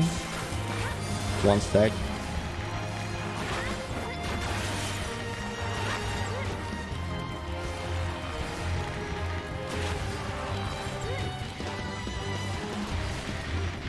Gonna pull the other monkey.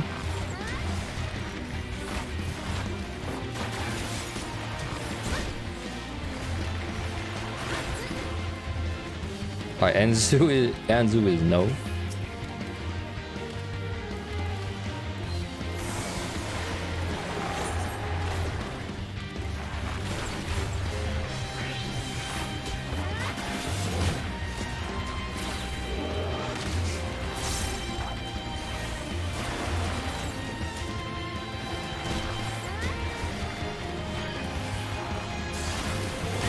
Dude, why are you going so fast?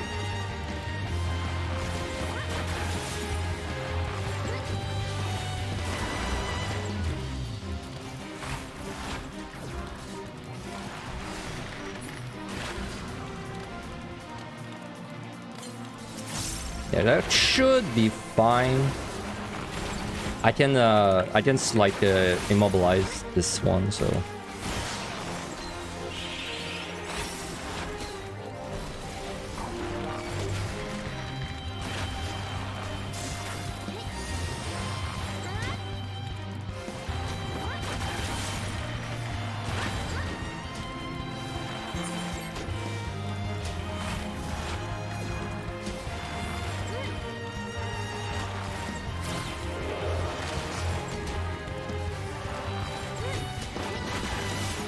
Keep getting stuck in the walls.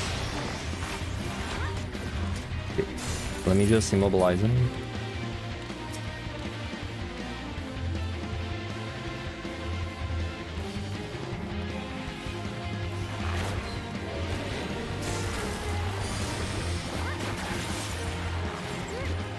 Yeah, so there's an Enzu this way, there's a curl.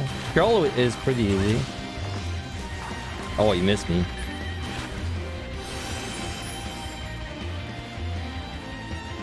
Lion. Okay, I'd like to check that gold.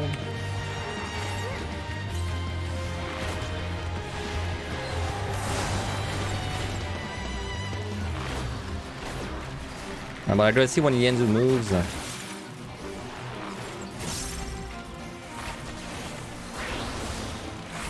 Oh, he moved.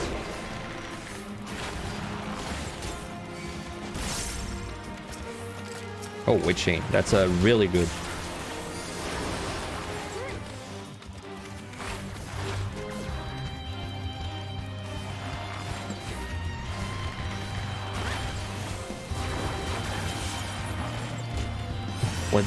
What's that key, man? That's pretty bright. If your piss is that color, you gotta drink more water.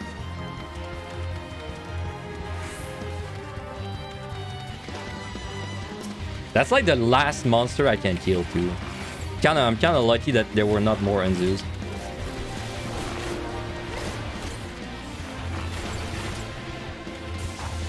I gotta hurry up because I want to check that. Steel. That is a very good thing.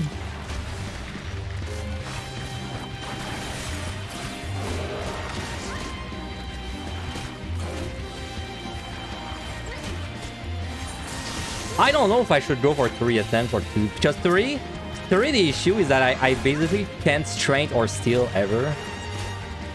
And also it's gonna cost me a rage. But if I just go for 2, it's not gonna cost me a rage. But 2, man, 2 is... I mean, 2 is more than 1, but it's less than 3. Does that make sense? It'd be so nice of 3 attempts. Because I have 3 more floors. I'm basically out in like 10 seconds. So I have 3 more floors to do.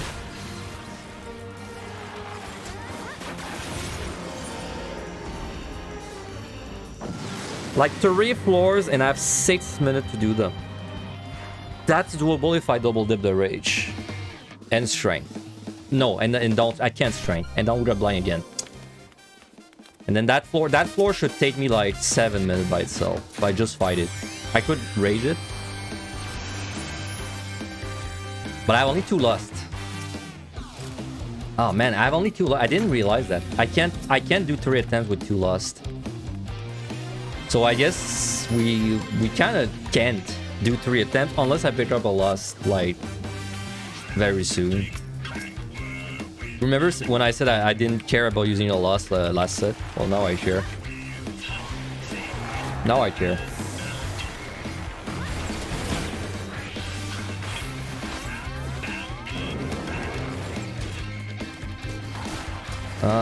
I think we fight this normally. Like, even with the blind.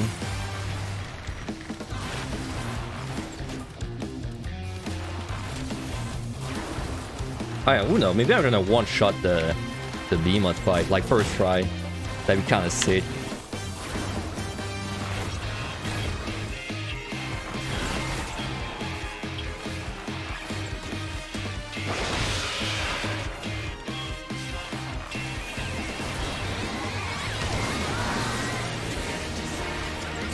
Isn't that the second time this song plays this set?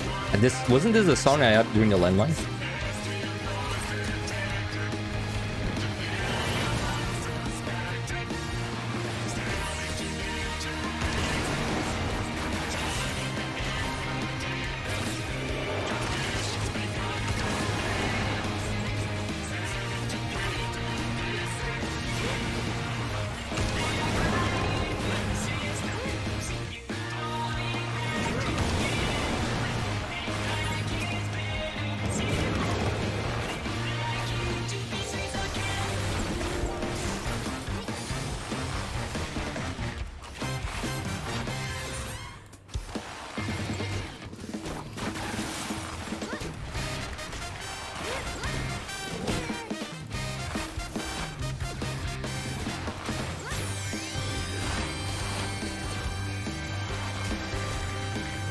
And that's a nice free still. Makes these pull a lot less annoying.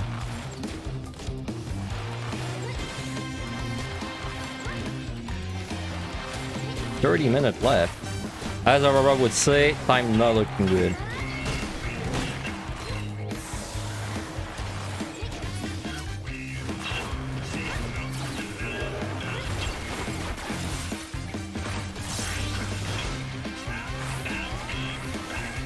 If we get out in 4 or 5 kill, I maybe...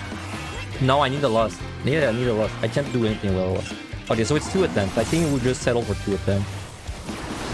Unless we pick up a loss like in the next 3 minutes, basically. That's the only way we try.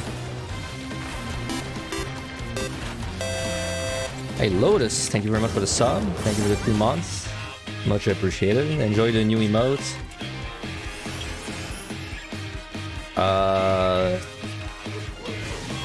Oh, patrol. Nice timing on the patrol, because I had to wait otherwise.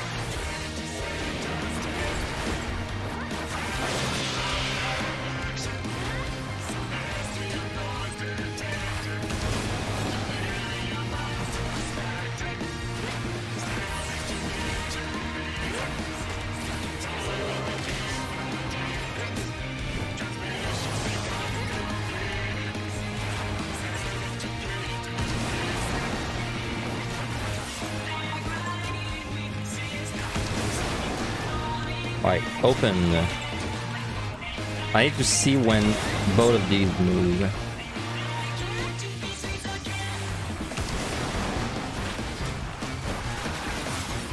Not open, okay, so I don't care about you.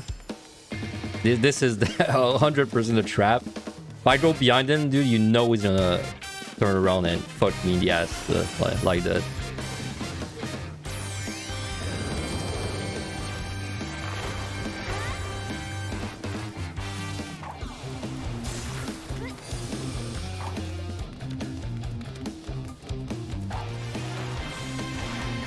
Alright, I hope it opens, because otherwise I have to go far. Oh, there's a respawn in 5 though, just be careful.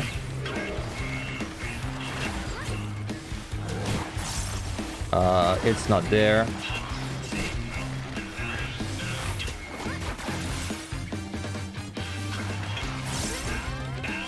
Ah shit, I wasn't paying attention when you moved. I don't know when you moved that. I have no clue. Oh Man, I have to go so far to kill something else. Please open. Oh, thank God. Because otherwise I had to go really far. You move. Wall trap on this wall.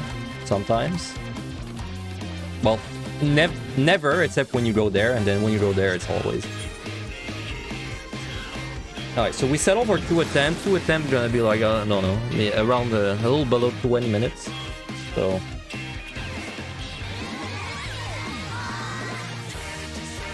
the buffs have been very nice to me.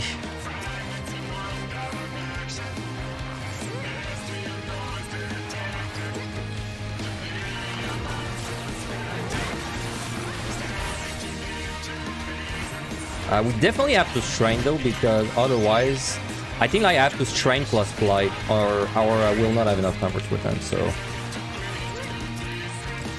oh, 3 loss, dude. But then I just use a strength. Ah, dude. If I check that chest, I think I would have raged. Because it's tight. It's tight, but I think I would still have tried to like do the 3 attempts. But now it's like, because now I strength. So steal, very good. Okay, so we got a free steal. So that means I don't need to steal before the boss in any way. Out of my own steal, I mean. Okay, so we do this floor, we fight. And then next floor, we flight. Flight plus fight. Could maybe Gamba and Alter, but then if it's Mimics, I probably need a Rage to have 2 attempts, so flight is the better choice. Kinda weird entering the next set with 1 flight. Usually I have 3 or 2. It'll be a little weird.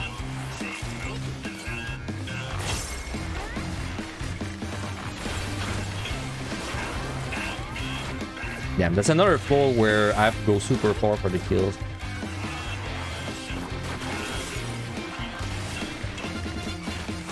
Okay, let me steal. Ah! Big bird, dude! Almost stared me down. Monkey.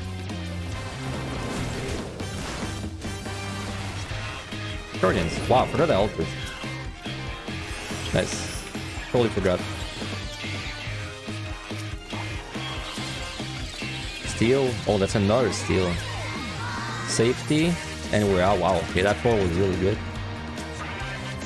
Oh my god, all these steals. Kinda sad I got all these steals now, because then if I have like a stretch where I don't find steals next set, I'll feel sad. Well, anyway, next floor, I think there's a chance I could do it without flight. But I will flight, because like if I make it to the boss with a lot of extra time, it's just gonna make my life easier anyway, so I don't have to like, you know, stress about time. So I'll just flight. I mean, my pumps are really good, so assuming I don't lose like, you know, 2 strength, 2 steal on the boss, my pumps are really good. No bad debuffs this floor, by the way. Like, no really bad. No new ability and no item. And free raid. Wow, okay. Well, that's a waste of a flight. Raising. Very good.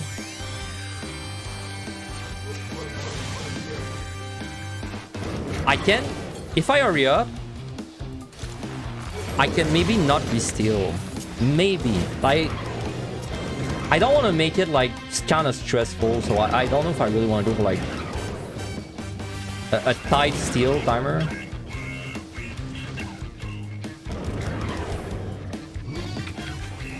I'll probably have to re-steal, right? Like, now that I think about it, because if it's too tight, I can't possibly be worrying about my steal timer when I'm doing the push. That's like too much. So I think I'm gonna re-steal no matter what, so I might just, I'll just check all the goals that I can.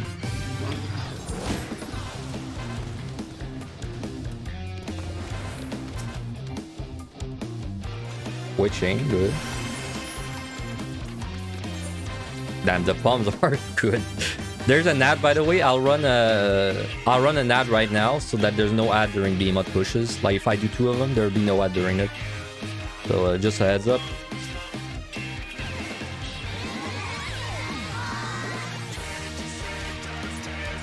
Nothing.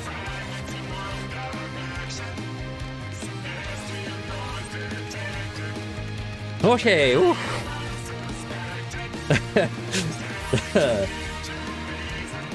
Let's time. I've not done a difficult Behemoth push in a long time, dude. Like a really difficult one. It's been a long time.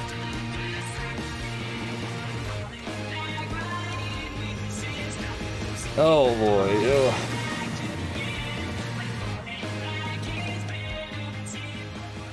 Okay. Not gonna look at the chat at all. I need a macro to look at the HP. Is that a macro? No, that's not a macro. I never use the macro, dude.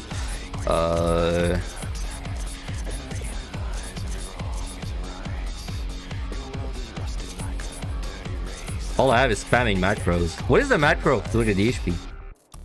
Does anyone know?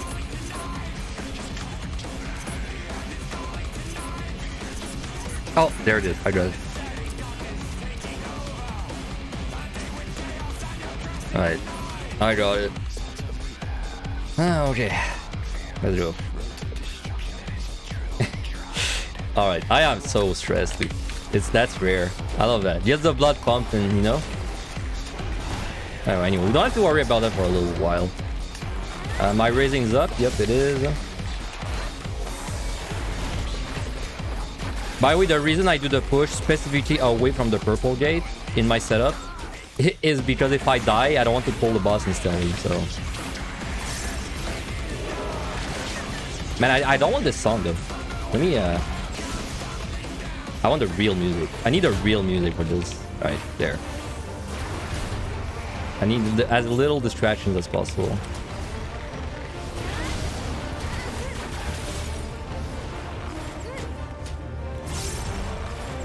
This spot is where we'll push.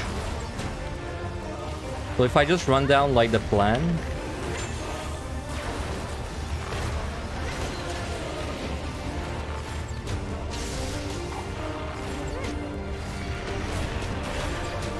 So the plan. He's gonna do a Carib, yeah. So I would last around there. I would last like about there.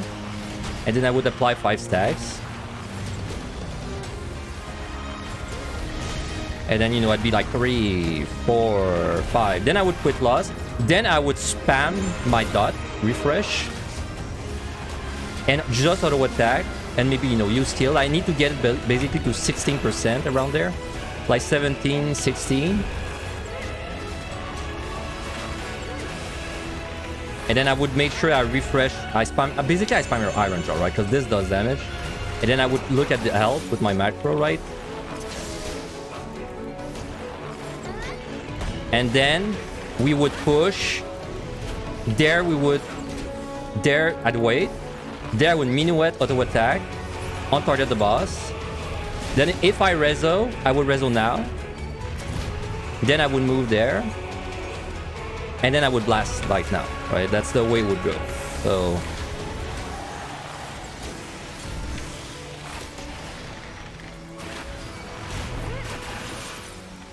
And then we just do the normal rotation after that. And then make sure I refresh my dots. That's the thing that killed me the most. When I start the push, I need buff myself, refresh the dots. That's like my #1 priority. Okay, I need to strength and steal as well. I'll do it soon.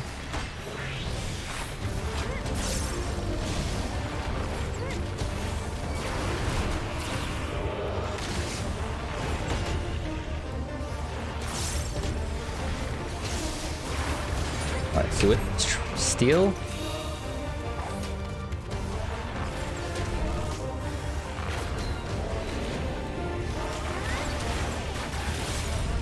Strength. Alright. Oh yeah, one more thing. I need to make sure all my songs are ready for the push. And they have a really long cooldown, but I actually have to pay attention to this. So I'm probably using one last minuet. Yeah, I'm probably using one last minuet for this like this attempt.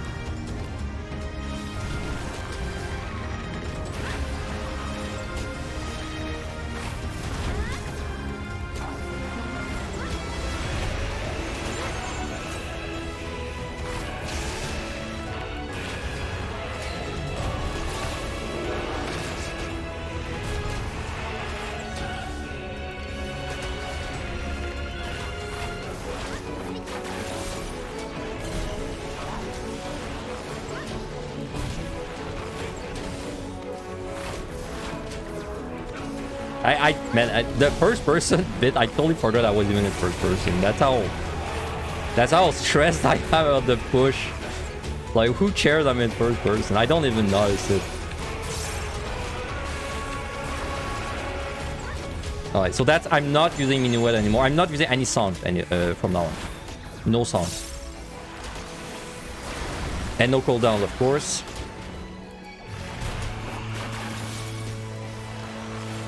My skill strength, they will not drop. So I don't even have to think about it. Just remove that from my brain. Don't use barrage.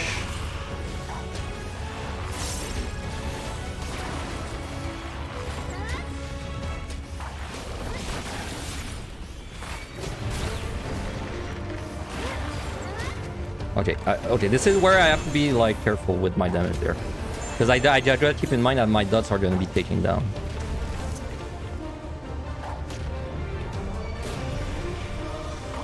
So I think I'm doing reso first attempt, and then second attempt if I get there, no reso.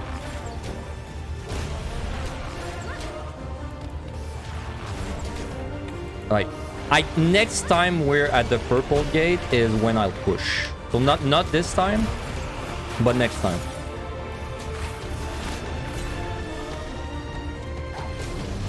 Yeah. Whew. Alright. So next time we are at the purple gate. And then if I die, no worry, I have time for an entire attempt. And I'm not even rushed for time. I have like... I'll have like 12 minutes for another attempt, so...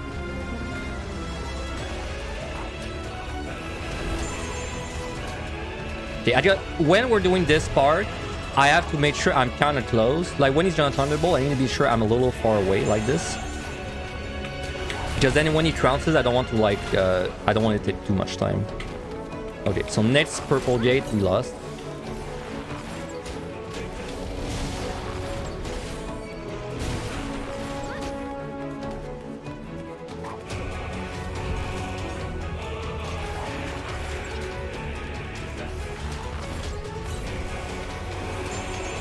Careful with the health. All my cooldowns are up. Yep. Alright. Make sure potion stays up. One more Charib. Alright. I'll do it now.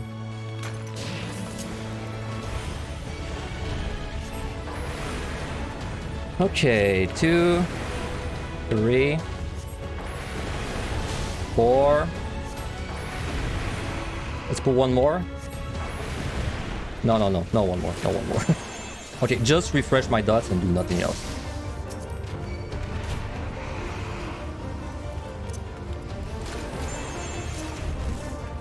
Alright, good. Second Charib. Good.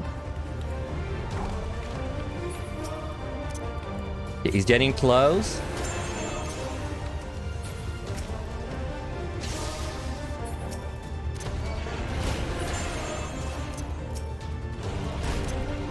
Okay. Okay. Stop. Rezo. Good. Perfect. Perfect. It's all good. There's nothing wrong with my setup. I don't see anything wrong. Okay, so we just press the button quick. Good. Alright, heal. Heal.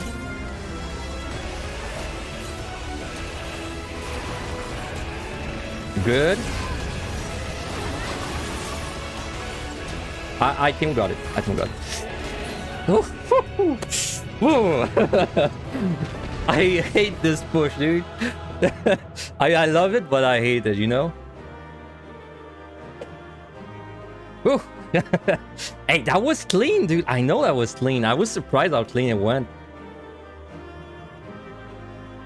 Bet your hands are sweaty? Ah, they're not that sweaty, but they're tingly, right? They're like very tingly right now. That makes sense. What is the purpose of the rezo? So, because Bard is a job where... by the way, that's really funny that I did this in first person, because this will be clipped. Of course, people they use these for reference, right? But like it's in first person, so it's trying to be kind of a pain to watch. Anyway. Okay, whew. That was clean, dude. Thank you for the sub, Insomnia. Thank you very much. 2 months. So yeah, the point of the Rezo... So Bard is like a low damage job that relies on procs. And if you don't Rezo... Because Rezo is a huge chunk of damage, right? If you don't Rezo, there's a chance that you just can't do it with like not enough procs. Basically, if you don't Rezo, it's kind of up in the ends of RNG. At least it was this way when I did the push like a year or two ago. I don't know nowadays if it's still true. Because there's like no one doing Bard pushes, so like who knows, no? I don't know if they buff Bard or not, but yeah. But like the difficult part of the push, it's not the Rezo, it's the freaking dots. Because see, we were at like the purple gate, right? And then purple gate I lost. Then the boss, after the loss, the boss is at like, I don't know, 19% or so, right? And then that's the tricky part. Between the point where he's at the purple gate and the point where he's gonna trounce on the other side, I have to keep my dots up and I refresh them, but I have to make sure the boss... Basically, I have to make sure the boss doesn't go below 16%, but is as close as it can be. Because when he's gonna walk and trounce, my dots, they're still doing damage to him, right? And I need these dots. Because if I waste 2 GCDs applying my dots during the push, it's very bad. So then I need the dots to be taken down, like at a precise percentage. So that then when he's doing the double Charib, basically the dots, they're gonna push him, like they're gonna get as close to 15% as possible, like when he does the second Charib. That's the really tricky part. And the only reason I know how to do it is because when I did it last time, Finn of the Past was a bro and he wrote, I wrote exactly what percentage to do things. So like I wrote, you want the boss to be between 15.8 and 16 when he starts walking to trounce. So like I knew that when he starts to trounce, he had to be basically like at 16%, right? And I'm pretty sure he was. And then after that, it's very simple. Minuet, auto attack, on target, resolution. And then the burst itself, you have to remember to refresh your dots with the buffs on. That's the thing. If you do that, then the rest is not that bad. Anyway, whew, that's nice. I killed it first try.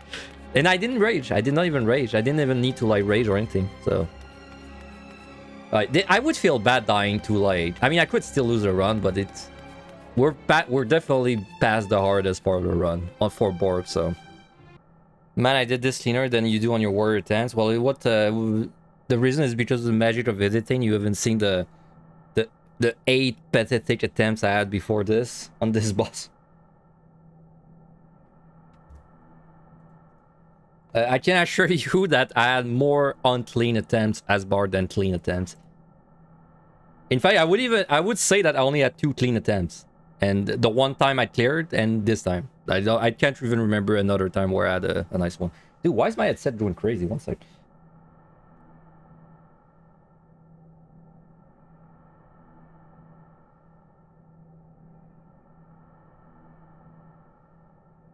Okay, so when it's plugged in, it should be getting juice. Anyway, I mean, it's still not a cakewalk to go through 181, but I'm less worried about it. Oh wait, one sec. My headset's just not plugged in or something. One sec.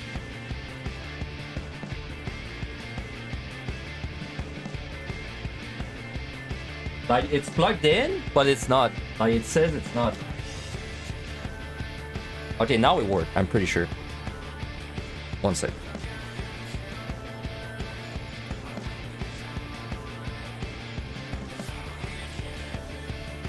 Man, I am long overdue for a new headset. I'm really like...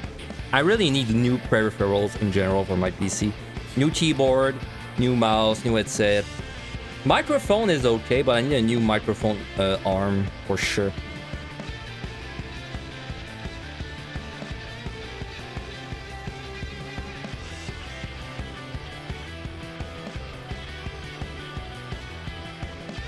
Just give me like 30 seconds just to see if I still get the noise in my headset. Because I don't think you guys can hear it, but I can.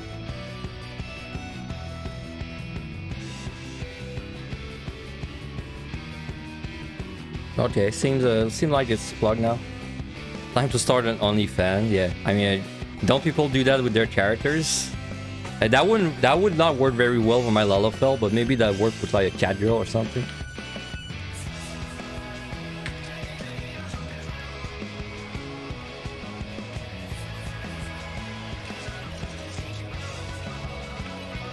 No, what I need is a throne. You need, you know, lots of streamers, they have this nowadays. They have the Throne website, which honestly, I don't think I would ever have a Throne Throne list. That's kind of weird.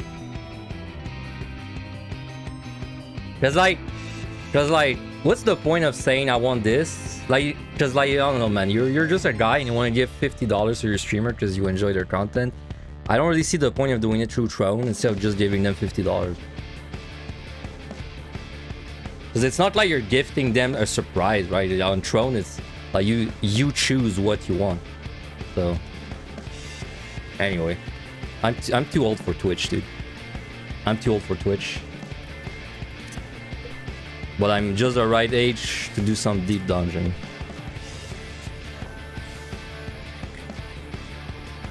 Good luck with the rest of the dungeon going to Orthos with friends. Hey, thanks, Hero. Yeah, I hope I have a nice team run, man, for the rest. My adrenaline is peaked, so I have 3 raising. That's good.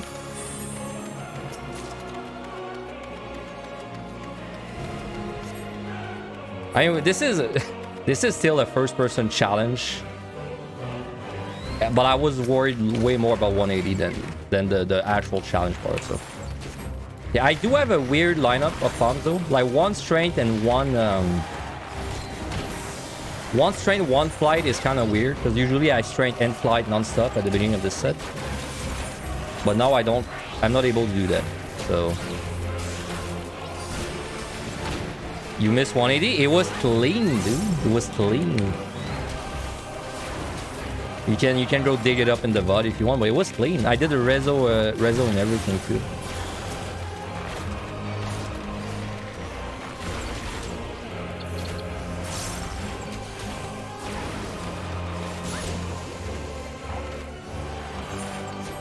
Maybe I alter.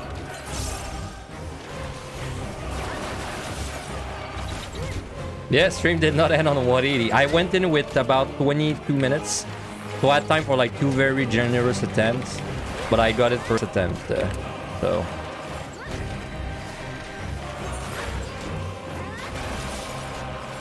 That's all the patrols. I think that there's this guy and another one. Okay, the key, I saw the key though, on the left.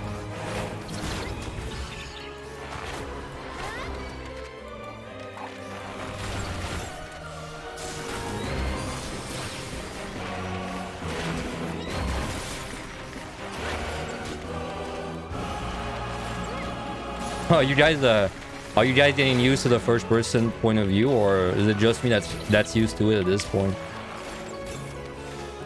I mean, I'm vibing, man. Like I said, range GPS is like my most disliked role, but in first person, it's like my most liked role. It's a total, it's like a total 180.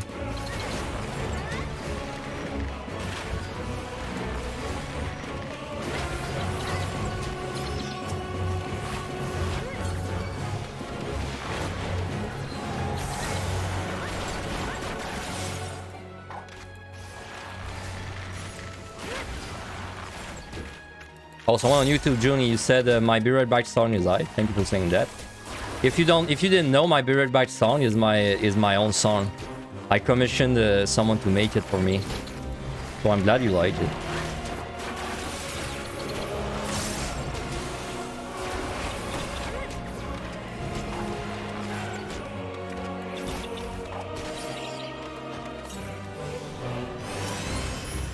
Oh my god, there's just patrol after patrol. I mean, to be fair, patrol's an easy target though.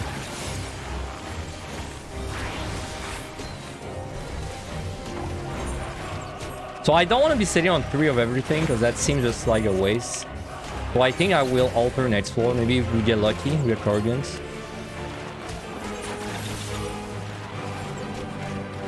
And then I'd be looking to like rage maybe. Also, like if I have a Gloom or something on a non-flighted floor, or on the altered floor and it has mimics, I might rage.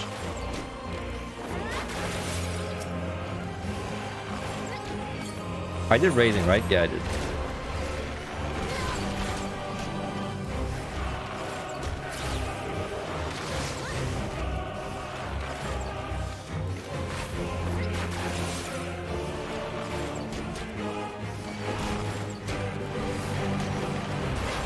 Not danger room.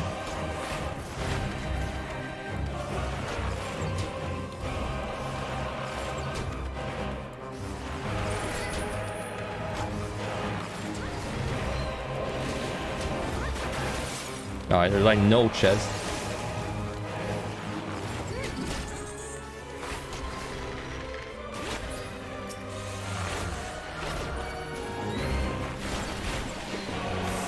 Dude, that was so sad that I opened Twitch earlier to show the clip of Behemoth, and all the top view clips at the bottom were like a natured girl, dude. That's so sad. I didn't think. You know, I'm pretty. My content is pretty like it's pretty detached from like Twitch in general. But like that, it's so funny that this actually happened. It's like funny and sad.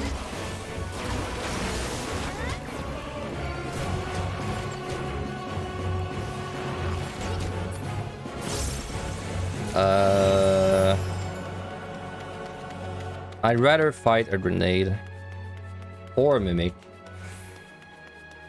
Well, I would not rather fight a mimic, but I mean, if I was gonna get a mimic, it'd be a good comfort.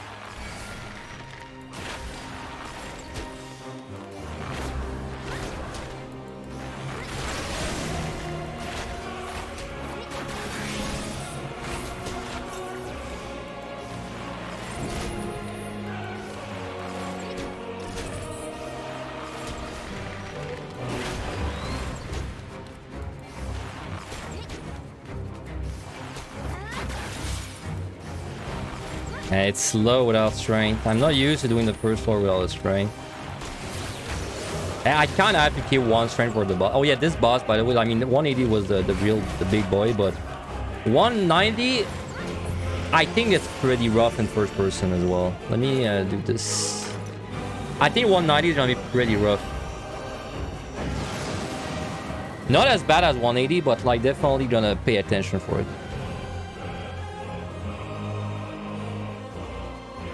No debuffs, good, and the altar give me mimics, not good.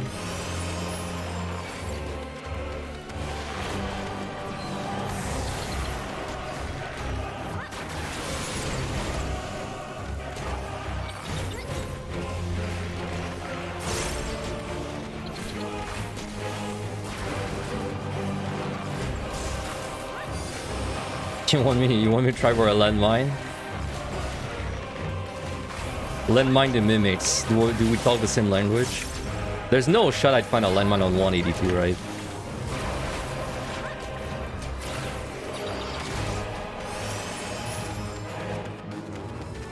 Hey, what's up, Sot?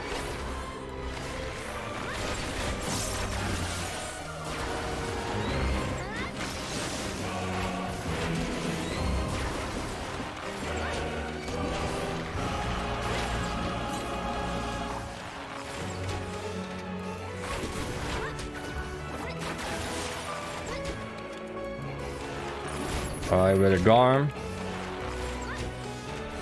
A lot of spells feel like they move so fast, yeah.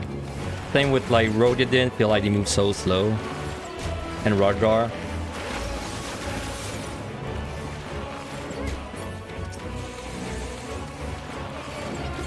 Like the Garm is surprisingly annoying in first person. And it's not even for the reasons you think. It's because when he does the breath moves, I just find it fucking hard to know like where to go, so I much prefer going away from him when he does them. Like, I don't know why the breath move gives me way too much trouble in the first person.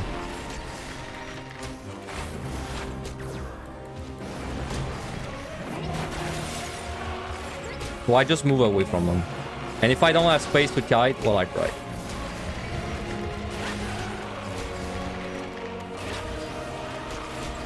so tanky, dude.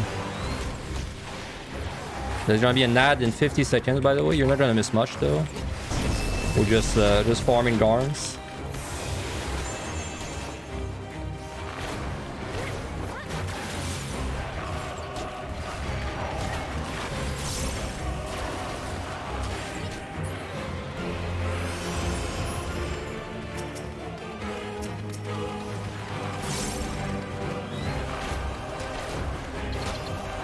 Did I check this? I don't think I did.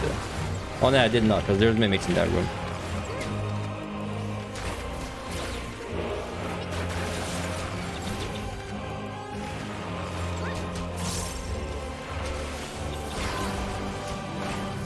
I don't like sitting on 3 rage, but I also don't see a good reason to rage so far.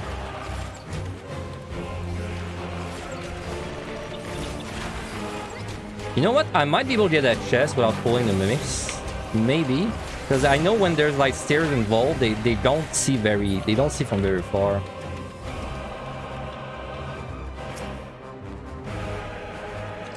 Steel, that's so good. That's so good, dude. Okay, I have 2-way chains in case of an accident.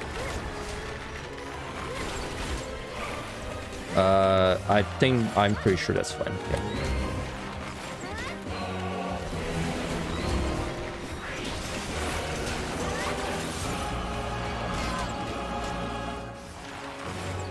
There's no safety running.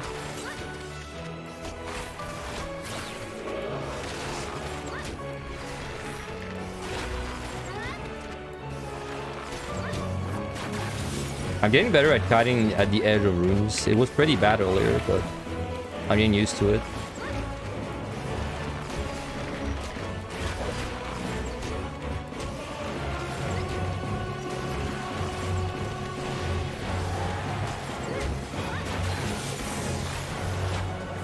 Alright, are we out? Probably not. Only 5, so... Oh, 5 kill. Alright. Yoink, I'm out. 5 kill, that's really lucky.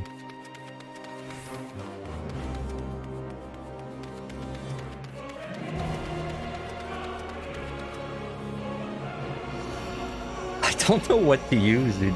It's like, I want to fly, but if I have the boss, I'd so much rather rage. That's why I'm hesitating.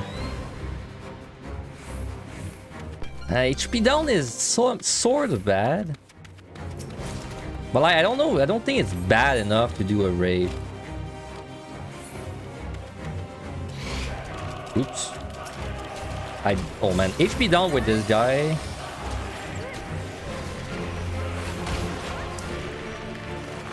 I'm considering a steal. I have a raising to spare. I think we can afford to be a little greedy. But if he kills me, I need to re-steal instantly.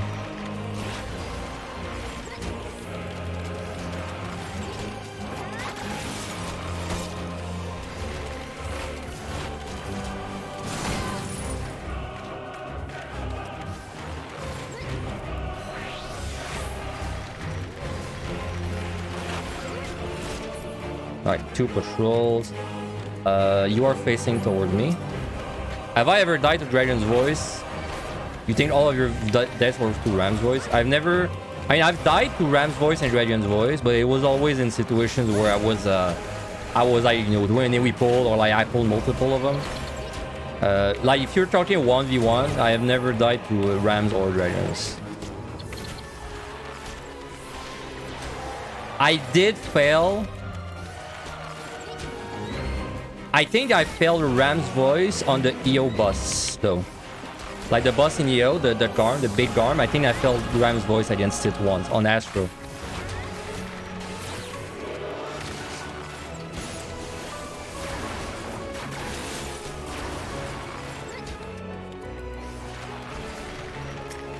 But I know what you mean, right? Like you're saying, is Ram's Voice more dangerous? Yeah, it is.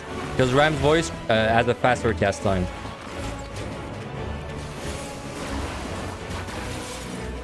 So there's just less time to react to it.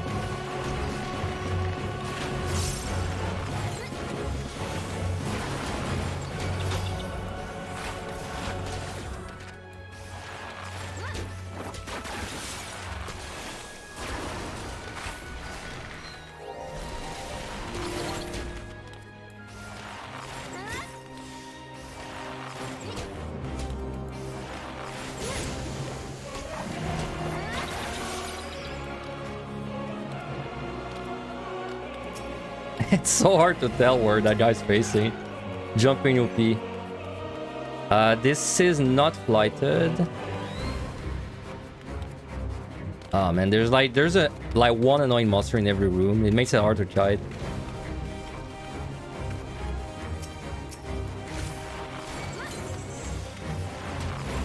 Crawler would be really bad. Even with dot removal, I think Crawler would be like especially bad. Okay, this is gonna be a little spicy. Oh nice, he skipped the auto attack. Because I have to kite it, but I have to make sure that I don't, pull the other Crawler. But we're fine. Wow, he missed every auto attack on me, like he just didn't do them. Never attacked me. Ah, there's one. There's two. So four kill. I got my burst there. So this boss, it's kind of the same on this boss. If I could get this boss with 2 attempts, it'd be kind of sick, but you can't really decide on this set like you're gonna do that. Because the set's too hard, so... But I mean, if we can, I'll take it. It's very unlikely though.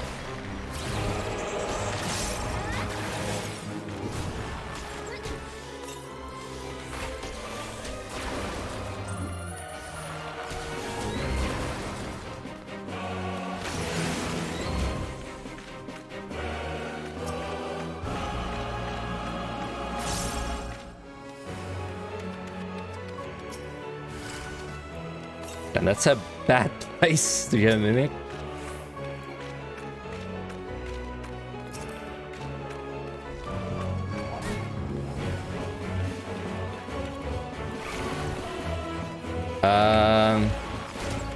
That's a bad place, dude. Oh my god, he moved. Time drop. But I don't know where the sprite is. I might Witch Shame. Move, please move. Okay, move. Oh my god. Good timing. Okay.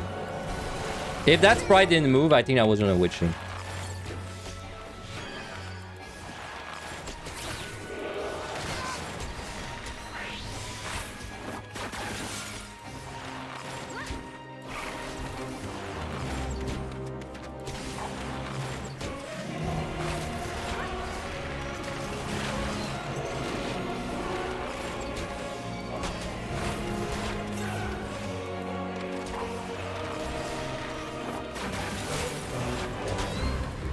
Okay, we survive a crit.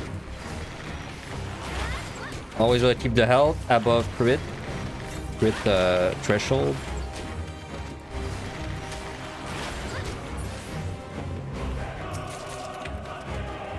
Yeah, you did a derp on the Chimera boss. Try to jump out to avoid ramps, but just hit and then the dragon's voice while caged in ice. Yeah, if he hits you with anything, he tends to combo you.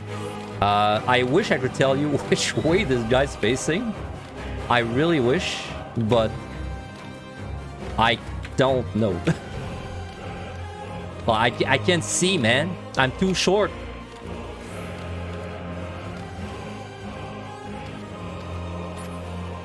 Asked it? Yeah. Wait, would it be cheating throwing J pose? Because technically it's not playing, but technically it's not first person.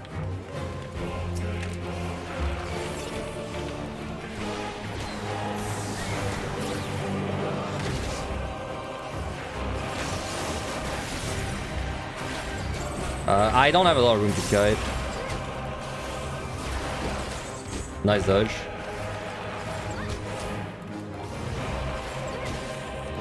I hope I'm let out because there's another Garm running around and I won't deal with that. But I don't have a choice to deal with that if I don't get out of this kill.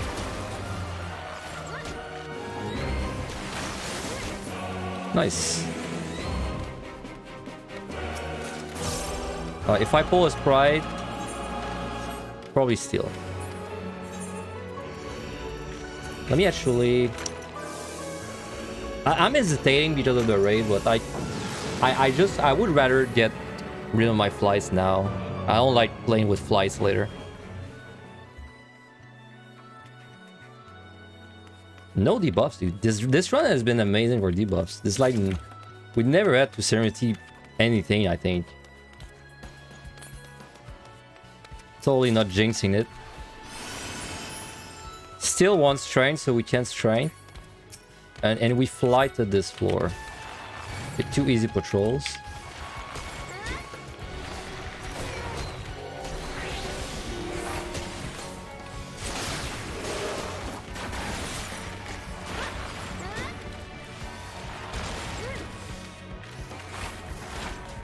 He's right there.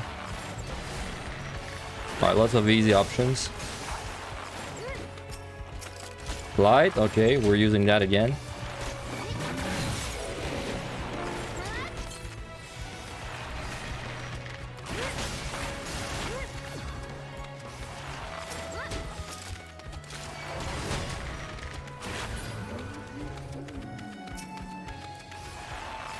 You lost a run on 177 yesterday, being too stingy with your serenities.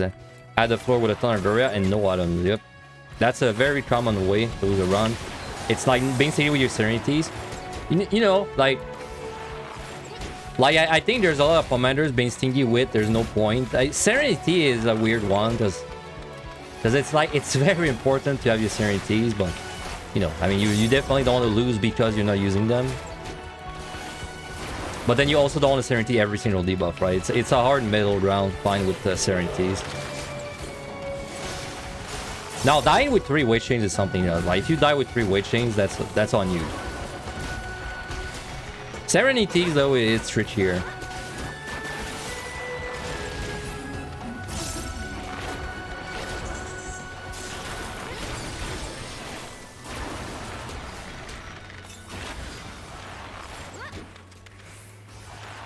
Okay, so we flight next floor. We're gonna be pretty good on time. I think we're gonna be about 33 minutes when we're out of 185.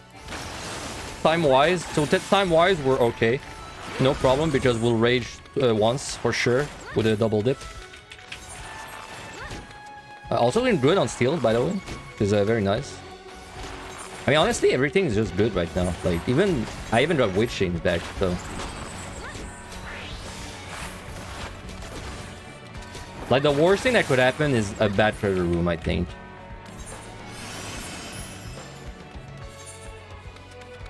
Alright, so we will fly.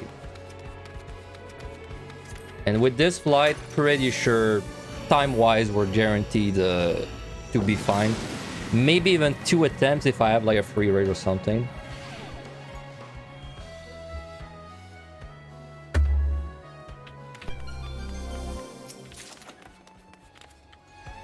Alright, patrol first. Picked up 2 strength.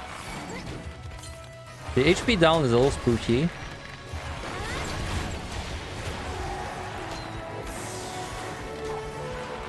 Okay, there's a patrol coming back behind. Please do Dragon's Voice soon, so I can move. Alright, good. Oh man.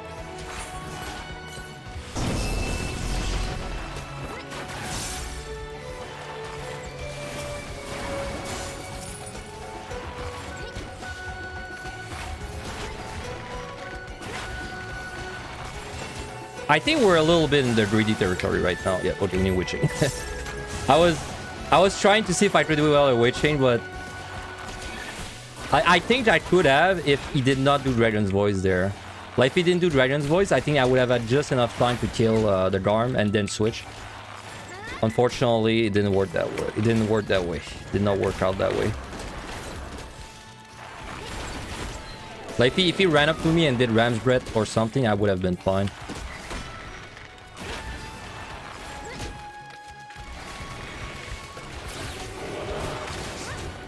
Oh, I could interrupt it, dude. You're right. You're a genius. I could have interrupted. Yeah, you're right. I have a weird relationship with interrupts and Garms because I've always made it my my mission to not rely on interrupts on the Garms, because I never want to be in a situation where I think I have it up and I use it and I die, right? But because I don't do it, I like don't have the muscle memory to do it when it's time, you know? Like, yeah, it never kicks in, like you said. But yeah, but you are right. If I interrupted the Garm, I would have been fine.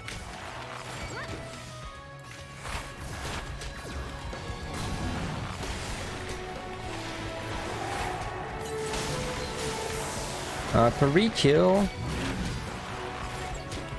Man, these options are not sexy. Not very sexy. Yeah. HP down on this guy, I don't know. Oh, she's over there. I don't think HP down on this guy is that possible. There's one more easy patrol running around though. Yeah, there it is. If this is 4, this is likely to be open with 4. Oh, but never mind, we're out.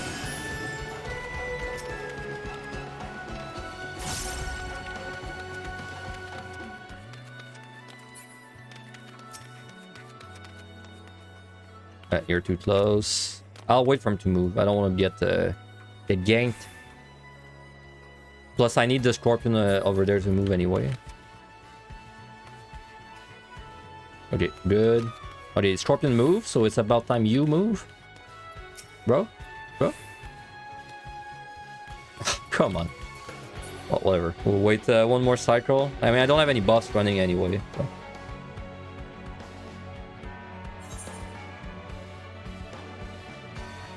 Monkey spot curl. Yeah, that's a monkey paw wish. I wish he moved, but then he moved in an even worse spot. That's a true monkey paws wish. Ah, man, the Scorpion move and he's gonna move back by the time I get there. God, man, we use like almost nothing. Like we use no strength. I think we got a free steal and we used it. Maybe. I don't remember well if we use a steal or not. Anyway, it doesn't feel like I used much so far. Yeah, okay. I thought you did not move too. But I'm not doing the same mistake as before. Let's safety. Alright, this is a naked floor, no buffs, no flight, no nothing.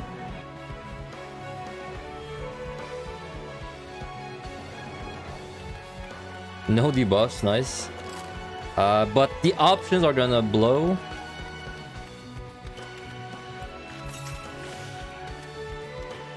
Doable, but I mean I wouldn't do that without a raising. I think best way to put it.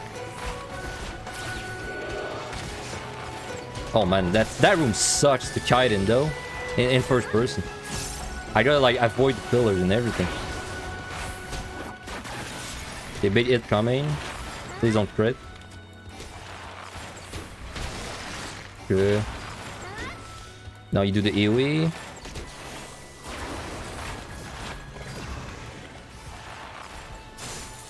And then I learned that you cannot be bound.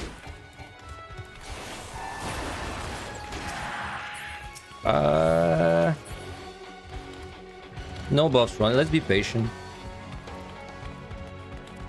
I would, if I had like buffs running, I would pull the arm. But like, you know, since we've got time, I can wait a little bit.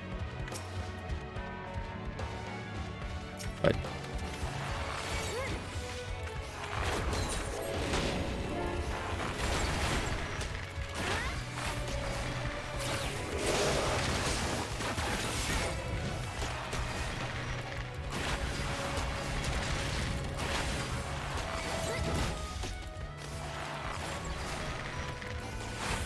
Okay, and then we pull. I want this guy to die as quickly as possible, so I can then pull the Garm.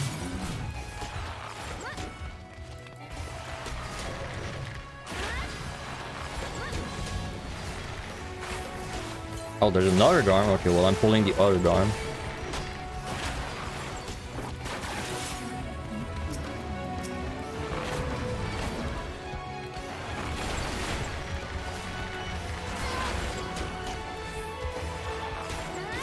Another patrol, easy guy though.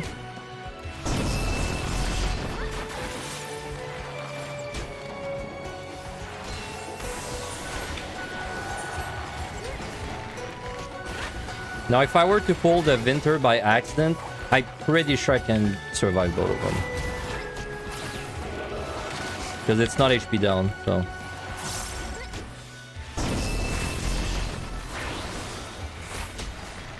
Freaking pillar, dude.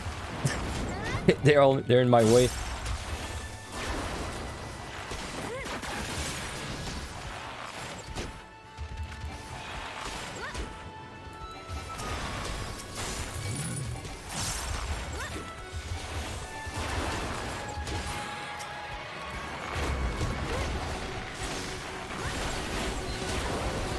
Alright, this was not flighted. And we're at 4. We're probably gonna need a little more, because I don't even know where the key is anyway.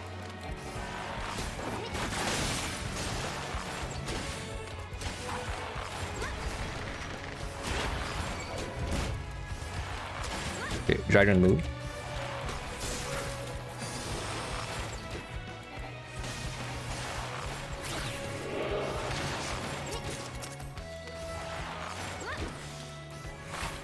I know there's one more patrol running around.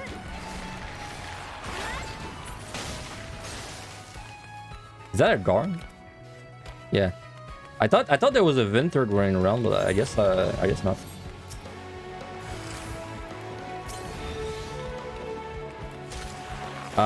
Could be a problem if Mr. Dragon moves back.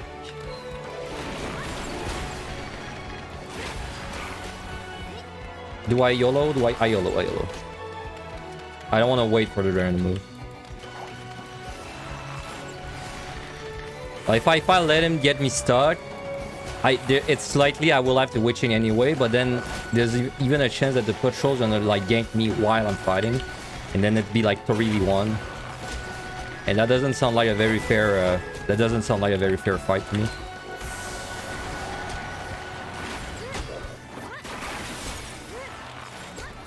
Yeah, and it is coming this way, so I'm glad I didn't. And you know what, the dragon did move there, but I could have went the other way, so it would have been fine.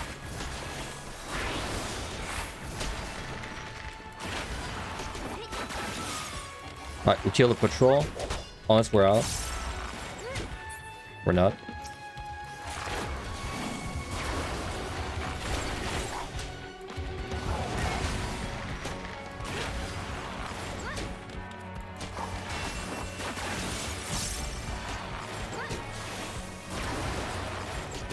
We're doing so good on time, man. It's crazy. Without even using strength or rage.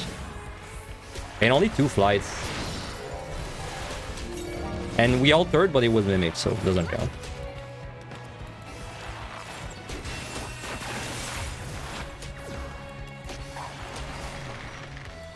Like, not 2 attempts time, but like 2 attempts on this set is kind of very irregular stuff.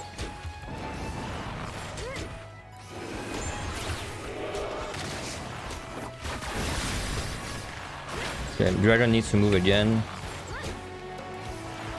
No, if I had strength still, the dragon might be okay. If I had strength still, though. And I'm out of it. Because like I would get 1 dot, and I think I would tank the first dot, but then I would remove the second one, and then it would probably die.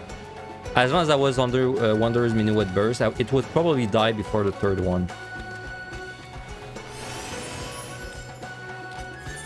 Okay, we're still looking to rage. I mean, if we have like a Gloom floor, it's pretty guaranteed to be my rage. Because I would like to fight 189 with steel, because that works well for the boss. HP down, I mean, that's bad. This is where every monster sucks, by the way. I mean, I don't hate the Mimic. I mean, that's probably the best thing to fight, so... Ow. There's 1 patrol coming my way. I'm kind of eyeing down a steel right now, not gonna lie. Or witching. I might witching.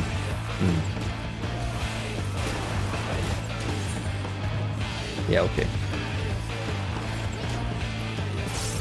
I don't know, dude. I can maybe save it.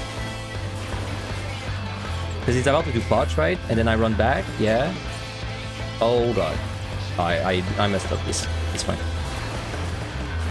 Redeem Fortune check. I mean, why not, right? I don't disagree. I think it's a good fortune. I'll do it. I agree with you there.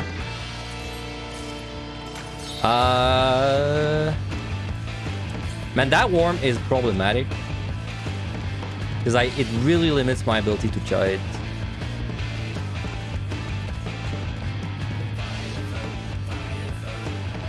Do I have more rules set up for first person?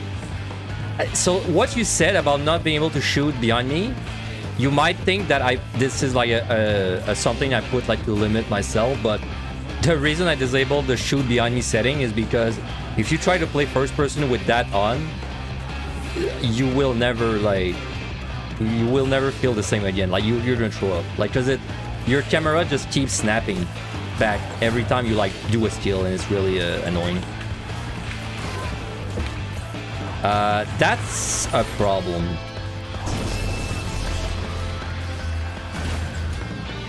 Like, I think that's a big enough problem for a wishing. Yeah, okay. And I wanted to make sure I would hit these guys too, because it makes their hitbox smaller. So.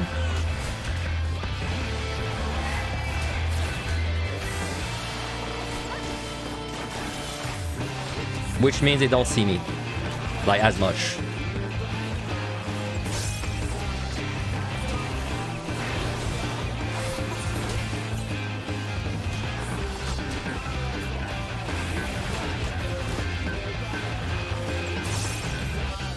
Please, remember spell. Okay. Does that actually work? Didn't realize witching change aggro radius on proximity enemies. Basically, the range at which a monster aggroes you is like 9 yards or so. It's like 9 or 10 yards, starting from the edge of its circle, its bot circle, right? So if you make it circle smaller, well, it's 10 yards from the new edge of its circle. So it's so if you're witching a Garm, it actually saves you like, you know, I don't know, 3 or 4 yards of aggro. I want to check that. Thank you for all the guys inspired me to try solo. Hey, I'm glad that guys inspired you. Good luck on your soloing journey. I don't know if that's such a good fight. I might die from a crit and an auto attack at the same time. I would definitely die from it.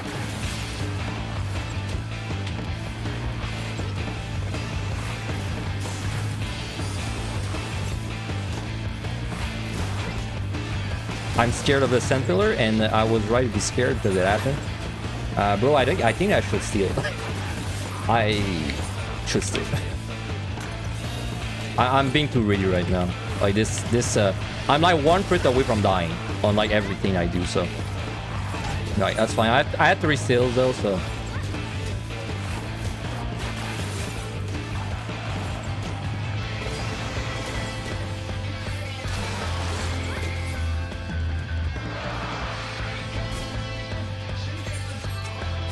Oh wait, I have a fox on me. What the hell? That sure did help. I forgot about this. Oh man, that's a treasure room. Ooh. Oh, the key's not... Okay, the key's over there. Oh, whew, okay. I was worried there.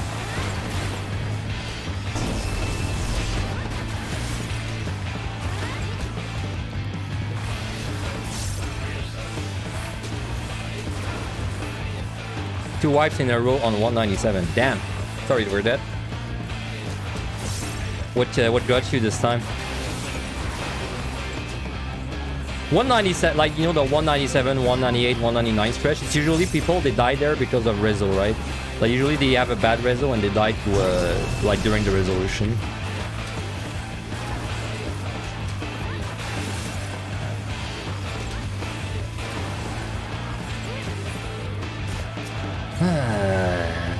Man, Worm is kinda bad. Like... What? Go away, go away.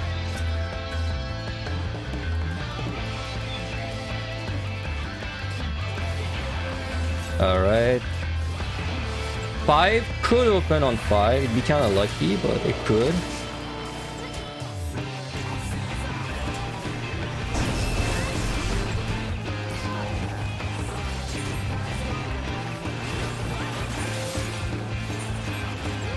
I think I'm gonna alter the next floor, by the way. But I might double dip a rage next floor. I don't know yet what I'm doing with my rages, but...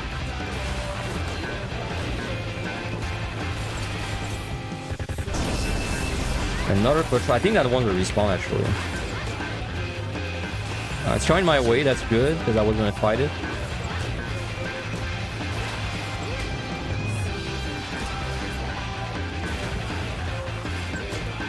Oh, and there's an ad that I missed. Sorry about that.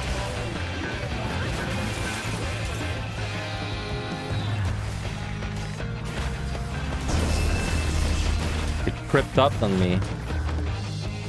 How much time does BRD need on 190? Definitely, it's probably 8 minutes. I don't think this is like above 8 minutes fight with the two Lust.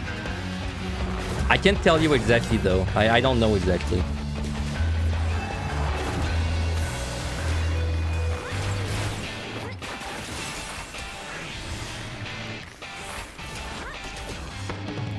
Queen, I need your RNG luck. You have like 3 times back to back to deliver chest. Hey, you don't need luck for that. You just need not open the chest when you have low HP. Opening chest with bad HP, not a good idea. Not good for your health.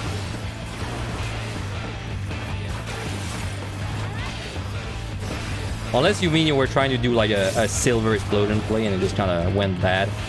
I don't even do silver explosions much myself, by the way. I feel like it's so risky that most of the time I don't even try to do it.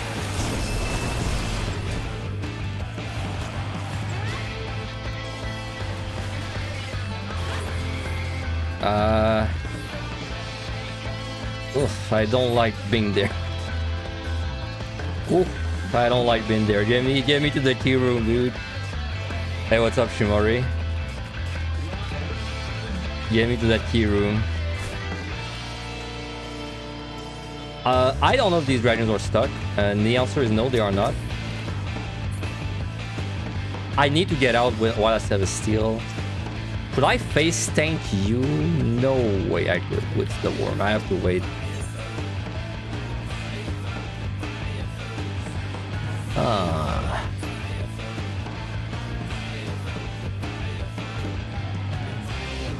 I'm gonna alter.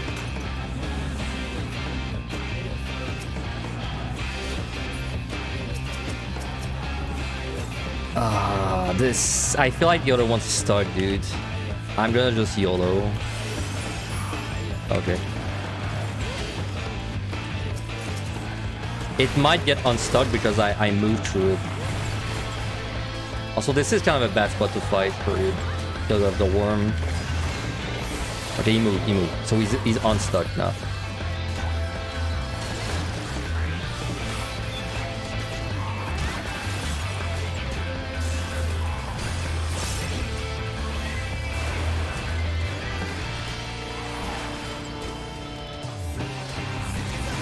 It'd be great if it opened like this kill.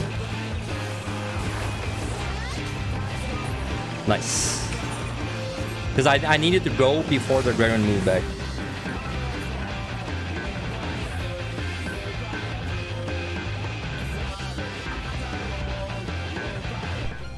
Okay, but first, like, real bad debuff. Ooh, shit. God, that's kinda dangerous. So I was gonna double dip the rage, but I think I'm not double dipping the rage now. I think I'm just gonna actually go kill the mix.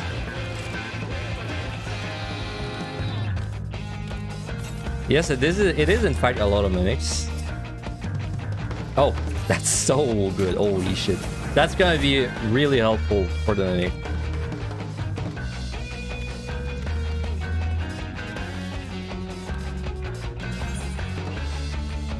Okay, this is not as easy as it looks.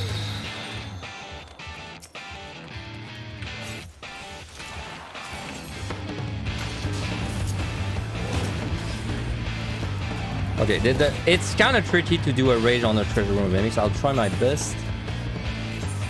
Okay. 1, 2. Good.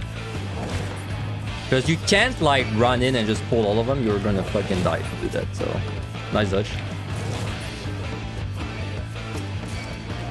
Like that. That's a bad pull. You gotta be very careful with that.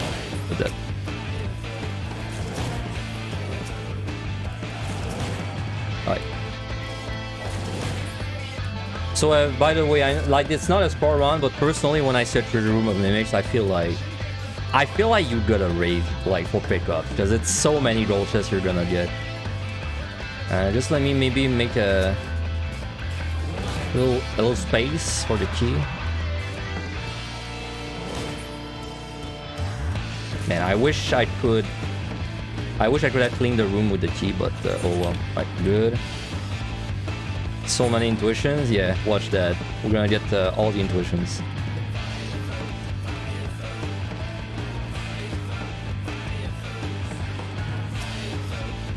Witching, great. Intuition, oh, there's one. Safety, pretty good. Flight, good. I'm using that, in fact, right now. Burn intuition, I got you. Rage, never punished.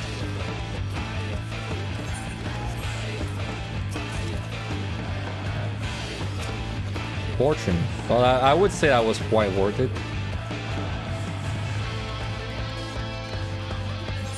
We got basically everything back plus more, so... So... I mean, I could raid the next floor, honestly.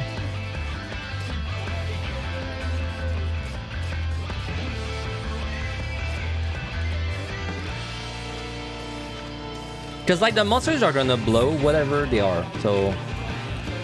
Oof, that's a problem, though. Okay, go. Ah, shit. That's a big problem. Okay, I had a change of mind. Why did that be a Nim, dude?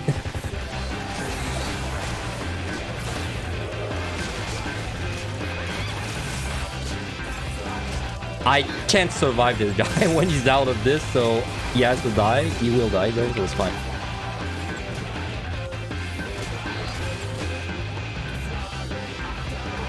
Okay, change of plan, we're gonna fly because I popped the strike. So. Cute imp, yeah. Doing like 30% of my health every time. Wow, that sucks. Well, goodbye Serenity.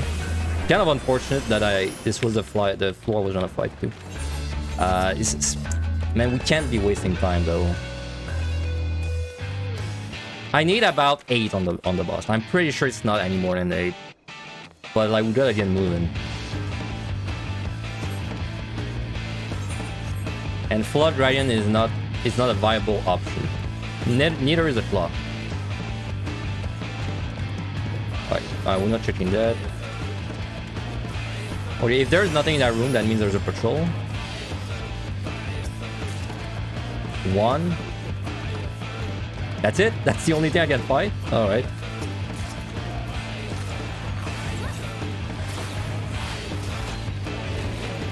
We might have to raid just by necessity of not having to steal.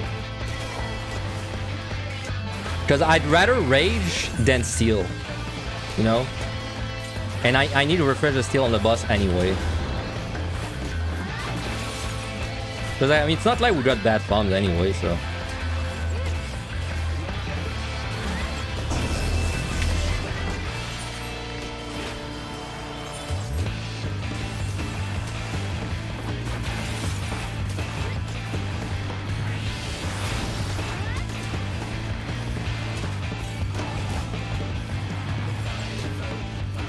Worm is probably possible. Alright. Thank you for boxing me in. Okay, that's barely fine.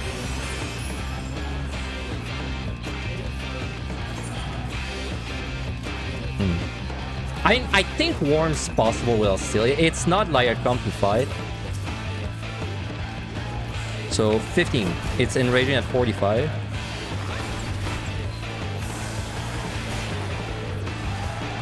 But like that guy is like the last thing I can fight, basically, so. Also, like it's only if we get out in Q we're lucky kind of thing.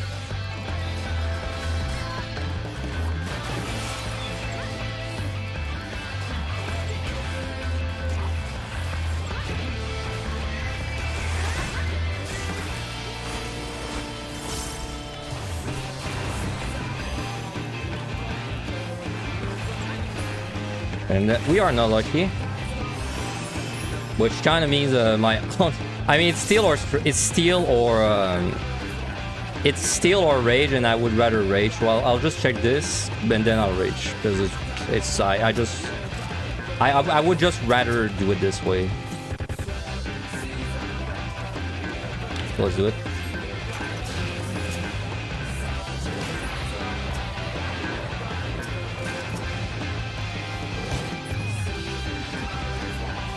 I could have steal, but then, like I said, if I steal,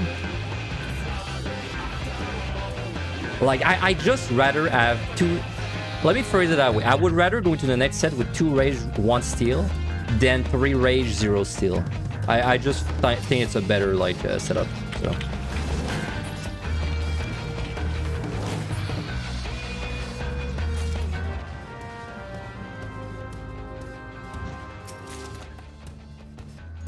Right, let me make sure there's no luring. All right. Like. All right. Should have enough time. I really don't think this is more than 8 if I do my lust correctly. It is in first person though, so it's still pretty difficult. Like, it's not free at all. Oh, I safety? I did? Oh yeah, because I fought the worm in the room, you're right. I did safety. Okay.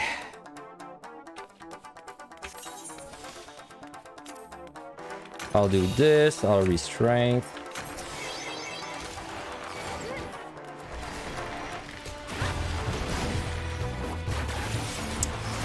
Man, that sucks because of the crit, I can't do the lost strat on the first blue bomb. Like, the crit just shut that down, unfortunately.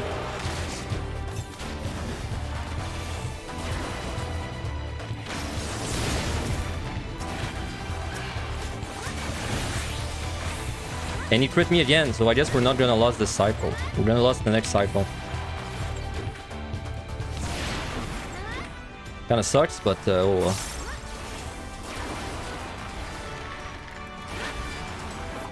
Okay, I have no sprint, I have my potion, that's it.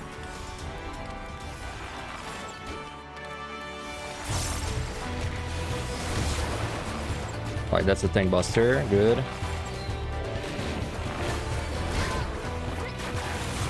It's a little hard to know when the red bomb is in the correct spot in first person, but I can adjust if I need to. This one's fine. Yeah, we have to lose this cycle though, the next one.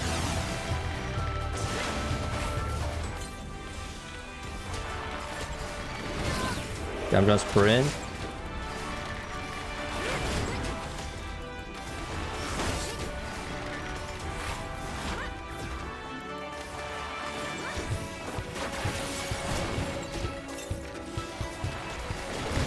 Oh my god, dude. I'm getting attacked so much.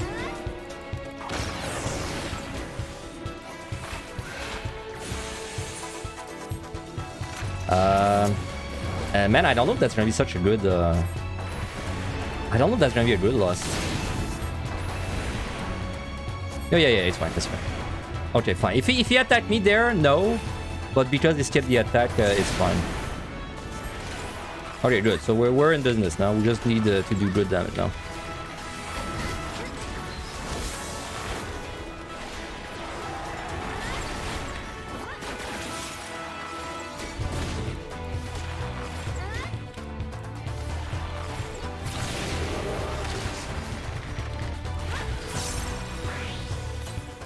Good.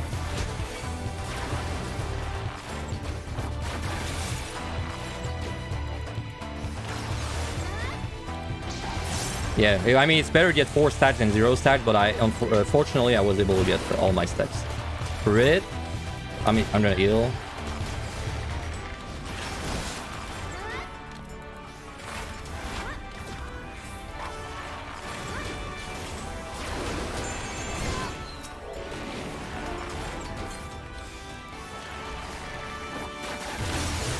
Okay, we gotta refresh the loss at some point. Probably between the third sap and the next cycle. Okay, so there.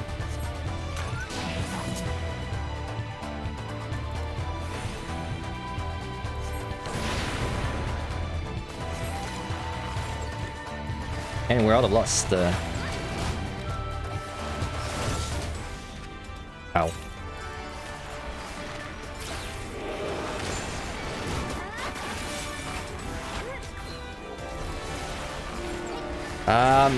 I might be off for this the third one. I never remember if it's a little south or a little north.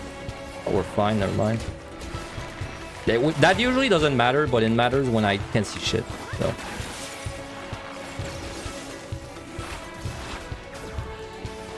Alright, I'm gonna do sprint this cycle.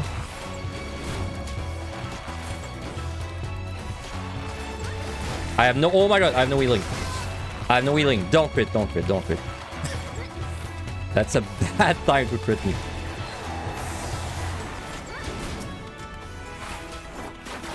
Okay, we're fine. Ooh.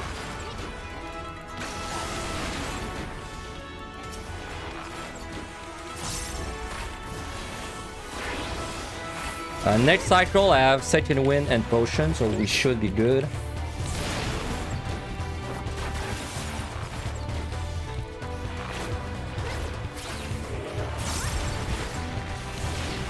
Yeah, I have second wind plus potion.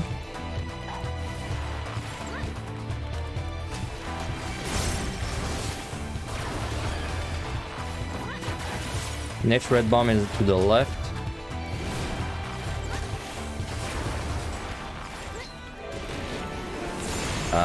Somewhere around there-ish. Yeah.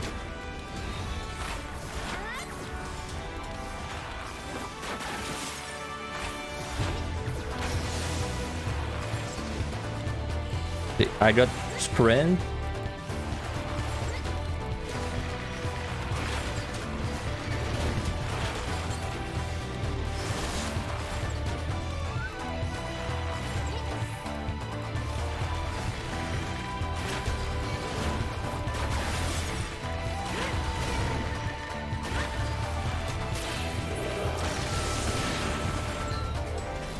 And I don't think we're gonna see another blue bomb, so this should be... I just gotta survive one more tank buster and we're good.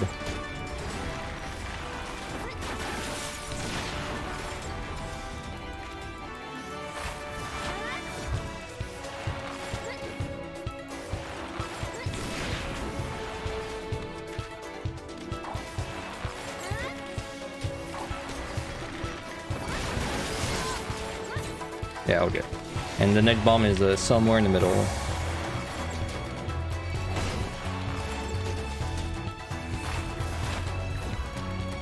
He's gonna die to the red bomb actually. That's the canon ending.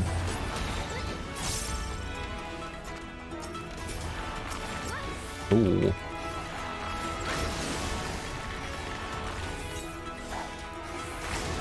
Woo. That's that could have been bad. I accidentally double pushed the bomb, man, at the end there. Because usually what you do is you right click and you auto attack. You don't do a GCD, but I did a GCD instead. Which pushed it. And if it did blow up on me, I mean I wasn't like guaranteed dead, but it wasn't gonna be pretty anyway.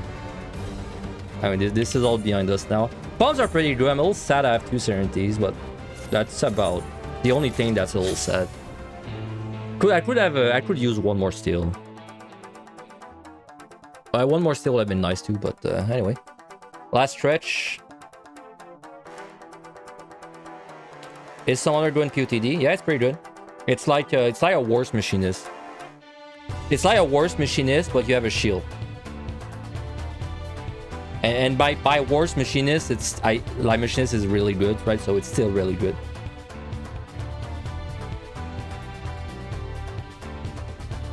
Alright, 191 plus. Can we clear in first person? Because I keep forgetting that this is actually first person challenge.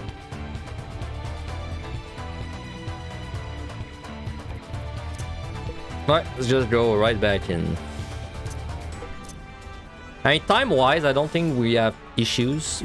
Surviving-wise, one steal, 2 Serenities could get spicy.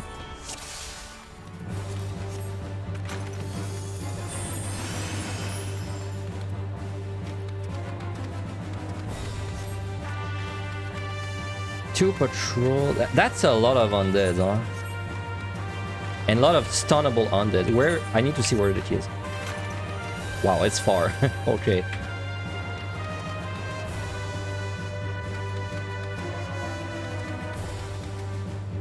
I think I'm Rezo. I'm using Rezo. But I want to check this before. Alright. No time to think.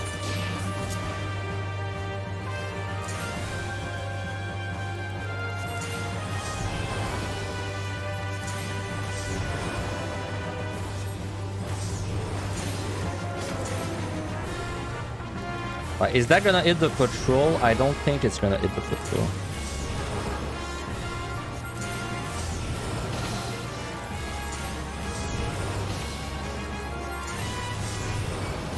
Wait, what?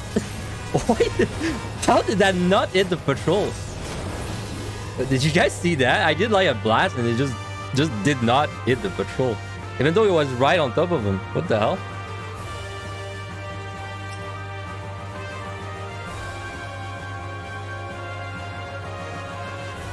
Okay, that's gonna be a little spicy.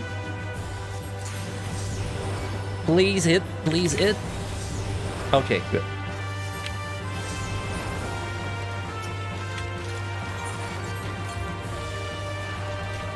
Alright, we got rid of all the patrols. Life's good.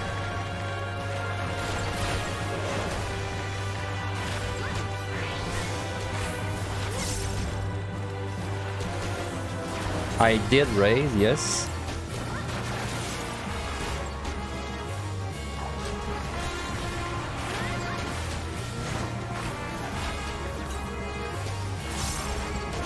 Man, I use so many potions on the end game for Bard.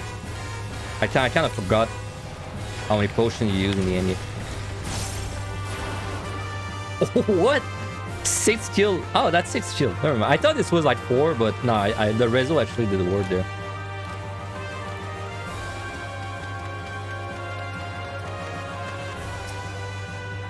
Steal. Oh my god, okay. I'm glad I checked that.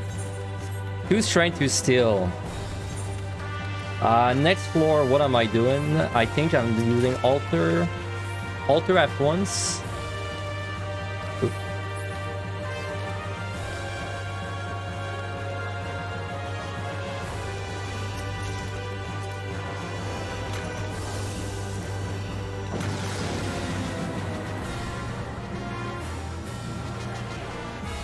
That's the man. Bad debuffs are really bad right now with 2 serenities, but this is a whatever. Okay. 3 strength, so we'll use a strength. That's mimics. 2 patrols. I think I'm fortunate because I have 3, so why not? But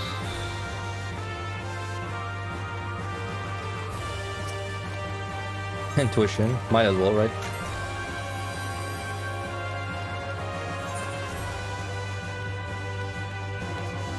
Okay, keys over there. I mean, there's like a good amount of easy-ish monsters, but there's also a few patrols.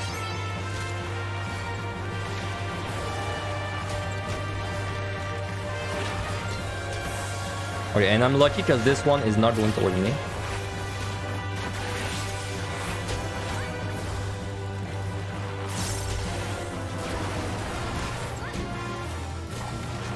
I think in that case, I just ignore the mimics. I just fight everything that's like in this place.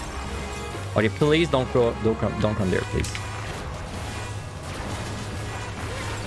Damn, not always lucky. Is this flighted? No, it's altered.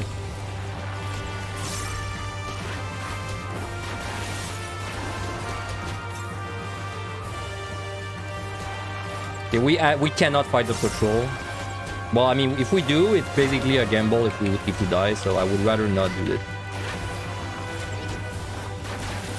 Alright, good. It's not coming there. Alright, good.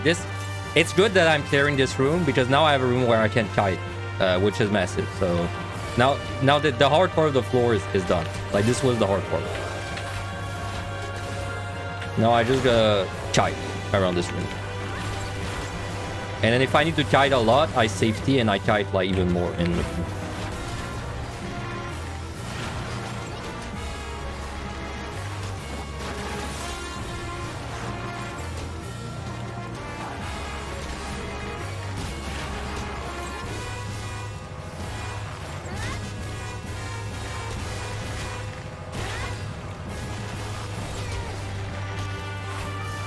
Until there's a patrol respawn in the room, or a mimic. Mimic also somewhat annoying.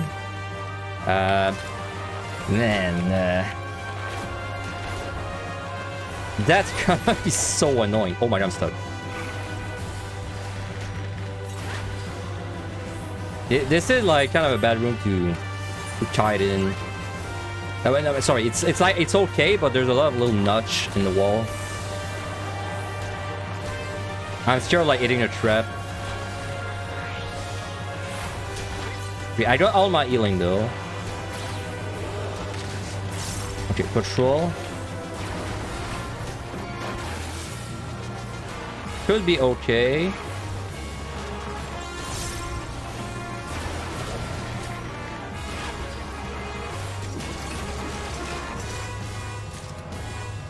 Oh yeah, that song is from the last trial they released.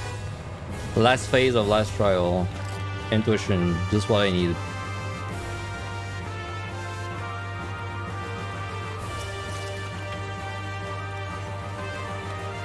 It's a remix of a song in FF4, I think.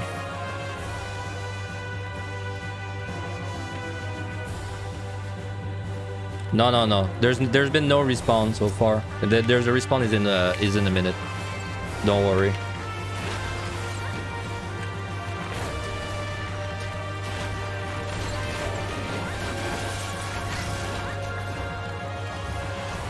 I mean, if this floor is like 10 kills, it's gonna be such a bitch to get through this. Because I'm going to run out of monsters.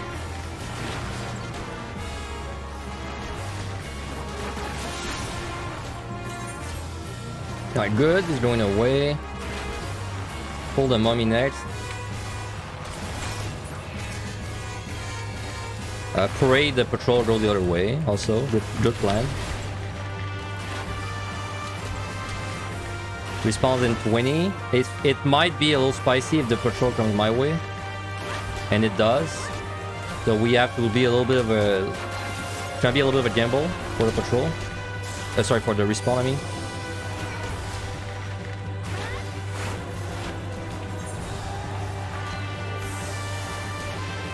It was not there.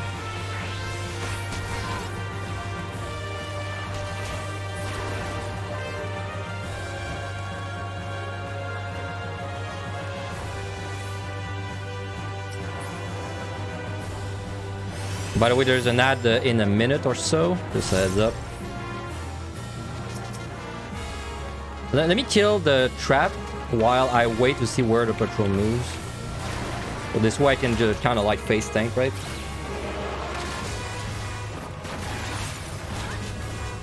And it is coming my way. I got a witch chain.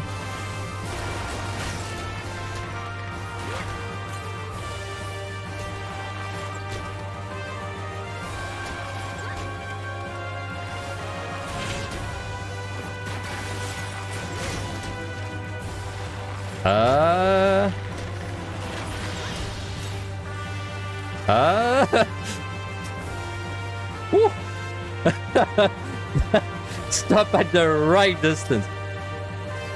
Stop right at the right distance.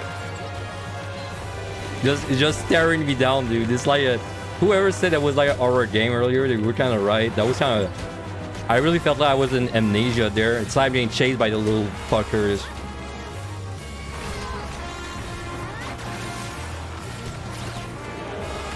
You know, when the fucker in amnesia shows up and your only place of hiding is like hiding in the closet.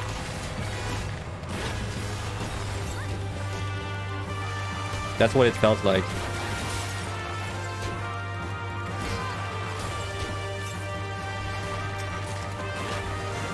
Damn, it's not a good floor to have a lot of kills on. You know, I don't hate that mimic. I don't hate that mimic at all because I had to go all the way back. Never mind, I hate that mimic because I'm stuck there.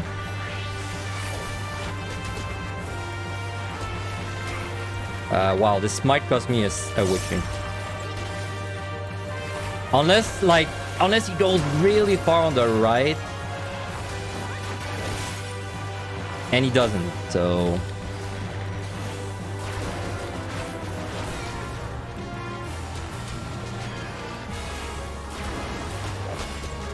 It's gonna cost me a witching. I don't have a choice. Like it's too. Like if he doesn't crit me, yeah maybe, but if he crits me, we die, and I don't like dying. It hurts.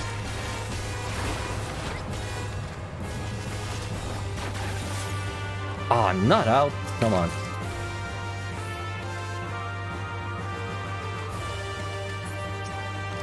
Still, it's like Christmas, and it's actually Christmas in 2 days. 3 steals, okay, honestly, I think if we pick up another Serenity, like, it's almost guaranteed that we win.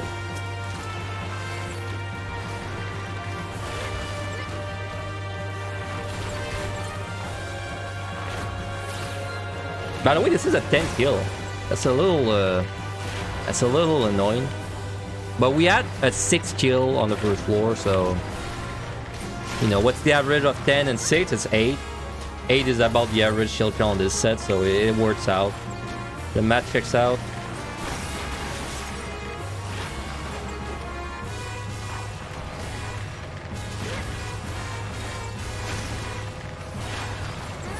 No. I'm not out. Oh well, never mind. Unlucky. Now we're beating the average now in a bad way, so unlucky.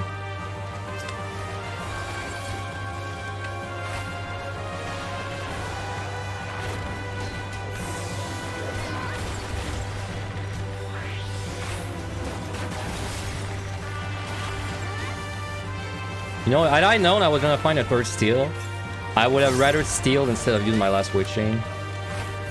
But how could I have known?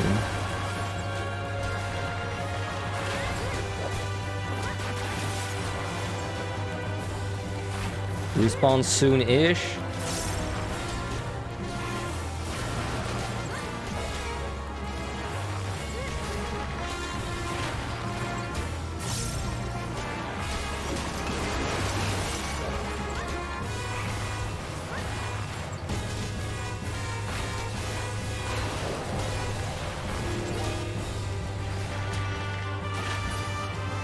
I'm out. And respawn happened now. Doesn't look like it's anything though. Well, anything bad. Okay. Debuffs is what really kills the run. If we get like no item especially. Blind is whatever. We have plenty of time to deal with that. Lust. Ghost has to die first, because Ghost is gonna be a nightmare to keep track of. So I would rather kill it every time I see it.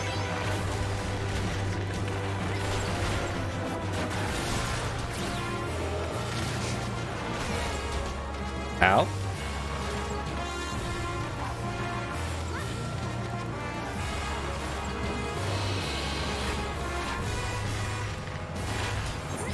I still have 2 rage, I keep that in mind. Usually I have 1 rage going through this set, but I have 2 this time, so...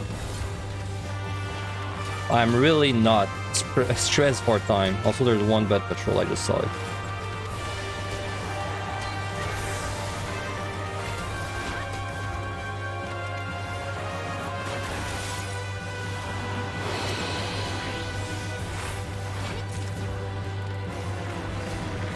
Well, I mean, with 3 steel, I don't really care if I use a steel to fight, so...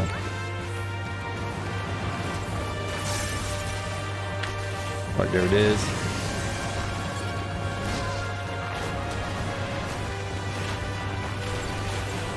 Not going my way?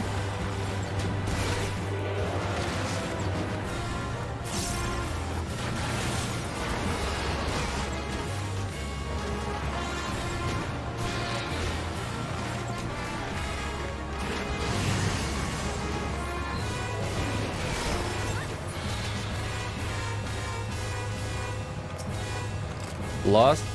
What am I gonna do with all the lost? I don't know. Okay, she's over there. Looks like I'm gonna have to punch a few dragons. Get out, because they're procs.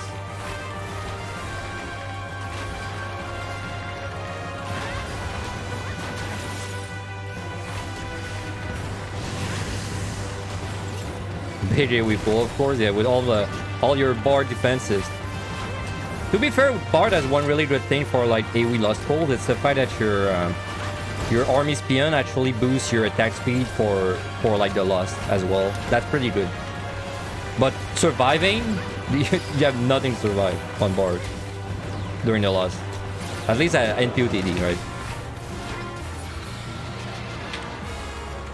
Well, for a second you thought I was still on the previous set and you were like, Jesus, why did he pull the Flood Dragon? Honestly, if I had like Strength Steel, I didn't try, but with Strength Steel, I feel like I could have maybe pulled the Flood Dragon. I just didn't try because fuck Flood Dragon, but it's not, I don't think it's impossible.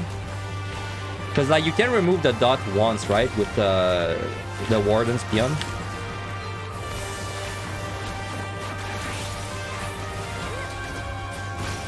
Alright, well anyway, there's plenty of easy monsters to kill. But there was also an annoying patrol roaming around.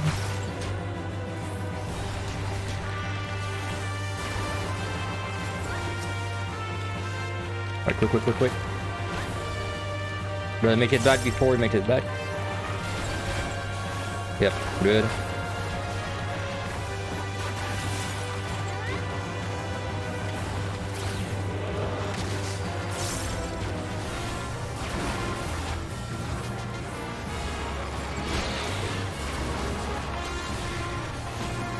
I don't really care which direction he goes in because I'm gonna pull a dragon.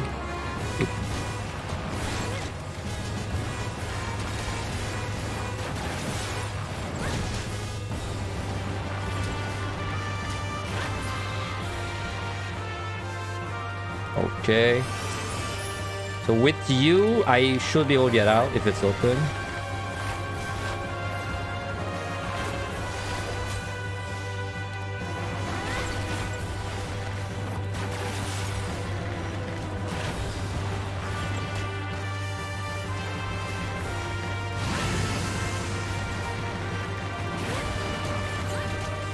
You could remove the dot twice. Oh yeah, you're right. This is 30-second duration, right? It's a 30-second duration and a 45-second cooldown. Yeah, you're right. If you actually plan for it, you could remove dots twice. I mean, if you remove the dot twice, I definitely think you could kill it easily. If you do remove it once, it's where I'm a little hesitant. I think you could still do it, but... Alright, please open, please. Damn. Alright, respawn is now. And look at that, it's a dragon. Well, that, that timing did not have a lot of leeway.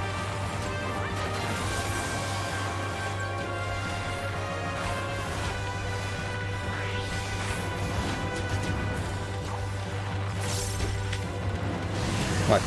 Well, if we get out with this guy, it's perfect, because then I can just leave. Got a pretty clear path. If not, I have to kill one more dragon. It's not open. Yeah, I'll kill the dragon. Make sure he's not like in my way when I leave.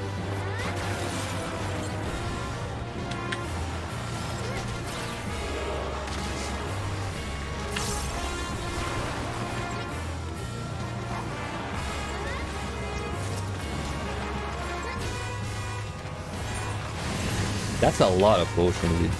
I mean, I did use a lot in the end game, but I still went positive, I'm pretty sure.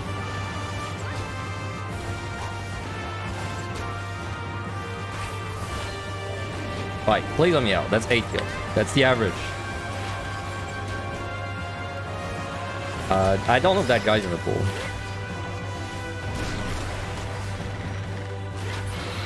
Well, we got to kill it anyway.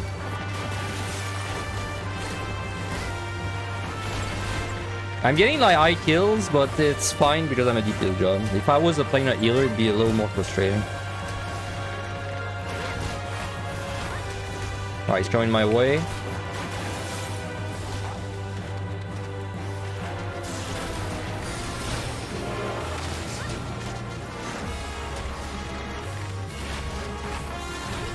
Okay, be nice. Be nice.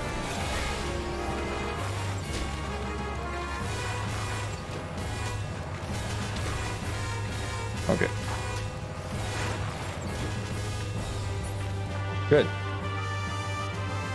No altar, no flight, so we just go next floor. Could pre-steal. But I feel like that's more of a play you do when your palms are not looking that good. But like it's only the 2 serenities that's annoying. But like worst case scenario, I have something I need serenity there, but then we can pre-rezo, pre-rage, pre-steal like 4 floors. So HP down, we can deal with that. I mean, worst case scenario, we can steal. Also, there's plenty of easy monsters, so this floor's pretty free, I think. Is there no patrol? I think there's no patrol. It's kind of lucky if that's really what it is. HP down Mimic. Don't know if that's a good idea. I might steal. But I have a raising in backup, so probably fine, just try. As long as there's no patrol, I should be okay. It depends if I'm lucky with the kiting there. Because I die probably in 1 crit, 1 auto. Yeah.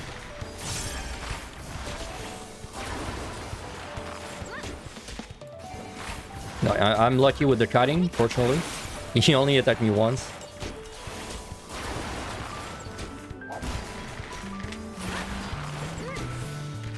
Alright, dragon. I mean, there's so many dragons. That's it, like, that's like 8 kills. There might be a patrol there.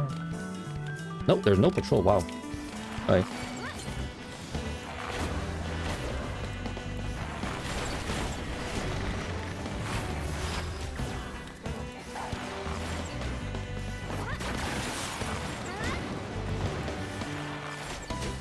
So let's see, 5, 6, 7, 8, 9. That's 5 floors I have left after. Honestly, all I care about is serenity. Like, time-wise, we're not even close to timing out. But if I get something, like if I get a Gloom, a new ability, if I get anything that's not an Wadden, and then I don't want to fight it, I will full wipe. And that's about it. I don't think there's much else to the plan than that.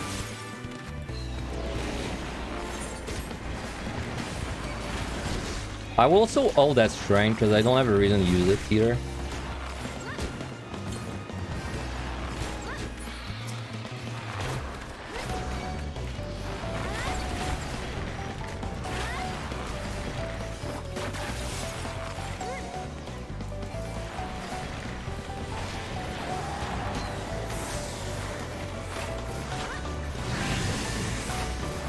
Just gotta watch out to respawn on this floor, basically. Like, it'd be bad if it was a patrol or something in the room I used to guide. Or a proximity bicep in the room of the key.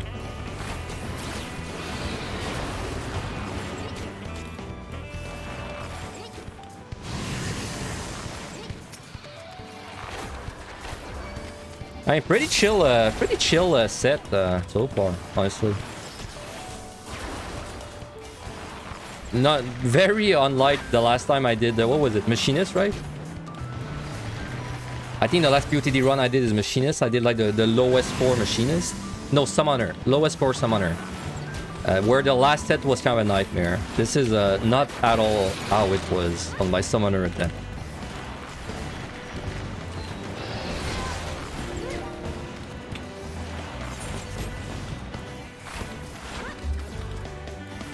Did I rezo 191? Yeah, I did. I kill, it was pretty good rezo. I killed like 2 or 3 patrols plus, I think, 4 mummies. 3 mummies, 2 patrols, and then I got out with 1 more kill.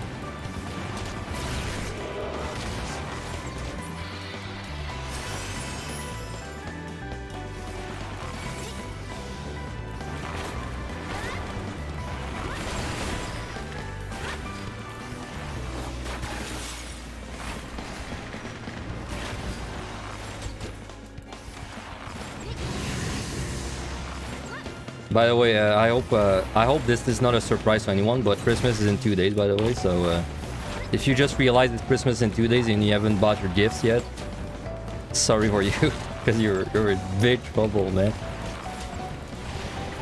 Man, I freaking ordered my gift like 3 weeks before Christmas, and it's still late. It's still gonna arrive late.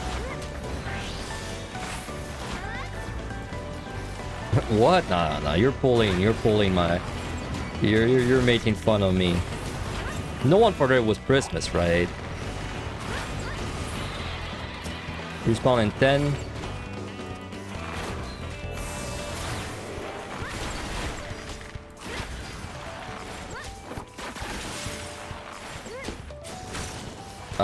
It's a ghost back there. Okay, I mean, doesn't matter as long as I don't get close. Is there even anything left to pull? Yeah, there's a trap. 2 traps. Okay, that's 8 kill.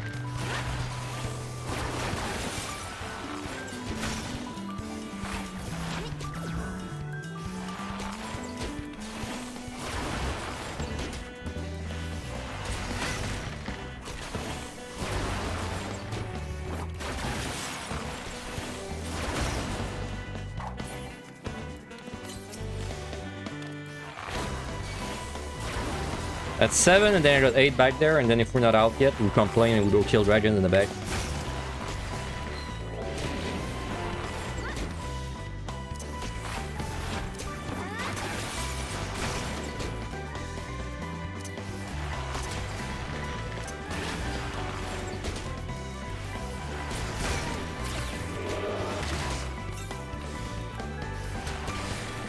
Oh yeah, well there's also this room. I forgot about this room. But I think this is all the procs biceps in there.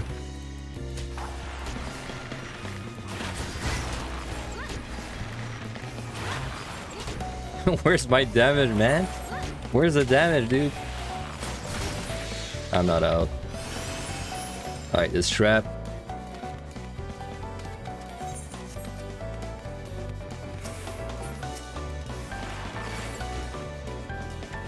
Let me just wait on my mini to be up so I can align everything again.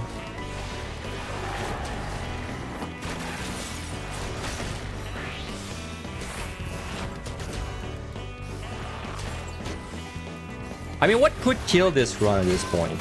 Ow. Well, a crit could kill the run. Well, no, not really because I have a raising, but... what could actually kill this run? Like, bad debuffs, like, no item... Like, something like no item gloom, 3 or 4 times in a row, and then if I pre-rage, I like somehow don't get enough kills. I feel like that's the only way we really lose at this point. Yeah, okay, well, so when I say like ways to lose, my assumption is I don't just die, you know, like my assumption is assuming maximum efficiency play, like what kills us. So like, you know, I could totally just die in like 2 times in the next 15 seconds, but I assume I don't die for these kind of analysis. So like if I don't die to something dumb, I think we only lose to bad debuffs like 3 or 4 times.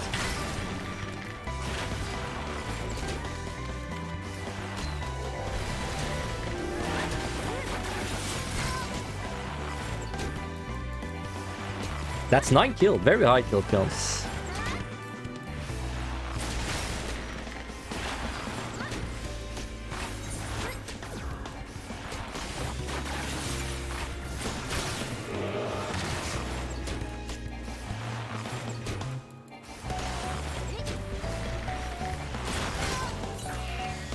Wow, that's 10. Okay, we're going high, dude. Did you block me? I don't think you blocked me.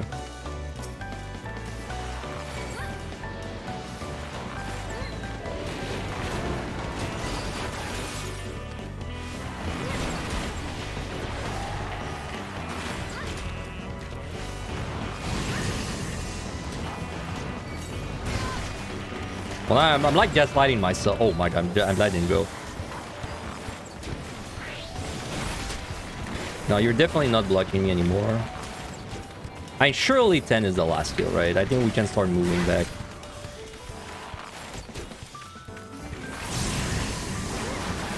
Yeah, they gave me the healer seed.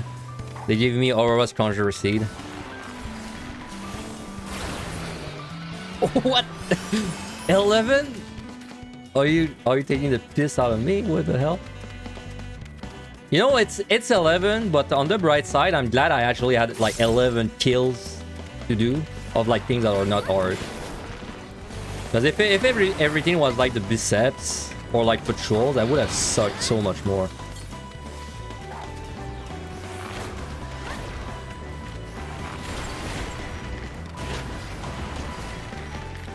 Did it ever respawn in like in now? Let's make sure I'm in the hallway.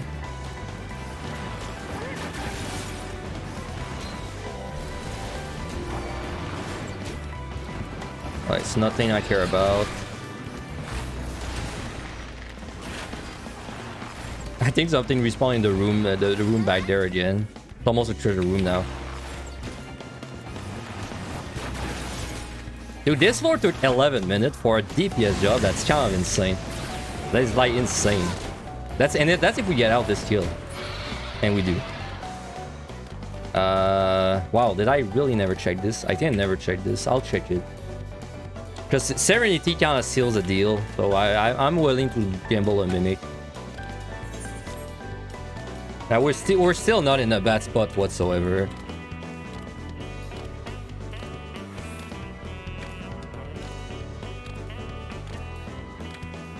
Come on.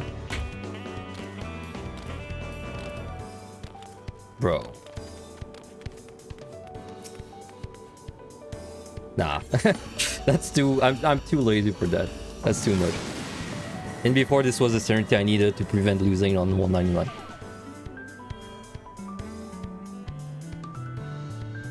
No regen. Steal, free steal, I'll take it gladly.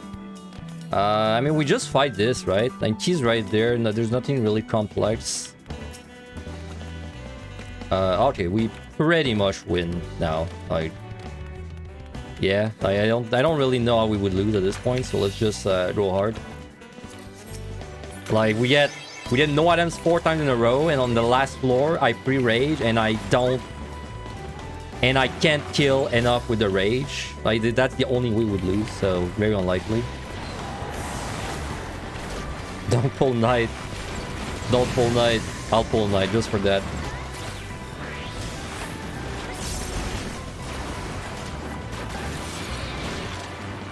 Okay, 1 patrol.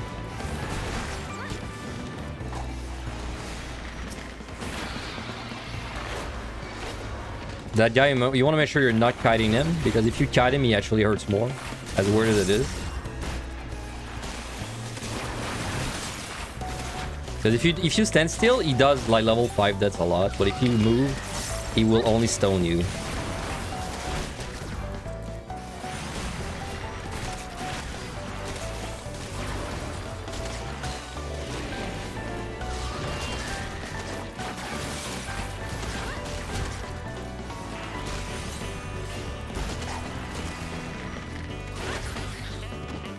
Alright, well, don't pull knight.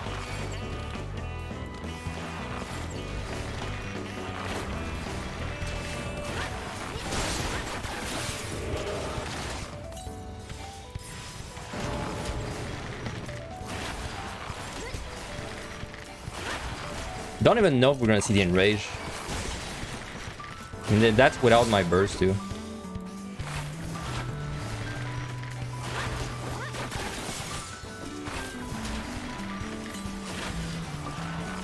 Yeah, I don't think we're gonna see the enrage. Had to go out, missed all the exciting bosses. Yeah, I mean, I won't cigar code. Cigar coded, you did. You missed all the exciting bosses.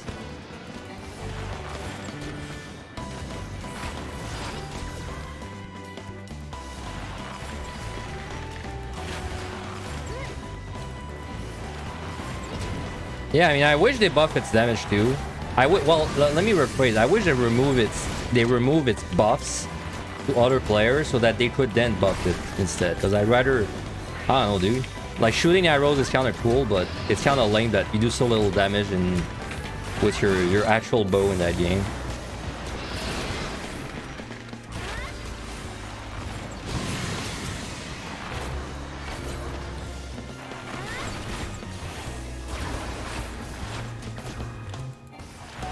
Or you know, like I'm saying that, dude. They don't even have to make it that way. Like they could just very well do something like they could do it so that like your buffs, they are stronger like if you're buffing only yourself because there's no one in your party, then your buffs are stronger, right? If they did it this way, then it would like buff Bard in solo and in group. And in group it would remain the same. Like they don't have to be they don't have to take an all or nothing route, you know? Like they could just do a little like something like that.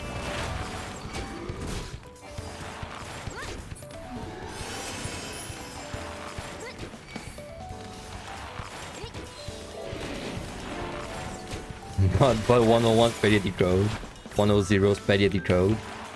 No, this excuse they run out of its they can't pull that one excuse anymore. I've heard it enough.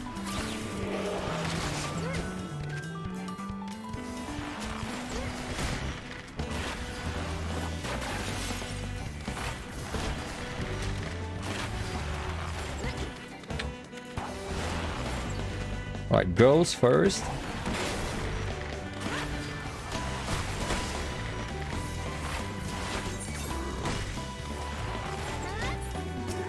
Man, so this run really did not struggle with steals at all. I don't think we ever ran dry on steals the whole time.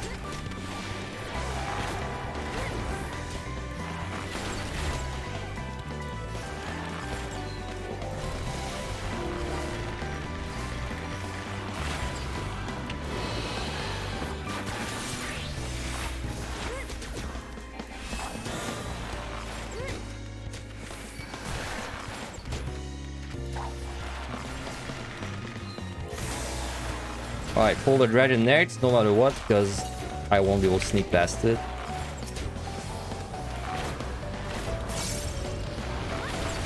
Oh, patrol. That's a respawn actually. This one's a respawn.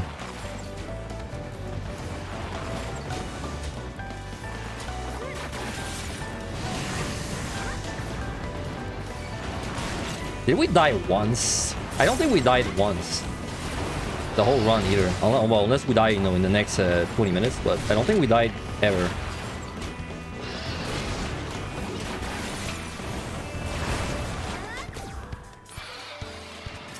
Alright, whatever. You're next. After that, we pull Knight, and after that, we're out or we complain. But we can already complain. This is 9 kills, so we're already above average. That's so many kills, dude. If I was Astro, this was definitely. I don't know if I would be a clear. That's a lot of high kills.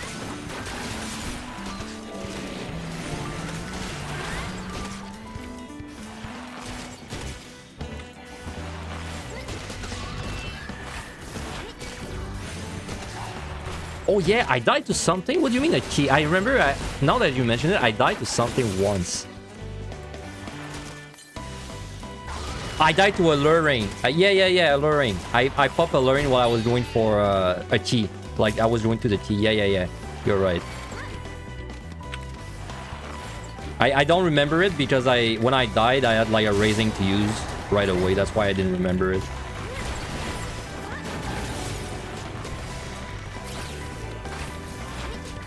Do I think the next caster DPS are gonna win to announce gonna be a dot mage? So like. Part of me thinks maybe because they kind of stripped away all the dots from like all the jobs almost, which makes me think maybe they're like prepping for a dot like, you know, focus job. But part of me also thinks that they don't want to like mess with dots again because they have like the limit of debuffs and everything, right?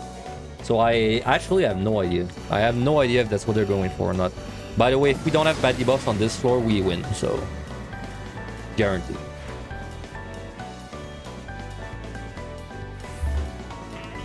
Alright, we win, as long as we don't like mess around too much. I mean, we re-steal, we fight, and then we rage, basically. I would even maybe rage this floor. Oh, there's an ad. I missed it. Fuck, man. Do you know why I keep missing the ad call-out? It's because I made my ad, like my Twitch warns me when it's 3 minutes. Like, it's going to happen in 3 minutes. I configured it like that. But then because it's 3 minutes, when I see the notification, I'm like, oh, I won't see it yet because it's too early. Like, it's in too long. And then I forget. And when it happens. So I have to lower it to like 1 minute or something. I have to. 3 minutes is too much. Anyway. Yeah, they could build a dot job so that it's like one debuff, right? But then that debuff is different depending on the circumstance.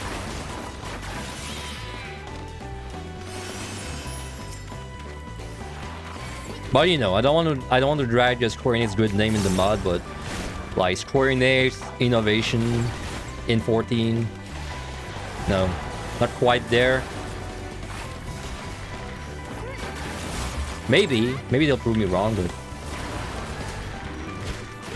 but like you guys saw the course, what's it called, Corsair, right? Viper. You guys saw the Viper video, right? Like when they showed the shield. I'm not the only one that's looked at that. I looked at it and I was like, this looks like Reaper, but it glows red. It glows blue instead of red. Or is it the opposite? It glows a color and I was like, man, that looks like Reaper. It looks like you're building up a burst phase and then you just mash your buttons during like that, the blue or red phase or whatever. But like casters tend to be more unique, so maybe they will go for something cool. I don't know. Where's the key? Oh, we can just safety / side everything. The key's over there. Okay, I think we just reso then. Yeah, I think we just reso. I mean, I don't really have a reason to hold my things.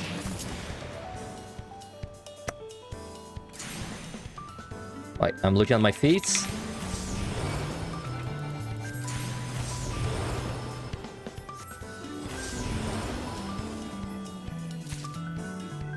Oh no, this situation. Okay, dude. There's a thing with reso where I can't reso the freaking stairs, man, because I'm too small.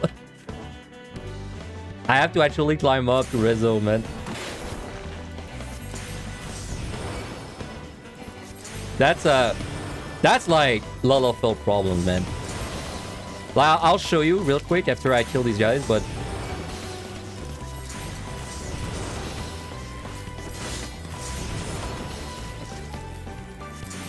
man, if that guy crits me, I might die, but I have a raising. Alright, dodge. Yeah, so when I'm down there, I can't freaking shoot my AoE, dude. Because I can't jump and do it, right? Like, but I knew already because this happened to me the last time I did this run.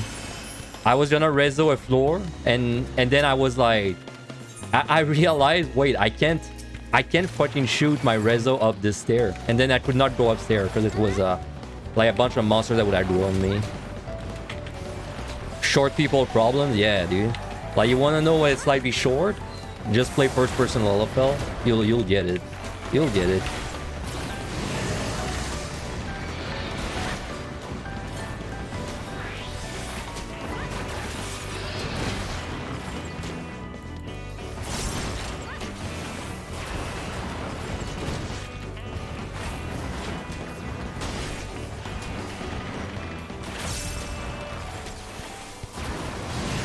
Oh my god, stuff missing, please. Wait, what the hell? Oh my god, I don't know why there was a red aura around me, but it was like the dragon, and I thought, because of this, I thought there was a ghost shooting me, but never mind. I safetied, so I can get this. I'm getting it. Go away, go away. Ugly.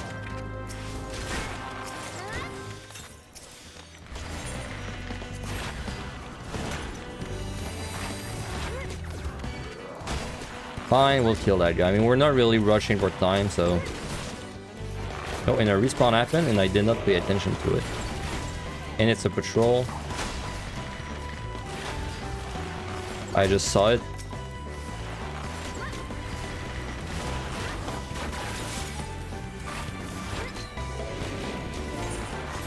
So yeah, the plan is we rage twice. Probably try to double dip the rage too. And then we like finish up with reso for the last floor.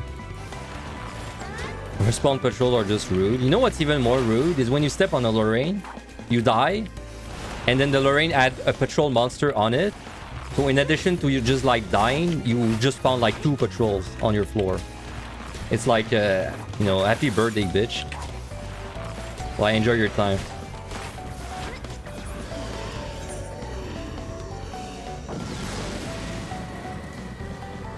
Man, this...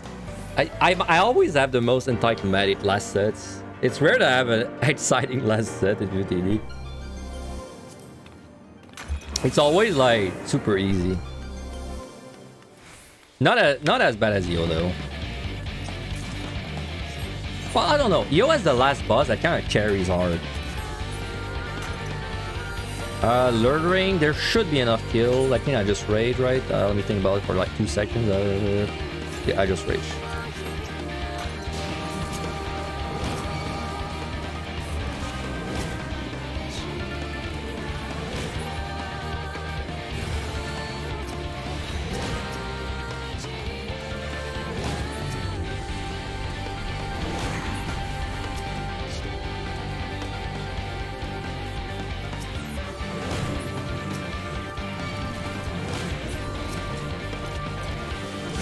Yeah, I'm missing intuition bag. I know. I feel bad about it, but...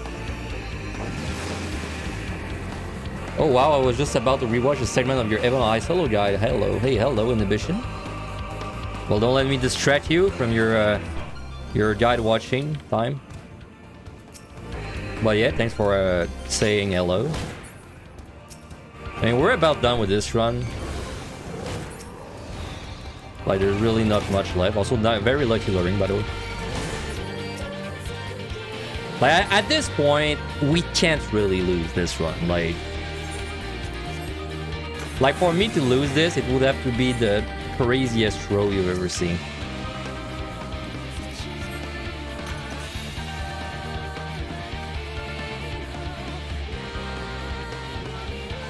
It always does this when I'm in raid, man. I'm like...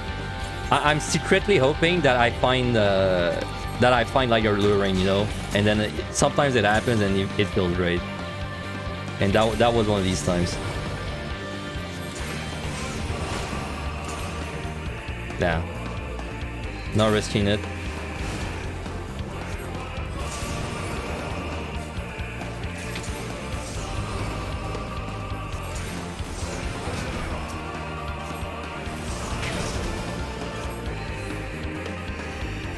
Alright, last floor, we got a raid, we got a rezo left. We got side, we got safety, we got like everything.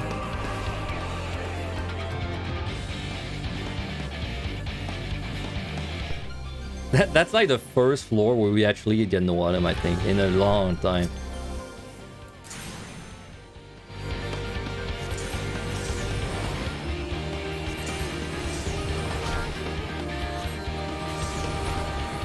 Alright. And then we just sight, make sure we don't have like a treasure room on the key. That's about the only thing that could like be bad.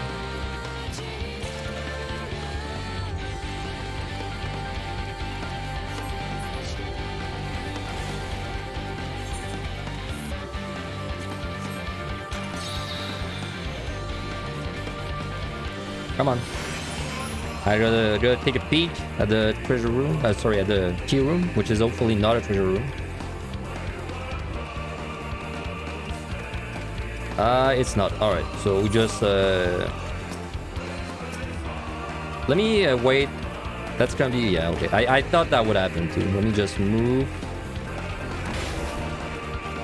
And then the other one, let me move again. Alright, and now we're in business.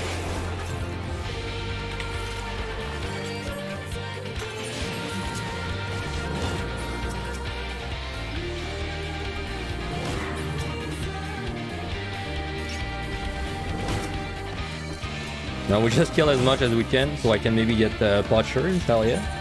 Though we got 25 out of this run. 22, sorry, because I already had 3.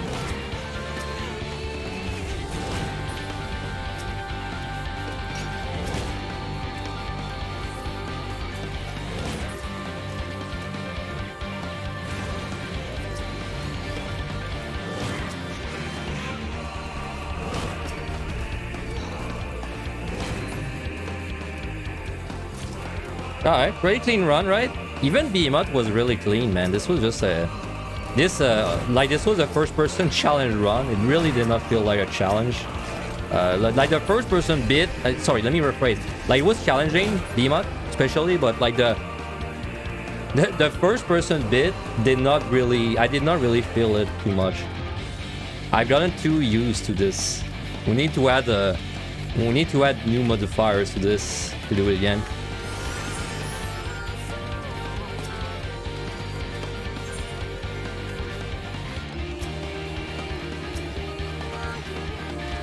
Man, I got an altar. What am I gonna do with that? 2 altars. Right, time to leave.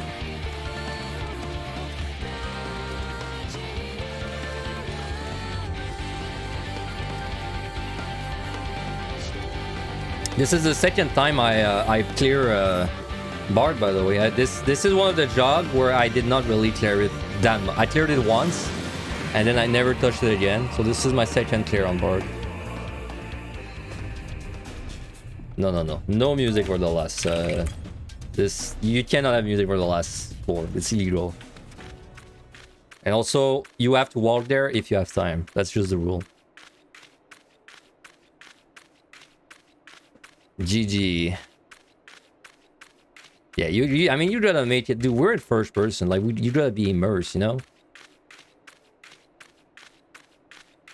Or if you want it to DC. I mean, that sucked.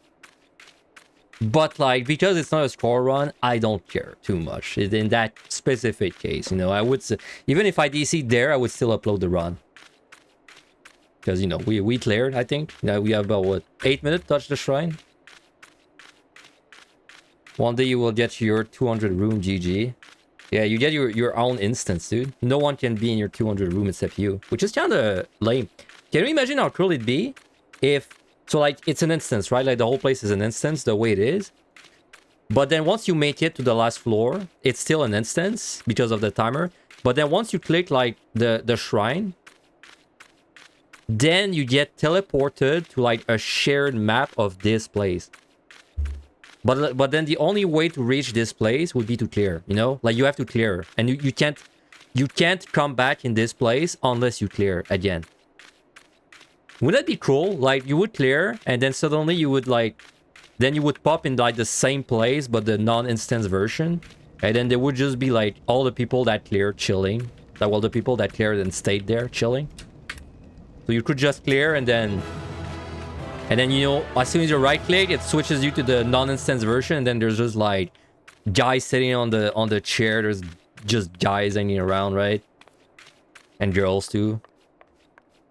Yeah, kind of like the space between the floors, exactly, Russius. I think it's a missed opportunity that they didn't do it like that for the last floor. Because, like, another thing is... Like, you have a timer, right? Like, when you clear, you have a 10-minute timer to do, like, your screenshots and whatever. And yeah, like you just said, if you want to get some rare ERP, you have only 10 minutes to do it there. So it's like you're under a time rush even when you're done with the time rush. Anyway, we cleared. First person. Wasn't that bad. I don't know if it looked bad, like, from the point of view of the viewer, but I can tell you from the point of view of the player. The first person, I'm really used to it at this point. Yeah, more than 10 if you finish the set faster. True. If you finish the set faster, you'll have actually more than 10. Alright, score will be, you know, it will be. Wow, we got 2 million. Crazy. I was very happy to see that I had a clean Behemoth, by the way. I was very worried I would mess it up. But I did not.